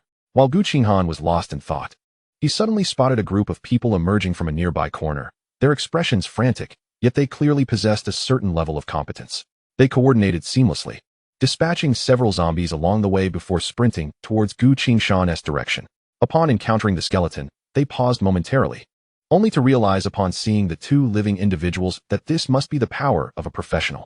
They veered slightly away from Gu Qinghan, casually warning, "Brothers, run. A mutated cat is chasing us." With those words, the group fled without a backward glance, seemingly terrified of that mutated feline. Chen Yuding found their retreat amusing, for she was aware that those mutated creatures seemed to harbor a distinct aversion towards Gu Qinghan. Gu Qinghan shared this sentiment. Thus, he did not flee, but instead gazed toward the corner from which the group had emerged. Seconds later, a colossal figure materialized within his line of sight. This mutated cat must have been a variant of the Maine Coon, he thought, as his pupils constricted in disbelief upon realizing that this creature was, in fact, a level 10 entity. Mutated cat, level 10, elite. Combat power, 1000. Description: a natural hunter has undergone an unfathomable mutation. The fate of its prey appears to be already sealed. Before Gu Qinghan could ponder the implications of the term elite, an overwhelming sense of crisis jolted him. The mutated cat, measuring over 2 meters in length, was now crouched low, fixated on him. Every hair on Gu Qinghan's body stood on end. With a staggering combat power of 1000, this creature was undoubtedly the most formidable being he had encountered thus far. Chen Yuding also sensed that this mutated cat was unlike the previous aberrations they had faced. She swallowed nervously and whispered, "It won't attack us, right? I feel like these mutated creatures want to keep their distance from you." Gu Qinghan responded with a soft affirmation, cautious not to make any sudden movements that might mislead the mutated cat. "It's fine. These mutated creatures detest me, so they won't attack." As Gu Qinghan contemplated this, he suddenly felt a jolt to his heart. These mutated beings loathed him, which explained their retreat upon sensing his presence. However, the previously encountered mutated creatures had all been significantly weaker than him. When animosity reaches its zenith, creatures will flee if they cannot overpower an adversary. Yet they will engage if they sense they can win. Swallowing hard, Gu Qinghan's gaze was drawn back to the mutated cat, which suddenly sprang forward with a powerful leap towards him. This level 10 elite creature intended to end his life. Chapter 36. The first step to becoming stronger. Gu Qinghan felt as though he had been marked for death. His first instinct was to resign himself to his fate. Yet in the next moment, he bit his tongue, snapping back to reality. "Get inside the building and stay quiet," he urged, pushing Chen Yuding into the nearby shop, then directing the skeletons to surround the mutated cat. At that moment, he had a total of 10 skeletons at his command, all of which were berserker skeletons. Each skeleton possessed a combat power of 120. While it was impossible for them to slay the mutated cat, he believed they could at least withstand its assaults. A crimson aura enveloped all the skeletons simultaneously, signaling the activation of the Berserker skill, Bloodline Fury. Upon encountering the first skeleton, the mutated cat swiftly struck out with its paw. The skeleton's shield absorbed the blow, but in the next instant, the skeleton was sent sprawling backward. Deep scratches marred the shield, and Gu Qinghan's expression turned grim as he observed nearly half of the skeleton's health vanish instantly. This was with the shield's defense. Had it been a direct hit, the skeleton would likely not have survived another strike. The remaining skeletons seized their opportunity, swinging their axes fiercely at the mutated cat. However, it showed no signs of bleeding, merely sustaining minor abrasions to its fur. Gu Qinghan could not ascertain how much health the creature had lost, but he understood that the damage inflicted was negligible. I need to lure it into the horde of zombies. Gu Qinghan resolved almost instantly, not out of a desire for self-destruction. His skeletons could utilize necromantic energy to heal their wounds. If he could dispatch some zombies, his skeletons could gradually wear down the mutated cat. Yet, it was imperative that all 10 skeletons engage simultaneously to restrain the creature. Otherwise, they would be picked off one by one. The thought of retreating and leaving the skeletons behind surged to the forefront of his mind. However, that notion was quickly extinguished. During his previous encounter with the tyrant zombies, he had reluctantly opted to have the skeletons cover his retreat. He had even attempted to flee with them. But those skeletons had charged valiantly into the throng of tyrant zombies, sacrificing themselves to grant Gu Qinghan a fleeting chance at escape. Now, his situation appeared far less dire. With effort, perhaps he could save his skeletons from becoming mere fragments of bone. He did not regard his skeletons as expendable, they were his soldiers. His assurance of survival in this apocalyptic world. A glimpse of the apocalypse had already unfolded before him, and if he continued to shy away from taking decisive action, the increasingly perilous world would eventually claim his life. A true warrior does not instinctively seek to evade danger at the first sign of peril. In an instant, Gu Qinghan's gaze hardened, and he sprinted towards the distance. Chen Yuding, hiding within the shop, suddenly turned pale. It was her first time witnessing Gu Qinghan act beyond the protection of his skeletons. Her initial response was to assume he intended to flee. After all, who wouldn't he want to survive against a level 10 mutated cat? She chuckled softly, a self-deprecating smile gracing her once immaculate features, now devoid of makeup. After spending 2 days together, she had believed a bond of friendship had formed between her and Gu Qinghan. Yet now, it seemed he held a different perspective. She glanced at the skeletons outside. Even with a 10-1 disadvantage, they were still being pushed back by the mutated cat. Once those 10 skeletons are shattered, I will likely meet my end as well. I am no different from them. Mere cannon fodder he can discard at a moment's notice. Chen Yuding remained calm, staring vacantly at the skeletons as she awaited her demise. She was still at level 1, having failed to craft any equipment the previous day. She was not unwilling to flee. It was merely that even the slightest zombie outside could easily take her life. Yet, as she observed, Chen Yuding began to notice something amiss. While the 10 skeletons appeared on the brink of collapse, none had been destroyed. Each time they were knocked back, they managed to rise and rejoin the fray. In contrast, after enduring dozens of strikes from the skeletons, the mutated cat finally emitted a sharp wail of agony. A spray of crimson blood erupted forth, signaling that the skeletons had at last inflicted meaningful damage. A look of astonishment crossed Chen Yuding's face as she mustered the courage to inch closer to the doorway. What she witnessed next was beyond her expectations. A shadow clad in a black cloak was seen, brandishing a shield while leading a few zombies in circles across the open ground.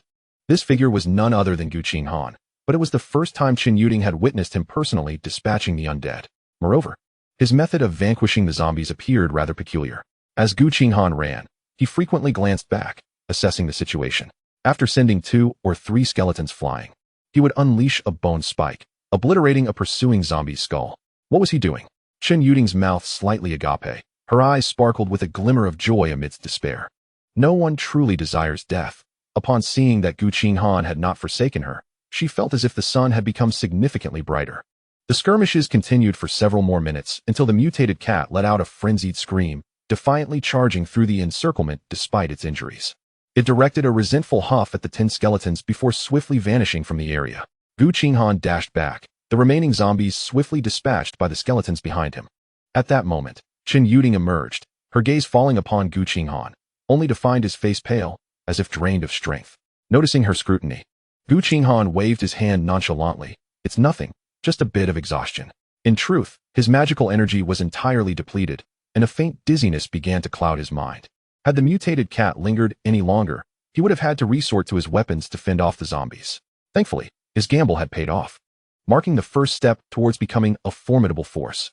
He glanced at the 10 skeletons, their crimson glow gradually fading, nodding in satisfaction.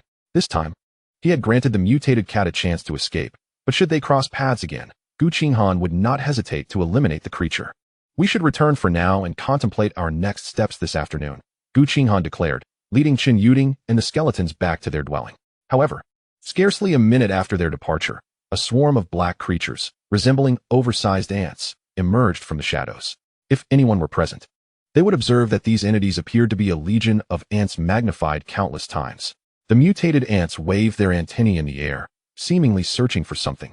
Ultimately arriving at the site where the mutated cat had battled the skeletons, where pools of its blood lay. Minutes later, the mutated ants vanished once more, taking with them the blood of the mutated cat and leaving behind a thin layer of soil. Chapter 37. So-called friends. By the time Gu Qinghan had fully restored his magical energy, the afternoon had already arrived. His skeletons patrolled the vicinity, ensuring the area remained free from threats. Gu Qinghan reclined on the sofa, a slight furrow in his brow. The encounter with the mutated cat had exerted considerable pressure on him. Had he not fortuitously acquired the bone spike skill just before facing it, he would undoubtedly have fled in disarray. Yet, even with this temporary triumph, a sense of unease lingered within him. He needed to grow stronger, otherwise, he would inevitably meet his demise in this perilous game. During the skirmish, Gu Qinghan had keenly observed that his skeletons did not instill panic in the mutated cat. The ability of his skeletons to weave through the less dense horde of zombies partially stemmed from this panic effect. Zombies caught in this state not only refrained from attacking him, but also disrupted their own offensive. It reminded him of a game he had played in the past, where formidable monsters possessed high resistance to debuffs. Although he had not played many games, he had formed his own hypotheses regarding this situation. It seemed that this apocalyptic game merely unveiled the tip of the iceberg. Deeper mysteries awaited exploration alongside other players. At that moment, Chen Yuding unexpectedly dashed out from her room. After returning, she had rushed inside and remained there, nearly causing Gu Qinghan to forget about her. Her face radiated excitement as she held up a set of lightweight black armor. Look, I crafted a complete set of gear. Gu Qinghan's spirits lifted at her words as he took the black armor from her hands. Training armor, level 5. Increases combat power, 100, to his surprise. This training armor was not a solitary piece, but a complete set encompassing all protective components. Initially, he pondered how it could require 100 ordinary materials, but it now seemed to be worth its weight in value. Gu Qinghan quickly summoned a skeleton and attempted to equip it with the armor. Unlike shields and weapons, this armor enveloped the skeleton in a radiant glow. As the light dissipated, the skeleton transformed into a striking warrior clad in black armor. Gu Qinghan's eyes sparkled with satisfaction at the armor's effect. Although the skeleton could only equip additional gear on its hands thereafter, this armor almost completely covered its entire form, including its limbs and head. Even the helmet featured a narrow slit for vision, from which a faint green glow emanated, exuding an aura of mystery and strength. Chen Yuding, too, was taken aback by how impressive the armor looked once donned, her cheeks flushing with joy. However, Gu Qinghan noticed her complexion appeared somewhat pale. He understood this was a sign of exhaustion. Have you spent the entire afternoon working on this? Yes, since it's a level 1 crafting a level 5 gear.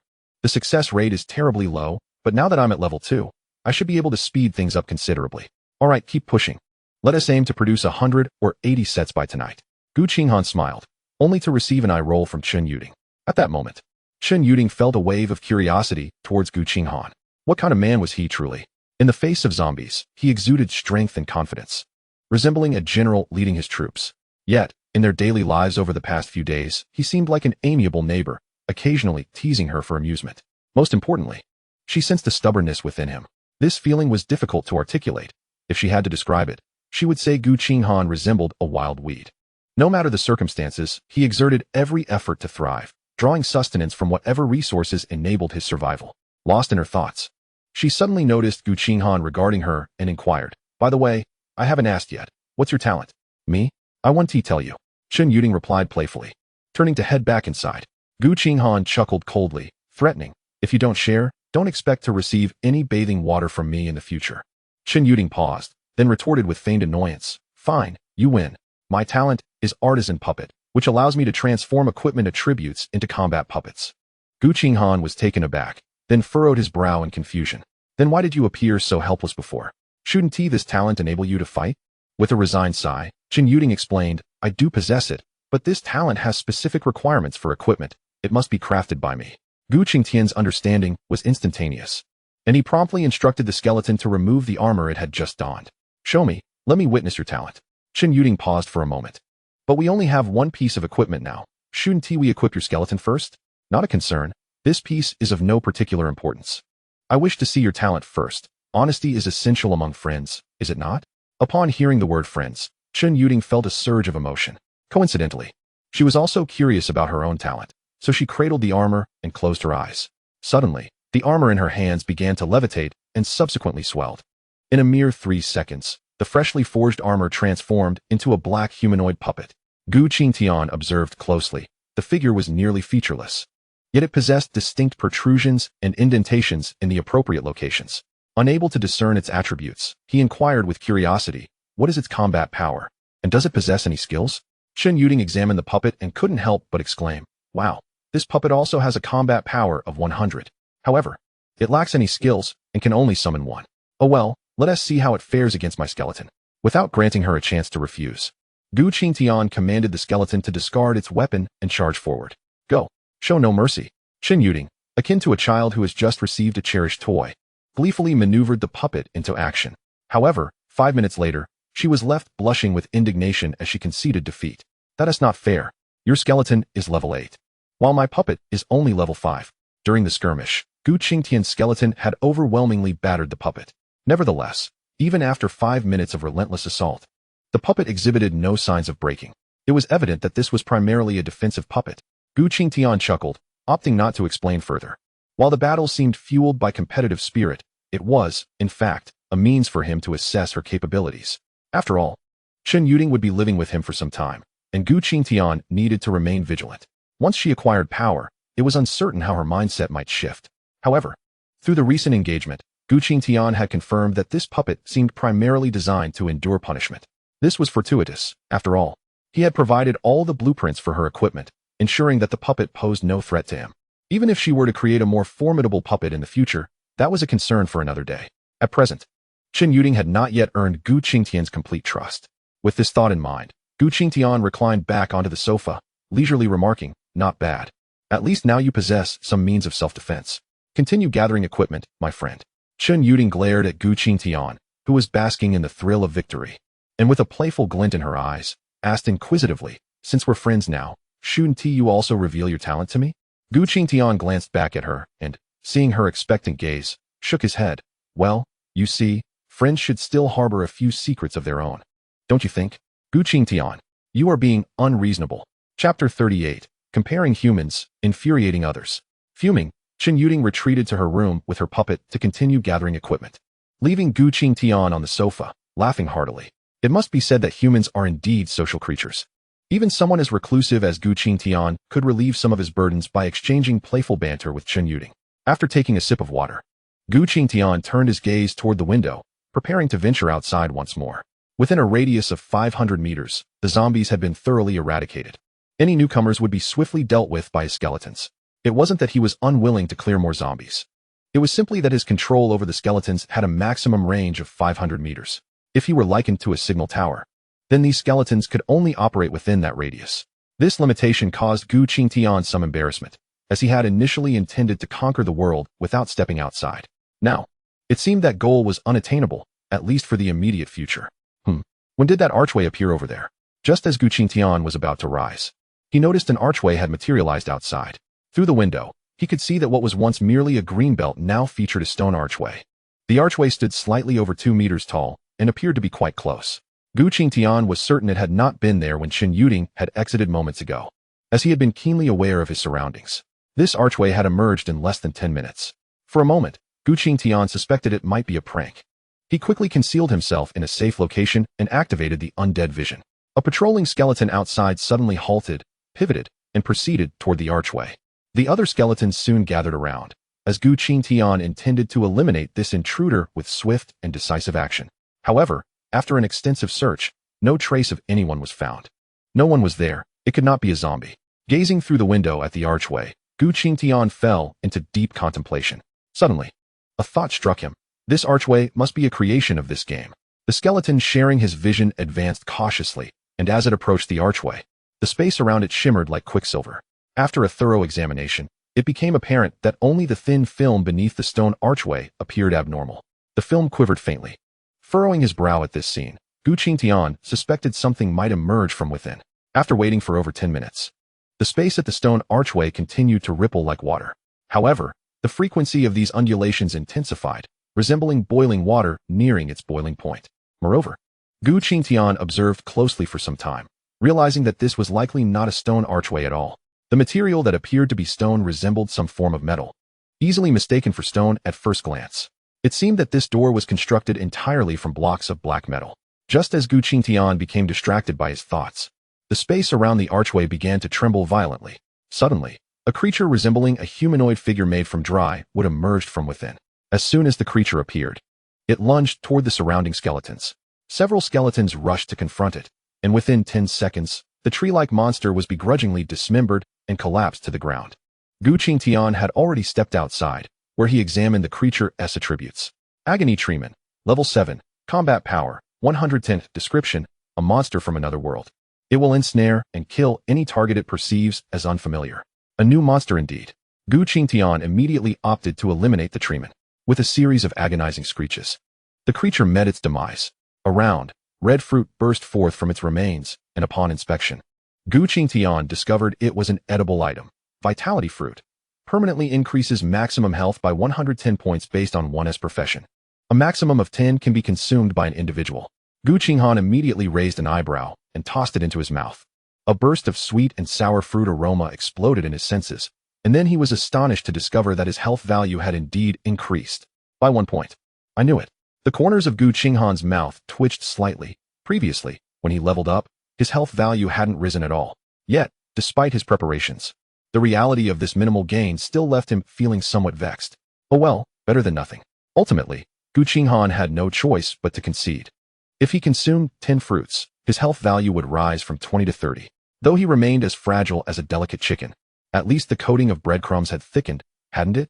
The space around the archway continued to fluctuate, prompting Gu Qinghan to take a glance at what the archway was. Disaster Gate, Black Iron Level. Description: a portal that randomly appears in the game, periodically spewing forth monsters. Once all monsters behind the Disaster Gate have been eliminated, corresponding rewards can be obtained. Indeed, the zombies in this game were merely an appetizer. The intensity was gradually escalating. Gu Qinghan observed another fluctuation from the Disaster Gate, which unexpectedly spat out 2 treants simultaneously. Nevertheless, his skeletons swiftly dispatched them, yet this time nothing dropped. In the necromantic space, 3 ordinary wooden planks slowly emerged as materials. It seemed he could not leave this place in the short term, but these treants seemed to yield a substantial amount of necromantic energy. Gu Qinghan felt somewhat helpless. The monster spawn point had landed right at his doorstep. He couldn't decide whether this was fortunate or unfortunate. He ordered 2 skeletons to patrol, while the remaining 8 stood guard beside the Black Iron Disaster Gate. The frequency of treant appearances varied, sometimes manifesting 4 or 5 at once, and at other times, just a single one. However, they were utterly incapable of breaching Gu Qinghan's skeletal blockade, quickly turning into mere pieces of withered wood upon defeat. Gu Qinghan decided to ascend to the balcony on the 2nd floor, where he could both observe the battle and hone his aim with bone spikes. Furthermore, even if something dropped, he could easily collect it from this distance into the necromantic space. As dusk fell and he could no longer discern the positions of the treants, he turned and returned indoors. By this time, he had consumed 10 fruits, raising his health value to 30. Not only that, but he had even acquired 2 additional fruits. Dinner time. Tonight we're having tomato beef noodles. Chen Yuding's voice echoed from the 1st floor, prompting Gu Qinghan to hurry downstairs. Upon glancing at the appetizing dishes, he suddenly turned to Chen Yuding and asked with an air of mystery, "Would you like to try something thrilling?" Chen Yuding gasped, her cheeks suddenly flushing a deeper shade. Gu Qinghan quickly realized she had misunderstood and rushed to clarify. "I meant, would you like to eat something, but the outcome is random. Care to give it a try?" With that, he produced a fruit and waved it in front of her. Upon seeing the attributes of the fruit, Chen Yuding visibly relaxed and expressed her willingness to try. As she placed the fruit in her mouth, Gu Qinghan could clearly see her face light up with delight. The fruit tasted like a sweet and sour cherry, but was juicier, exactly to Chen Yuding's liking. Watching her finish, Gu Qinghan nervously inquired, "So, how did it go? How much did your health increase?" Chen Yuding pouted, a hint of embarrassment on her face as she replied, "My class might not be suited for this fruit. I only gained 3 health points." Heh. She then looked at Gu Qinghan, the meaning in her gaze unmistakable. Gu Qinghan's expression flickered momentarily before he feigned nonchalance, saying, "It's fine. Although I gained 5 points from one, I won't mock you."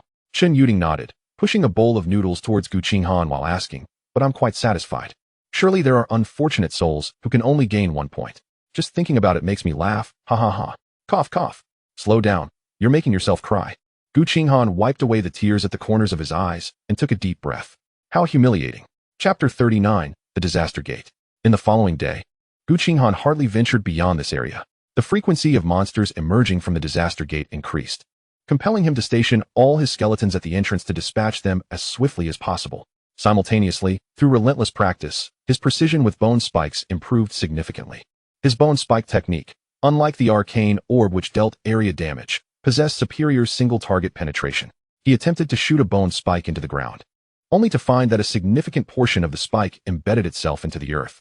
This power was already on par with his previous firearms. However, while pondering the predicament of the disaster gate at his doorstep, an unusual wave emanated from it.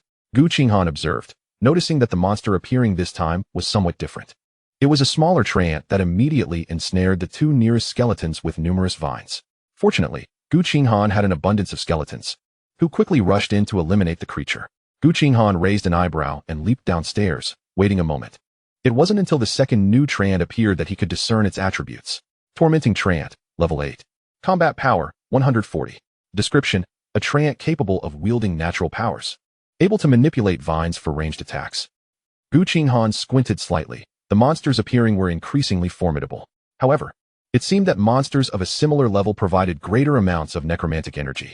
After a full day of combat, his next soul flame was on the verge of igniting. Moreover, after vanquishing this treant, which resembled a mage, it dropped a blue fruit. Gu Qinghan had an inkling that this item might possess effects similar to the previous fruit. Upon picking it up, he confirmed, magical fruit. Permanently increases maximum mana by 110 points based on one's class. A maximum of 10 can be consumed by an individual. Without hesitation, Gu Qinghan tossed it into his mouth. A mint-like flavor instantly made his eyes widen, and he felt remarkably invigorated. Simultaneously, he realized that his mana had surged by 10 points. Finally, the corners of Gu Qinghan's mouth threatened to split into a grin. It appeared that his class's forte truly lay in spellcasting. He rubbed his hands together and ascended to the second floor, eagerly awaiting the arrival of more tormenting treants. Regrettably, the frequency of tormenting treants was not high, and the drop rate of magical fruits was considerably low. Gu Qinghan's necromantic space was now filled with a plethora of health fruits, yet he hadn't even consumed enough magical fruits to reach the limit. However, he remained unhurried. By evening, his mana finally reached its maximum, a full 100 additional mana points. Now, Gu Qinghan had a health value of only 30 points, but his mana stood at an impressive 260 points. If he included the 50 points from the Ring of Contemplation, he could unleash a staggering 31 bone spikes in rapid succession. He was practically a walking, self-propelling machine gun. Just then, Chen Yuding entered the room, announcing, "Gu Qinghan, I've reached level 5. I've gained a new skill called Enhancement." Gu Qinghan turned to look at her. In just a day, Chen Yuding had remarkably advanced to level 5. Enhanced skills? What could that possibly mean? Noticing Gu Qinghan's perplexed expression, Chen Yuding offered a gentle smile and explained. The effect of this skill is likely to enhance the special attributes of a piece of equipment to a certain extent, though I have yet to encounter it myself. Gu Qinghan nodded, suddenly recalling that his apprentice staff possessed a special effect attribute. Apprentice staff, level 5. Increases combat power, 10. Special effect. The maximum summon count for the Death Whisper summoning skill is 2. He promptly handed over the staff and inquired, "Can you take a look at this?" Chen Yuding accepted the apprentice staff, nodding after a few moments, but her expression soon revealed a hint of difficulty. "I can, but it requires quite a bit of materials, 500 ordinary ones." Gu Qinghan glanced at his necromantic space, realizing he was still short on the bones provided by the zombies. However, if he accounted for the materials supplied by the treants, he would have just enough. Without hesitation, he retrieved the materials, urging Chen Yuding to utilize her skill. It could potentially fail, and if it does, these materials will be wasted. Be prepared. Chen Yuding glanced at Gu Qinghan, her voice somewhat timid. Gu Qinghan nodded, yet his tightly pressed lips betrayed his nervousness. The recent materials had been completely exhausted. Should this attempt fail, he would have to wait until the Gate of Calamity vanished before gathering more. Taking a deep breath, Chen Yuding, clad in a rabbit-themed onesie, placed her hands upon the apprentice staff. Gu Qinghan then observed as the ordinary materials on the ground gradually transformed into streams of light, infusing the staff. After a lengthy pause, Chen Yuding opened her eyes and let out a soft sigh. Failed. Gu Qinghan's disappointment was palpable as he studied her expression. Chen Yuding shot him a glance before suddenly bursting into laughter. Ha ha ha, it succeeded. Look at how scared you are. Gu Qinghan suppressed the urge to chastise the cheeky girl, who had been particularly mischievous lately. Nonetheless, he quickly examined his apprentice staff. Apprentice staff, level 5. Increases combat power, 10. Special effect. The maximum summon count for the Death Whisper summoning skill is now 4. The summon count had increased from 2 to 4. Gu Qinghan felt an overwhelming wave of joy. Each of his skeletons possessed over 100 points of formidable strength. Additionally, once transformed into berserker skeletons, their power would scale with their levels. He considered how much Chen Yuding had aided him, never anticipating the extent of her assistance. Impressive. Gu Qinghan summoned the additional 2 skeletons, which appeared equipped with weapons and shields. This was a new tactic he had discovered within his necromantic space, summoning skeletons directly to the necromantic realm, allowing for their transformation and equipping before materializing beside him. Unfortunately, his materials were insufficient. Only 2 skeletons donned training gear. There was no alternative for Chen Yuding to level up. She required a vast quantity of materials to feed her growth. Gu Qinghan had provided her with over 1,000 materials, resulting in only 3 finished products, one of which became her bodyguard. Seeing Gu Qinghan's expression, Chen Yuding's spirits lifted as well. They were allies, and as Gu Qinghan grew stronger, her safety was better assured. Tonight, I want to indulge in some fruit, specifically cantaloupe and bananas. Having previously scavenged a large fruit store in Zone C, which boasted a plethora of fruits, most of which were quite fresh, she felt entitled to voice her modest request after her contribution. Absolutely, tonight we feast, Gu Qinghan replied joyfully, only to discover that another magical fruit had erupted downstairs. He swiftly collected it into the necromantic space, then handed it to Chen Yuding with a smile. Let us see how much you can enhance this time. My luck seems decent, 10 points. Chen Yuding nodded, and without hesitation consumed the magical fruit. 2 seconds later, her eyes widened in surprise. Wow, I also gained 10 points. That's wonderful. Well, fruits can lead to weight gain if consumed excessively. Just 1 extra serving today will suffice. Gu Qinghan turned his gaze skyward, fighting back tears. Chapter 40. Hunter and Prey. That afternoon, as Gu Qinghan practiced his bone spike technique downstairs, he suddenly noticed the gate of calamity quivering violently. The space beyond rippled, indicating that something terrifying was about to emerge. Gu Qinghan immediately became vigilant, gathering all his skeletons together in anticipation of the impending developments. Within seconds, the black iron gate of calamity began to disintegrate. However, serpent-like vines suddenly erupted from within. Concurrently, several level 7 and 8 treants began to leap forth, their numbers exceeding 20. So many? Gu Qinghan's brow furrowed. It appeared that these were the final monstrosities emerging from the gate of calamity. Yet, the sheer volume of these creatures left him uncertain if his skeletons could manage the onslaught. While contemplating a strategy, the gate of calamity completely shattered. A towering treant, approximately 3 meters tall, came into Gu Qinghan's view. His brow knitted tightly, as he could now discern this creature's attributes. Treant Guardian, level 10, elite. Combat power, 800. Description: a formidable entity among treants. Its resilient bark can withstand most attacks and can command lesser treants in battle. Upon the appearance of the Treant Guardian, it immediately lashed out at the surrounding skeletons with its vines. The thick tendrils, as robust as an adult's arm, produced a resonant clang when clashing with axes, causing the struck skeletons to stagger backward. The discrepancy in strength was overwhelming. Gu Qinghan's brow deepened. The last time he faced such a powerful foe was with the mutated cat. However, the mutated cat had no minions, while this treant commanded numerous lesser allies. The remaining treants swiftly surrounded the skeletons. Although the skeletons managed to slay a couple, they were soon enveloped. The treants employed a straightforward method of attack, using their vines to ensnare and constrict. Gu Qinghan could even hear the creaking of bones from one skeleton ensnared by the Treant Guardian. Chen Yuding, prepare to flee. Gu Qinghan dashed upstairs, knocking on Chen Yuding's door. He had initially hoped to find a relatively stable refuge to safely develop, but it seemed he had been overly optimistic. With no zombies to slay around him, and approaching the treants would be tantamount to courting death. His only option was to escape while the treants were still oblivious to their presence. Chen Yuding first peeked out onto the balcony, her expression shifting as she spotted the treants encircling the skeletons. Wait a moment, let me put on the gear I just crafted. She turned back to retrieve her belongings, while Gu Qinghan cast a helpless glance at his skeleton. It was not that he wished to reclaim them, but in the heat of battle, they could not be summoned back into the realm of the undead. Just as he was about to turn away, Gu Qinghan suddenly halted. In that fleeting moment, He seemed to glimpse a shadow darting towards him from the distance. He turned to look, and his eyes widened in alarm. It was the mutated cat.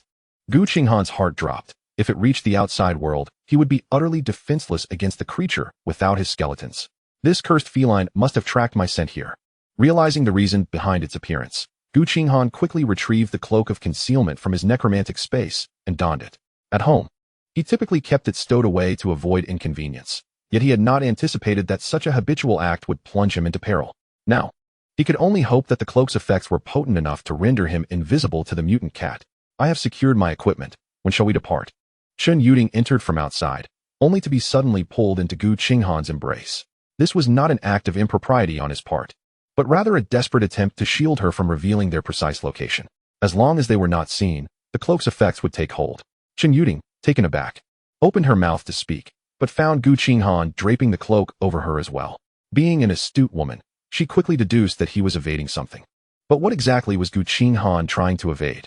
This question lingered for only a moment before a cat's cry pierced the air. The mutated cat had arrived near the small apartment, perplexedly gazing in the direction from which it could still catch a whiff of a familiar scent. Odd. Why did that repugnant odor vanish so abruptly? It had sustained several wounds from Gu Qinghan's skeleton the previous day, but its post-mutation recovery abilities were astonishingly robust. In just a single day, its injuries had nearly healed. Thus, following the scent, it had tracked them here, intent on eliminating the one radiating a peculiar aura. The mutated cat surveyed its surroundings before advancing toward the direction of the scent it had detected earlier. A strange presence loomed ahead, yet it felt no threat from it. It was merely curious. To its astonishment, it beheld a group of trance-wielding vines, ensnaring skeletons like dumplings. Those skeletons, were they not the very ones that had previously harmed it? In an instant, the mutated cat assumed a combat stance, its tail erect, emitting threatening hisses. It detected a similarly loathsome aura emanating from the trance, one that rivaled that of the detestable human. However, it was confident that none of the trance could best it. Hence, it issued a warning, attempting to intimidate them into relinquishing the skeletons for its disposal. Yet the trance showed no fear. Their purpose for being here was destruction. In an instant, they charged at the mutated cat, like fearless warriors. Inside, Gu Qinghan held Chen Yuding close behind the window, hearing what seemed to be a series of sharp cat cries from outside. Are the trance engaging in battle with the mutated cat? Chen Yuding asked, her large, watery eyes wide with concern, her voice barely above a whisper. Gu Qinghan nodded but kept his eyes shut. At that moment, he was utilizing the perspective of the undead to observe the unfolding situation outside. Although several skeletons had been reduced to mere fragments, a few still remained intact. Through the vision of one skeleton, Gu Qinghan could see the previously encountered mutated cat locked in combat with the trance. The creature was remarkably agile, darting from one spot to another, effortlessly evading the trance attacks. Yet, despite its swiftness, the sheer number of trance was overwhelming, and even after losing some of their vines, they did not relent in their pursuit. Surrounding the mutated cat were countless severed vines, yet it had failed to eliminate a single trant. Particularly, the trant guards were formidable. Their vines were not easily severed by the mutated cat's claws. While the claws left marks upon them, they could not effectively counter the trant guard's assaults. Nevertheless, the mutated cat showed no inclination to retreat, as it had yet to sustain any injuries. The resentment from its prior wounds inflicted by Gu Qinghan had fully manifested, transforming into a fierce offensive. It resembled a frenzied hunter, venting its fury upon its prey. Gu Qinghan observed the seemingly beleaguered trant guards, puzzled. Although their combat prowess was diminished, they were still elite level 10 creatures. How could they appear so ineffectual? Moreover, the trant minions seemed less intent on pursuing the mutated cat and more inclined to extend their vines for it to sever. A ruse? Gu Qinghan chuckled at his own absurd thoughts, yet he recognized that their actions must have a purpose. The countless severed vines on the ground sprawled out like an extensive net. Wait, a net? Before Gu Qinghan could contemplate further, the trant guard unveiled the answer. Suddenly halting its pursuit, it thrust 2 thick vines into the ground. In an instant, the severed vines sprang to life, encircling the mutated cat. The creature attempted to flee, but it found itself ensnared on all sides. The roles of hunter and prey exchanged in a heartbeat. Chapter 41, The Clam and the Snipe Struggle. The mutated cat, however, did not resign to its fate. It swiftly lashed out at one of the vines. Yet, the vines that had once been easily severed now felt considerably sturdier. Thanks to this brief delay, the mutated cat was thoroughly ensnared by the multitude of vines. However, these vines could not strangle the mutated cat outright. Its speed was remarkable, and its strength formidable, allowing it to break free from several of the bindings. Yet, The Treant guard soon arrived on the scene. Previously, it had been unable to keep pace with the cat's swiftness, but now that the mutated cat was trapped, the Treant guard raised its thick vines and struck the creature. A piercing scream echoed, and the mutated cat thrashed violently. Yet, the Treant guard did not cease its assault. It delivered a barrage of strikes before the cat's struggles began to wane. Curious about the seemingly motionless Treant guard, Gu Qinghan switched to the perspective of another skeleton. It was then that he comprehended the Treant guard's intentions. The bark-like exterior of the Treant guard suddenly revealed two eyes, and a fissure slowly appeared beneath them. Gu Qinghan confirmed his suspicion. It appeared to be its mouth. This creature intended to consume the mutated cat. However, Gu Qinghan sensed something amiss. He had previously battled the mutated cat. By his estimation, it could not possibly lack the capacity to resist now. The Treant guard strikes were formidable. Yet if even his skeleton could withstand them, there was no reason the mutated cat could not endure. The answer was clear. This mutated cat had not truly lost its ability to fight back. It awaited, anticipating the moment the Treant Guardian would reveal a vulnerability. At this juncture, the Treant Guardian had hoisted the mutated cat's body aloft, its mouth agape, as if it might split apart at the midsection. Yet, in that very instant, the mutated cat emitted a piercing scream. Suddenly, its claws elongated violently, cleaving through a section it had already ravaged. The mutated cat's movements were swift. Its 2-meter-long form twisted midair and lunged toward the Treant Guardian's gaping maw. Its talons glimmered with a cold sheen, seizing the most opportune moment to strike. By then, it was too late for the Treant Guardian to close its mouth, and it could only retaliate with its 2 stout vines. In the next heartbeat, the mutated cat was flung to the ground, while a significant gash was torn open in the Treant Guardian's mouth. Surrounding trance immediately closed in, encircling the visibly staggering mutated cat. However, the mutated cat, now enraged, forsook evasion, shredding and killing the trance one by one, with its mouth torn asunder. The 2 thick vines of the Treant Guardian appeared somewhat wilted, suggesting the severe toll of the mutated cat's counterattack. At this point, the mutated cat was also in dire straits. The trance had ensnared it with their vines, progressively constraining its movements. Some vines even coiled around its neck, making each breath a laborious task. Nevertheless, the death throes of a level 10 elite monster proved devastating to these ordinary level 7 or 8 creatures. 10 minutes elapsed, and over 20 mangled Treant corpses lay strewn about the mutated cat's vicinity. The mutated cat collapsed on the ground, attempting to tear away the vines binding it. But its claws fell limply. Were it not for the slight rise and fall of its abdomen, Gu Qinghan might have assumed it had perished. Chen Yuding, hidden beneath a window, grew anxious as the outside fell abruptly silent. She could not witness the unfolding events, yet since the previous battle had been perilous. Suddenly, she observed Gu Qinghan rise, summoning several skeletons with a wave of his hand. "What are you doing?" "Going to scavenge. Do you want to join?" "Yes." The 2, shielded by the skeletons, made their way to the recent battlefield, witnessing the 2 elite monsters in a state of mutual destruction. Chen Yuding gasped, turning to Gu Qinghan and inquiring, "How did you know they were both weakened?" Gu Qinghan smiled, offering no response, and instead instructed his skeletons to gather the scattered bones from the ground. Moments later, a swarm of skeletons advanced upon the barely alive Treant Guardian, reducing it to a pile of wooden splinters. A surge of immensely powerful necromantic energy coursed into Gu Qinghan's body, igniting a soul fire and significantly illuminating another. However, Gu Qinghan refrained from hastily inspecting his attributes and turned his gaze to the defiant mutated cat staring back at him. This creature had undoubtedly come here seeking vengeance, yet now lay before Gu Qinghan in such a weakened state. He hesitated to approach directly, wary of any residual strength it might possess. "Are you unwilling to accept your fate?" He recognized that the mutated cat's intelligence was markedly heightened compared to before, as evidenced by the recent confrontation. It even seemed to comprehend Gu Qinghan's words, the defiance in its eyes becoming more pronounced. Gu Qinghan chuckled softly. Truth be told, his fortune today had been remarkable. Had either of these elite monsters encountered him alone, he would have undoubtedly fled in disarray. Yet, their simultaneous appearance had afforded him an unexpected boon. He unleashed a bone spike spell toward the mutated cat's eyes, accurately splattering a spray of blood. Nevertheless, the mutated cat did not cry out in anguish. It merely fixed its remaining eye upon Gu Qinghan, as if striving to etch his visage into its memory before its demise. Chen Yuding felt unnerved by that gaze and instinctively hid behind Gu Qinghan. Yet, Gu Qinghan remained undaunted, continuing to smile as he remarked, "Had I been the one to lose today, such a gaze might have adorned my own face. Alas, there are no what-ifs." With that, Gu Qinghan's skeletons surged forward, encircling the mutated cat. A full minute passed before he sensed a vast wave of necromantic energy flooding into him. The mutated cat had perished. Simultaneously, Gu Qinghan found himself elevated to level 10. He spent several minutes clearing the battlefield, collecting the spoils that had been dropped into the necromantic space. The mutated cat yielded nothing, save for its 2-meter-long corpse lying there, blood pooling around it. In contrast, 2 luminous orbs hovered above the Treant Guardian's remains. Gu Qinghan approached and opened them, discovering one orb contained 3 scrolls. Treant Guardian Scroll, one-time use item. Effect: summons a Treant Guardian with 500 combat power to assist you in battle. The Treant Guardian cannot move and disappears after 1 day. After a moment's contemplation, Gu Qinghan decided to keep it. While he had no immediate use for it, it might aid his forthcoming plans. He then turned his attention to the second orb, revealing it to be an item of equipment. Wooden amulet, black iron level 10. Effect: blocks 1 fatal blow. After activation, the item disappears. Holding what resembled a wooden insignia, Gu Qinghan promptly equipped it. His vitality had always been a weakness.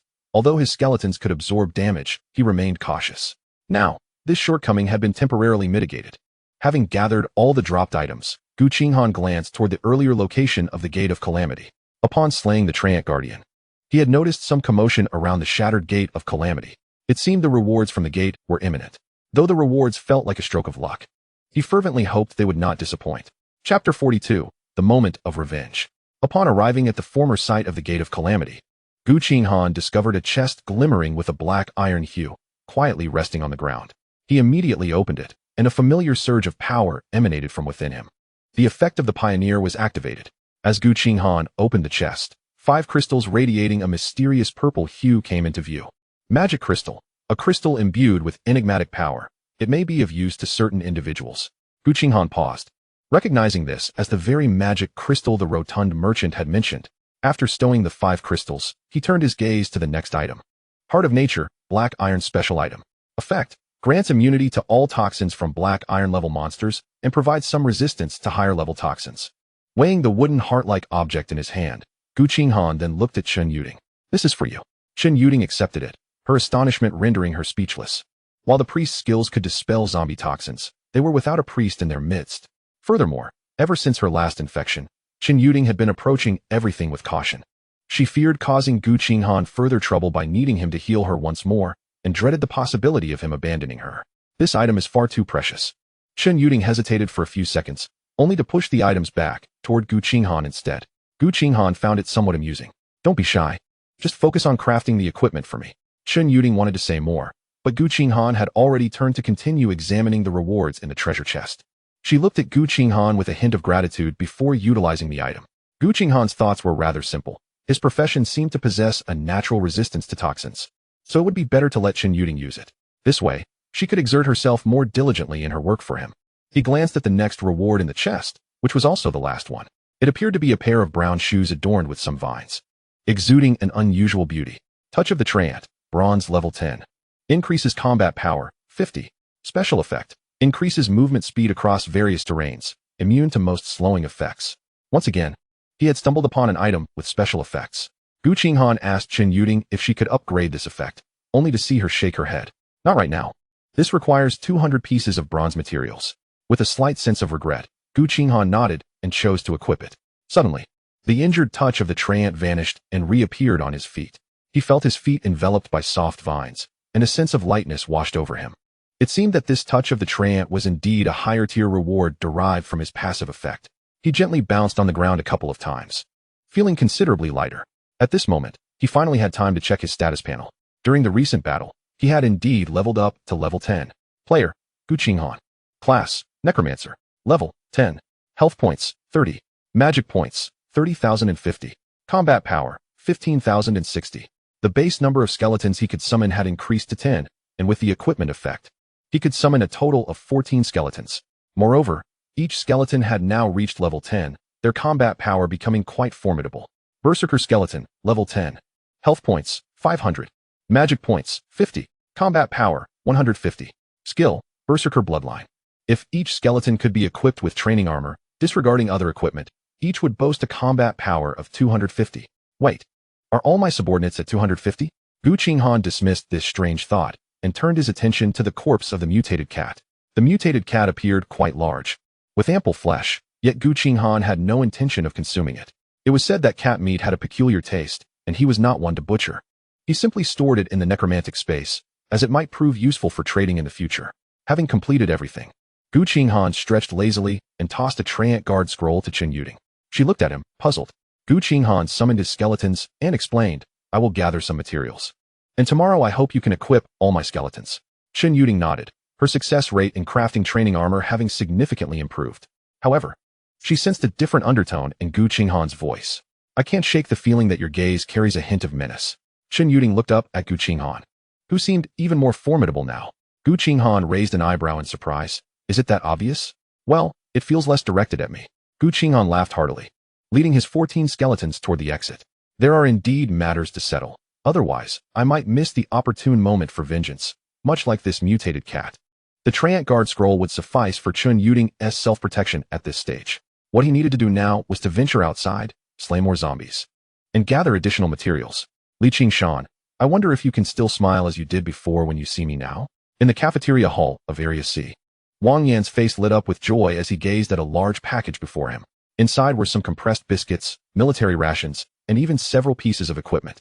Among these items were the long-lacking ranged weapons, such as bows and staffs.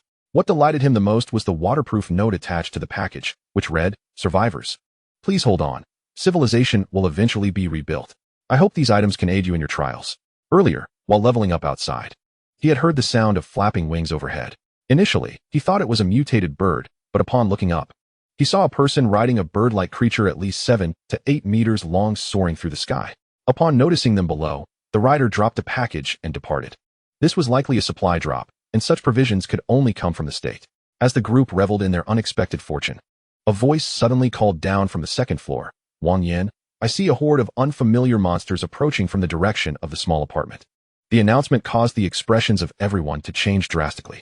Wang Yan swiftly retrieved his tyrant battle axe from his back and shouted to those in the cafeteria, Emergency assembly. Soon, over 20 stern-faced students followed him to the cafeteria entrance. After enduring the trials of the past few days, these students had gradually adapted to the brutal realities of the apocalypse. Under Wang Yan's leadership, they had even formed a small team with clearly defined roles. The previously sullen boy approached Wang Yan, and with a slight gesture, he commanded 7 or 8 zombies to emerge from the side. These were his puppets, entirely obedient to his command. If anyone could see the information on these zombies, they would note that they were all level 5 agile zombies. Why are monsters suddenly appearing after so many days of silence from the small apartment? His voice remained magnetic but tinged with confusion. Wang Yan shook his head, his brow furrowing deeper as he gazed in that direction. Soon, he spotted a row of pale figures at the edge of his vision. They appeared to be humanoid monsters, advancing straight toward them, maintaining their formation without deviation. Just as Wang Yan's brow was about to crease into a deep furrow, he suddenly relaxed. He waved his hand at the anxious students, saying helplessly, Go back, it's nothing to worry about. But what about those monsters? Not monsters, rather a familiar face. Those are my summoned creatures. As his words fell, a figure shrouded in a black cloak emerged into view. Wang Yan, it's good to see you again. Chapter 43, Your skeletons are quite sinister. Upon hearing that familiar voice, Wang Yan immediately recognized the identity of the speaker. Li Qingshan, you've grown stronger. Gu Qinghan had currently summoned only 10 skeletons, with the remaining 4 stored in the necromantic space. It is not that he is overly confident, but rather that Gu Qinghan always prefers to keep a contingency plan when facing others. This has been his habit since the days before the apocalypse. You're doing quite well, I see, he remarked. Gu Qinghan sensed an undercurrent of ferocity emanating from the other party, a quality that only emerges after one has truly tasted the bitterness of battle. Previously, he had merely heard about it, but now he could genuinely feel it. Many around them recognized Gu Qinghan, despite him having previously introduced himself as Li Qingshan. Wang Yan warmly beckoned Gu Qinghan to enter the cafeteria, his enthusiasm appearing remarkably sincere. Had it not been for Gu Qinghan gifting him a battle axe, he might not have survived to this day. Gu Qinghan smiled politely, declining the invitation, and, amidst the puzzled gaze of Wang Yan, drew forth the impeccably dressed Chen Yuding from behind him.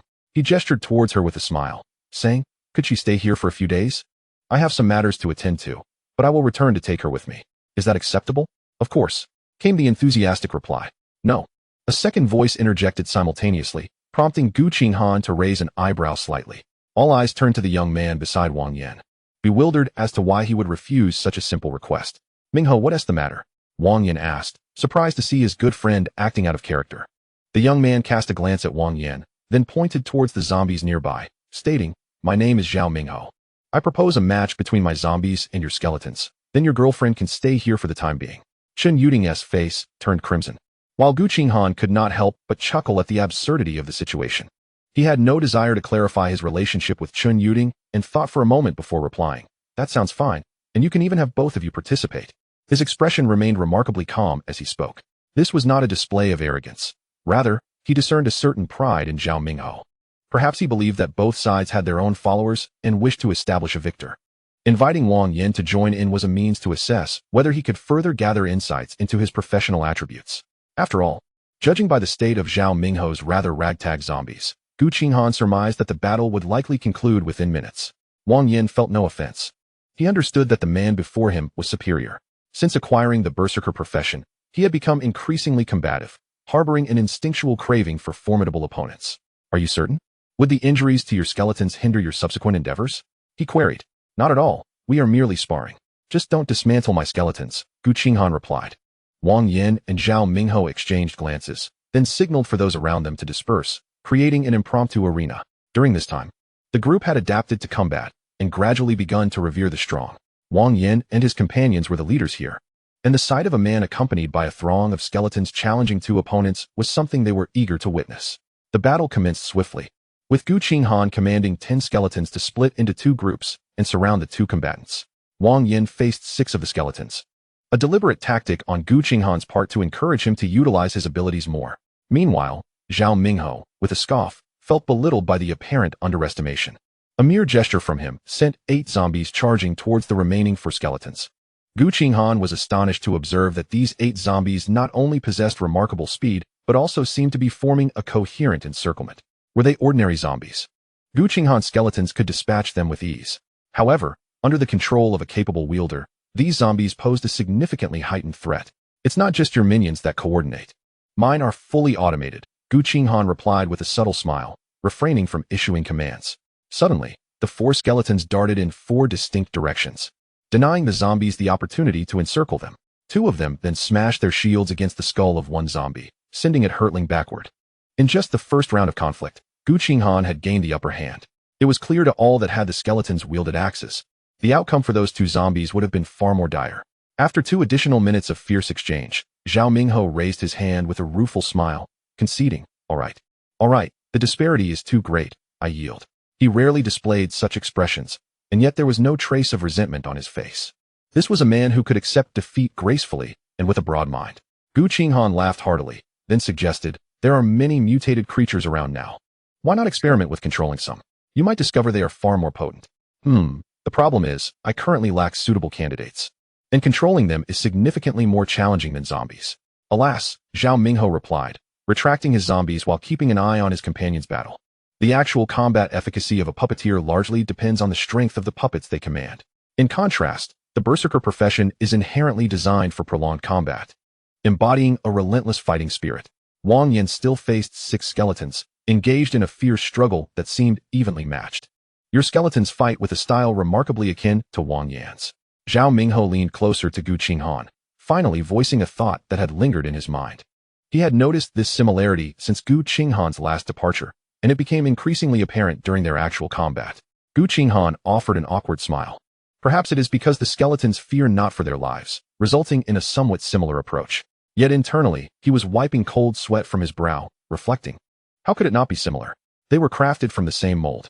At that moment, Wang Yan executed a swift kick, sending one skeleton's shield flying, then bent his legs and leaped towards another skeleton with astonishing speed, far surpassing a typical jumping velocity.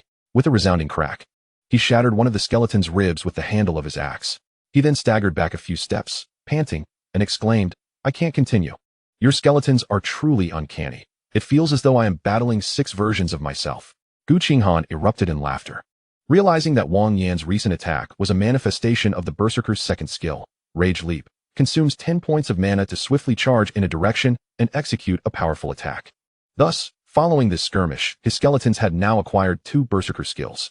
He bid farewell to Wang Yan and his companions before setting off towards Zone B. After walking a short distance, he suddenly dismissed the skeletons. Upon releasing them again, they were now donned in training armor. Their appearance transformed from fearsome skulls to solemn warriors clad in dark armor.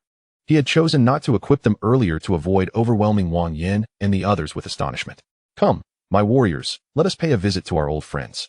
Gu Qinghan muttered to himself with a smile, leading the 10 fully armed skeletons into the distance. Bathed in the morning sunlight, they resembled a battalion poised for deployment. Chapter 44, Vigilance. "Old Li, we have over 100 practitioners now. Expanding our ranks is becoming a pressing issue regarding food." In a library situated in Zone B, Liang Chao observed the somber expression on Li Qingshan's face and reluctantly expressed his thoughts. Li Qingshan glanced at him and promptly inquired, "Tell me, do you think with our current strength, we can move about freely within the school?" Liang Chao hesitated for a moment before responding, "Not quite. Recently, some new monsters have emerged, along with those mutated creatures. The casualties will likely be severe." Li Qingshan acknowledged with a sound, then suddenly uttered a seemingly irrelevant remark. Yet, on the second day after this game descended, Gu Qinghan managed to escape from so many zombies. "Are you not afraid he might return to take revenge?" Liang Chao chuckled awkwardly and replied, "Are you still thinking about him? It's been a week. He might very well be dead by now. But what if he is not? A person like him wouldn't just die so easily. Even ghosts would find that hard to believe." Li Qingshan's tone grew unexpectedly fervent. In truth, ever since the day he learned of Gu Qinghan's escape, he had not slept soundly. He regretted not killing him outright after seizing his opportunity. However, there is no medicine for regret in this world. Gu Qinghan had indeed fled. Moreover, the most crucial point was that Gu Qinghan's profession did not appear to be as weak as he had presumed. From what he gathered from the students on the upper floors, Gu Qinghan seemed capable of summoning fearless skeletons to engage in battle. Observing Li Qingshan's demeanor, Liang Chao fell silent. Li Qingshan now seemed to possess a more extreme disposition, yet no one dared to oppose him, for he was the strongest in this place. An 8th-level harbinger of calamity. Previously, a swarm of mutated rats had caused chaos, and Li Qingshan single-handedly exterminated them all. Furthermore, the new monsters that had appeared in the vicinity over the past few days could only be dealt with by Li Qingshan alone. With his formidable strength and unyielding character, Li Qingshan had claimed the library as his own, becoming the leader of the practitioners in this area. Or rather, he was the chieftain. Yet, this formidable individual continuously murmured one name, Gu Qinghan. He insisted that one day Gu Qinghan would return to annihilate all that they possessed. To prepare for this potential scenario, he relentlessly sought out practitioners nearby to bolster their ranks and fortify the library's defenses. The library's walls had already been reinforced by several earth elementalists by at least half a meter. Suddenly, a girl with a face full of pimples approached and stated, "Today when we went out to search for food, we heard someone say that Gu Qinghan is inquiring about us." Li Qingshan instantly straightened up and asked the girl, "Gu Qinghan, is he accompanied by a group of skeletons?" The girl, startled by Li Qingshan's intensity, took a deep breath and replied, "And no, we didn't see him. We heard it from a team clad in black armor. They all seemed to belong to the same profession." Li Qingshan fell silent. He had interacted with several small groups nearby, yet he had not heard of any practitioners donning black armor. Alternatively, at this stage, most practitioners hardly had any equipment to speak of. Those who possessed complete sets of armor must be exceptionally powerful. What could their intentions be? Li Qingshan looked at the girl again, furrowing his brow as he inquired, "Were there any other suspicious individuals around them?" "No. There were only those 10 clad in black armor, but only one spoke. The other 9 seemed to be his subordinates." "What were they doing at the time?"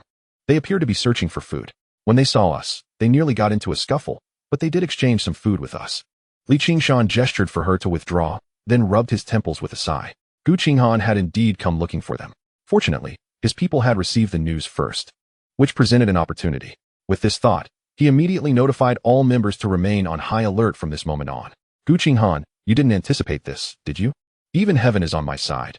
I am already aware of your movements." Li Qingshan sneered, his eyes gleaming with murderous intent. These fellows were quite swift in their actions. It seemed the news had made its way back.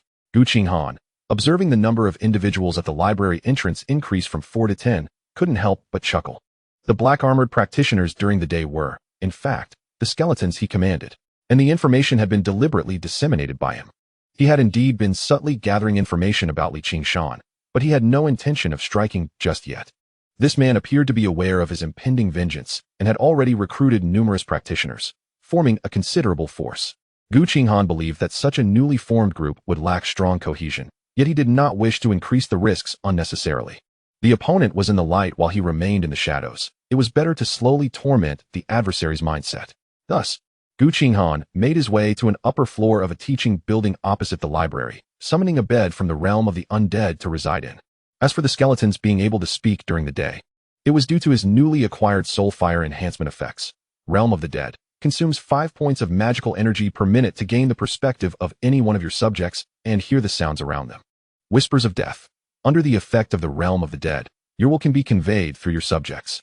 These 2 new enhancement effects did not augment his combat capabilities. Rather, they granted Gu Qinghan an almost clone-like ability. It was precisely through these new enhancements that Gu Qinghan executed his performance earlier that day. Guard well, I shall help you gather the food around. Gu Qinghan smiled and summoned his skeletons before descending the stairs. This teaching building was devoid of anyone but him. However, within the surrounding area, there were indeed places where food could be found. Gu Qinghan's destination was precisely there. He aimed to collect all the nearby food into his realm of the undead. In this manner, Li Qingshan's large group would have to venture further to obtain food. In the current situation, the farther one traveled, the greater the danger. Moreover, having disseminated the information, Li Qingshan had already bolstered his defenses. As long as he kept them in a heightened state of tension while cutting off their food supply, such a small group could only collapse under their own weight. When the time came, Gu Qinghan would reappear before Li Qingshan, undoubtedly leaving his adversary utterly astonished. A slight smirk tugged at Gu Qinghan's lips as he hummed a lively tune on his way to his supermarket. He suddenly realized that he seemed to possess a certain talent for such matters. Chapter 45, Forced Starvation. I just saw a dark shadow flash by outside. Me too. It sounded like footsteps. Could it be a ghost? Don't scare me.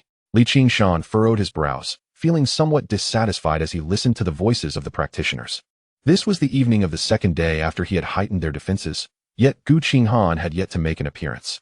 Instead, they were becoming increasingly jumpy.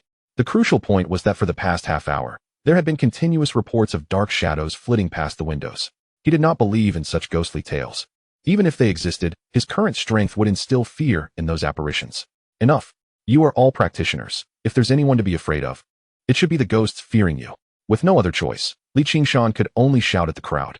The clamor of discussions among the crowd subsided significantly.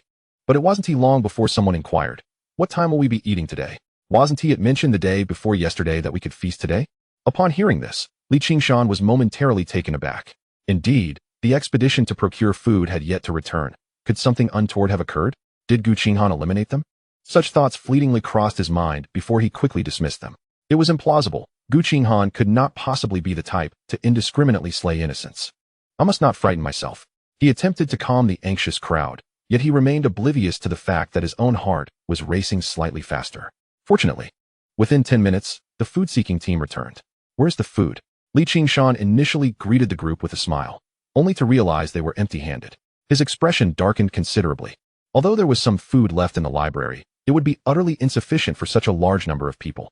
A somewhat hunched boy sighed, collapsing into a chair as he lamented, "Don't even mention it. We scoured 3 nearby supermarkets, and not even a single packet of instant noodles could be found. How could that be? Wasn't it said yesterday that there was an intact little supermarket? But when we went, it was indeed empty. If you don't believe me, you can check for yourself tomorrow." The boy's irritation was palpable, and his tone grew sharp. Having spent 4 to 5 hours searching without finding anything, his frustration was understandable. Li Qingshan narrowed his eyes, his voice chillingly cold. "Have I been too lenient that you've forgotten who the true leader is here?" The boy stiffened instantly, but a companion nearby interjected, "Boss Li, please don't be angry. We were pursued by a flock of mutated sparrows for half an hour today, and still didn't find any food, which is why we spoke a bit harshly." Li Qingshan snorted coldly and directed his gaze towards Liang Chao, saying, "Let us distribute the items from the previous package among everyone. We'll search for food again tomorrow." Liang Chao nodded and took a few people to prepare the meal. However, half an hour later, the food served left many in discontent. "Didn't we say we would have enough to eat today? Is this meager portion sufficient for anyone?" "Indeed. Last night we at least had a bowl of instant noodles and 2 sausages. How is it that today we're left with just a bowl of mush?" Negative sentiments rapidly spread among the crowd, causing Li Qingshan's brow to furrow deeply. However, his methods of managing the group were rather straightforward and forceful. He extended his right hand, and immediately, a large hand wreathed in dark mist reached out to grasp the first person expressing dissatisfaction. The individual, caught off guard, was swiftly lifted. Li Qingshan addressed the crowd. "Today, as circumstances are exceptional, I do not wish to hear voices that undermine our unity. Tomorrow, I promise you will eat your fill." Then, turning his attention to the person he had seized, he offered a slight smile. "It seems you aren't particularly hungry." You may forfeit your share to the others. Before the individual could respond, Gu Qinghan cast him aside. The crowd fell silent, awed by the formidable power he wielded. Yet, the tranquility achieved through oppression is always fleeting. The following evening, when two groups sent out to seek food returned empty-handed, the atmosphere within the library turned restless. Could it be that those who went out to find food are hoarding it for themselves? How is it possible to find nothing at all? Yes. Although our Area B is dubbed the slum, there are still plenty of small supermarkets. I refuse to believe there's absolutely nothing. They had managed to endure the day, only to find themselves without food by nightfall. Damn it. You go out and look for yourself. I've been running around all day and am nearly starving. This time, even Gu Qinghan could not suppress the discontent among the people. Ultimately, he resorted to beating the two most vociferous individuals to quell the uproar. Yet, without food, all were left listlessly sighing or staring blankly. Gu Qinghan's brow was knitted in concern. He felt exasperated but knew he had to stabilize the emotions of the crowd. Tomorrow, I will personally lead a team to search for food. Even if it means confronting mutated creatures, I will ensure everyone eats to their heart's content. Only a handful of people echoed his sentiment, their eyes reflecting a half-hearted, lifeless gaze. In truth, Gu Qinghan's initial management approach had been flawed. Very few in this group truly respected him. Had he been able to establish a relatively sound order like Wang Yan, the current situation would undoubtedly not be this difficult to navigate. However, even if he now recognized this, it was already too late. On the third evening, Gu Qinghan returned to the library with a group, bearing a mutated rabbit over a meter long and several mutated sparrows. He had not found any ready food, thus spending an entire day searching for substitutes. However, when they attempted to dispose of the carcasses, the lights in the library suddenly extinguished. During this time, although the signal had been lost, water and electricity had remained functional. Recently, there had been zombie toxins in the water, but they could manage that with water elemental practitioners. Yet now, with no electricity, they were at a complete loss. No need to panic. We can start a fire. We can roast it over a campfire. Gu Qinghan gritted his teeth, forcing a smile to reassure those around him. At that moment, Gu Qinghan was near the library's power distribution box, awkwardly observing the now darkened library. He had initially intended to sabotage the distribution box himself, inciting panic among the residents. However, as he approached, he discovered that the surrounding buildings had also succumbed to darkness. The unmaintained power system had finally collapsed approximately a week into this global game. Nevertheless, Gu Qinghan remained unfazed. Glancing at the flickering light of what seemed to be a fire within the library, he couldn't help but smile. It was time to stoke the flames. Chapter 46. Unintentional actions yield unexpected results. Gu Qinghan retrieved a scroll from his necromantic space, revealing the Treant Guardian scroll he had previously acquired. He handed one to Chun Yuding, reserving the other two for this very moment. Observing a window on the second floor, Gu Qinghan tore open the scroll and tossed it inside. Within mere seconds, a cacophony of terrified screams erupted from within. There's a monster. Help me. Where are the professionals? Hurry and slay the monster. You're a professional too. If you're scared, do you think I'm not? Silence. Don't be afraid. There's only one monster. The last proclamation came from Gu Qinghan, but by now, no one was heeding his words. Although he had managed to retain these individuals, his management style had led them to be ill-prepared for the realities of a post-apocalyptic existence. Gu Qinghan, unable to see the situation inside, merely allowed the Treant Guardian to wreak havoc. Meanwhile, he hummed a tune as he strolled towards his quarters. His cloaking cloak was proving most effective as the day faded into darkness, with the students at the library in trance failing to notice him. After about 10 minutes, Gu Qinghan sensed the Treant Guardian's presence waning. Clearly, the numerous professionals inside were finally on the verge of eliminating the Treant Guardian. Not bad at all. A return tomorrow should suffice to ensnare the net. Gu Qinghan gazed with satisfaction at the library across from him, his smile particularly radiant in the night. Suddenly, he noticed a group of individuals stealthily approaching the library below. An ambush? Could they also be targeting Gu Qinghan? Brother Chao Qing, Gu Qinghan is inside the library. Shall we strike now? Outside the library, the student who had been on guard earlier had long since ventured in to eliminate the Tree Guardian. Wait, it seems something is amiss inside. It appears to be a battle? A shifty-eyed boy glanced at the library, his gaze filled with malice. He was none other than Chao Qing, who had attempted to seize Gu Qinghan's equipment earlier, and behind him was a group formed by students from District B. A few days prior, they had approached him, inviting him to join their ranks. After all, a professional with formidable healing capabilities is invaluable in a perilous post-apocalyptic world.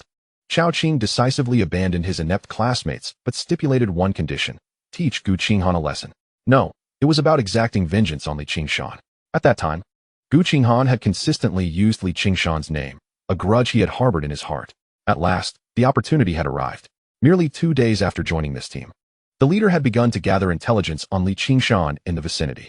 However, the information he procured was scant.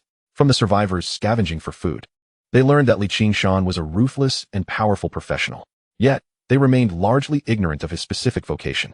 Nonetheless, from the limited information available, Chao Qing understood that this Li Qingshan was undoubtedly the person he sought. If he were not ruthless, how could he have nearly severed his arm merely for attempting to rob him? If he were not formidable, how could he roam freely within the school at the game's onset? It had to be him. His wounds had healed completely, and under the influence of his potent skills, even scars had been left behind. Yet, the thought of the humiliation he endured would send a searing pain through his shoulder.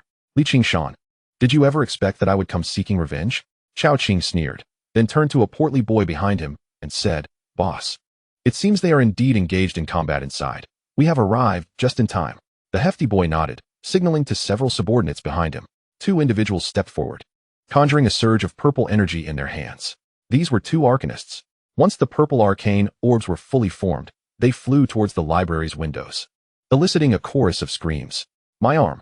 We're being attacked from outside. It's Gu Qinghan. He's come for us, just as we were warned. The cries of despair echoed from within the library, bringing a flicker of vengeful delight to Chao Qing's eyes. He stood up maniacally, shouting towards the library, Li Qingshan, come out. Today, I shall have my revenge. Then, he suddenly recalled the skeleton from that day and shouted again, Where's the skeleton? Bring your skeleton out. This command was directed at Li Qingshan, but it took on a different tone in Li Qingshan's ears. The tree guardian that had appeared unexpectedly had nearly injured him, leaving his nerves taut to the limit. Upon hearing the words revenge and skeleton, his mind buzzed. Indeed, Gu Qinghan had returned, and he had found allies. Chao Qing's brazen provocation was interpreted by Li Qingshan as a demand for Gu Qinghan to unleash his skeleton for battle. Let us fight our way out together. Eliminate everyone outside, and we shall no longer have to hold back. A somewhat hoarse voice emerged from Li Qingshan, tinged with a hint of deranged frenzy. He had not slept well for far too long. Gu Qinghan was his nightmare, tormenting him since the very first day of his escape. How he wished he had sealed the staircase to the 2nd floor back then. Even if it had been dangerous, he could have snuffed Gu Qinghan out in his cradle. Or perhaps, he should have ruthlessly slain him when he had the chance to seize his profession. However, after the previous skirmish, his subordinates lacked the courage to take the initiative. A few of the injured had even scurried towards the corners. I've cared for you lot for so long. And this is how you repay me, by becoming cowards.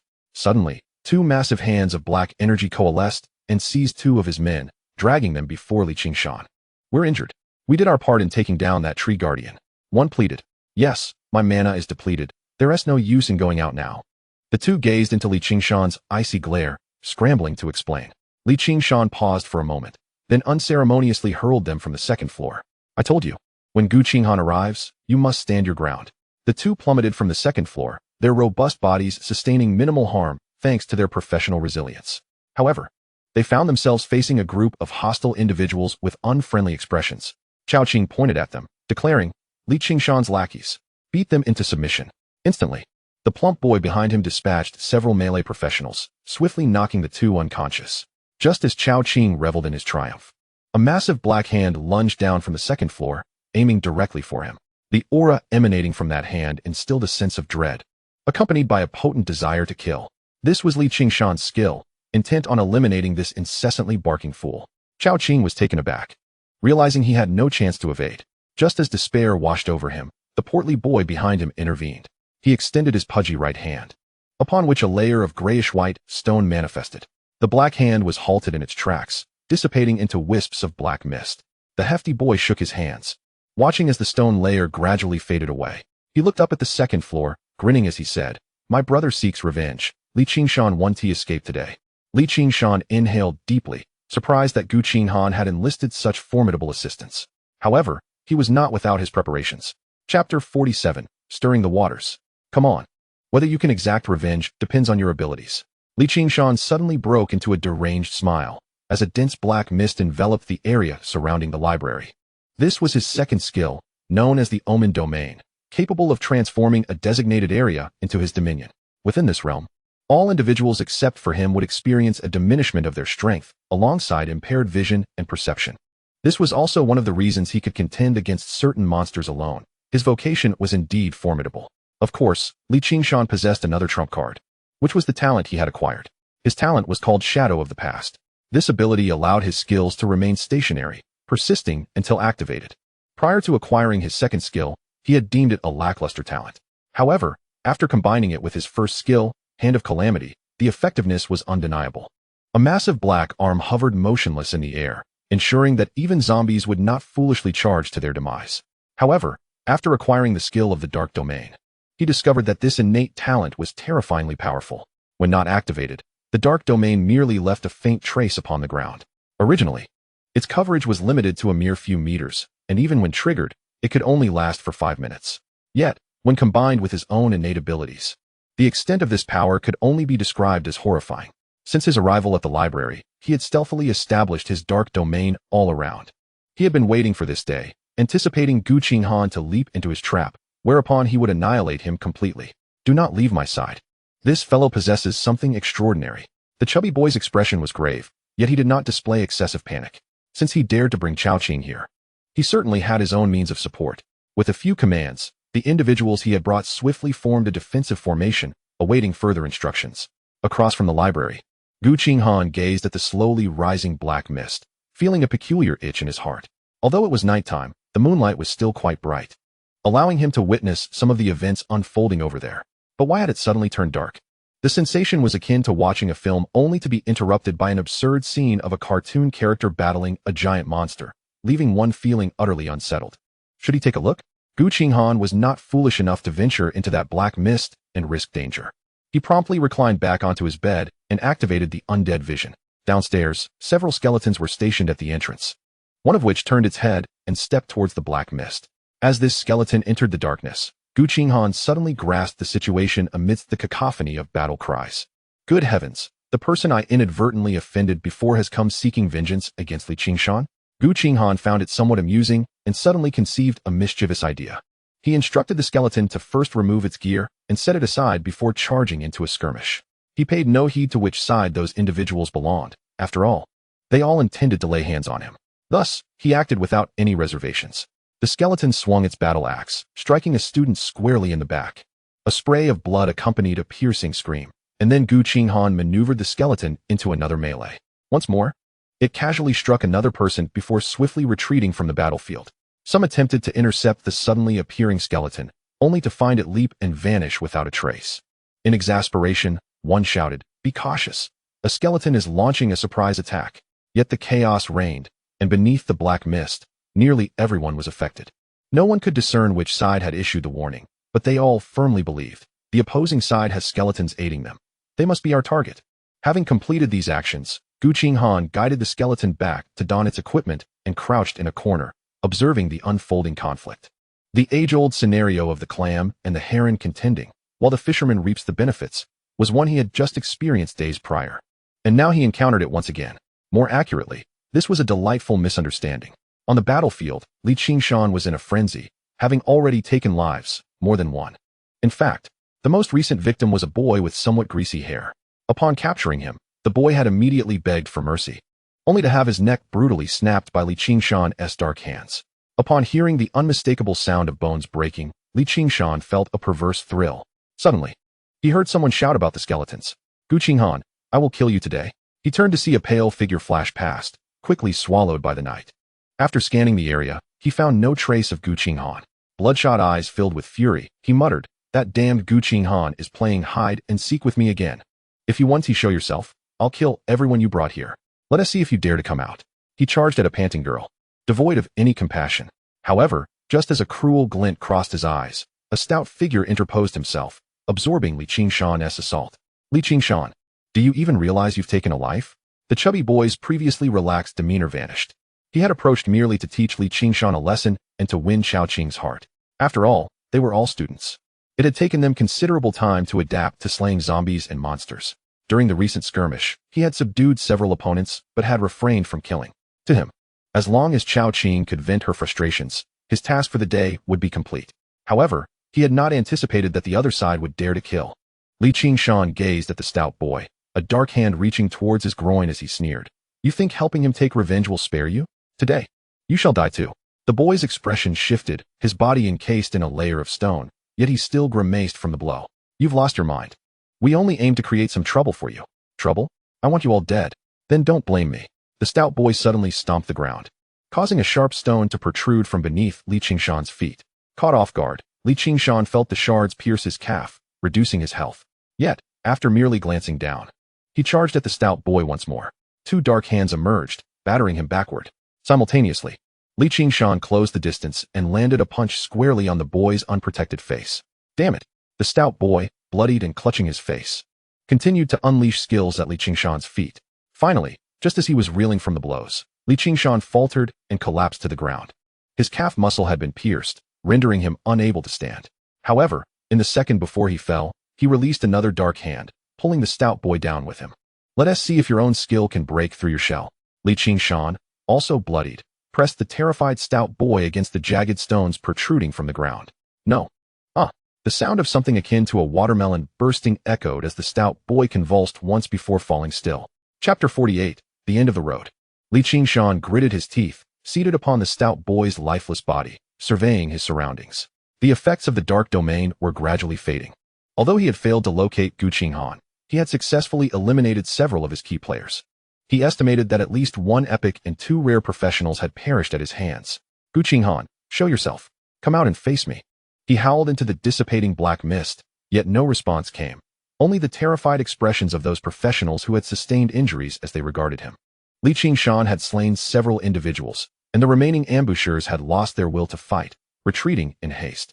However, the defenseless Chao Qing had been captured by Li Qingshan's subordinates. A few individuals dragged him before Li Qingshan and carelessly tossed him to the ground. Chao Qing's face made intimate contact with the crimson and white substance on the floor, yet he dared not raise his head. I'm sorry. I had no idea you were Li Qingshan's brother. Please don't kill me. His voice trembled with palpable fear, causing Li Qingshan's brow to furrow deeply. With the last vestiges of his magical energy, he conjured a hand of calamity, lifting the blood-soaked Chao Qing with a slow, deliberate motion. I am Li Qingshan. What the hell are you talking about? You're also named Li Qingshan? It's a misunderstanding, brother. Truly a misunderstanding. The lines on Li Qingshan's face tightened further. And through persistent questioning, he unraveled the truth. You scoundrel. That bastard is Gu Qinghan. I have a grudge against him. He forcefully hurled Chao Qing to the ground, only to realize his calves could no longer support him as he attempted to rise. He yearned to tear Chao Qing apart on the spot, but inhaled deeply, suppressing the murderous intent that surged within him. You can heal, right? Heal me, and then heal my men, and I want to kill you. Gu Qinghan had yet to appear. He needed to recover swiftly and organize his subordinates for an appropriate response.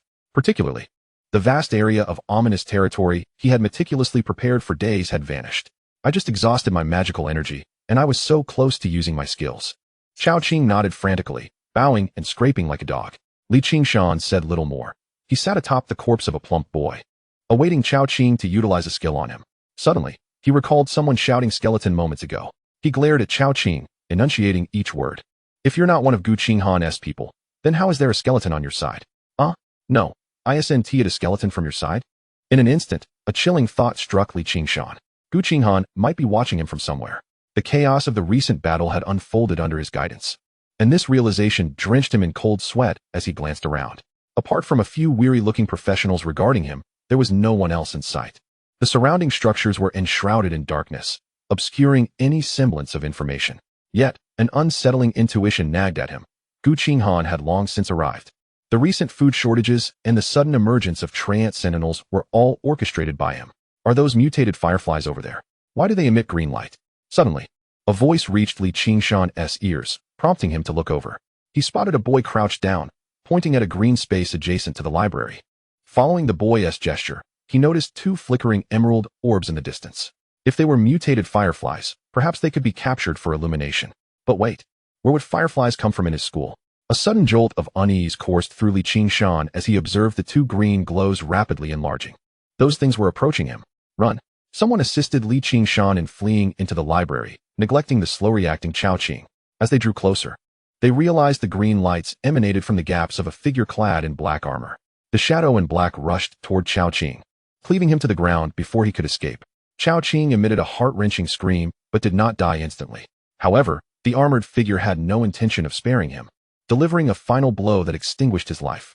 After slaying Chao Qing, The figure vanished into the darkness without a backward glance. Li Qingshan's face turned ashen as he regarded the black-clad figure, momentarily rendered speechless. Chao Qing was dead. What would become of his injuries? At that moment, a girl's voice echoed from above. Isn't this the person who told me Gu Qinghan was looking for us? But he didn't seem to glow back then. Did he? In an instant, Li Qingshan felt all the threads of clues intertwine. His heart sank into despair, yet he was utterly powerless. He hadn't even seen Gu Qinghan's face, and he was already in such a dire state. Gu Qinghan, come and kill me. Coward. Spineless fool. He roared in frustration, unrestrained by his subordinates who failed to restrain him. Before long, a horde of zombies appeared, drawn by the commotion. The group hastily unleashed their limited magical energy, dispatching the scant number of zombies one by one. Yet, everyone understood, they could not linger here. The following morning, Gu Qinghan consumed a bag of small bread, observing the continuous stream of individuals exiting the library across from him. Although he could not discern their faces, the hurried and disheveled silhouettes betrayed their panic. They were fleeing. Last night, perhaps due to the darkness or sheer exhaustion, no one had dared to leave. However, with the dawn of a new day, Gu Qinghan noted that individuals began to depart the library incessantly. Rising early, he counted, approximately 50 or 60 had escaped. It was time to deliver the final blow to Li Qingshan. Gu Qinghan felt elated. The sensation of manipulating his adversary at will was simply exquisite. For fleeting moments, he even questioned if he might be the villain. 10 fully armed skeletons had gathered in his room, accompanying Gu Qinghan as he descended the stairs. However, upon attempting to enter the library, he was met with a pungent scent of blood. Chapter 49. Borrowing the corpse to return the soul. Such a strong stench of blood, could it not attract zombies? Gu Qinghan felt a flicker of concern, but soon heard faint cries of agony emanating from within the library. You told me to seal off the stairwell between the 3rd and 2nd floors, so why blame me? Li Qingshan, you will not die a good death. He entered the library surrounded by skeletons, clutching the last Treant Guard scroll in his hand. The principle of going all out, even when hunting a rabbit, was one Gu Qinghan understood well. However, upon reaching the 1st floor, he found no one. Only the 2nd floor continued to echo with indistinct curses and shouts. Ascending to the 2nd floor, a scene of carnage greeted him. Blood soaked the ground. Fresh and glistening. Gu Qinghan's brow furrowed deeply. The blood had not yet dried, indicating it had flowed only recently. Following the sound, he discovered at least 6 or 7 corpses strewn about. The state of the bodies was horrific. Some were contorted, while others were even decapitated. Gu Qinghan, is that you? Suddenly, Li Qingshan's voice rang out, heightening Gu Qinghan's alertness. No, I am your father. Gu Qinghan replied coldly, only to be met with a manic laughter in response. Then, he saw Li Qingshan emerge from around a corner, propped up by a wooden plank. At that moment, Li Qingshan was drenched in blood, as though he had just crawled from a pile of corpses. His body bore countless wounds, the most grotesque of which exposed his innards. Simultaneously, behind him loomed a massive black hand, gripping a blood-soaked figure. Ha ha ha, I knew it was you. You finally came. I knew you would come looking for me. Are these people all killed by you? Gu Qinghan furrowed his brow as he gazed at Li Qingshan, whose current mental state had become quite erratic. Li Qingshan nodded, a glimmer of madness flickering in his bloodshot eyes.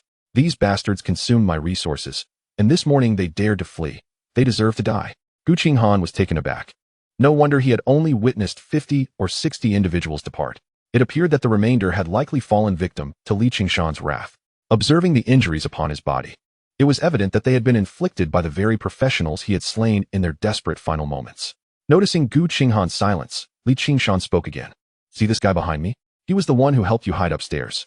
With a grim gesture, he dragged the man before him, then unleashed a powerful punch that struck the man's face. Speak up, Liang Chao. I once regarded you as my closest brother. The bloodied figure merely emitted a faint cough before falling silent. Unable to bear the scene, Gu Qinghan commanded several skeletons to restrain Li Qingshan. Li Qingshan offered no resistance, merely staring at Gu Qinghan with a crazed expression. If you hadn't provoked me, you could have made quite a name for yourself in this apocalypse, Gu Qinghan remarked, observing Li Qingshan's bloodied visage with a hint of lamentation. Let me ask you something. Are these individuals around you your subordinates? What about your skeletons? Li Qingshan suddenly slumped against a table, pointing with his bloodied fingers towards Gu Qinghan's back. Gu Qinghan smiled, then instructed one of the skeletons to remove its equipment and put it back on. Your skeletons can wear gear? Huh. I suppose my death won't be in vain. How do you plan to kill me? Gu Qinghan chose not to respond further, turning away and commanding the skeleton to end Li Qingshan's life, while Liang Chao, now lifeless, collapsed to the ground like a heap of discarded flesh. As Gu Qinghan observed Li Qingshan's fading life signs, he frowned. After circling the second floor with the skeletons and finding nothing of interest, he departed, leaving behind a scene of devastation that bore witness to the preceding tragedy. Suddenly, a dark red mist began to emanate from the decapitated corpse of Li Qingshan. This mist seeped into the increasingly cold body of Liang Chao, soon causing it to stir slightly. Minutes later, Liang Chao rose from the ground, bloodied and bearing a chilling smile as he gazed towards the direction in which Gu Qinghan had departed. He coughed violently a few times, then chuckled sinisterly. Gu Qinghan, did you think I would die so easily?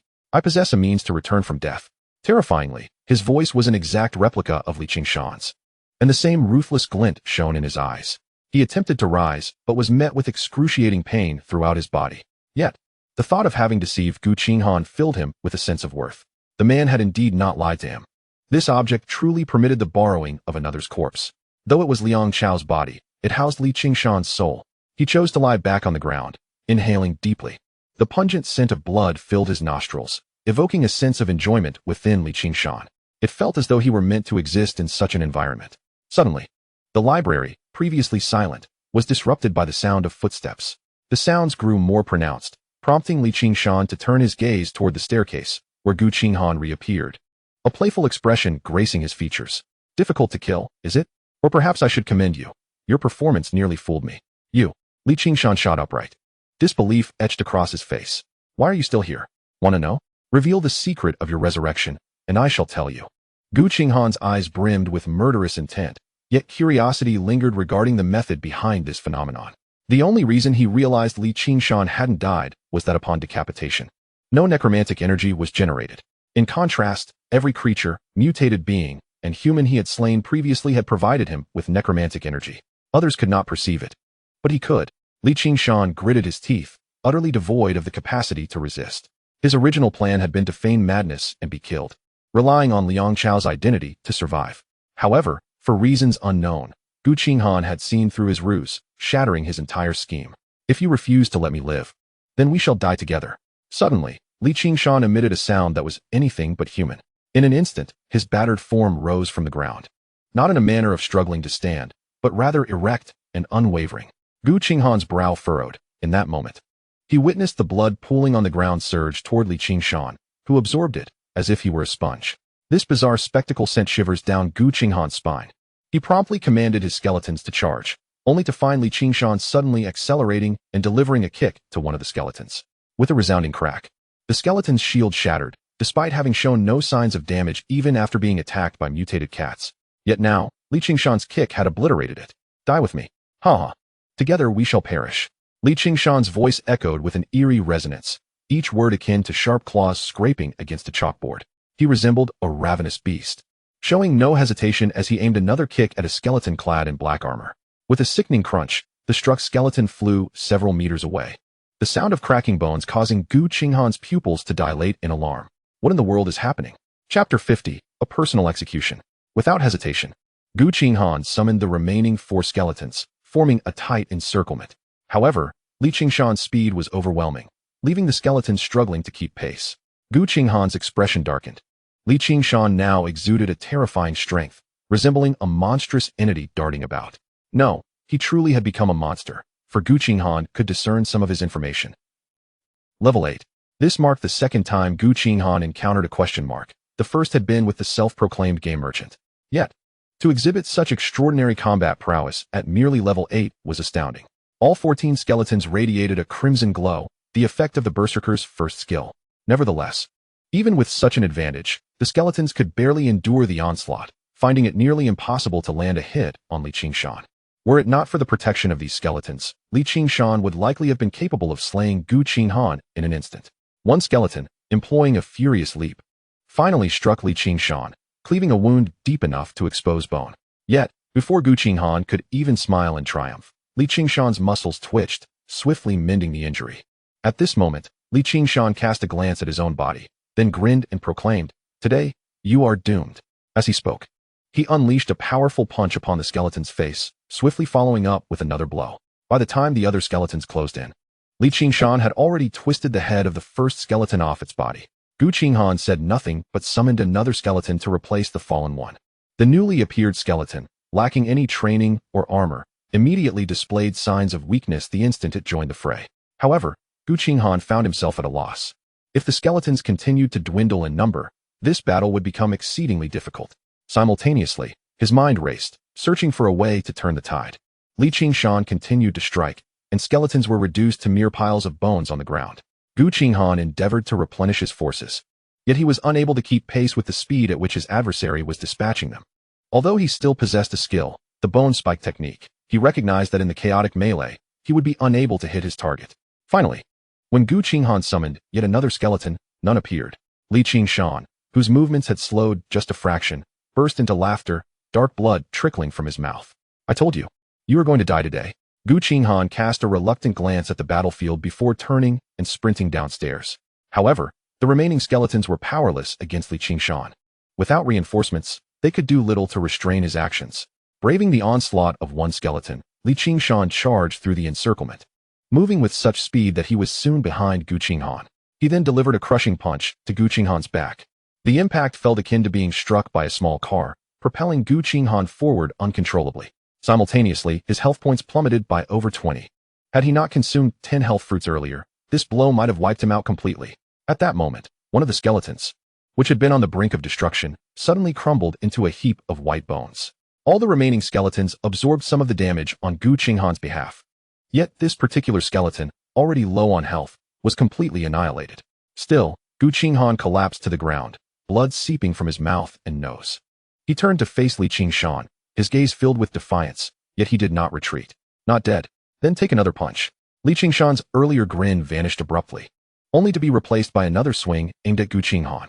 Just then, Gu Qinghan unexpectedly broke into a smile, raising his right hand dramatically. While the earlier distance had rendered his bone spike technique ineffective, at this range, he could ensure a hit. Pale bone spikes materialized instantaneously, hurtling towards the advancing Li Qingshan.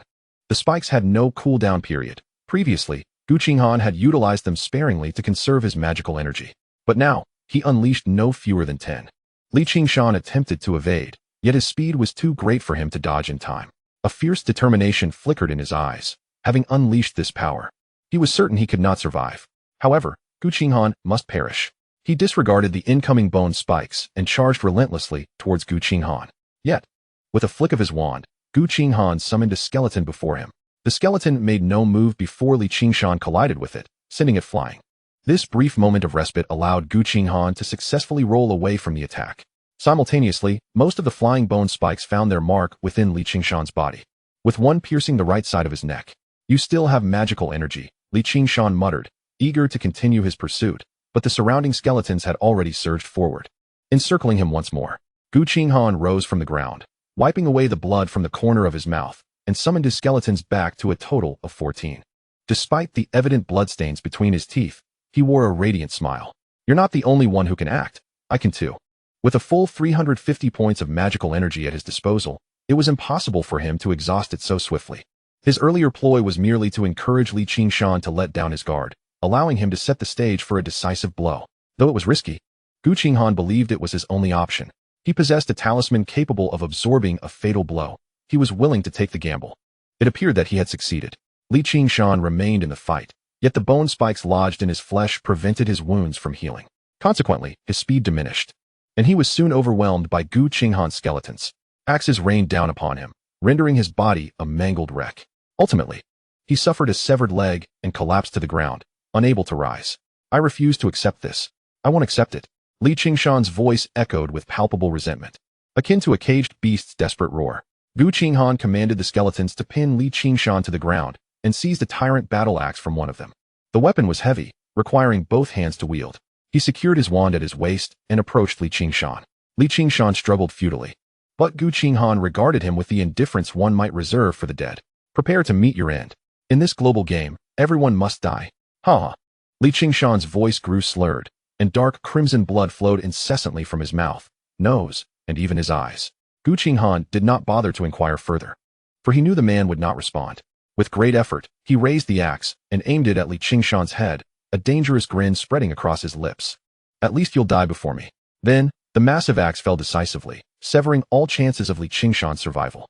In that moment, Gu Qinghan felt the palpable presence of necromantic energy, finally allowing him to breathe a sigh of relief. Li Qingshan, That wretched individual had been thoroughly dispatched. Gu Qinghan felt a tumultuous churn in his stomach. Previously, he had watched as the skeletons executed the zombies, remaining a mere spectator. Even the previous day's encounter with Chao Qing had felt distant, as it was the skeletons who had done the killing. But now, having taken a life with his own hands, albeit that of an enemy, Gu Qinghan experienced an unsettling sensation. His hands trembled slightly, but were quickly brought under control. It's all right. This is just the beginning. I'll be fine. He inhaled deeply, despite the overwhelming stench of blood that threatened to induce nausea. Yet he managed to suppress the urge to vomit. After a long moment, he exhaled slowly, restoring the calm demeanor he had previously exhibited. At this juncture, Gu Qinghan appeared much as he had before. However, there was an undeniable change within him. Chapter 51. The Ancient Tree, Protector or Prison. Brotherly Qinghan. How did you end up like this? At the entrance of the cafeteria in Area C, Wang Yin gazed at Gu Qinghan, a slight frown creasing his brow. Gu Qinghan waved his hand dismissively, indicating that he was not seriously harmed. Hearing Wang Yin still refer to him as Li Qinghan, he chuckled softly and replied, "Actually, I was deceiving you earlier. My name is Gu Qinghan." Previously, he had taken on the identity of Li Qinghan for the sake of mischief, but more importantly, to conceal his true self. However, having now dealt with Li Qinghan, he felt liberated from that guise. Wang Yin is undoubtedly a genuinely earnest and honest individual, and Gu Qinghan felt it unnecessary to continue deceiving him. Wang Yin responded with a casual ah, and then readily inquired, "Has the matter been resolved?" Gu Qinghan replied, "Yes. It has been taken care of. I appreciate your assistance over these past few days." "It was a mere trifle," Wang Yin remarked, before asking, "By the way, do you have any plans for the near future?" Wang Yin cast a wary glance at the skeleton behind Gu Qinghan, a hint of apprehension in his eyes. If his estimation was correct, 3 or 4 such skeletons could pose a formidable challenge. If 5 or 6 were to attack simultaneously, he feared he would not fare well. Gu Qinghan scratched his head, his foremost goal now being survival. Initially, he aimed to enhance his abilities within the confines of the school, but as his strength grew, the necromantic energy required for his ascension increased exponentially. Relying solely on vanquishing these feeble creatures would mean a protracted wait for his advancement. However, after the confrontation with Li Qinghan, he came to a stark realization. His prowess was still far from extraordinary. More critically, after defeating Li Qinghan, a wave of blackish-red necromantic energy surged into his body. Although it posed no immediate harm, Gu Qinghan felt an ominous foreboding. To survive, he needed to continue evolving. Yet, this university environment no longer sufficed for his aspirations. Moreover, he needed to venture outside to locate someone, a person of great significance. At that moment, Chen Yuding approached briskly, her expression turning to one of alarm upon noticing the bloodstains on Gu Qinghan. However, she quickly discerned that it was not his blood and breathed a sigh of relief. "Let us step outside the school and see what the world is like now. Staying here will only lead to stagnation. I wish to explore." Gu Qinghan's words carried a tone of stubborn determination, eliciting a faint smile from Chen Yuding. Yet, before her joy could blossom, Wang Yin interrupted, sighing heavily. "Don't take it the wrong way, my friend. While your strength is formidable, I fear you may not be able to leave the school." Gu Qinghan furrowed his brow. Puzzled, "Why do you say that? What do you know?" Wang Yin nodded, taking a sip of water before continuing. "Yesterday, while I was out leveling up, I encountered a team returning from the C District Gate. They shared some unsettling news." He paused before posing a seemingly unrelated question. "You must be aware that our school has an ancient tree dating back to its founding, right?" Gu Qinghan was unsure of the relevance of this inquiry, but nodded nonetheless. "Those who returned mentioned that this ancient tree appears to have mutated." He exclaimed, "That tree is at least a century old, isn't it? I thought it was on the verge of dying. And how does this relate to our inability to leave the campus?" Wang Yin sighed, a look of resignation on his face. "It's this mutated tree that has encircled the school." That team traversed from the A district and found no way out. Gu Qinghan was taken aback, incredulous that the sprawling campus could be ensnared by a single tree. Yet, Wang Yan's earnest demeanor suggested he was not fabricating the tale. Aware of the gravity of his claims, Wang Yan retrieved his phone, wiping the screen smudged with fingerprints. He opened a photo, seemingly taken of another's phone screen. Gu Qinghan was astonished that Wang Yan still possessed a phone, and he leaned in to examine the image. Upon recognizing the content of the photo, his expression shifted from indifference to shock and disbelief. The image depicted the entrance to their school, but at the gate, thick roots, as robust as an adult's limbs, erupted from the ground, extending upward for a considerable distance. From the photo, the root wall appeared to be 3 or 4 meters high. "This resembles a primordial forest." Chen Yuding gasped, her eyes wide with astonishment. Gu Qinghan's brow knitted tightly. Despite the photo's blurriness, it conveyed an overwhelming sense of oppression. The sensation was akin to being trapped within a cage, awaiting selection. He turned to Wang Yin and asked, "Did they attempt to leave? Do these roots attack people?" "They did try, but climbing out is impossible due to a slippery, viscous coating on the surface. Digging out is futile as well. The roots possess remarkable regenerative abilities, swiftly mending any damage done. Some believe this tree seeks to entrap us within the school, while others assert it is protecting us." Gu Qinghan's lips twitched. He had indeed heard whispers of the tree being considered the guardian spirit of their university. However, to assume that a mutated ancient tree would safeguard them was overly naive and optimistic. "Regardless, I intend to investigate for myself. Thank you for the information," he said earnestly to Wang Yin before preparing to depart. Wang Yin hesitated, suddenly calling out to him, "I realize my strength is inconsequential in comparison to yours, so I won't impose on you to take me along. But may I request a favor?" Gu Qinghan pondered for a moment, not hurrying to acquiesce. "Speak your mind. If it is not too burdensome, I may lend you a hand." He held Wang Yin in high regard, having received assistance from him previously and now being informed of the mutated tree. Such a person, provided he would not impose significant trouble, was someone Gu Qinghan was willing to assist. Wang Yan's face brightened at his response. "Rest assured, it will not be a bother. There is a food processing factory to the north of our school. My parents work there, and they are likely still there now. I would like you to check on them and let them know I'm safe." Gu Qinghan recalled that food processing factory, which was reportedly established with investment from a renowned enterprise from Korea. However, the distance between the school and the factory was at least several dozen kilometers. Before the onset of this crisis, such a distance could be traversed swiftly by taxi.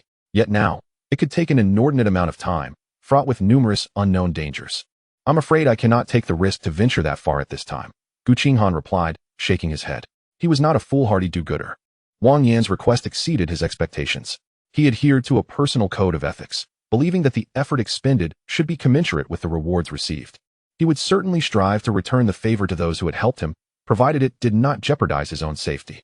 Had he been sufficiently powerful or had compelling reasons to undertake such risks, he might have acquiesced to Wang Yan's request, but that was not the case now. Wang Yan realized he had not articulated his thoughts clearly and quickly clarified, "I apologize. Please let me finish. The food processing factory specializes in ready-to-eat meals, and you could procure a substantial supply of food while you're there. Surely your current diet consists mostly of bread and instant noodles? You cannot rely on just that indefinitely." His words poured forth rapidly, as if fearing Gu Qinghan might depart immediately. Intrigued, Gu Qinghan regarded him thoughtfully before posing another question. "But ready-to-eat meals require proper storage conditions, don't they? With the power out, wouldn't my visit be futile?" Wang Yin recognized the spark of interest in Gu Qinghan and swiftly began to elaborate. "Rest assured, that factory has a daily output of at least several dozen tons and has long anticipated power outages. My father mentioned that their cold storage facility is equipped with imported batteries capable of sustaining operations for nearly half a month." Gu Qinghan fell silent for a moment, weighing the pros and cons in his mind. "I will agree to your request, but I cannot guarantee success. If I encounter dangers along the way that I cannot handle, I will not hesitate to abandon the mission." Wang Yin nodded. It was already commendable that the other party was willing to attempt it. "Thank you." Chapter 52. Secrets of the Profession. 3 hours later, Gu Qinghan departed the small apartment, which he had occupied for only a brief period, accompanied by Chen Yuding. He had since refreshed himself and donned a clean outfit. During this time, Chen Yuding had also been industrious, ensuring that the training armor for Gu Qinghan's skeletons was fully equipped. The photos Wang Yin had shown him heightened his sense of urgency as they swiftly approached the nearest wall. At this moment, Gu Qinghan did not bother to conceal his strength. The 14 skeletons unleashed their full power, mercilessly mowing down zombies like a meat grinder.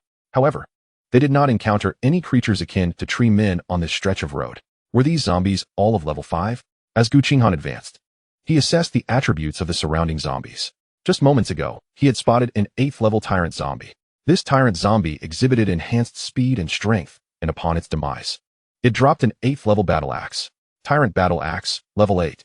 Increases combat power by 50. Without hesitation, Gu Qinghan commanded one of the skeletons to equip the 8th level battle axe, significantly boosting its combat power. This particular skeleton had a base combat power of 150 points. The training armor contributed an additional 100 points, the Tyrant Battle Axe added another 50 points, and the Spike Shield provided an extra 5 points.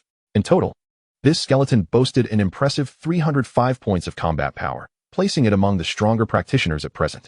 Nonetheless, Gu Qinghan gradually realized that his skeletons needed new equipment. Although the training armor was level 5 and constituted a complete set, providing a substantial boost. It could remain for now. However, the spiked shield was sorely inadequate. He wondered if any creatures might drop new shields, as the previous ones had been obliterated by Gu Qinghan. As Gu Qinghan examined the attributes of his skeletons, he suddenly halted. He had always compared the skeletons to himself, equipping each one with a weapon and a shield. However, upon reflection, the Berserker class was clearly not defensive in nature, especially when he recalled the scene of Gu Qinghan shattering a skeleton's shield. At that moment, one of the skeletons had managed to inflict a wound on Gu Qinghan. If memory served, it was indeed the skeleton whose shield had been smashed. Chen Yuding, during your time at the cafeteria, did you ever see Wang Yin using a shield? Chen Yuding did not grasp the significance of Gu Qinghan's inquiry, but pondered before responding. No, he seemed to mention that he is more formidable when only equipped with weapons. Indeed. A spark of realization lit up Gu Qinghan's eyes as he instructed all skeletons to return their shields to the necromantic space. He then inspected the attributes of the skeleton armed with the 8th level battle axe, and a broad smile spread across his face. Combat power, 350. The increase was not due to an enhancement of the skeleton's intrinsic attributes, but rather a newly revealed line beneath the skeleton's attributes. Berserker passive effect triggered when only equipped with weapons. The combat power bonus provided by the weapon is doubled. Gu Qinghan erupted into uncontrollable laughter, realizing that this was a revelation he should have anticipated. Just as his Necromancer class caused mutated creatures to despise him and required necromantic energy rather than experience to level up, other classes, or at least some of them, must possess hidden characteristics as well. For instance, the Berserker's passive effect significantly amplified the skeleton's combat power. Now, the Berserker skeleton not only appeared striking, but also abandoned the previous image of wielding an axe in one hand and a shield in the other. They now gripped their axes with both hands, exuding an intense aura, reminiscent of a band of executioners rising from a heap of corpses. It became evident that in the future, when utilizing talents, he would need to subtly inquire about the unique traits of others' professions. After all, discovering these traits independently could require an extensive amount of time. In his pursuit to maximize the combat power of each skeleton, Gu Qinghan dedicated over an hour to acquiring 14 8th level Tyrant battle axes. Subsequently, he led Chen Yuding to the exterior of the wall. The scene mirrored the one depicted in the photographs. The ground had been uprooted. The cause of this upheaval was none other than roots as thick as an adult's thigh. Some roots even writhed slowly, resembling giant pythons from a tropical rainforest film. How disgusting, Chen Yuding murmured, her beautiful face slightly wrinkled in distaste. Gu Qinghan nodded in agreement. These roots indeed appeared strange and repulsive. To his astonishment, he soon noted the absence of zombies surrounding the roots. He commanded the skeletons to strike at the roots for a while, discovering that they were not only remarkably resilient, but also continually replenished. It seemed that breaching this layer of root wall was utterly impossible. Gu Qinghan tried his bone spike technique, which could penetrate the roots, yet it inflicted minimal damage. Most critically, these roots exhibited no intent to attack. They merely filled any gaps that appeared. However, through the crevices of the roots, Gu Qinghan discerned that this wall of roots appeared to be multilayered. Setting up a ladder to escape was unfeasible, as the roots were in constant motion. Furrowing his brow, Gu Qinghan stubbornly commanded his skeletons to use the leap of fury in an attempt to vault over the barrier. Unfortunately, their jumping height proved insufficient, forcing him to concede defeat. Seeing Gu Qinghan display an unusual look of frustration, Chen Yuding couldn't help but chuckle. Do you think it's possible that this mutated ancient tree is actually protecting our school? After all, other mutated creatures react strongly to you. Yet the roots of this ancient tree do not. Gu Qinghan shook his head, gesturing towards the roots. These roots must serve as mere toes or fingers for the mutated tree.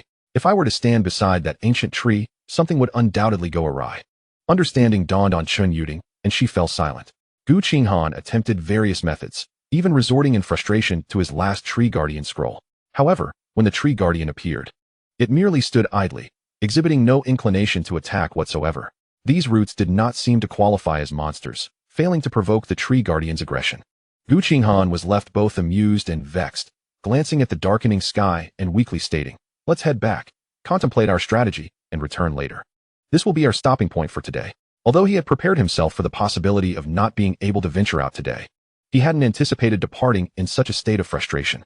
Fortunately, the small apartment was not too far from their current location, and the two soon returned to their residence. After a light meal, Gu Qinghan reclined on the sofa, pondering how to escape the school. However, given the limited circumstances at that moment, he hesitated to scale the treacherous wall, uncertain if the gnarled roots would suddenly turn hostile. Lost in contemplation, Gu Qinghan inadvertently drifted into a light slumber. As the last vestiges of sunlight were consumed by darkness, the night enveloped the earth. Chen Yuding sat at the dining table, resting her chin in her hand, quietly observing Gu Qinghan as he stared into space. Abruptly, she noticed Gu Qinghan's eyes snap open, and he sprang up from the sofa. "What's wrong?" Chen Yuding exclaimed, startled by his sudden movement. Gu Qinghan, his brow furrowed and voice grave, instructed her, "Let us go to the wall we visited during the day." Chen Yuding felt compelled to inquire further, but realized Gu Qinghan had already donned his shoes and was heading for the door. Though initially fatigued, he often succumbed to slumber while lost in thought. During the day, he had released the Treant Guardians. Once summoned, they remained immobile for a full day before dissipating. Throughout this duration, Gu Qinghan maintained a tenuous psychic link with the Guardians, allowing him to monitor their status in real time, akin to his precise awareness of each skeleton's condition. However, he had just discerned a troubling phenomenon. The Treant Guardian's vitality was rapidly diminishing. By daylight, the area beyond the wall appeared devoid of zombies or monsters. Could it be that a professional had ventured forth? Yet, it was rare for contemporary professionals to provoke such formidable entities as the Treant Guardians. There had to be another explanation. Chapter 53. The Roots of the Ancient Tree. At night moments later, Gu Qinghan returned to the site where he had left the Treant Guardians. To his dismay, the area was entirely devoid of their presence. Through his experiences, Gu Qinghan had gleaned insights about this global game. For instance, the corpses of monsters would refresh after a day, regardless of whether they had been stored in the Necromancer's space. Aside from any equipment or items they might drop, these creatures left no remnants. In contrast, for humans and mutated beings, death meant finality, yielding no loot. Their primary contributions lay in the experience points or necromantic energy they provided, with their corpses representing their greatest value. Yet the summoned Treant Guardians, though classified as monsters, had vanished in a matter of mere minutes. How could such a brief interval suffice for their bodies to disappear? Surrounding himself with his skeletons, Gu Qinghan sensed an eerie aura pervading the air. He was unafraid of formidable foes, yet the prospect of an unknown threat unsettled him. He despised being toyed with. Chen Yuding, equally pale, instinctively took 2 steps back toward the tree wall. Suddenly, she felt a pair of arms encircle her waist. Her cheeks flushed momentarily before she shot Gu Qinghan a reproachful glance. After spending so much time together, it was impossible for her not to harbor some fondness for him, even in such a precarious environment. However, she was bewildered to realize that Gu Qinghan was in front of her, who, then, was grasping her waist. With a sudden shriek, she attempted to rush toward Gu Qinghan, only to feel herself yanked backward with tremendous force. "Gu Qinghan, help me." In her moment of despair, she glanced down at her waist. The encircling appendage was not an arm, it was a branch, more accurately, a segment of root. Gu Qinghan quickly grasped the situation and commanded his skeletons to attack the root that was dragging Chen Yuding away. This root, originating from beneath the tree wall, was retracting rapidly, seemingly intent on pulling her underground. However, Gu Qinghan's skeletons immediately utilized their berserker skills. They leapt behind the root, axes raised, and struck downwards. The first blow did not sever it, but Gu Qinghan commanded more than one skeleton. In scarcely a second, a portion of the root was cleaved off. The remaining segment writhed in agony, retreating with even greater haste. Yet, in that brief span, Gu Qinghan managed to glean the creature's attributes. Mutated ancient tree root, level 8. Combat power, 100. Description, a diligent laborer, supplying nourishment to its host. This root was, astonishingly, an 8th level mutated being. After being rescued, Chen Yuding hastily retreated behind Gu Qinghan and summoned her artisan puppet. Her puppet could also be stored in a special space, though it could not contain anything else. Wasn't he safe here during the day? Why has it suddenly become perilous at night? At that moment, her heart raced, her gaze fixed fearfully on the tree wall. She did not wish to endure that terrifying sensation again. It felt as though she were being yanked into a void, and in that instant, she perceived the specter of death. If she were truly dragged underground, she would undoubtedly meet a grim fate. Meanwhile, Gu Qinghan remained silent, his expression solemn as he observed the location from which the mutated root had retreated.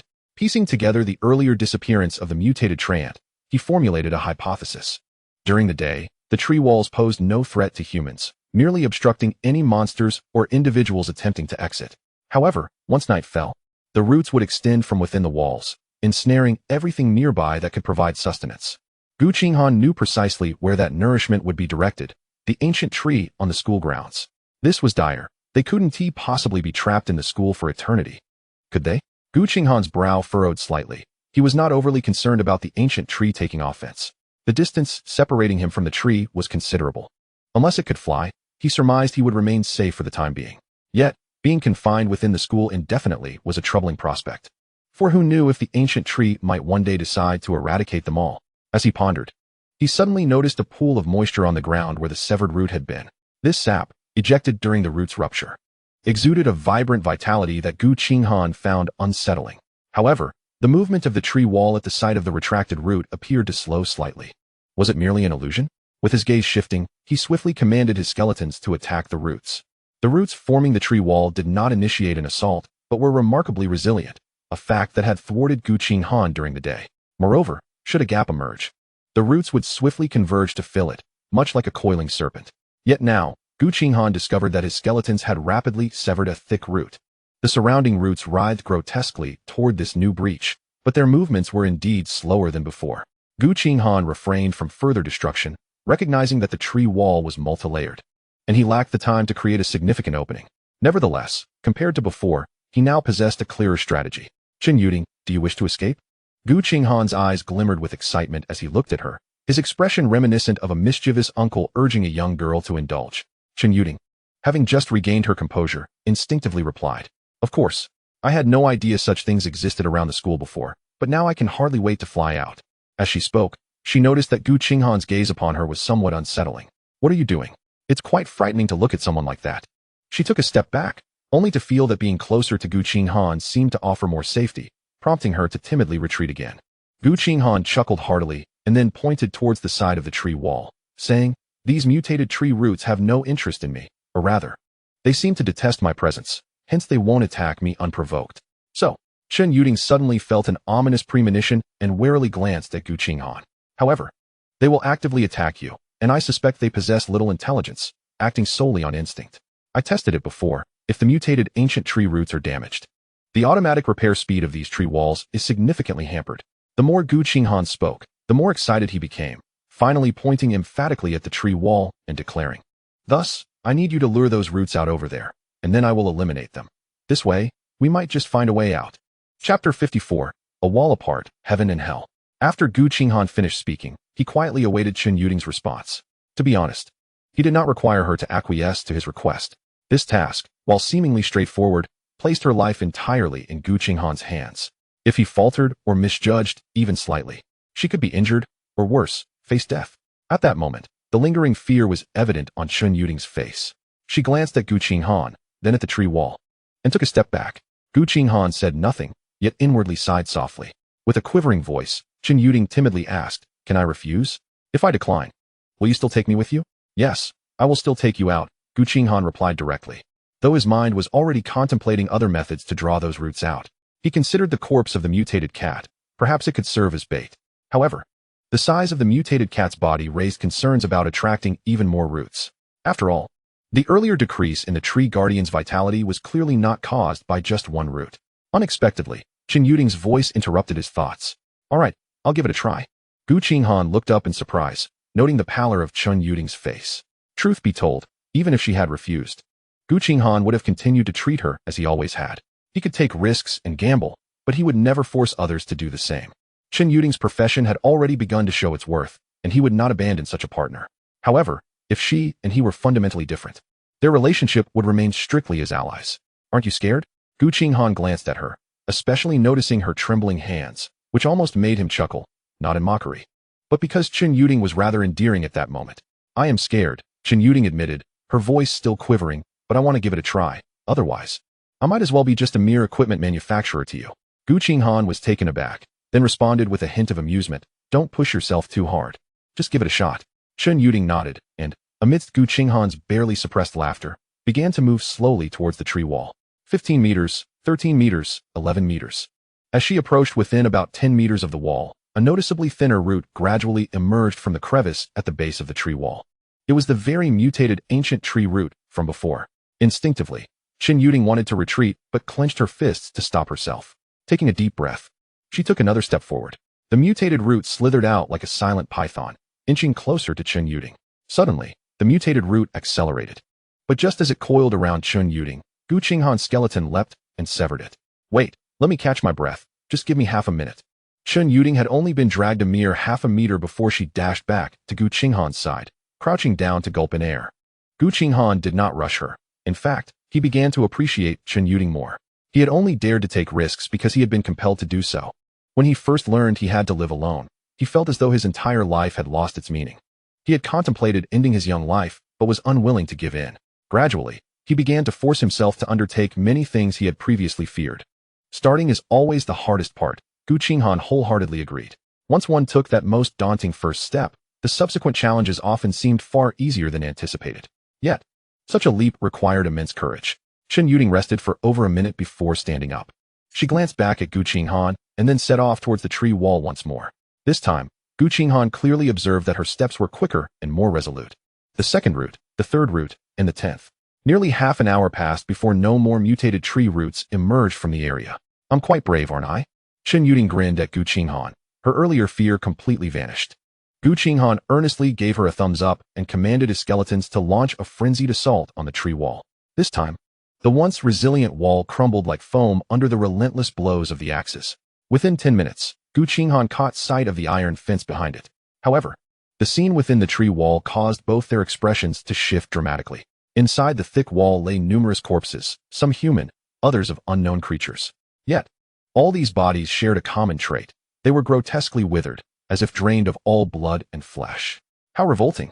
This thing is treating us as mere sustenance. Chen Yuding's face paled, yet she remained closely behind Gu Qinghan. The skeletons quickly breached the iron fence, creating a path for Gu Qinghan to the outside world. The two of them dashed out, only to discover the ground outside littered with countless desiccated corpses. Mere inches away, the two sides of the world stood in stark contrast, one resembling paradise, the other hell. Looking back, the opening Gu Qinghan had created was slowly closing. Before he could exhale in relief, he suddenly sensed a multitude of unsettling presences rapidly approaching.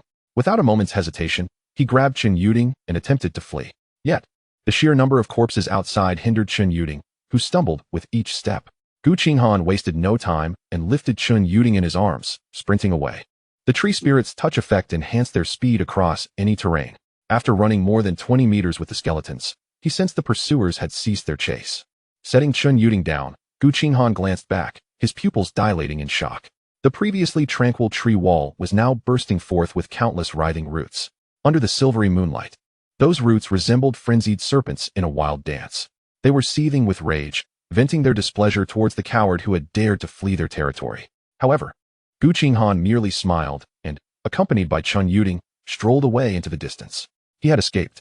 The fates of the others within the school were unknown to him, and he had no desire to uncover them. At the very least, he had survived. Mere minutes after Gu Qinghan departed from the school, a colossal tree, requiring at least a dozen individuals to encircle, trembled slightly in a square within Area A. A few professionals scavenging for fruit beneath the tree were startled, but upon realizing there was no danger, they sighed in relief. You have such a timid disposition. Look at how easily you were frightened. A boy chuckled, playfully slapping his companion's shoulder while biting into a fruit he had gathered. They had arrived here half an hour prior, discovering an abundance of fallen fruits beneath this ancient tree. Starved for quite some time, they had no choice but to venture out in search of food. The fruits bore no discernible attributes, yet upon tasting one, they were pleasantly surprised by its deliciousness. Most importantly, there were no zombies or mutated creatures in the vicinity, nor any other humans. Compared to other locations, this place was akin to paradise. The boy, who had been mocked, felt a twinge of embarrassment but soon followed suit. Picking up a fruit to eat, he glanced at the towering tree beside him. They say this tree has mutated. I initially didn't believe it. But it seems to be true, and it doesn't pose any threat to us. A girl, whose stomach was beginning to bulge from overeating, chimed in, somewhat incoherently. What can a mutated tree possibly do? Can it eat people? But these fruits are truly delectable. It's as if I'm consuming meat. The others nodded in agreement, busily gathering fruits from the ground and stuffing them into their mouths. However, not long after, they all collapsed softly onto the ground, the fruits falling from their hands. Near the ancient tree, slender roots emerged from the earth, slowly dragging the unconscious individuals into the soil. The ground reverted to its previous state, leaving no trace of blood or signs of struggle, tranquil as a pristine sanctuary. Yet, the branches of the ancient tree began to sway once more, seemingly having noticed a small mouse scurrying away in the distance, obscured from its view. Chapter 55, Advancement Trial. Advancement Trial? What is this? The day after Gu Qinghan escaped from the school with Chen Yuding, he suddenly discovered that he had received a new task. Advancement Trial. Complete the advancement trial to level up again and gain more powerful professional abilities. The next soul flame, which should have been ignited, did not light up directly. Instead, a prompt for the advancement trial appeared. With a sense of resignation, Gu Qinghan accepted the task, only to find that it presented him with a choice. Trial Task 1. Eliminate 10 Level 1 professionals. Trial Task 2. Eliminate 10 Level 10 monsters. Upon seeing these two tasks, his brows knitted deeply. The disparity in difficulty between the two was staggering. 10 Level 1 professionals? Gu Qinghan was confident he could dispatch one with a single bone spike. However, setting aside the challenge of even finding 10 unranked professionals, he could not bring himself to harm them. He might be somewhat aloof, but he was certainly not a deranged killer. Taking the lives of 10 weak individuals with whom he had no connection was beyond his capability. Without much hesitation, Gu Qinghan opted for the second task. 10 level 10 monsters posed only a minor inconvenience for him. Moreover, locating these monsters could potentially be far simpler than tracking down 10 level 1 professionals. Soon, Gu Qinghan and Chen Yuding departed from the now-abandoned shop, making their way down the street. In contrast to the school, this street was littered with wrecked vehicles. Before long, Gu Qinghan encountered a brand new type of monster. Crimson Armored Beetle, Level 8. Combat Power, 140. This creature, adorned with a vivid red exoskeleton, was roughly the size of a calf from before the apocalypse. However, its destructive power far surpassed that of any bovine. Gu Qinghan spotted this creature lurking beneath a derelict vehicle, nearly toppling a skeleton beneath its weight, causing even the bones to crack. When Gu Qinghan commanded the skeleton to attack the Crimson Armored Beetle, it managed to curl itself into a ball about a meter in diameter and flee. Fortunately, Gu Qinghan successfully intercepted the beetle. When the creature met its demise, a radiant orb appeared above its carcass, indicating a drop. Gu Qinghan collected it, discovering it to be a food item. Crimson Armored Beetle Meat, ordinary food. Description: contains 6 times the protein of beef, though the flavor leaves much to be desired. Weighing approximately a kilogram, the fatty insect meat felt substantial in his hands. He retrieved a lighter, tore off a small piece of the meat to roast, and tentatively placed it in his mouth. Chen Yuding, observing him chew for a prolonged moment, couldn't help but inquire curiously, "Is it tasty?" Gu Qinghan swallowed the insect meat, eagerly tearing off a larger piece as he exclaimed, "It's absolutely delicious, tasting just like beef jerky. Let me try?" Chen Yuding replied, her face filled with intrigue. This was her first experience with food dropped by a game. Gu Qinghan nodded and promptly stuffed the piece of insect meat into her mouth.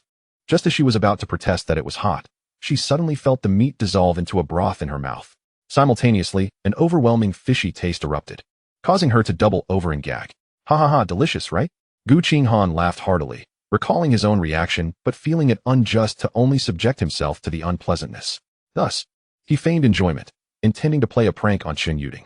After gagging for a while, she finally wiped away her tears and straightened up. Gu Qinghan handed her a bottle of water, and although she was infuriated, she was at a loss for how to retaliate. This guy, so reliable in critical moments. Why was he acting like a mischievous child now? In truth, even Chen Yuding overlooked the fact that Gu Qinghan was merely a 19-year-old university student. Gu Qinghan stored the insect meat away, knowing he would never consume it again, but it could prove useful for trading with others. After all, not everyone possessed his strength and seemingly limitless storage space. The two continued their journey along the street, stopping intermittently. Gu Qinghan contemplated finding a vehicle to drive. Yet the few cars they encountered were all in disrepair. Their university was situated in a somewhat remote area, but a commercial district lay not far ahead, where Gu Qinghan intended to seek out a functioning vehicle. Approximately 2 hours later, they finally spotted a few human figures. Among them was a middle-aged man who appeared somewhat simple and honest, watching Gu Qinghan and Chen Yuding with wary eyes. Behind him, several young individuals followed, laden with various bags, casting cautious glances in their direction. The man shielded the younger ones behind him, his expression tense as he spoke. "We have already paid the protection fee to Brother Wang, and these are merely the items we found to start a fire." With that, he opened a backpack revealing a collection of scrap paper and wood. Gu Qinghan, feeling bewildered, chuckled and explained, "Ah, I was just passing through here, merely looking for a vehicle. You carry on with your business." As he spoke, he deliberately circumvented the man, signifying that he bore no ill intent. The elder gentleman scrutinized the 10 figures clad in black armor beside Gu Qinghan for a long moment, and upon confirming their lack of hostility, he released a breath of relief. After a moment's hesitation, he called out to Gu Qinghan, saying, "Young man, it's best not to venture further in. This area has already become Brother Wang's territory. All the usable vehicles have been collected by him." Gu Qinghan paused, turning back with curiosity. "Who is Brother Wang?" The elder looked around cautiously, then shook his head in trepidation, seemingly intimidated by the figure of Brother Wang. The group of young individuals also treated the name with great caution as they followed the elder in a specific direction. Gu Qinghan was left puzzled by their behavior. Was Brother Wang the leader of the professionals in this area? He racked his brain, recalling the vicinity around the school. Wantung Square was the nearest commercial district. If all the vehicles in this area had been confiscated, it would mean he would waste a great deal of time. With a slight furrow of his brow, Gu Qinghan ultimately decided to explore further inside. If all else failed, he could always barter with equivalent items for a vehicle. Just as this thought crossed his mind, he suddenly heard a cacophony of clattering sounds from his right. Turning to investigate, he was astonished to see several red spherical creatures rolling toward him. No, these scarlet beetle beasts were not targeting him. They were after a live man ahead. The man moved through the trees like a monkey, leading the following scarlet beetle beasts onward without a care. However, upon noticing Gu Qinghan and his group, he suddenly became flustered. Get out of the way. Damn it. How can there be people here? Chapter 56. The pervert or the tyrant. The man exclaimed in a somewhat exasperated tone, attempting to redirect the scarlet beetle beasts elsewhere. Yet, the creatures had already locked onto their new target, barreling toward Gu Qinghan's group. Move aside, he shouted in a tone tinged with desperation, helplessly watching as the four scarlet beetle beasts lunged toward them. However, the anticipated grim scenario failed to materialize. He watched as a man and a woman at the forefront retreated a few steps. Then 10 figures in black armor surged forth. The speed of those black-armored figures surpassed that of the scarlet beetle beasts, each wielding a battle axe and striking fiercely. Both the black figures and the scarlet beetle beasts were sent flying, but in the next moment, the black figures charged again. This time, 2 of the scarlet beetle beasts met their demise. The remaining 2 were swiftly dispatched by Gu Qinghan's skeletal minions. And he then turned his gaze toward the sharp-featured man nearby. Sorry, brother, I genuinely had no idea there were people here. I'm relieved you're unscathed. The sharp-featured man, after a brief moment of shock, seemed to feel a wave of relief wash over him and patted his chest. Yet, sensing an obligation, he rummaged through his pocket. Moments later, he produced a crumpled pack of cigarettes and offered one to Gu Qinghan, saying, I'm truly sorry, brother. Please, have a smoke to calm your nerves. Gu Qinghan could clearly see the flicker of pain in the man's eyes as he presented the cigarette. His irritation dissipated somewhat, and he finally responded, I don't smoke, thank you. Moreover, I would like to know why you were leading those creatures around here. The man paused, retracting the cigarette and retorting, You're not from around here, are you? No wonder you seem so unfamiliar. After glancing around, he cautioned Gu Qinghan. This isn't a good place to talk. Let us gather your spoils and find a more secluded spot. Gu Qinghan, feeling puzzled, inquired, What's wrong? Can't we talk here? This area is under the control of that bastard. Lingering here might attract his subordinates' attention. He continued, I'm referring to a scoundrel named Wang, who bullies others with impunity. I merely wanted to vex him by luring those insects over. Gu Qinghan recalled the expression of the elder gentleman from earlier and nodded in understanding. After all, the man was alone, and he appeared to possess speed and agility. So Gu Qinghan felt little fear of any tricks. Approximately a few minutes after their departure, a group of professionals armed with weapons passed by. There are 4 insect corpses here. The insect meat has been collected. Someone is pilfering from our territory. The leader of the group suddenly shouted to his companions while scanning the area. Finding no one and minimal signs of a struggle, he pondered aloud. It must have been those scoundrels who killed a few insects to irritate us. The battle did not occur here. They were underlings of Brother Wang, among the strongest in the area, with an average level of 7. For insects would take them considerable time to eliminate. Hardly any combat trace remained, unless someone could dispatch those insects in an instant. Was that even possible? Certainly not. Damn it, brother, you nearly scared me to death. Your friends back there are incredible. Inside a hot pot restaurant that had its door broken open, Gu Qinghan gazed at the incessantly chattering man before him, feeling overwhelmed. This guy was truly talkative. Brother Hao Ji, you're straying from the topic. Gu Qinghan finally interjected, exasperated. From their brief conversation, he learned that the man was named Hao Ji. He had originally operated a hot pot restaurant in this commercial district, but after the onset of the game, he acquired a rare profession. This profession, referred to as a scout, initially lacked combat skills but excelled in speed and agility, far surpassing others. Many individuals in this street had initially banded together to combat zombies and other monsters, but within days, the organization took a turn. A fellow named Wang Haoming, leveraging his powerful combat capabilities, gathered a group of similarly formidable professionals to establish himself as the leader. They cleared the zombies from Wantung Square, transforming it into their stronghold and delineating their territory. Concurrently, while ridding the area of monsters, they demanded that those living nearby pay a protection fee every 2 days. This fee could be in the form of food, equipment, or other items, but it had to be approved by them. Recently, someone attempted to flee in a vehicle only to discover that all usable cars had been seized by Wang Haoming. Consequently, those individuals had to return in disappointment. Oh, I haven't spoken to anyone in days. It's been unbearable, brother. Hao Ji lamented, gently extinguishing a half-smoked cigarette before returning it to its pack. He cast a glance at the obedient Chun Yuding sitting beside him and suddenly flashed a mischievous grin at Gu Qinghan. However, my brother, you should consider yourself fortunate to have crossed paths with me. Otherwise, your little girlfriend would likely be in quite a predicament. Gu Qinghan's lips twitched slightly, as it seemed everyone assumed they were a couple. Nonetheless, he felt a hint of curiosity. What's the matter? Is that guy a lecher?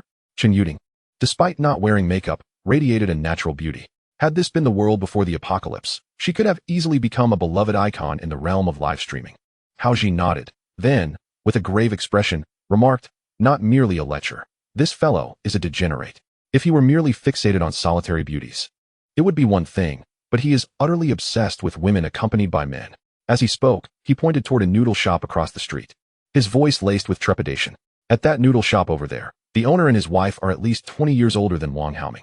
And this scoundrel brazenly violated the owner's wife right in front of her husband. I can't believe such a person exists. I thought I'd only heard of them online. Gu Qinghan's brow furrowed in concern. This was no longer mere perversion, but a pathological obsession. Hao Ji nodded, fully agreeing. Indeed, many refrained from joining him out of fear that their own families might fall victim to his madness. Moreover, this guy employs particularly ruthless tactics. Those who disobey him are dealt with severely, while those who perform well are genuinely rewarded, which makes his followers truly dedicated. Gu Qinghan felt a stir of emotion. In such chaotic times, it was all too easy for a tyrant to rise. Contemplating further, he posed a question he was most eager to explore. Hao Ji, my brother, what do you think my chances would be if I attempted to trade a car with him? Hao Ji glanced at Gu Qinghan, responding without hesitation, to put it bluntly. It's impossible. If I were to offer him a substantial amount of food in exchange? Gu Qinghan inquired. For he had an abundance of food stashed away in his necromantic space and could discreetly produce some as bargaining chips. Yet, Hao Ji shook his head. They are not in need of food. Demanding protection fees from those around is merely a means of maintaining control. You must understand, power is an intoxicating allure. However, if you could provide him with all the food from that supermarket over there, he would undoubtedly acquiesce to your demands. Gu Qinghan's heart sank. While he had emptied several small supermarkets at school, they paled in comparison to a large commercial complex. However, a question surfaced in his mind. If there is a supermarket nearby, why doesn't Wang Haoming use it as a stronghold? Surely, the food there far exceeds that of a mere grocery store? Hao Ji sighed, pointing to a backpack resting on the chair beside Gu Qinghan. Do you think those pests came from nowhere?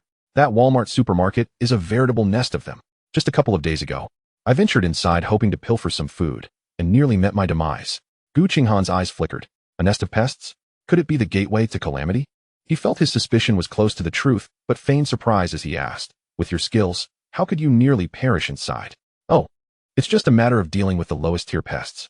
There exists a more formidable type that secretes slime to slow its prey. Who could withstand that? Do you know its level? What rank? I'm not sure. A few days ago, I saw it was level 9, but now, I can't say for certain. Especially since even the most common pests have progressed from level 6 to 7. Gu Qinghan felt his heart race, just that morning. He had pondered where to find level 10 monsters, and now news of them had emerged. Even if they weren't level 10, he couldn't afford to overlook the resources within that supermarket. Hao Ji seemed to sense Gu Qinghan's thoughts and quickly cautioned, brother, while your 10 companions are formidable, I still advise you to reconsider. Wang Haoming has already organized 2 assaults, and each time, many have perished without gaining anything. Gu Qinghan remained non-committal but countered with a question. What kind of strength do his men possess? Do you know, Hao Ji? I'm not entirely certain. But the highest among them should be level 9, Wang Haoming himself. Gu Qinghan nodded. Level 9 was indeed quite strong. However, he lacked his own skeletal army and did not possess equipment as lavish as his own. Nevertheless, he was resolute in his intent to explore that Walmart supermarket, whether for the resources contained within or for the sake of his trial quest. The optimal outcome would be that Gu Qinghan could complete the trial and acquire a wealth of resources, ultimately trading a car with Wang Haoming. Of course, if the latter proved uncooperative, he could always attempt to persuade him. The introduction to the advanced trials clearly stated that completion would grant one enhanced professional powers. With this in mind, he expressed his gratitude to Hao Ji. Thank you, brother. I'll leave you this pest meat as a token of appreciation for the information you provided. I must be on my way. Hao Ji was initially taken aback by Gu Qinghan's decisiveness, then sighed. Brother, I can see you're intent on checking out that Walmart. Please, exercise caution. Gu Qinghan smiled, neither confirming nor denying. Just as he prepared to depart, a sudden, violent explosion echoed from afar.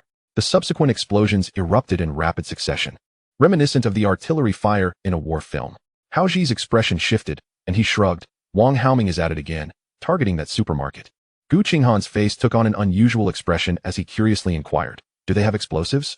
No, they're merely a type of pest that self-destructs when threatened, alerting others to danger. This marks the third time I've heard such a commotion. The last time I visited, I didn't encounter any of those self-destructing pests. Outside the Walmart supermarket, a meticulously groomed man glared darkly at one of his subordinates, a boy who appeared to be no older than a teenager, half of whose body had been blown away. Useless. You couldn't even eliminate a few pests. This man was none other than Wang Haoming, who had learned from his previous lessons and sought to sneak into the supermarket to procure some supplies. However, his subordinate had failed to swiftly dispatch the self-destructing pests, triggering a cascade of alerts. Save me, boss. I don't want to die. The boy lay on the ground. Pain etched across his face as he crawled toward Wang Haoming. Wang Haoming snorted coldly, but still commanded that the boy be dragged back. Fear not. Each of you has gained a level since the last time you arrived, and our primary combatants are here. Go forth and slay. Wang Haoming's voice carried a chilling edge as he gestured, unleashing several ice spikes. Just as a crimson-armored insect beast charged out from the supermarket, it collided head-on with one of the ice spikes. The spike struck against the creature's tough exoskeleton, but failed to penetrate its defenses. However, the ice spike detonated, transforming into a flurry of icy blue powder that enveloped the iron-armored insect beast. Subsequent ice spikes struck it repeatedly, rendering its movements utterly rigid. In mere seconds, the crimson-armored insect beast was nearly frozen in place. Wang Haoming launched 2 more ice spikes, driving them directly into its eye sockets. Subsequently, he ceased to pay any heed to the scarlet beetle beast, shifting his focus to assaulting other insects. Approximately 3 seconds later, the frost enveloping the creature began to dissipate. However, it made no attempt to retaliate. It simply collapsed to the ground with a thud. In a matter of mere seconds, Wang Mingho had eliminated an 8th-level insect. This was the very reason he could dominate this region. He possessed an exceptionally remarkable control-oriented profession, the epic class of Frost Mage. The ice spear he conjured earlier was his primary professional skill, shattering ice crystal. While this skill may not inflict substantial damage, it gradually reduces the mobility of the struck target until they are frozen, when the enemy is rendered utterly incapable of resistance. Even the weakest of skills can transform into a lethal weapon. The throng of creatures and adversaries soon erupted into a fierce melee, unbeknownst to them that someone was quietly observing the entire spectacle. Brother, look, they're bound to fight for a while. Given that you just provided me with some insect meat, how about I procure a vehicle for you? Huh, isn't that inappropriate? Not at all, I'll pilfer it. I've been itching to take that scoundrel down for some time. I'll swipe it and present it to you. No need to feel pressured. Thank you, brother. You're truly kind. Shen Yuding watched Gu Qinghan's swift change of expression and couldn't help but sigh. This fellow, he said it again. Chapter 58, Low-Level Professionals? Boss. This is bad, boss. Just as Wang Mingho's forces began to falter, a panicked voice reached his ears. Spit it out quickly. Can't you see I'm occupied with exterminating insects? Wang Mingho's voice was laced with suppressed fury, as he realized that once again, he could not breach the supermarket. His subordinates, none of whom could lure out the insects one by one, were forced to charge in recklessly. Meanwhile, he had already lost 7 or 8 men, and further losses would serve no purpose. The insects within the supermarket seemed endless, and the over 200 individuals he had brought were showing signs of fatigue. Once again, their assault on the Walmart supermarket had ended in failure. The panicked professional who had rushed over was met with an angry shout, causing him to tremble. Yet, gritting his teeth, he quickly spoke. Boss, just now a group of people ambushed us and made off with your beloved RV. What? Moreover, several off-road vehicles have also vanished. We have no idea how it happened. Wang Mingho nearly spat blood. The other vehicles were of little concern, but that RV was his prized possession. He had only driven it within the mall twice. In fact, he had never even dared to sleep in it. Saving it for the day, he could venture out and explore. Who did this? Never mind, I'll investigate myself. Wang Mingho glanced at his severely injured subordinates and nearly gasped for breath. Let us retreat. We'll return another day. A group of individuals awkwardly hoisted the wounded and departed, leaving behind a few corpses that became spoils for the insects. All of this was witnessed by 2 men who were chuckling to themselves. Hao Ji gave Gu Qinghan a thumbs up, his expression brimming with excitement. Brother, you're impressive. You immediately identified the best vehicle. I heard that scoundrel couldn't bear to drive that RV himself. Gu Qinghan smiled slightly, then humbly replied, "It's all thanks to your generosity. I graciously accept the vehicle. Not a big deal. I simply derived pleasure from watching that scoundrel suffer. By the way, how did you make the vehicle disappear just now?" Upon entering the mall, Gu Qinghan had noticed at least dozens of vehicles parked inside.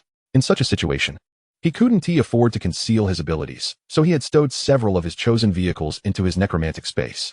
Among them was a newly released RV he had seen online. This RV was not overly heavy, constructed from a remarkably sturdy new material, and equipped with a solar charging system. He had previously acquired an item capable of storing objects, which was now of great use. "That is splendid. I knew someone as capable, as you must possess some fine treasures." Haoji did not delve into Gu Qinghan's storage ability, but quickly shifted the topic. "Brother, since that scoundrel has cleared out a portion of the insects for us, should we give it a try?" Gu Qinghan regarded him with surprise before asking, "Brother, didn't you just suggest that I avoid taking risks? That was when there was no opportunity. Now that the insects have diminished somewhat, I'll see if I can lure out a few at a time for your brothers to slay." Gu Qinghan nodded, and then proactively offered, "Brother, should we succeed, you may choose any supplies from the supermarket at your leisure." "No need." Haoji waved his hand dismissively, then grinned. "I noticed you've collected several vehicles. Could you spare one for me? I wish to venture elsewhere and seek my fortune."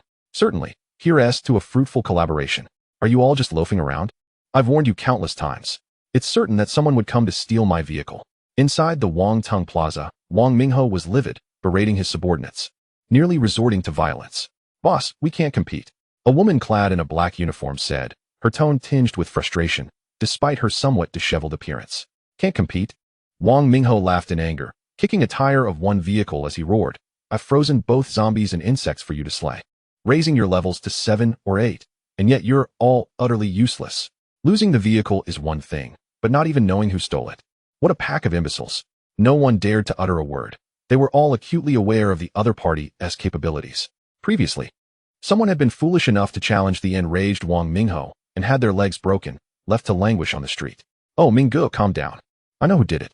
Suddenly, a melodious voice pierced through the air, drawing everyone's attention. Wang Mingho turned to see a woman, markedly cleaner than the others, gracefully approaching him. This woman had made an effort with her makeup and appeared in far better spirits than the rest. "Do you smell that?" Wang Mingho pulled the woman into his embrace, giving her a firm squeeze on her posterior. She giggled and nodded, speaking slowly. "It's that guy who runs the spicy hot pot shop. He has caused us trouble several times recently, so I remembered his scent." "Just him?" "No. There were likely 2 individuals. The other one, I haven't seen before." At that moment, a subordinate who had been silent suddenly spoke up. "Sister Na, actually, there were 12 people. 2 were dressed normally but had their faces covered, while the other 10 all wore the same black armor." "Oh." Sister Na smiled slightly. "Since you're so knowledgeable, why don't you elaborate?" She then fell silent, observing the previously speaking professional. Wang Mingho took a deep breath and then slapped the professional across the face. "Useless. Speak another word, and I'll kill you." The professional fell to the ground, a handprint visible on his face, yet he dared not utter a sound. Seeing Wang Mingho's outburst, Sister Na merely smiled and continued. "As for the 10 professionals he mentioned, they were likely of a lower level, thus eluding my perception." Wang Mingho furrowed his brow and nodded in response. The woman named Li Na is a university student who hails from a nearby college, having acquired the rare profession of hunter. She possesses a rather remarkable talent known as acute sense of smell, which enables her to detect the presence of any threatening creatures in her vicinity. Utilizing this skill, she has assisted Wang Haoming in resolving numerous predicaments and has averted considerable damage caused by mutated beings. Li Na had previously climbed into his bed, thus becoming his companion. These 2 factors combined have led Wang Haoming to place unwavering trust in her words. These imbeciles, if Li Na cannot sense their presence, then those 10 individuals are at most level 5 or 6. They cannot hold the line. He silently cursed, but began contemplating how to locate that fellow named Haoji. However, what none had anticipated was that those 10 figures clad in black armor were not professionals at all. They were mere skeletons, exuding an aura of death. It seems that undead creatures fall outside the realm of Li Na's perceptive abilities. Chapter 59, A Surge in Power. Wait a moment. I'll lure over a few bugs, and you can lie in wait here. We'll tackle them wave by wave. The terrain here provides ample cover, and the number we eliminate will depend on our capabilities. After a brief discussion, Haoji and Gu Qinghan finalized their subsequent plan. Gu Qinghan hesitated for a moment before inquiring, "Do you not feel you're at a disadvantage?" "Disadvantage? What kind of disadvantage?" Haoji replied, "In our plan, your task is a tad more perilous, yet the rewards you can reap will not be very substantial." Gu Qinghan was genuinely curious. hoping to see a glimmer of greed in the other's expression. However, the man, appearing to be in his 30s, merely chuckled foolishly, his simplicity leaving Gu Qinghan perplexed. What rewards? As long as it suffices, that's all that matters. I possess no means to store items. Haoji scratched his head and gestured that he was about to lure the bugs, uncertain of how many bugs remained in the supermarket. Charging in recklessly would only place them in danger. Soon, Haoji returned with 3 bugs in tow. Let us get to work, he exclaimed, leaping past Gu Qinghan, who stood by the skeletons. At that moment, the 10 skeletons concealed behind cover suddenly surged forth, swinging their axes and swiftly dispatching the 3 bugs. We can lure more. This is far too slow, Gu Qinghan urged, not wishing to squander too much time. Haoji glanced at the 10 black-armored figures and nodded silently. On the second attempt, he successfully lured back 5. This time, 2 skeletons formed a duo and commenced their battle against the crimson-armored bug beasts. Haoji stood aside, somewhat smugly boasting to Gu Qinghan. How about that? My monster luring skills are rather commendable, aren't they? Indeed impressive. Did Wang Haoming not invite you to join? Gu Qinghan was indeed astonished by his monster luring prowess. After all, this was reality, and there were no explicit indicators of a monster's aggro range. Haoji scoffed, lighting up a half-used cigarette and taking a deep drag before responding. He certainly did, but I have no respect for that bastard. A person like him won't last long. Gu Qinghan found his pretentious demeanor amusing and couldn't help but agree. Certainly. You seem like a hero from ancient times.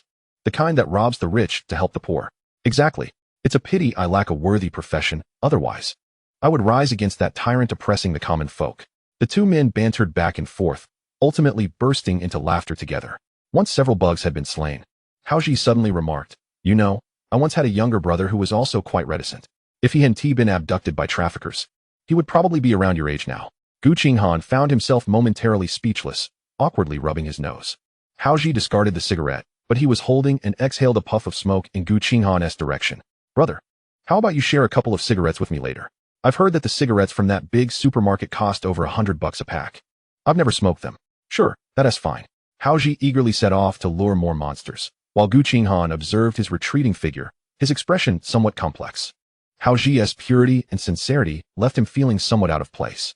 He was accustomed to the malice of others, and encountering someone like Haoji instilled in him a peculiar sensation, akin to a person long ensconced in darkness suddenly seeing a brilliant ray of sunlight pierce through.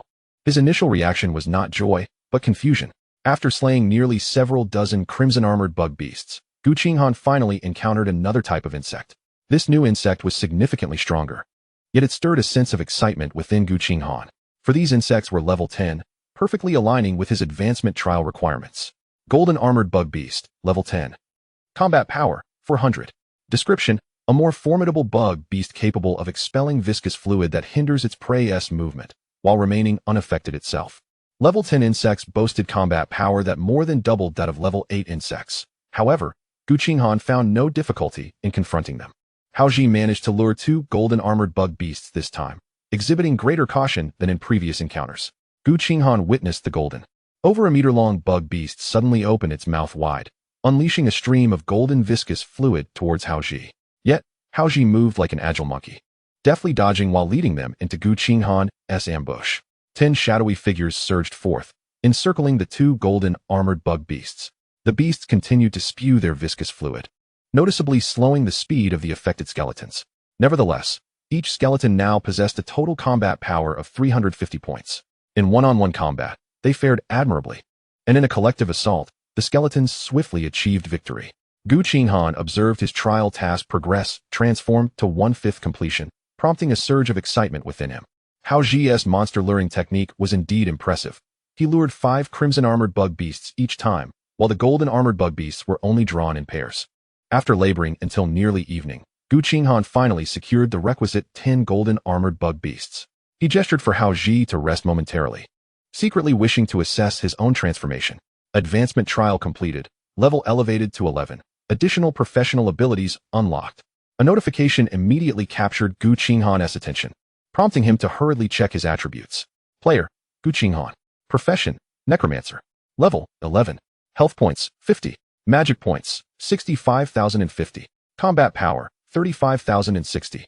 His attributes had nearly doubled compared to before, but that was not the end. His original maximum summon capacity for the Death Whisper summoning skill had increased from 10 to 22. With the additional 4 provided by his equipment, Gu Qinghan could now summon a maximum of 26 skeletons. Simultaneously, the mimicry talent allowed him to imitate 2 professions. This meant Gu Qinghan could now begin searching for a second suitable profession for his skeletons.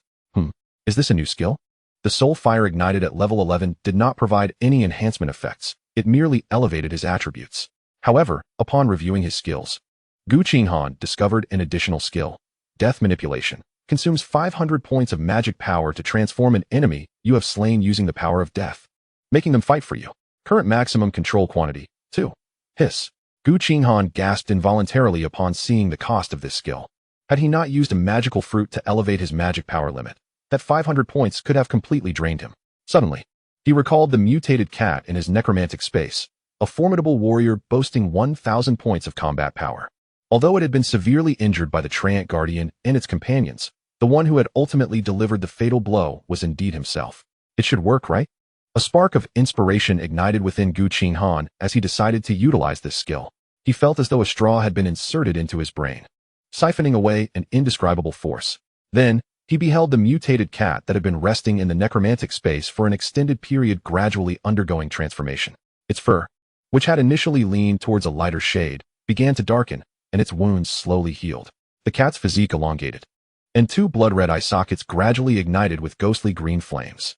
However, this process seemed to require some time, leaving Gu Qinghan to wait patiently.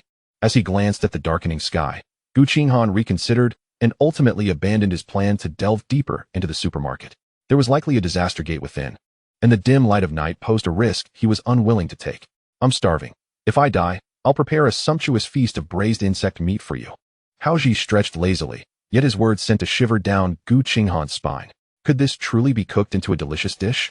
Chapter 60, A Visitor in the Night. Brother, you must try this. It's absolutely delectable. Haoji presented a large basin of richly colored insect meat onto the table, enthusiastically addressing Gu Qinghan and Chen Yuding. The 2 exchanged glances, yet neither dared to pick up their chopsticks. Haoji, noticing their hesitation, assumed they feared he had poisoned the food, and promptly took a large piece of insect meat for himself. See, it's delicious, just like I said.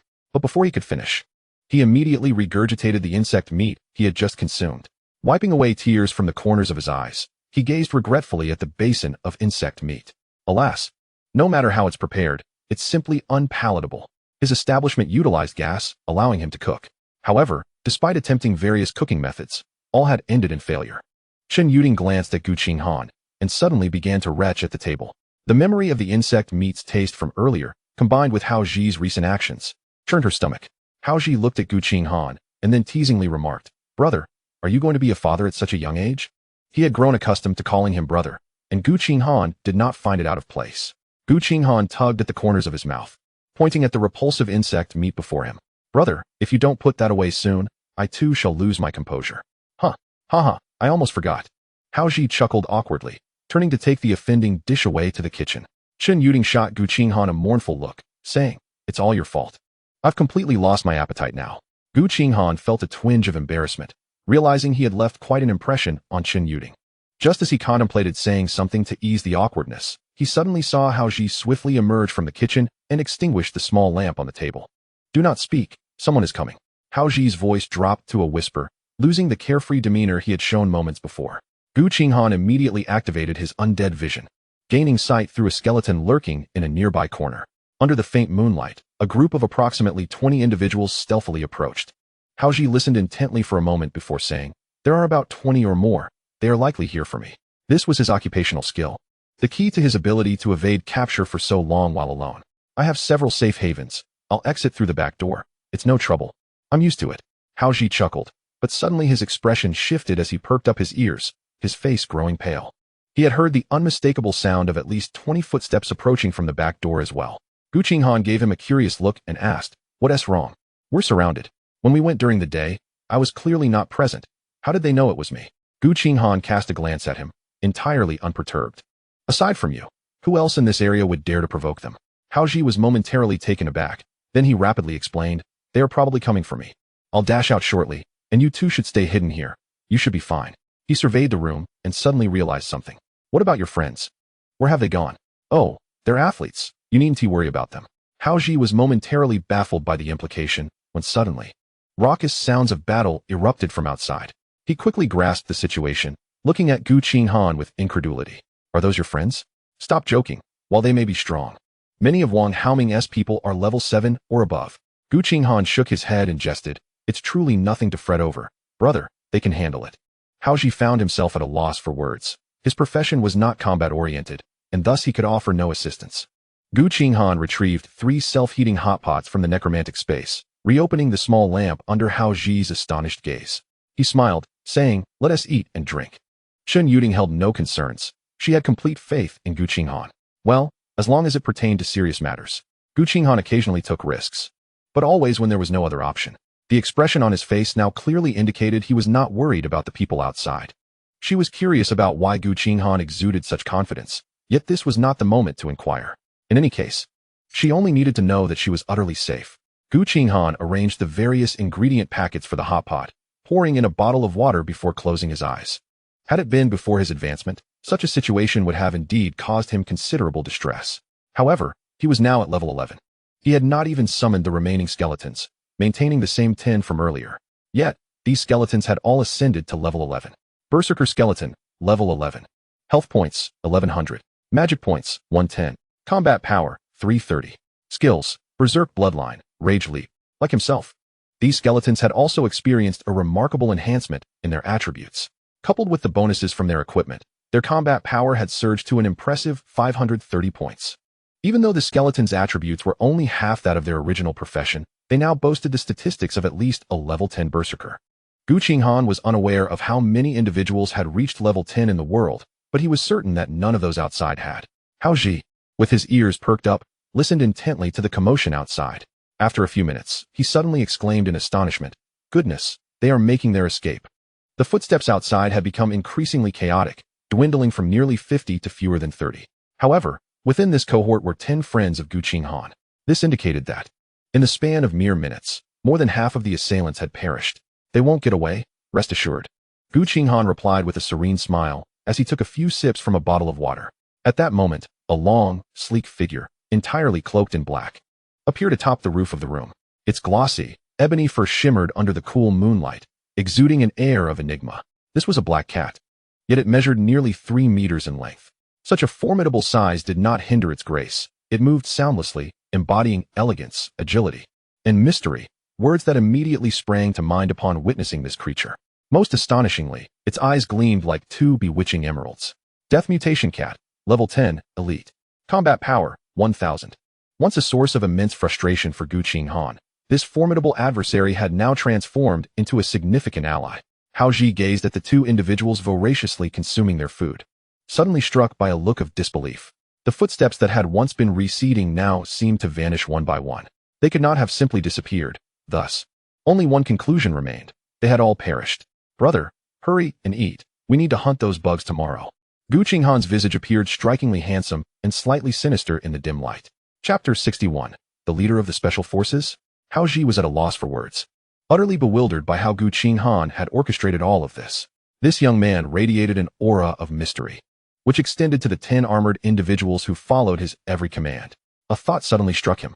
Could these people be the formidable members of the rumored National Special Forces?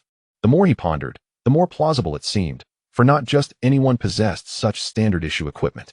It was no wonder they exhibited such unparalleled combat prowess without a hint of dissent. With merely a glance from Gu Qinghan, they executed their tactics flawlessly. They had even managed to dispatch all the attackers surrounding him with a minimal force. The mere thought made his hands tremble slightly. Observing Gu Qinghan consuming his meal with nonchalance, he quietly inquired, "Are you all on a mission?" "No, why do you ask?" Gu Qinghan, momentarily caught off guard by the spice in his food, raised his head upon hearing the question. Nothing. Haoji quickly realized the impropriety of his inquiry. Such elite units would keep their missions confidential. How could he expect to gain insight? The furrow in Gu Qinghan's brow indicated that he had indeed asked a question he should not have. He promptly lowered his gaze and resumed eating, scarcely tasting the food he had put in his mouth.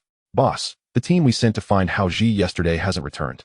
A middle-aged man spoke cautiously to Wang Haoming in the Wantung Square. Wang Haoming's grip on his cup faltered, and it crashed to the ground. Seizing the man's collar, he demanded fiercely, "Why didn't you inform me last night?" Now it's too late. Those men are probably dead." He had launched several assaults on the bugs, resulting in fewer than 20 casualties. This man had just informed him that the 50 individuals sent out had not returned. With only 500 to 600 capable fighters at his disposal, losing 1/10 of his forces was infuriating. Boss, when we previously sent people to track him down, we often spent a whole day without success, so... The man explained, beads of sweat forming on his forehead as he attempted to justify himself. It's nearly noon. And you're just telling me this now? Wang Haoming's eyes were bloodshot. The previous day's failure to capture the supermarket had already left him seething. And now he was faced with such disheartening news. Well, you were busy with Sister Na this morning. The middle-aged man's voice trembled, fearing Wang Haoming's wrath. Upon hearing this, Wang Haoming suddenly released the man. He recalled that it was indeed Li Na who had informed him yesterday that the individuals in question were of low level. The nearby zombies had already been eradicated. Unless the individuals had ventured into the supermarket to meet their demise, there was no reason for them all to vanish without a trace. This morning, she had barged into his room, attempting to seduce him. Damn it, it's all that wretched woman's fault. She's responsible for the deaths of dozens of my brothers. Wang Haoming turned to leave, coincidentally spotting Li Na, who was preoccupied with a designer handbag. Li Na was in high spirits. She no longer needed to venture out into danger to enjoy good food and drink. Even luxury items, once unattainable before the apocalypse, were now readily available to her with just a word to Wang Haoming. The memory of her college boyfriend, who could only afford to buy her a phone in installments, made her chuckle. Brother Ming, why are you angry again? She exclaimed upon seeing Wang Haoming approach. Earlier, she had engaged him in a deep conversation, hoping to alleviate his stress. To her surprise, he seemed to be in a foul mood. However, recalling that her current comfort was courtesy of him, she donned a bright smile and approached him. Yet, what awaited her was a furious slap from Wang Haoming. Wretched woman, because of you, 50 of my brothers are dead out there. He knocked her to the ground and yanked her hair, lifting her up. Brother Ming, Brother Ming. Li Na's face was swollen from the blow, and she quickly covered her face, pleading for mercy. Simultaneously, she was bewildered by his accusations. Brother Ming, I don't understand what you're talking about. Have you misunderstood me? Her voice quivered with tears, yet she found herself powerless against his grip. Wang Haoming was far too strong, leaving her with no will to resist. You said those 10 individuals were of low level, and I sent 50 people to capture them. Yet none have returned. Brother Ming, I swear I did not deceive you. I truly did not sense their presence. Li Na wiped the blood from her face and forced a smile that was more grotesque than tears. Could it be that they escaped secretly? After all, to hell with it. They wouldn't escape. Wang Haoming's eyes blazed with murderous intent. Unrestrained, his temperament seemed to grow increasingly volatile. After all, he was the strongest here. Injuring someone would incur no loss. Likewise, taking a life would bear no consequence. Li Na, recognizing the lethal intent in his gaze, hastily cried out for him to spare her. Brother Ming, I didn't mean it. It must have been their scheming to harm us. If I were truly deceiving you, I wouldn't still be here. Wang Haoming was deaf to her explanations. He was solely focused on ending her life. Though she was attractive, she was merely a college student. If the other party happens to be someone with a boyfriend or even a husband, he would show a bit more compassion. Suddenly, the middle-aged man from earlier rushed over and said, Boss, our team that went out to search has returned. They reported that someone is exterminating pests outside the supermarket. Upon hearing this, Wang Haoming abruptly tossed Li Na to the ground. That Walmart supermarket was filled with an abundance of food, and he had long considered it to be his own treasure. It must be that Hao Ji, he and those who fought for the car yesterday, are after his possessions. Gather everyone. Those who dare to touch my belongings are truly asking for trouble. He strode menacingly towards the exit, only to suddenly turn back and glance at Li Na, who lay on the ground covering her face. Bring her along. If Hao Ji recognizes you, you're as good as dead today. Brother Ming, I truly don't know that guy. The two women ignored Li Na's cries and swiftly lifted her up. Soon, all the professionals in the mall began to mobilize. Just as Wang Haoming was about to set off with his entourage, a tall, stooped man came into his line of sight. The man wasn't particularly imposing, yet the sight of him startled everyone, for he was accompanied by a nearly 1 meter tall mutated dog. It was evident to all that this was a creature of mutation. Chapter 62, The Returning Traveler. Gongzi, you're back. After a brief moment of shock, Wang Haoming immediately approached the man. The stooped figure also broke into a smile and embraced Wang Haoming. Let me introduce you. These are my parents. Dad, Mom, this is Wang Gu, as I mentioned. Gongzi revealed the two individuals behind him while providing a brief introduction. He had once been a colleague of Wang Haoming's at the same company and had been shopping for clothes in this mall on the day the game began. In the following days, Wang Haoming, through his honed salesmanship and formidable strength, gradually garnered a following of powerful professionals. Gongzi, on the other hand, after stabilizing his situation, had voluntarily chosen to leave in search of his family. At that time, Wang Haoming had strongly disapproved, Yet Gongzi was determined to depart, insisting he would not take anyone with him. Wang Haoming tried to persuade him, but ultimately had to let him go. Initially, he had thought Gongzi would surely perish outside. To his surprise, he returned unscathed, bringing not only his parents, but also a notably obedient mutated dog. Wang Haoming greeted Gongzi's parents and quickly turned his attention to the mutated dog. Gongzi, what is the story with this mutated dog? Does it obey you now? Yes. I activated an item that allows me to form a contract with monsters. It just happened to chase me, and I managed to tame it, Gongzi said, affectionately stroking the dog's head. A fleeting jealousy flickered in Wang Haoming's eyes. He was well aware of the power of mutated creatures. Previously, a nest of mutated rats here had killed 2 professionals without being captured. After finally catching one, it slipped away due to a momentary lapse in attention. Most critically, these mutated beings possessed extraordinary combat prowess, seemingly born for battle. Such a formidable mutated dog should belong to someone of his caliber. However, he quickly concealed his emotions and casually inquired, "Impressive. What level is this mutated dog? What is its combat power?" He had attempted to assess it earlier, but it seemed that since the mutated dog had already formed a contract with the player, he could not obtain its information. Gongzi scratched his head and replied with a grin, "Level 7, with a combat power of 350 points. Wang Haoming's jealousy surged once more. His own combat power, including gear, barely reached 400. How did this guy manage that? Yet, he maintained a facade of indifference, stating, "That's quite something. I always thought you would achieve great things in the future, and it seems that's come to fruition." After exchanging a few more pleasantries, he finally expressed his true desire. "Gongzi, your mutated dog is quite strong. How about we go kill a couple of people together?" Gongzi suddenly froze. Despite having faced numerous dangers along the way, he had never taken a life. Yet, hearing it come so naturally from Wang Gu's lips made it all the more unsettling. "Brother Wang, my parents just arrived. I want to settle them in first." "No problem. There are plenty of empty rooms for your uncle and aunt to stay in. You go ahead and arrange things. We'll wait here." Wang Haoming left no room for Gongzi to refuse, directly motioning for his followers to clear a path. Gongzi felt conflicted, uncertain of how to decline. Their home had nearly run out of supplies. He could only return to seek refuge with Wang Haoming. They had gained professions, yet they were merely the most basic ones. If he rejected Wang Haoming, what would happen to his parents? Moreover, they were aging, and Gongzi didn't want them to suffer. After sorting through his thoughts, he could only force a smile and head upstairs. He found a tidy room to settle his parents before intending to return downstairs. Suddenly, his father caught his arm, glancing around before saying, "Son, this one good doesn't seem like a good person." His mother nodded in agreement, whispering, "Yes, what kind of good person resorts to killing?" Gongzi let out a wry smile and reassured them, "Mom, Dad, the world outside has changed. Wanga wasn't like this before. He often helped me at the company. Perhaps those people provoked him, which is why he feels the need to kill them." While he spoke those words, Gongzi couldn't shake the feeling that Wang Haoming had changed significantly. After persuading his parents for quite some time, he finally made his way back outside. His parents had endured countless hardships to raise him. Before the apocalypse, he lacked the means to provide them with a good life, but now he had the opportunity. "Mom, Dad, for your safety, I am willing to do whatever it takes, even if it means taking a life. Where did this little black cat come from? Why isn't he mutated?" Meanwhile, not far from the Walmart supermarket, Gu Qinghan continued to collaborate with Hao Ji to eliminate the pests. However, beside Chen Yuding, there was a small black cat with eyes resembling emeralds cradled in her arms. "It must be my irresistible charm that attracted it. Don't ask too many questions. Just enjoy holding it." Gu Qinghan rolled his eyes and concocted a flimsy excuse. If she were to discover that this was the mutated cat that had previously pursued them, she would undoubtedly scream in fright. He glanced at the little black cat, which was now licking its paws. Upon noticing Gu Qinghan's gaze, it paused its actions. This creature, having been controlled by his skills, still retained some of its instincts. Most importantly, it could change its body size. After informing it that Chen Yuding was an ally, it willingly approached her, even allowing her to hold it. "Fine, let it be. At least I won't have to worry about Chen Yuding's safety." A being with 1,000 points of combat power, appearing harmless, could serve as a tremendous weapon in critical moments.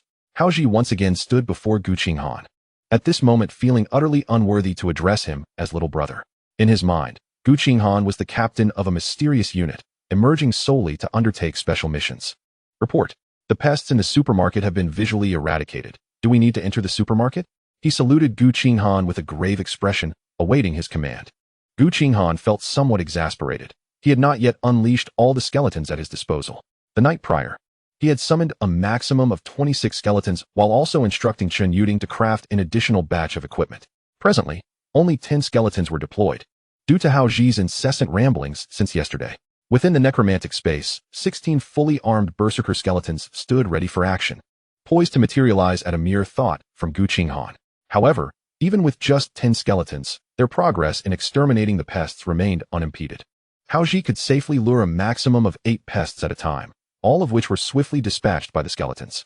The skeletons now wielded overwhelming power against these pests. Let us proceed inside and investigate.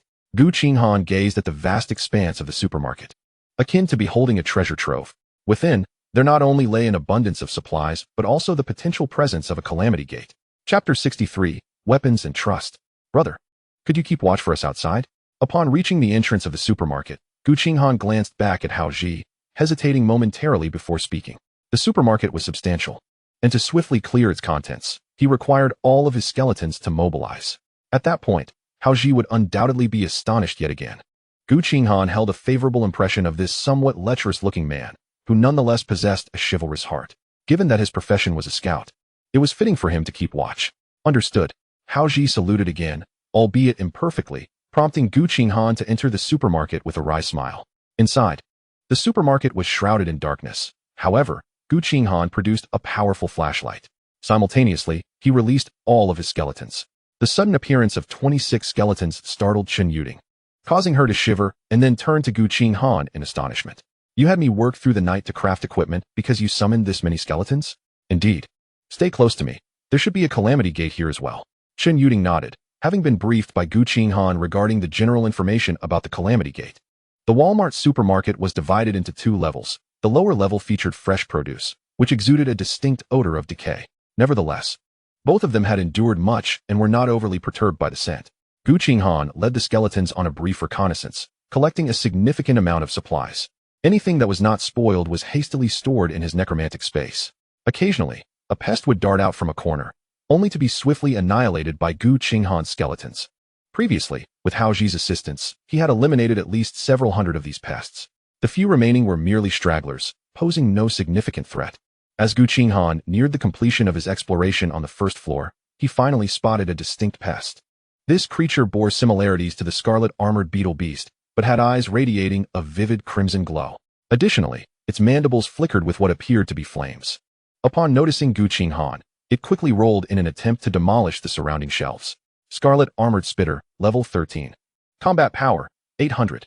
Description: a variant among the scarlet armored beetle beasts, possessing accelerated strength and enhanced offensive capabilities.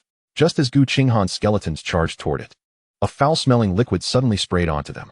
Instantly, a sizzling sound resonated as the skeleton's health points plummeted by over 200. Gu Qinghan swiftly redirected his flashlight, revealing a creature resembling the golden armored beetle beast gradually approaching from the direction of the liquid's origin. Golden Corruptor, Level 15. Combat Power, 1100. Description: a variant among the golden armored beetle beasts, whose speed diminishes but whose danger level rises exponentially. To his astonishment, 2 monsters exceeding level 10 were present, the most formidable of which was a level 15 creature. Gu Qinghan promptly snatched the black cat from Chen Yuding's hands and tossed it onto the ground. Chen Yuding gasped, about to inquire what Gu Qinghan intended, only to witness the previously harmless little feline rapidly expand in size. Within mere seconds, it transformed into a 3-meter-long, over 1-meter-high black behemoth. Fortunately, the supermarket was sufficiently spacious. Otherwise, the mutated cat would have had to crawl. Stop dawdling. Hide. The mutated cat charged toward the golden corruptor, needing only to stall while the skeletons dealt with the scarlet armored spitter. Meanwhile, the scarlet armored spitter maneuvered within the supermarket, occasionally unleashing fireballs that forced the skeletons to retreat. Gu Qinghan and Chen Yuding took cover behind a wall, quietly awaiting the conclusion of the battle. Hold on. That cat isn't the same one that chased us before, is it? Chen Yuding scrutinized Gu Qinghan for a while before posing this question. Gu Qinghan chuckled, having no intention of concealing the truth.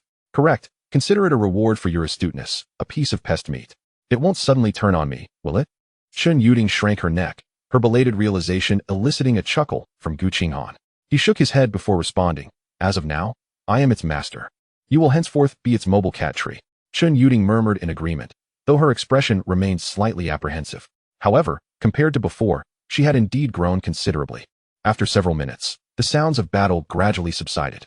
Gu Qinghan employed the sight of the dead to ascertain that the scarlet armored spitter had perished. and the golden corruptor was nearing its end as well.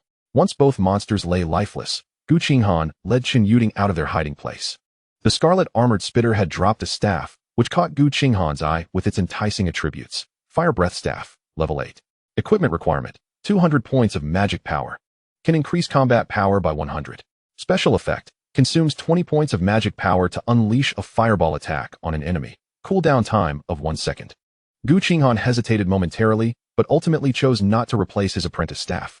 Firstly, he had acquired a ranged attack skill, and secondly, the additional 4 skeletons proved far more beneficial.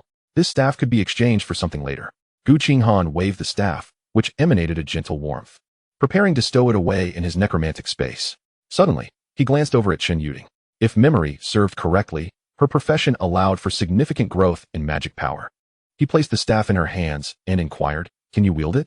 Chen Yuding paused briefly before replying, "I'm still 1 level short. Are you certain you wish to give it to me? If so, don't ask for it back." Chen Yuding immediately clutched the staff to her chest, her face adorned with a sweet smile. Gu Qinghan had never before equipped her with a weapon, always regarding her as merely a logistical support figure. Despite being in such an environment, she remained a fiercely ambitious woman, yearning to partake in battles. The torment of consistently hiding behind Gu Qinghan and waiting for outcomes was unbearable. Yet, she had never voiced her desires. Through her interactions with Gu Qinghan, Chen Yuding sensed that he was a remarkably cautious individual. During their meals, he would only begin to eat after she had already started. In his dealings with others, he always preserved a few trump cards for himself. The absence of weapons indicated a lack of complete trust in her capabilities. Consequently, she strived diligently to earn his confidence. Now, it seemed her efforts had not been in vain. Gu Qinghan, observing the blissful smile on Chen Yuding's face, felt somewhat bewildered. However, he was soon captivated by the item dropped by the corrupted armored creature. Corruption Essence, special item. Effect, enhances a ballistic skill, granting it a corrosive effect. Gazing at the pulsating mass of what appeared to be a living gas, Gu Qinghan's eyes gradually brightened. Could this enhance my bone spike technique? Chapter 64, Encirclement. Gu Qinghan promptly chose to utilize the item, and the gaseous substance swiftly penetrated his body through his pores. He felt no discomfort, and swiftly, his bone spike technique was augmented. After surveying his surroundings, Gu Qinghan hurled a bone spike at a nearby metal shelf. With a resounding clang, the spike embedded itself into the shelf, then fell silent. Where's the corrosive effect? Gu Qinghan's eyes widened, and after a prolonged observation, he noticed a charred ring around the edge of the embedded spike. This is rather underwhelming. The initial excitement he felt quickly dissipated. He had anticipated the corrosive effect to be formidable. If he were to draw an analogy, it should have been akin to slicing through butter with a hot knife. However, it was evident that the destructive power of this corrosive effect was not particularly pronounced. He was curious how it would fare against living beings. Nevertheless, Gu Qinghan soon set aside his focus on this skill and began searching for the door of calamity on this floor. If his assumptions were correct, these 2 monsters were indeed the final trump cards within that door. Near the elevator leading to the 2nd floor, Gu Qinghan discovered a black iron treasure chest. Rubbing his hands together in anticipation, he opened the chest, but did not trigger the effect of the pioneer's skill. The contents were rather simple: 5 magic crystals and a miniature statue resembling a small insect beast. Fragment of the insect-tied secret realm key, black iron special item. Effect, collect 3 fragments to forge the insect-tied secret realm key, granting access to the insect-tied secret realm. A secret realm? Could it be something akin to a dungeon in a game? Gu Qinghan toyed with the statue in his hand, but found himself at a loss. After stowing it away, he and Chen Yuding, accompanied by the skeletal minions, were finally able to scour the entire supermarket, including the goods on the 2nd floor and in the storeroom. It took Gu Qinghan nearly an hour to clear everything out. The Necromancer's space was an exceptionally peculiar existence. It seemed that, aside from undead creatures, all other items entered a state of temporal stasis. Previously, fruits from the school had barely changed after being stored inside. Gu Qinghan felt that, barring any unforeseen circumstances, these supplies would suffice for his needs for several decades. It was time to leave. Speaking of which, Brother Hao Ji hadn't made a sound for quite a while. Had he fallen asleep? Gu Qinghan smiled at Chen Yuding, but suddenly, his smile froze on his face. He had just heard a faint sound of footsteps echoing within the supermarket. Tap, tap. Both he and Chen Yuding stood still, and his skeletal minions were not prone to wandering about. Clearly, this was not the sound of a single person. It was jarringly conspicuous in the supermarket. Gu Qinghan quietly switched off his flashlight, grasped Chen Yuding's hand, and concealed themselves in a corner. Simultaneously, the green flames in the eyes of the surrounding skeletons gradually extinguished. When not in combat mode, The soul flames of the skeletons could nearly be completely snuffed out. However, once engaged in battle, those flames would blaze fiercely, instilling endless terror in their enemies. The footsteps in the supermarket grew increasingly dense, causing Gu Qinghan's brow to furrow. It was obvious who these individuals were. They were undoubtedly the same as last night's assailants, members of Wang Haoming's group. What baffled him was that after he had taken the vehicle, he had left something as a trade-off, yet they continued to seek trouble. Yesterday, although it was ostensibly a vehicle theft, Gu Qinghan had left behind 10 blood fruit and a note for that group. The note contained a simple message. The value of these items far exceeds that of several vehicles, serving as compensation for the strong-arm tactics. He never considered himself a good person, yet Gu Qinghan adhered to his own code of conduct. He disliked being indebted to others and preferred to act in a manner that left his conscience clear. Both he and Chen Yuding had consumed their blood fruits to their limits, yet he still had plenty stored in his Necromancer space. This item could enhance their blood value limits. In such a perilous time, its worth was undoubtedly greater than mere vehicles used for transportation. Did they believe he possessed an abundance of blood fruits, prompting their repeated attempts to trouble him? A chill spread through Gu Qinghan's heart as he slowly closed his eyes. The skeletons could see nothing in the dark, but the cat could. At this moment, the death-mutated cat had returned to its normal size, silently leaping onto a shelf. With the effect of the spectral vision, Gu Qinghan observed at least 100 individuals ascending the stairs to the second floor. Moreover, that number was steadily increasing. Gu Qinghan's heart sank. With such a multitude of professionals, the odds of victory were virtually non-existent. Not all of them were equipped with illumination tools. Only the first dozen or so were using flashlights to forge a path. I know you're here. I can't be bothered to search. Come out, or I'll kill Haoji. The choice is yours. Suddenly, a somewhat familiar voice rang out among the crowd, echoing slowly through the second floor of the supermarket. They captured Haoji? Gu Qinghan's heart tightened, yet he refrained from speaking out in haste, continuing to observe the situation of the group. Wang Haoming seemed to realize that merely his words would not draw Gu Qinghan out, hence he gestured for his subordinates to bring someone before him.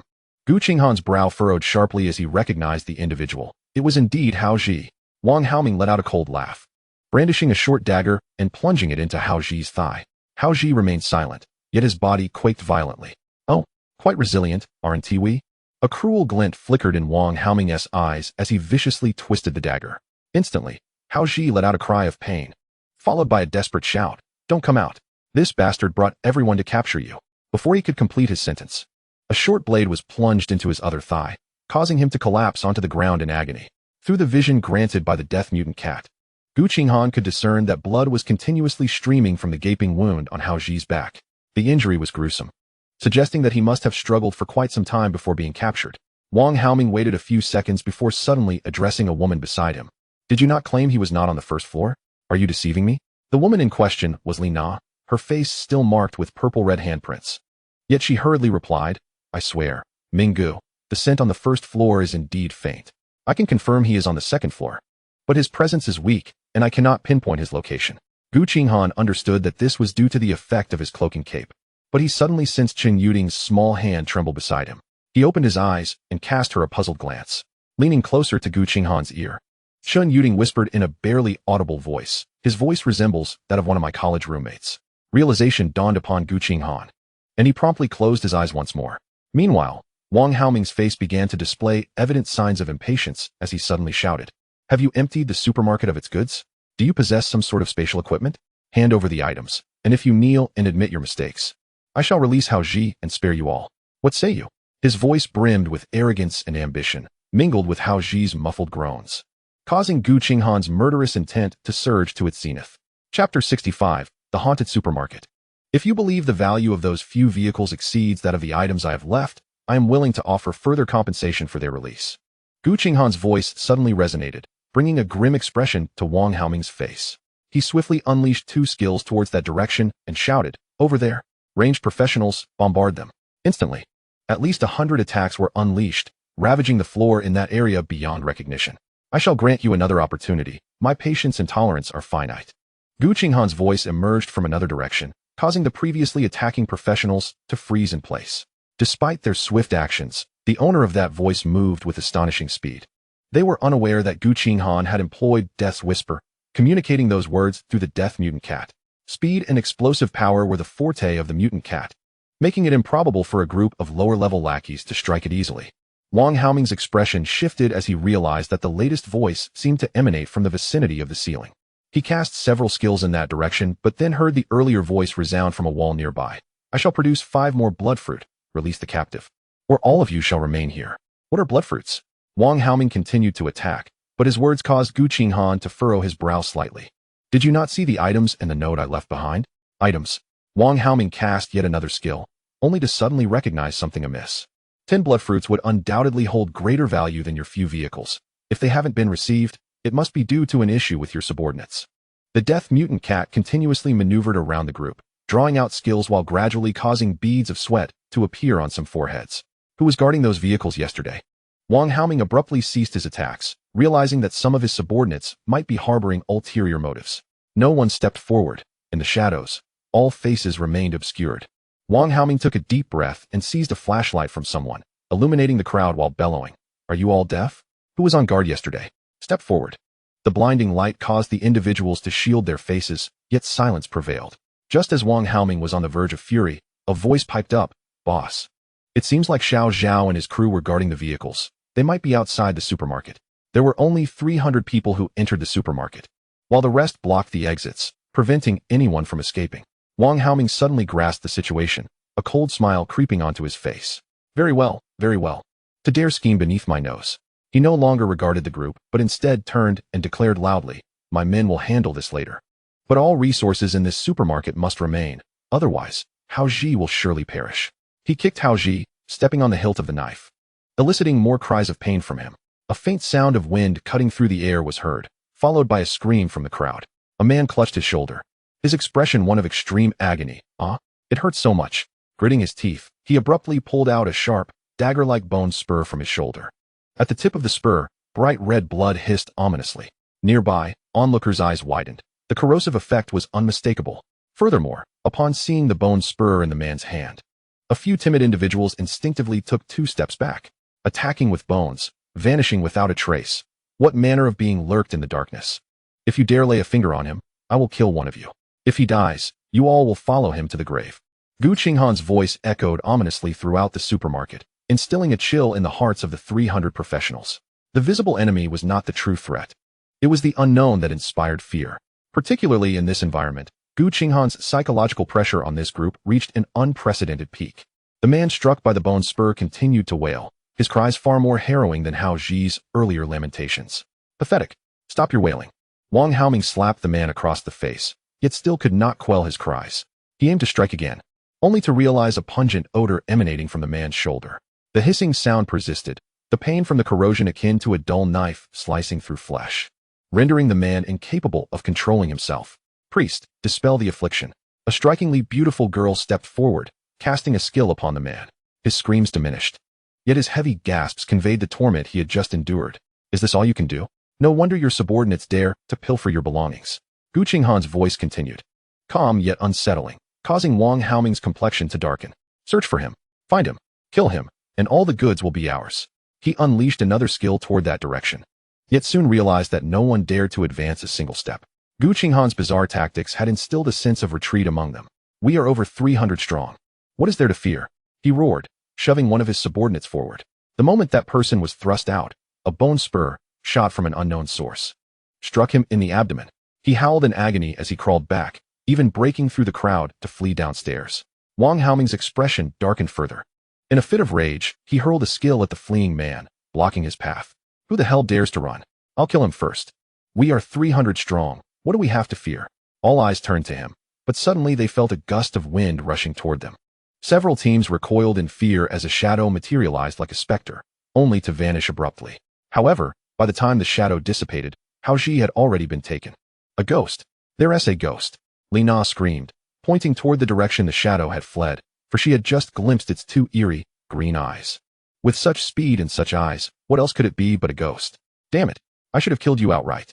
Wang Haoming shouted, kicking Li Na to the ground, and then stomping on her face with great force. He was infuriated. Li Na's earlier words had stirred the crowd, which had just begun to calm down, into a frenzy once more, and he felt a chill run down his spine. Many people dashed toward the first floor, turning Wang Haoming's expression a deep shade of anger.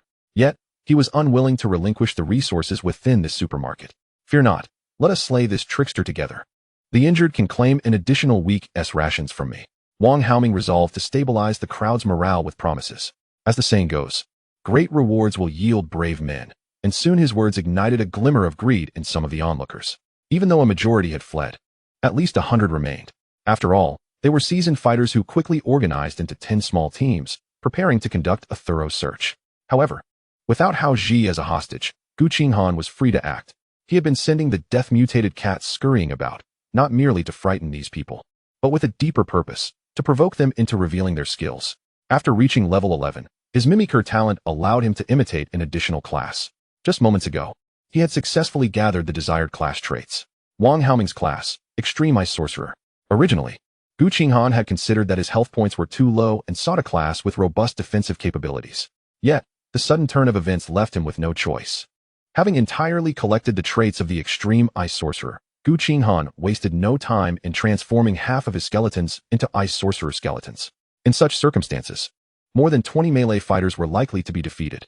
However, if ranged and melee classes coordinated, their chances of victory would surge, especially as they lurked in the shadows while Wang Haoming and his cohorts were exposed. Wang Haoming, flanked by 2 shield bearers, led the way, his gaze continuously scanning the surrounding darkness. Suddenly, he heard a rush of air from afar. Block it. The 2 shield bearers, though basic classes, possessed commendable defensive abilities.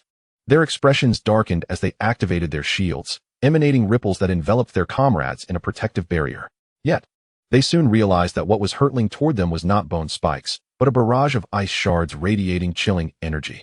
The ice shards exploded upon contact with the shields, scattering into powder yet lingering ominously around them. Wang Haoming was genuinely alarmed. As an extreme ice sorcerer himself, how could he fail to recognize this oft-utilized skill? Who are you? Why are you using my skills? He bellowed in fury, but no one responded. Previously, this area had 3 epic class fighters, but the other 2 had fallen victim to his machinations in the early days of the game. Consequently, he had become the strongest entity in this region, commanding all under him. However, Gu Qinghan's emergence instilled an unsettling notion within him. He sensed that he had provoked a foe he ought not to have. Others around him seemed to be under attack as well, as cries for help and screams echoed intermittently. Over there, there's light, one fighter shouted, pointing toward 2 flickering green flames not far off. These fighters, having lost their sense of judgment, unleashed their ranged skills toward that direction. Yet, the green flames darted toward them like mischievous sprites, rapidly closing the distance. It's coming. Run. A wave of panic erupted among the crowd, with many retreating hastily. However, as the 2 green flames drew nearer, they suddenly vanished.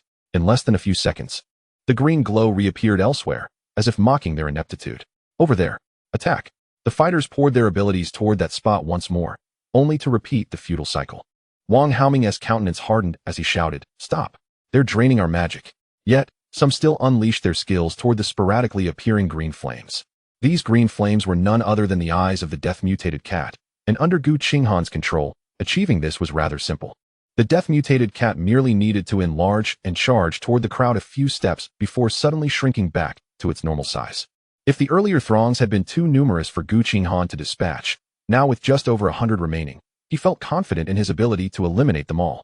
He had not denied them opportunities. Even if they had followed the fleeing crowd, he wouldn't have marked them for death. However, under Wang Haoming's incitement, they chose to remain behind, intent on slaying him and seizing the resources. The price of greed is a burden not everyone can bear. Explosive ice crystals continued to erupt from hidden corners, and faint footsteps echoed around. Yet, no one dared to break from the ranks. Whenever they attempted to charge collectively in one direction, the 2 green flames would instantly halt them in their tracks. Those who lingered swallowed hard. Some regained their senses, realizing they might have made a grave error in judgment. Unlike the previous restraint, the entities in the darkness now seemed to carry a palpable murderous intent. In this dire situation, some individuals quietly attempted to retreat, only to be struck by explosive ice crystals, significantly slowing their escape. Having strayed from the group, they soon heard the sound of approaching footsteps. Before they could react, 2 flickering green lights illuminated the darkness, swiftly advancing toward them, followed closely by several dark figures wielding menacing axes raised high, exuding an aura of oppression. In less than 5 minutes, the number of survivors dwindled from over 100 to less than 100. Meanwhile, Gu Qinghan continued to release bone spikes to restrain the remaining fighters, while his skeletons coordinated to eliminate the survivors. If they sought to kill him, they must be prepared for the consequences. Finally, Wang Haoming could no longer endure the gradual suffocation of despair and aimed to lead his remaining followers down the stairs. Yet, upon turning back, they were met with a shadow at the staircase, having just torn apart a fleeing soul. Illuminated by the flashlight, they finally discerned the creature's true nature. It was a large black cat, shaking off the blood from its claws as it discarded the lifeless body. A mutated creature. A man trembled as he uttered these words, causing all present to feel their legs weaken with trepidation. The formidable power of the mutated creature was indisputable, and the mutated cat before them was particularly astonishing. It was evident that should they attempt to charge forward, they would undoubtedly pay a grievous price. Focus fire on it. After all, it is but one. Wang Haoming had never felt death so close at hand, only to realize that the ranged combatants had nearly exhausted their magical energy in the previous chaos. Next, it would be time for Gu Qinghan's performance. Suddenly, a sound of chains dragging echoed beneath their feet. Some felt a chill at their ankles, only to discover that an icy chain, as if sculpted from frost, had ensnared their ankles. "Boss, what are you doing?" Someone immediately recognized this as Wang Haoming's second skill, ice shackles. Wang Haoming's face turned ashen. He gritted his teeth and exclaimed, "It wasn't me. Why would I cast skills on you?" The skills were certainly not his doing, for he noticed that a dozen or so individuals bore the same icy shackles at their feet. This skill could only be released once at a time, and he had no magical energy left to cast it. However, the strength of this skill lay in its formidable durability, restricting the movements of the ensnared foes to the range of the chains. Abruptly, he felt a wave of cold wash over him, and his limbs momentarily lost all warmth. The presence of numerous ice shackles indicated that at least a dozen opponents shared his profession. Could it be? Surely not. Dozens of epic-level professionals. Just the thought filled him with a sense of helplessness. At that moment, Wang Haoming's survival instincts kicked in, urging his mind to race. He understood that his situation was dire, yet he still had one chance, an opportunity that could lead to his escape. Chapter 67. The clever outwitted by their own cunning. When they had entered earlier, he had left Gongzi and his mutated hound nearby to lie in ambush. He had not anticipated that the individuals inside would prove so troublesome. He had intended for Gongzi to prevent any escape. "Gongzi, I will take good care of your parents." His fingers brushed over a ring, and he slowly opted to use Transposition Ring, Black Iron Level 5. Effect: switches the positions of the user and a designated individual within a linear distance of no more than 1,000 meters. Warning: the user will suffer severe backlash, and the ring will vanish after use. Originally, he had designated an 8th level professional to safeguard against any dangers he might encounter. However, upon embracing Gongzi's return, he had switched the designated individual to him. The rationale behind this choice was that only a powerful individual could afford him more time to escape amidst peril. Suddenly, the ring shattered in his hand, and blood gushed from his mouth and nose. Yet he found himself laughing. His body was enveloped in a brilliant blue light, standing out starkly in the dark environment. Gu Qinghan immediately noticed this transformation and commanded all the skeletons and mutated cats to attack fiercely. He sensed an ominous shift, even contemplating the necessity of eliminating Wang Haoming at all costs, unwilling to let such a formidable foe slip away. However, thick blocks of deep blue ice materialized around Wang Haoming's body. The mutated cat withstood the assaults of several professionals, its sharp claws raking at the thick ice. Yet, a cacophony of dissonant scraping filled the air, as those claws, capable of shattering stone and iron, merely scattered a few ice flakes. Simultaneously, Wang Haoming's raucous laughter echoed. "Ha! Do you think you can shatter my talent? Just wait. 30 years of fortune may shift." His voice faltered and abruptly vanished, along with his figure.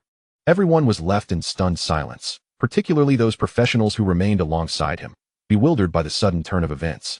Yet through the vision granted by the dying mutated cat, Gu Qinghan's expression darkened, for he discerned a hunched figure emerging from within the deep blue ice. Meanwhile, outside a Walmart, Wang Haoming's figure flickered into view amid a flash of blue light within a looted store. He appeared utterly wretched, not only bleeding from his mouth and nose, but also looking utterly drained, akin to someone who had gone days without sleep. Yet, he had escaped. Peering out the door, he spotted the enormous mutated hound racing towards the supermarket, and a hint of regret crossed his face. Such a powerful creature would be a tremendous asset if it could be tamed. However, compared to his own life, nothing else mattered. He erupted into a violent cough, feeling as though his lungs might be expelled. He could not return directly to the mall. That creature was aware of its location, and Gongzi could only hold them off for so long. Before he fully recovered, he needed to find a hiding place. His mind raced as he steadied himself against the wall and stepped outside, surveying his surroundings. Upon spotting Hao Ji's spicy hot pot restaurant, a confident smile broke across his face. I will hide nearby this establishment. Haha.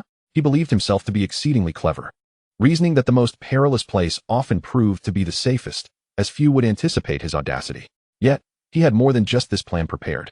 After days of survival in the apocalypse, he had devised a comprehensive escape strategy.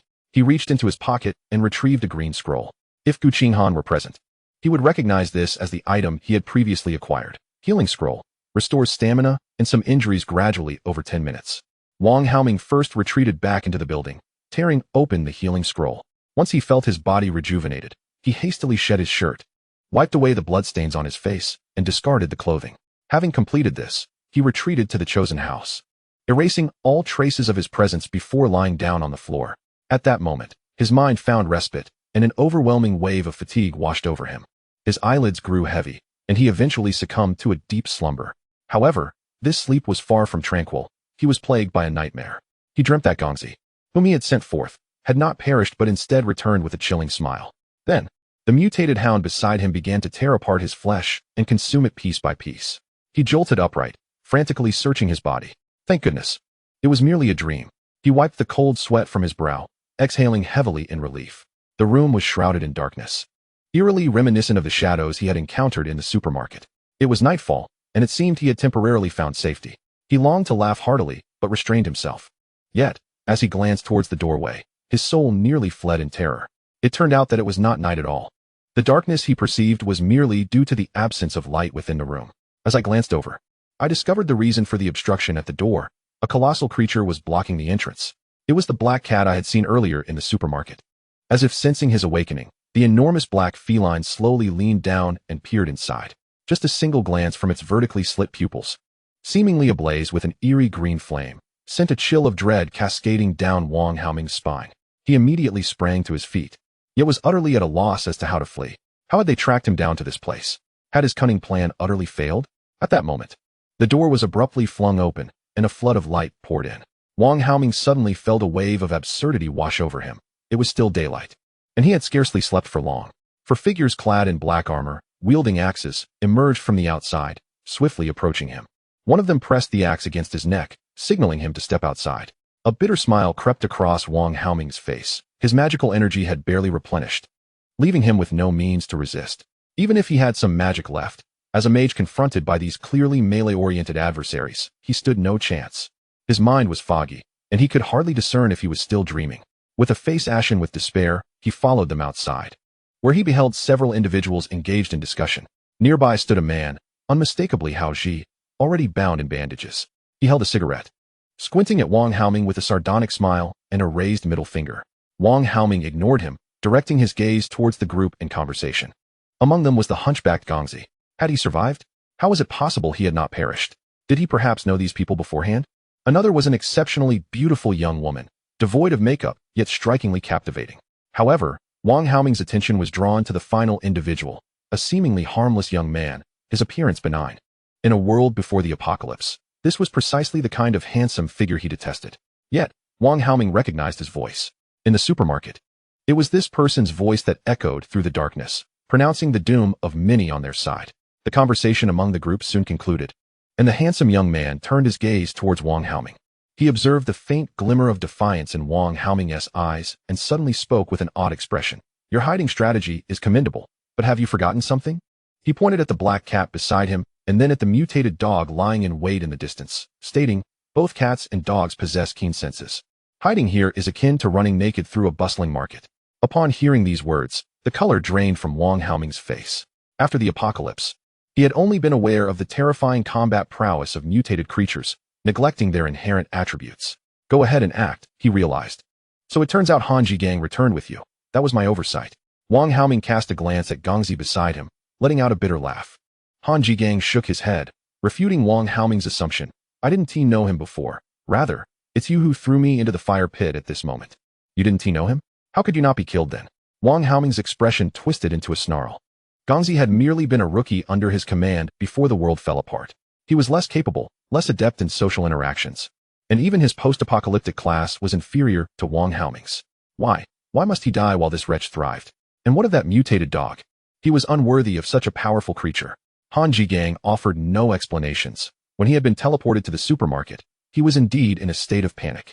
Although his mutated dog had rushed to him, Gu Qinghan had recklessly begun to eliminate everyone present in the supermarket. How could he, alone in a perilous world, not grasp the severity of the situation? Thus, he chose to forfeit a future opportunity to secure his own life. All those who remained in the supermarket had been slaughtered by Gu Qinghan, leaving him as the sole survivor. At that moment, Gu Qinghan glanced at Wang Haoming, a smirk playing on his lips. He realized a crucial point. Many individuals possessed certain means of survival. I have a question for you. Answer it well, and I want to kill you. Suddenly, Gu Qinghan uttered a statement that rekindled a flicker of hope in Wang Haoming's eyes. Really?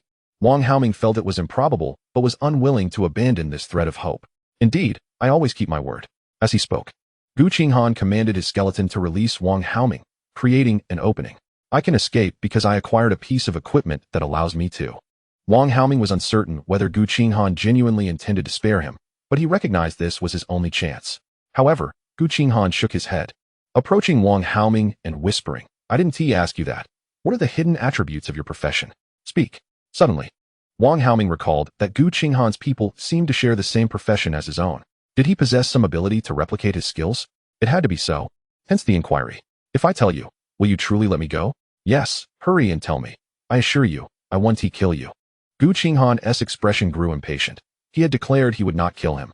This was because Han Jigang had proposed a condition during their negotiation. He wished to slay Wang Haoming himself. All right, I'll tell you. My profession is Ice Mage, characterized by formidable control and decent damage capabilities. The first strike after completely freezing an enemy inflicts substantial damage, which I refer to as Shatter Ice. He rapidly divulged a plethora of information, yet the useful content was scant. Finally, he swallowed hard, awaiting Gu Qinghan's reaction in silence. Life and death hinged upon Gu Qinghan's next thought.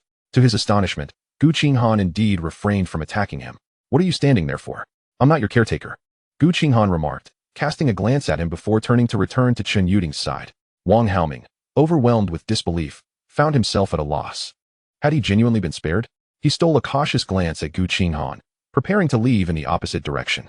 Suddenly, he noticed Han Jigang approaching him, speaking, Brother Wang. Considering our bond, allow me to escort you out. Huh. He was momentarily taken aback. Would he not hold a grudge against him for his earlier actions? Was it possible he still harbored feelings, willing to bury the hatchet? Han Jigang smiled, and said, if you had called me in earlier or sent someone to inform me, I could have helped you. After all, I didn't bring my parents back solely thanks to this mutated dog. Wang Haoming's expression stiffened, and he quickly forced a smile. It's all my fault, Brother Wang. I was anxious, but look, we're all fine now, aren't we? In the future, we shall unite our strengths to manage this territory together. Unexpectedly, Han Jigang shook his head and replied, Brother Wang, you are mistaken. It is I, not we. Ah well, if that's the case, I suppose it's all on you, Brother Wang. After teetering between life and death multiple times, Wang Haoming became considerably more lucid, realizing that he had previously been blinded by power and authority. Yet, his awakening came too late.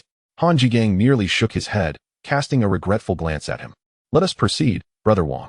Then, in Wang Haoming's line of sight, the mutated dog lying on the ground suddenly sprinted toward him. In his moment of stupor, the last image he beheld was the gaping maw of a blood-stained mouth, accompanied by Han Jigang's piercingly cold gaze. Hey, that's rather gruesome. Gu Qinghan took a step back to avoid the splattering blood. He discovered that even those he did not personally slay would emit necromantic energy, albeit gradually dissipating and unable to be absorbed by him. Han Jigang offered an apologetic smile, commanding his mutated dog to devour Wang Haoming's corpse. He bowed deeply to Gu Qinghan, expressing his heartfelt gratitude. Thank you for sparing my life. Otherwise, my parents would be left uncared for. No need for thanks. It was merely a transaction, and we bear no animosity toward one another. Gu Qinghan waved his hand dismissively, recalling how he had momentarily succumbed to bloodlust, nearly dragging Han Jigang into the fray as well. However, the emotions emanating from the deathly mutated cat indicated that Han Jigang possessed formidable combat prowess. Though he appeared somewhat flustered, his gaze did not reflect the despair of someone cornered. Furthermore, upon his arrival, Han Jigang immediately distanced himself from the group, indicating a willingness to barter for his life. The item he presented took Gu Qinghan by surprise, a still-beating heart. Level 1 Mutated Heart, Special Item. Effect: significantly increases the success rate for mutated creatures to transcend their limitations and enter the next stage. It was this very item that led Gu Qinghan to realize that not only humans necessitate advancement trials, mutated beings undergo a similar process. Suddenly, he felt an unsettling sense that humanity was no longer the sovereign of this world. Within the same tier, mutated creatures overwhelmingly dominated most practitioners. These beings attacked both humans and monsters, seemingly forming an independent faction. If both humans and mutated beings continually grow stronger, will humanity ultimately reign over this new world? Or will it instead become a paradise for these monsters? Chapter 69. If you comply, then let us proceed with the transformation. Ting, you cannot abandon me. We are university roommates. Gu Qinghan gazed at the disheveled woman before him, feeling a wave of exasperation directed toward Chen Yuding. The woman before Chen Yuding was none other than Li Na, who had been beaten by Wang Haoming earlier. Additionally, she was Chen Yuding's roommate before the apocalypse. There's no talk of abandoning. I am also striving to survive, Chen Yuding retorted, stepping back and prying Li Na's hands from her own. Li Na glanced at Chen Yuding's attire and hurriedly exclaimed, "No, that's not it. You look well-dressed and haven't lost weight. You must be doing fine. Is that your boyfriend? Take me with you. I barely eat and want to be a burden." After being struck by Wang Haoming, she had initially fled back to the mall. However, upon hearing of Wang Haoming's demise, a surge of vindication propelled her back outside to witness the spectacle. To her astonishment, she spotted a familiar figure. During their university days, Chen Yuding had been the top student in their dormitory. Although Li Na was unaware of her family's background, it was evident to all that they were affluent. Chen Yuding, without makeup, was even more striking than Li Na when she was meticulously adorned, leading many of the boys they knew to seek out Chen Yuding's contact information. Why? Why is it that such a person continues to thrive in the apocalypse while I struggle? But as she observed Chen Yuding preparing to depart, presumably in a vehicle that could have been hers, Li Na could no longer remain passive. With Wang Haoming dead, she had previously taken advantage of his influence to bully many, and it was clear she could no longer stay there. To avoid being trampled upon, she needed to accompany them. Yes, she would persuade them to take her along. They had a vehicle, and it would surely be no trouble. Thus, she rushed to block Chen Yuding before she could enter the vehicle. Chen Yuding's expression soured. She had never liked this roommate from university. Li Na hailed from a modest background, yet was materialistic and vain. She had once dated a classmate who treated her well, being attentive and gentle.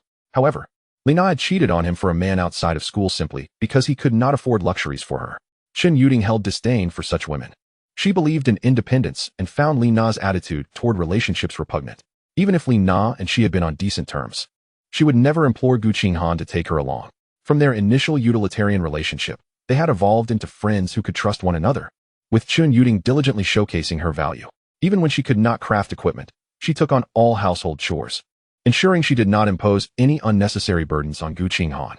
She was acutely aware that her survival hinged on Gu Qinghan's protection. Consequently, she would not add to his burdens, even if it meant leaving behind a friend from university. With this in mind, Chen Yuding shook her head and said, "Firstly, I am merely friends with him. Secondly, although we are in an apocalypse, you must have acquired your own profession. You can survive through your own efforts, cannot you? Those monsters and mutated beings are far too dangerous. I cannot possibly fight them. Please take me with you. I beg you. I am capable of doing anything. I am very obedient."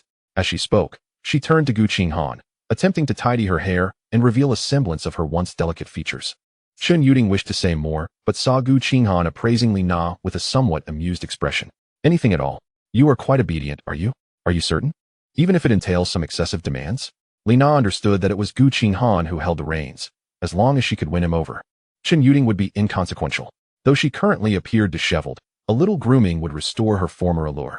Chen Yuding seldom interacted with boys. Unlike her, Li Na knew how to leverage her advantages to entice men. Once she had ensnared Gu Qinghan, she would devise a plan to oust Chen Yuding. If she were denied passage, she would prepare for the inevitable exclusion that would follow. Contemplating this, a smirk tugged at her lips. Chen Yuding, too, was observing Gu Qinghan. Uncertain of his intentions, she glanced at Li Na, who, while somewhat disheveled, wore revealing attire, exposing ample white skin to the air. Although marred by dirt, it only heightened her pitiable appearance. That one tea happened, Gu Qinghan is not that type of person. She firmly believed she could not misjudge him. Gu Qinghan had not exhibited any inappropriate behavior during their time together, so how could he be swayed by Li Na, surpassing one another in appearance and physique? The only aspect where she fell short was in her choice of attire, which lacked a certain flamboyance. Gu Qinghan cleared her throat and, with utmost seriousness, declared, "Since you are obedient and capable of accomplishing anything, heed my advice and stay here to undergo transformation. With diligent hands, toil for the brighter tomorrow of our collective. For I firmly believe that all efforts will bear fruit." Beside her, Hao Ji could not contain his laughter, and even Han Jigang, who had maintained a stoic demeanor, suppressed a smile.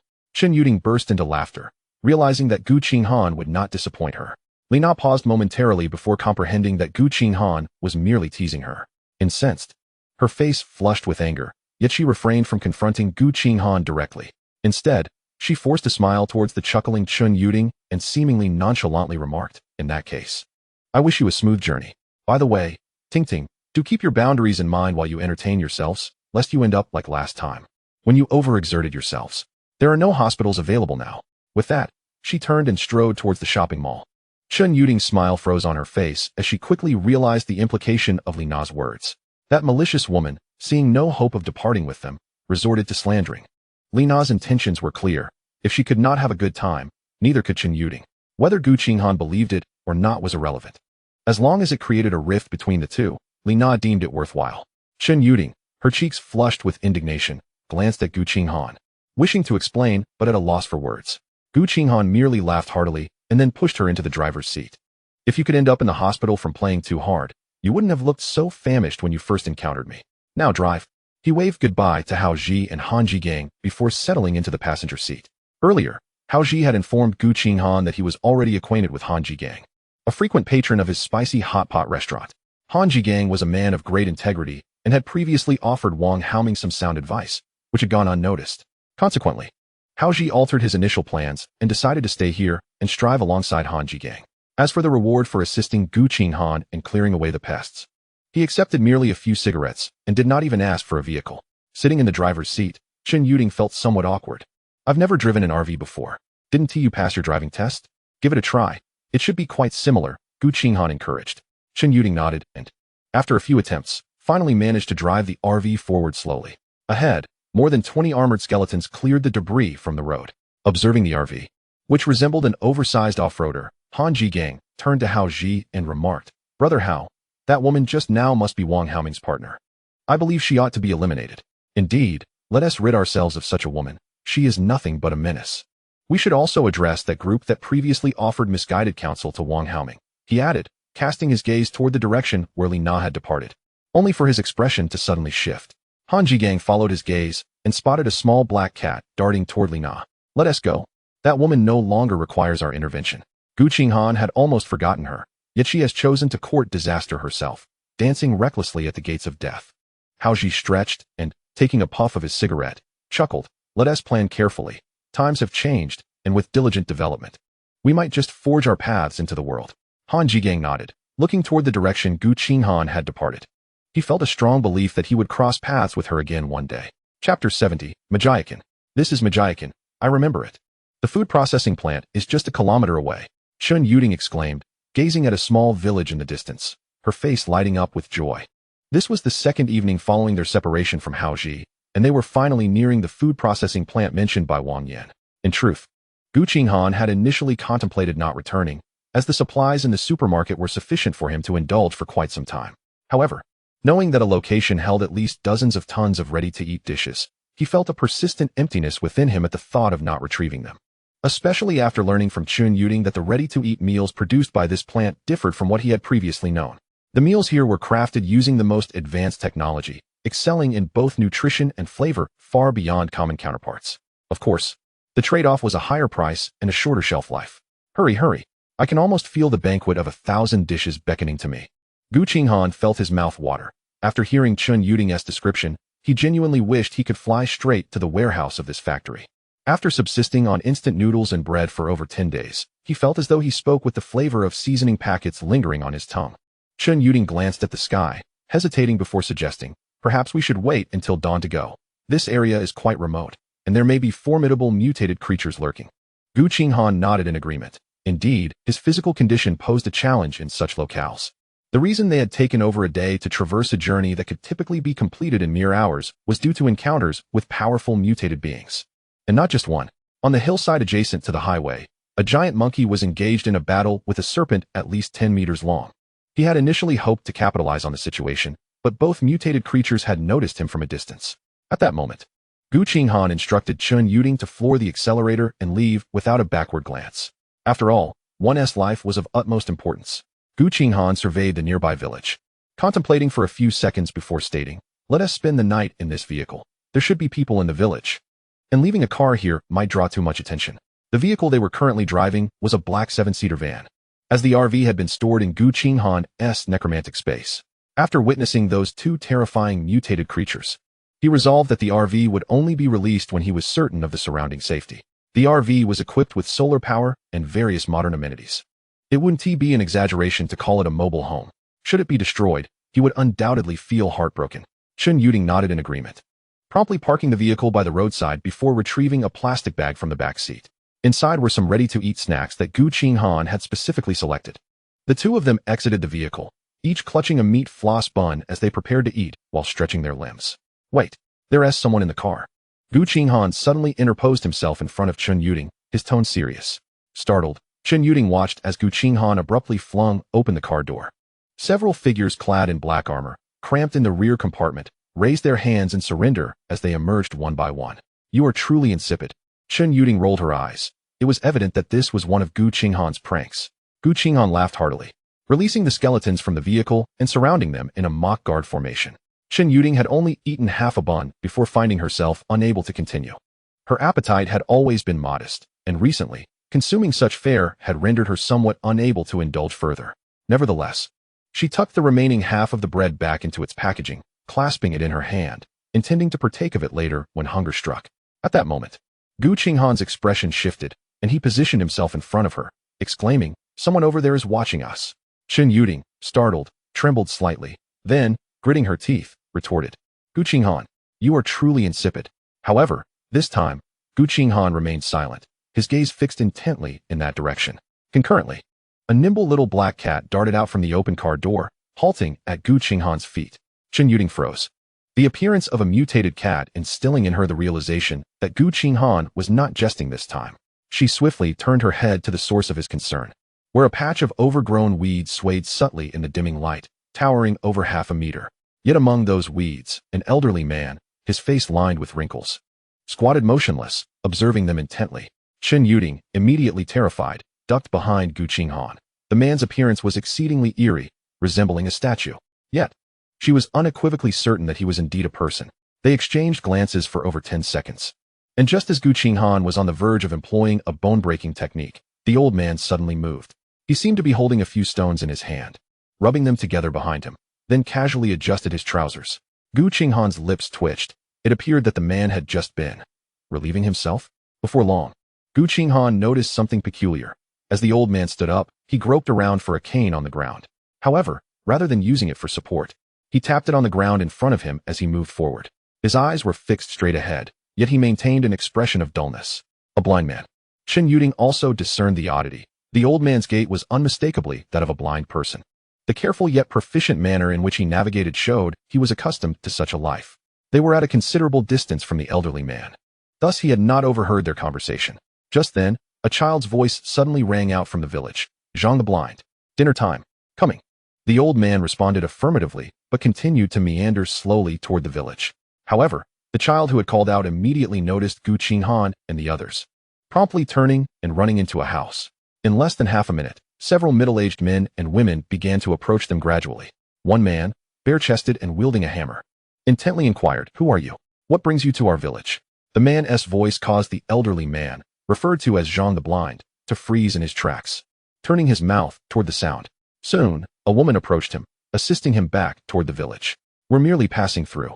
We intend to visit a food processing plant nearby tomorrow to find 2 individuals before departing," Gu Qinghan declared, sensing the villager's wariness and promptly clarifying his lack of hostility. The villagers scrutinized Gu Qinghan and his companions, their gazes particularly lingering on the figures clad in polished black armor. The leading man hesitated before speaking, his words prompting a frown from Gu Qinghan. "Don't go there. That area has been claimed as a den by a pack of mutated beasts, and those who were there have long since perished." Chapter 71. Excessive Enthusiasm. At this moment, the two parties were merely about 10 meters apart, and Gu Qinghan's expression did not escape the notice of the villagers. The hammer-wielding man hesitated before asking, "What do you intend to do there? Do you have family in that vicinity?" Gu Qinghan shook his head, "Just fulfilling a request. If everyone is already dead, then so be it. We will rest at the village entrance overnight and leave." Though he spoke thus, Gu Qinghan was already preparing to investigate that area further before making a decision. The man displayed a look of realization, about to speak, when suddenly the earlier boy peeked out from behind him. His eyes darted around before he exclaimed, "I want to eat that." Gu Qinghan noticed the boy was pointing toward Chen Yuding. Chen Yuding glanced at the half piece of bread in her hand. Such a rarity was indeed enticing to a child. She chose to remain silent, but the adults quickly pulled the child back behind them. Yet, the boy's attention was soon captured by the little black cat at Gu Qinghan's feet, and he pointed again, shouting, "I want to eat that." The hammer-wielding man offered an awkward smile, apologizing to Gu Qinghan. "The child is just being silly. Please do not take offense. By the way, my name is Ma Guangqing, the current village head of Ma Family Village." "Hello, I am Gu Qinghan," he replied, nodding. Suddenly, he caught a whiff of a delicious aroma wafting through the air. Observing Gu Qinghan's subtle reaction, Ma Guangqing chuckled heartily, then remarked, "We are just about to have dinner. Today we have braised pork and sauerkraut noodles. Would you care to join us?" A nearby woman exhibited a displeased expression and was about to speak, but Ma Guangqing shot her a glare, silencing her. She cast a scornful glance at Gu Qinghan and the others before turning away with the child, heading back toward the village. Upon hearing the words braised pork, Gu Qinghan instinctively felt inclined to nod in agreement. However, he prudently restrained his impulse, politely declining, No, we are too many. And everyone is in need of food right now." The man's gaze lingered on Gu Qinghan's companions for a few seconds before he cheerfully continued, "It's all right. We used to raise pigs in our village, and there is still some meat left over. Plus, we have a habit of stockpiling grain, so there is enough to eat. Forget it. Haha, we have already dined." Seeing Gu Qinghan's insistence on not eating, Ma Guangqing pointed toward the houses behind him and asked, "Are you planning to sleep in your vehicle tonight? That would be quite uncomfortable. Would you like me to arrange a room for you?" No need. We will be leaving tomorrow. Please return to your dinner. It's getting dark," Gu Qinghan said, gesturing toward the darkening sky and graciously rejecting the offer. "All right then. If you need anything, feel free to find me. I reside in the house with the couplets at the entrance. Rest well, and later, I will bring you some food." These are challenging times, and it's not easy for anyone. Ma Guangqing waved cheerfully at Gu Qinghan, not allowing him the chance to refuse. Before leading the others back to the village, Chen Yuding observed the departing villagers and murmured softly, "The people here are so warm-hearted, or rather, this village head is exceptionally hospitable." Gu Qinghan cast her a glance, smiled, and said nothing, turning back to the vehicle. However, the skeletons remained vigilant outside, guarding against any potential dangers. The skeletons left outside were still 10 in number, all of them the Ice Mage skeletons. Frenzied Ice Mage Skeleton, level 11. Health points, 110. Magic points, 440. Combat power, 385. Skills, Shattering Ice Crystal, Frost Chain. Shattering Ice Crystal consumes 20 magic points to release an ice spike that explodes upon hitting the enemy, slowing them until frozen. Ice Chains consumes 100 points of magic, extending a chain of ice from the ground in an attempt to bind the target. The chain possesses 2,000 health points and can only exist in a single instance at any given time. The attributes of the Ice Mage skeleton are quite impressive. However, it is regrettable that it cannot wield melee weapons, which prevents it from unleashing its skills. Consequently, its single-target combat prowess is somewhat inferior to that of the Berserker skeleton, compounded by the fact that it possesses only 485 points of training armor. Nonetheless, this does not imply that it is weaker than the previous Berserker skeleton. On the contrary, its formidable control abilities, when combined with the offensive capabilities of the Berserker skeleton, create a truly terrifying synergy. Gu Qinghan has realized that not only does he have a lower health value than his skeletons, but his combat power seems to lag behind as well. However, Gu Qinghan does not perceive this as a misfortune. With a limited health pool, there will surely be items in the future that can augment his health cap. As long as his strength is formidable enough, this should not pose a significant issue. Moreover, he has the advantage of his skeletons to share damage, along with a single opportunity to be immune to lethal damage. As for combat strength, regardless of how powerful his skeletons may be, they all remain obedient to his commands. Do they not? The global game has only recently commenced, and who can say whether items or skills capable of assessing player combat power may emerge in due time. If adversaries underestimate Gu Qinghan due to his perceived lack of combat prowess, he would find it utterly amusing. It would not be an exaggeration to assert that Gu Qinghan, at this moment, could rival dozens of professionals single-handedly. Of course, these professionals are not hand-picked elites. In a typical 100-person team, Gu Qinghan, even with all his cards on the table, would still possess a substantial chance of victory. However, at this juncture, Gu Qinghan does not indulge in the intoxication of his own formidable strength. Instead, he closes his eyes. Simultaneously, the little black cat outside the vehicle rises from the ground and stealthily makes its way toward the village under the cover of night. "Little Black, where are you going?" Chen Yuding straightens up as she watches the departing feline. Although she knows this cat is the transformed version of a previously mutated one, she has still taken the liberty of naming it. Gu Qinghan does not open his eyes but speaks directly. Let it roam the village. I sense something amiss. Oh, what is peculiar about this village? Chen Yuding suddenly falls silent as she contemplates. The villagers are indeed warm-hearted, yet upon reflection, it seems their enthusiasm may border on excessive. Gu Qinghan remains with his eyes shut, his voice resonating softly. Whether their meat is truly pork remains to be seen. Chen Yuding, caught off guard, instinctively laughs and replies. If it isn't pork, then what is it? Could it be human flesh? However, as the words escape her lips, she instinctively covers her mouth. Her eyes wide with disbelief as she glances at Gu Qinghan, seemingly seeking his denial. Yet, Gu Qinghan merely exhales a gentle sigh. I cannot be certain. Let me gather my thoughts. Perhaps I am overthinking. Although he felt a fleeting urge when the invitation to dine was extended, a moment's reflection led him to deem it too unusual. Given the current circumstances, as long as the other party is not foolish, they should recognize that certain modern commodities have become luxuries. Items such as food and even spices may hold greater value than some common equipment, like the ubiquitous spiked wooden clubs. Even though Gu Qinghan possesses a vast array of resources within his necromantic domain, he would not easily share with a stranger. Yet, the fact that the other party has done so perplexes him greatly. He attempts to adopt their perspective. If he were to share food with an unfamiliar individual, it would surely be with the expectation of receiving an equivalent return. What do they seek?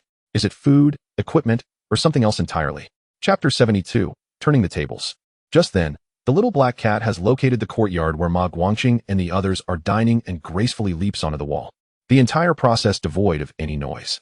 Through his connection with the cat, Gu Qinghan observes the villagers gathered around the table. The woman who had previously been glared at by Ma Guangqing is feeding the mischievous child, casting a glance at the smoking village chief as she questions. I see that the leader is thin and weak. He clearly lacks capability. Why do you fawn over him, chief?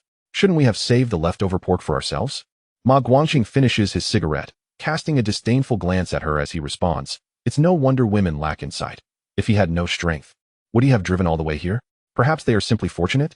Luck is also a form of ability. If it weren't for luck, could I have this profession and keep you all alive until now? At this moment, Ma Guangqing sheds his previous image of earnestness, instead emanating an air of defiance.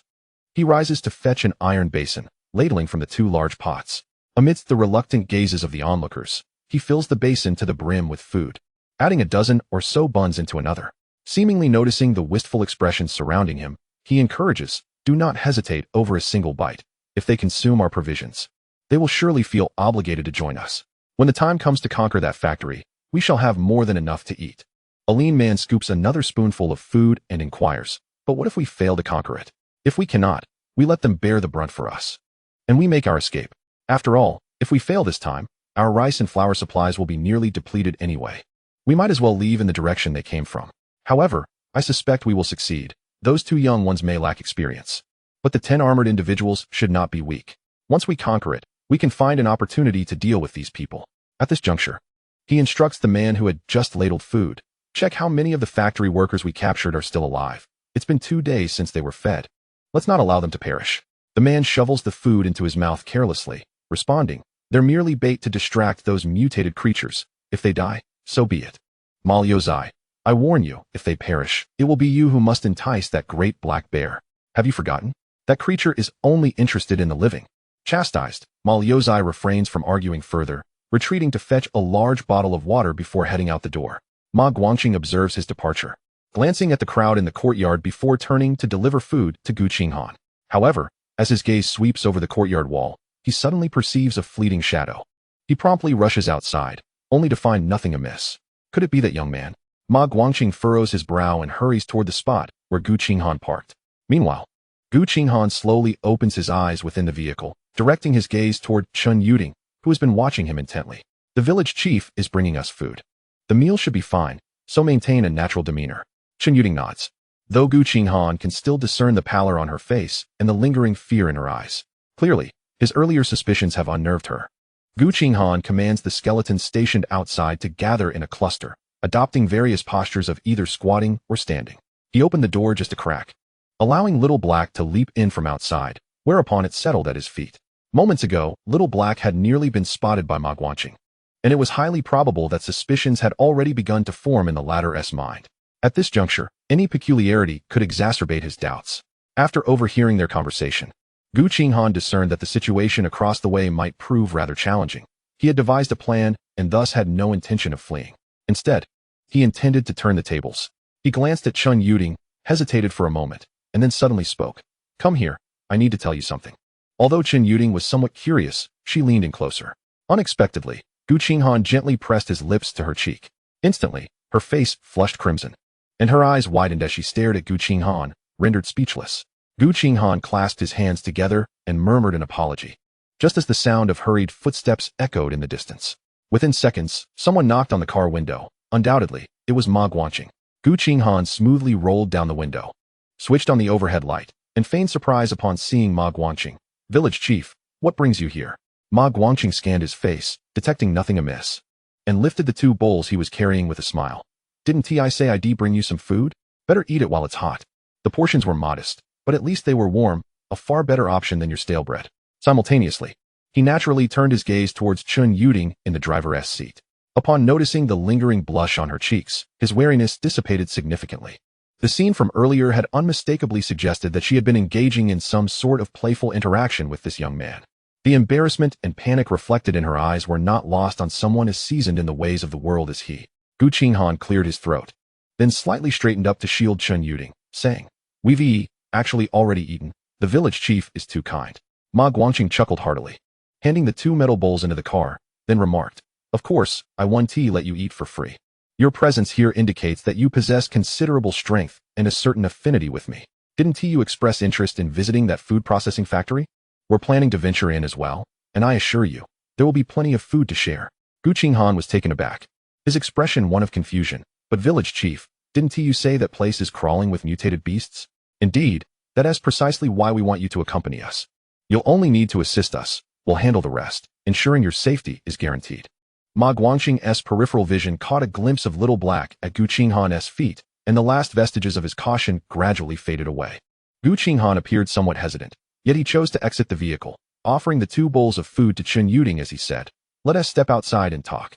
You can have a bite in the car. With that, he opened the door and stepped out to converse with Ma Guanqing by the roadside.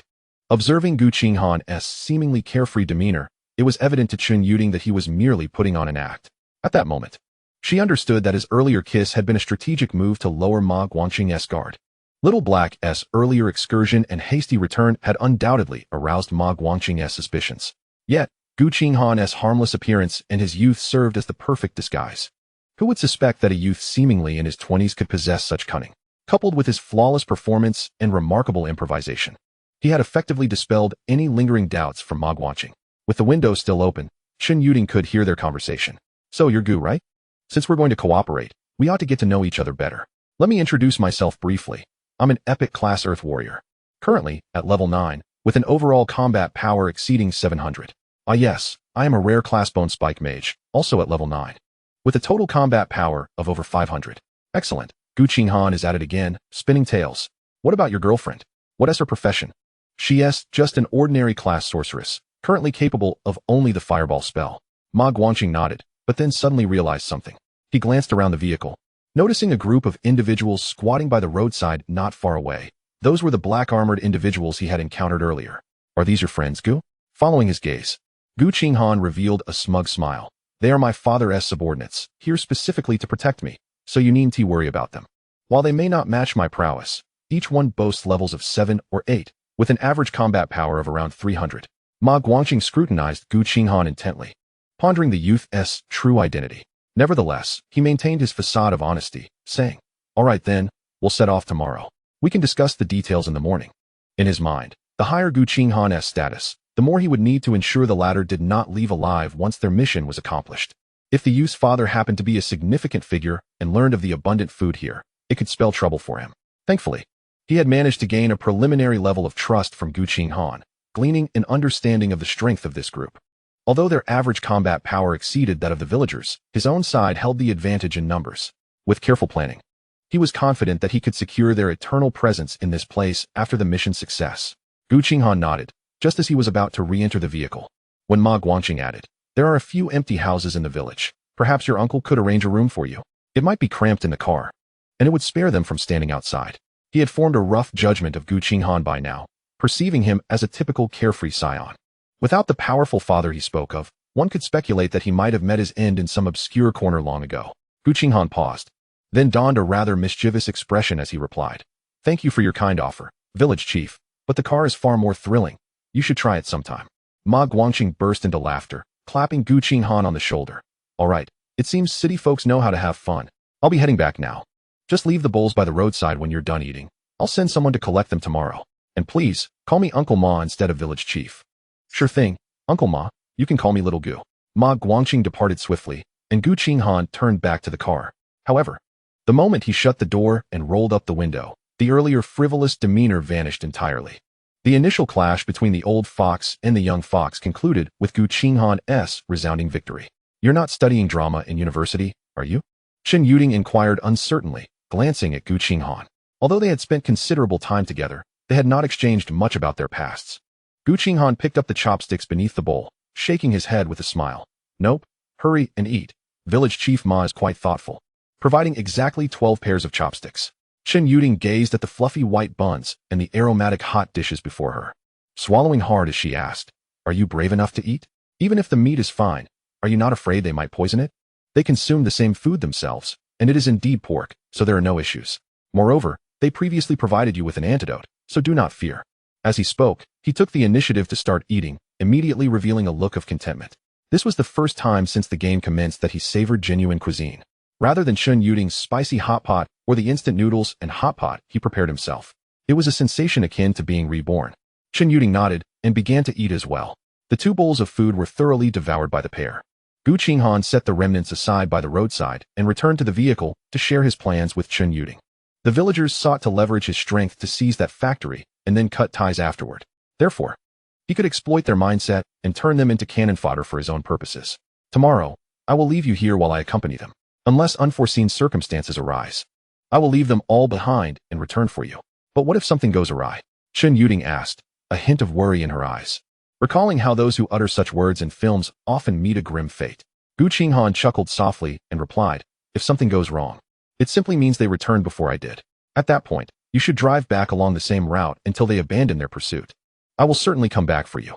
He could not take Chen Yuding with him, as the location would undoubtedly be perilous, although leaving her behind posed risks as well. In this apocalyptic world, where could one find absolute safety? From Ma Guangqing's earlier description, it seemed there was a formidable black bear that even he greatly feared. It was evident that it must be a mutated creature, and an exceedingly powerful one at that. Furthermore, Gu Qinghan had an inkling that there would be more than one mutated being in that area. Otherwise, these individuals would have breached the place long ago. Chen Yuding wished to say more, but felt as if they were parting in a manner reminiscent of a final farewell often seen in films. After contemplating, she could only tell Gu Qinghan, "Stay safe. Do not worry, I am a necromancer. If I were to perish, my profession would become a joke." Gu Qinghan replied with a hearty laugh, dispelling some of the gloom in Chen Yuding's heart. At dawn the following day, Gu Qinghan arrived at the village entrance accompanied by 10 skeletons. Xiao He had already returned to the necromantic realm, lest he attract Ma Guangqing's attention. The villagers had begun to gather, led by the stern-faced Ma Guangqing. Upon seeing Gu Qinghan, he approached with a smile and said, "I was just about to call for you, fearing you were too fatigued last night." Gu Qinghan chuckled and replied, "My girlfriend will not be joining us. It will just be the 11 of us. I understand. A man cannot allow a woman to venture into danger. We are all men going out. Women and children will stay behind to guard the home," Ma Guangqing remarked, gesturing to the assembled crowd behind him.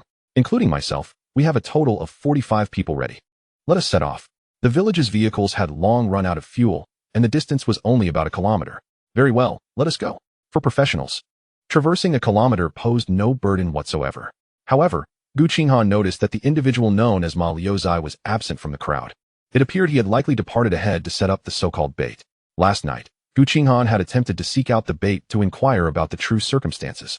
But the defensive forces were too formidable, forcing him to abandon that idea. He could not inquire too deeply with Ma Guangqing, as it would contradict the image he had carefully constructed.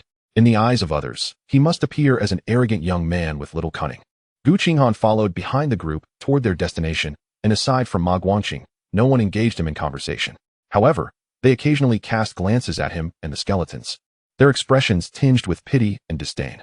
They clearly knew of Ma Guangqing's plan and viewed Gu Qinghan as a doomed individual. A group of people destined for death had shared their food just yesterday, and they were disinclined to engage with him. "Are they all waiting for my demise?" Gu Qinghan maintained an impassive expression, yet a cold smile crept into his heart. He would not allow anyone who wished to see him perish to escape unscathed. Just minutes after they left the village, the elderly man from the roadside the previous day emerged from a dilapidated house. Zhang Xiazi still leaned on his cane, passing by several women and children without attracting attention. He had been in the village for several years, barely surviving through his fortune-telling skills. However, after the apocalypse, no one believed in such things, and he could only scrape by daily with the meager food rationed to him. No one cared what he did.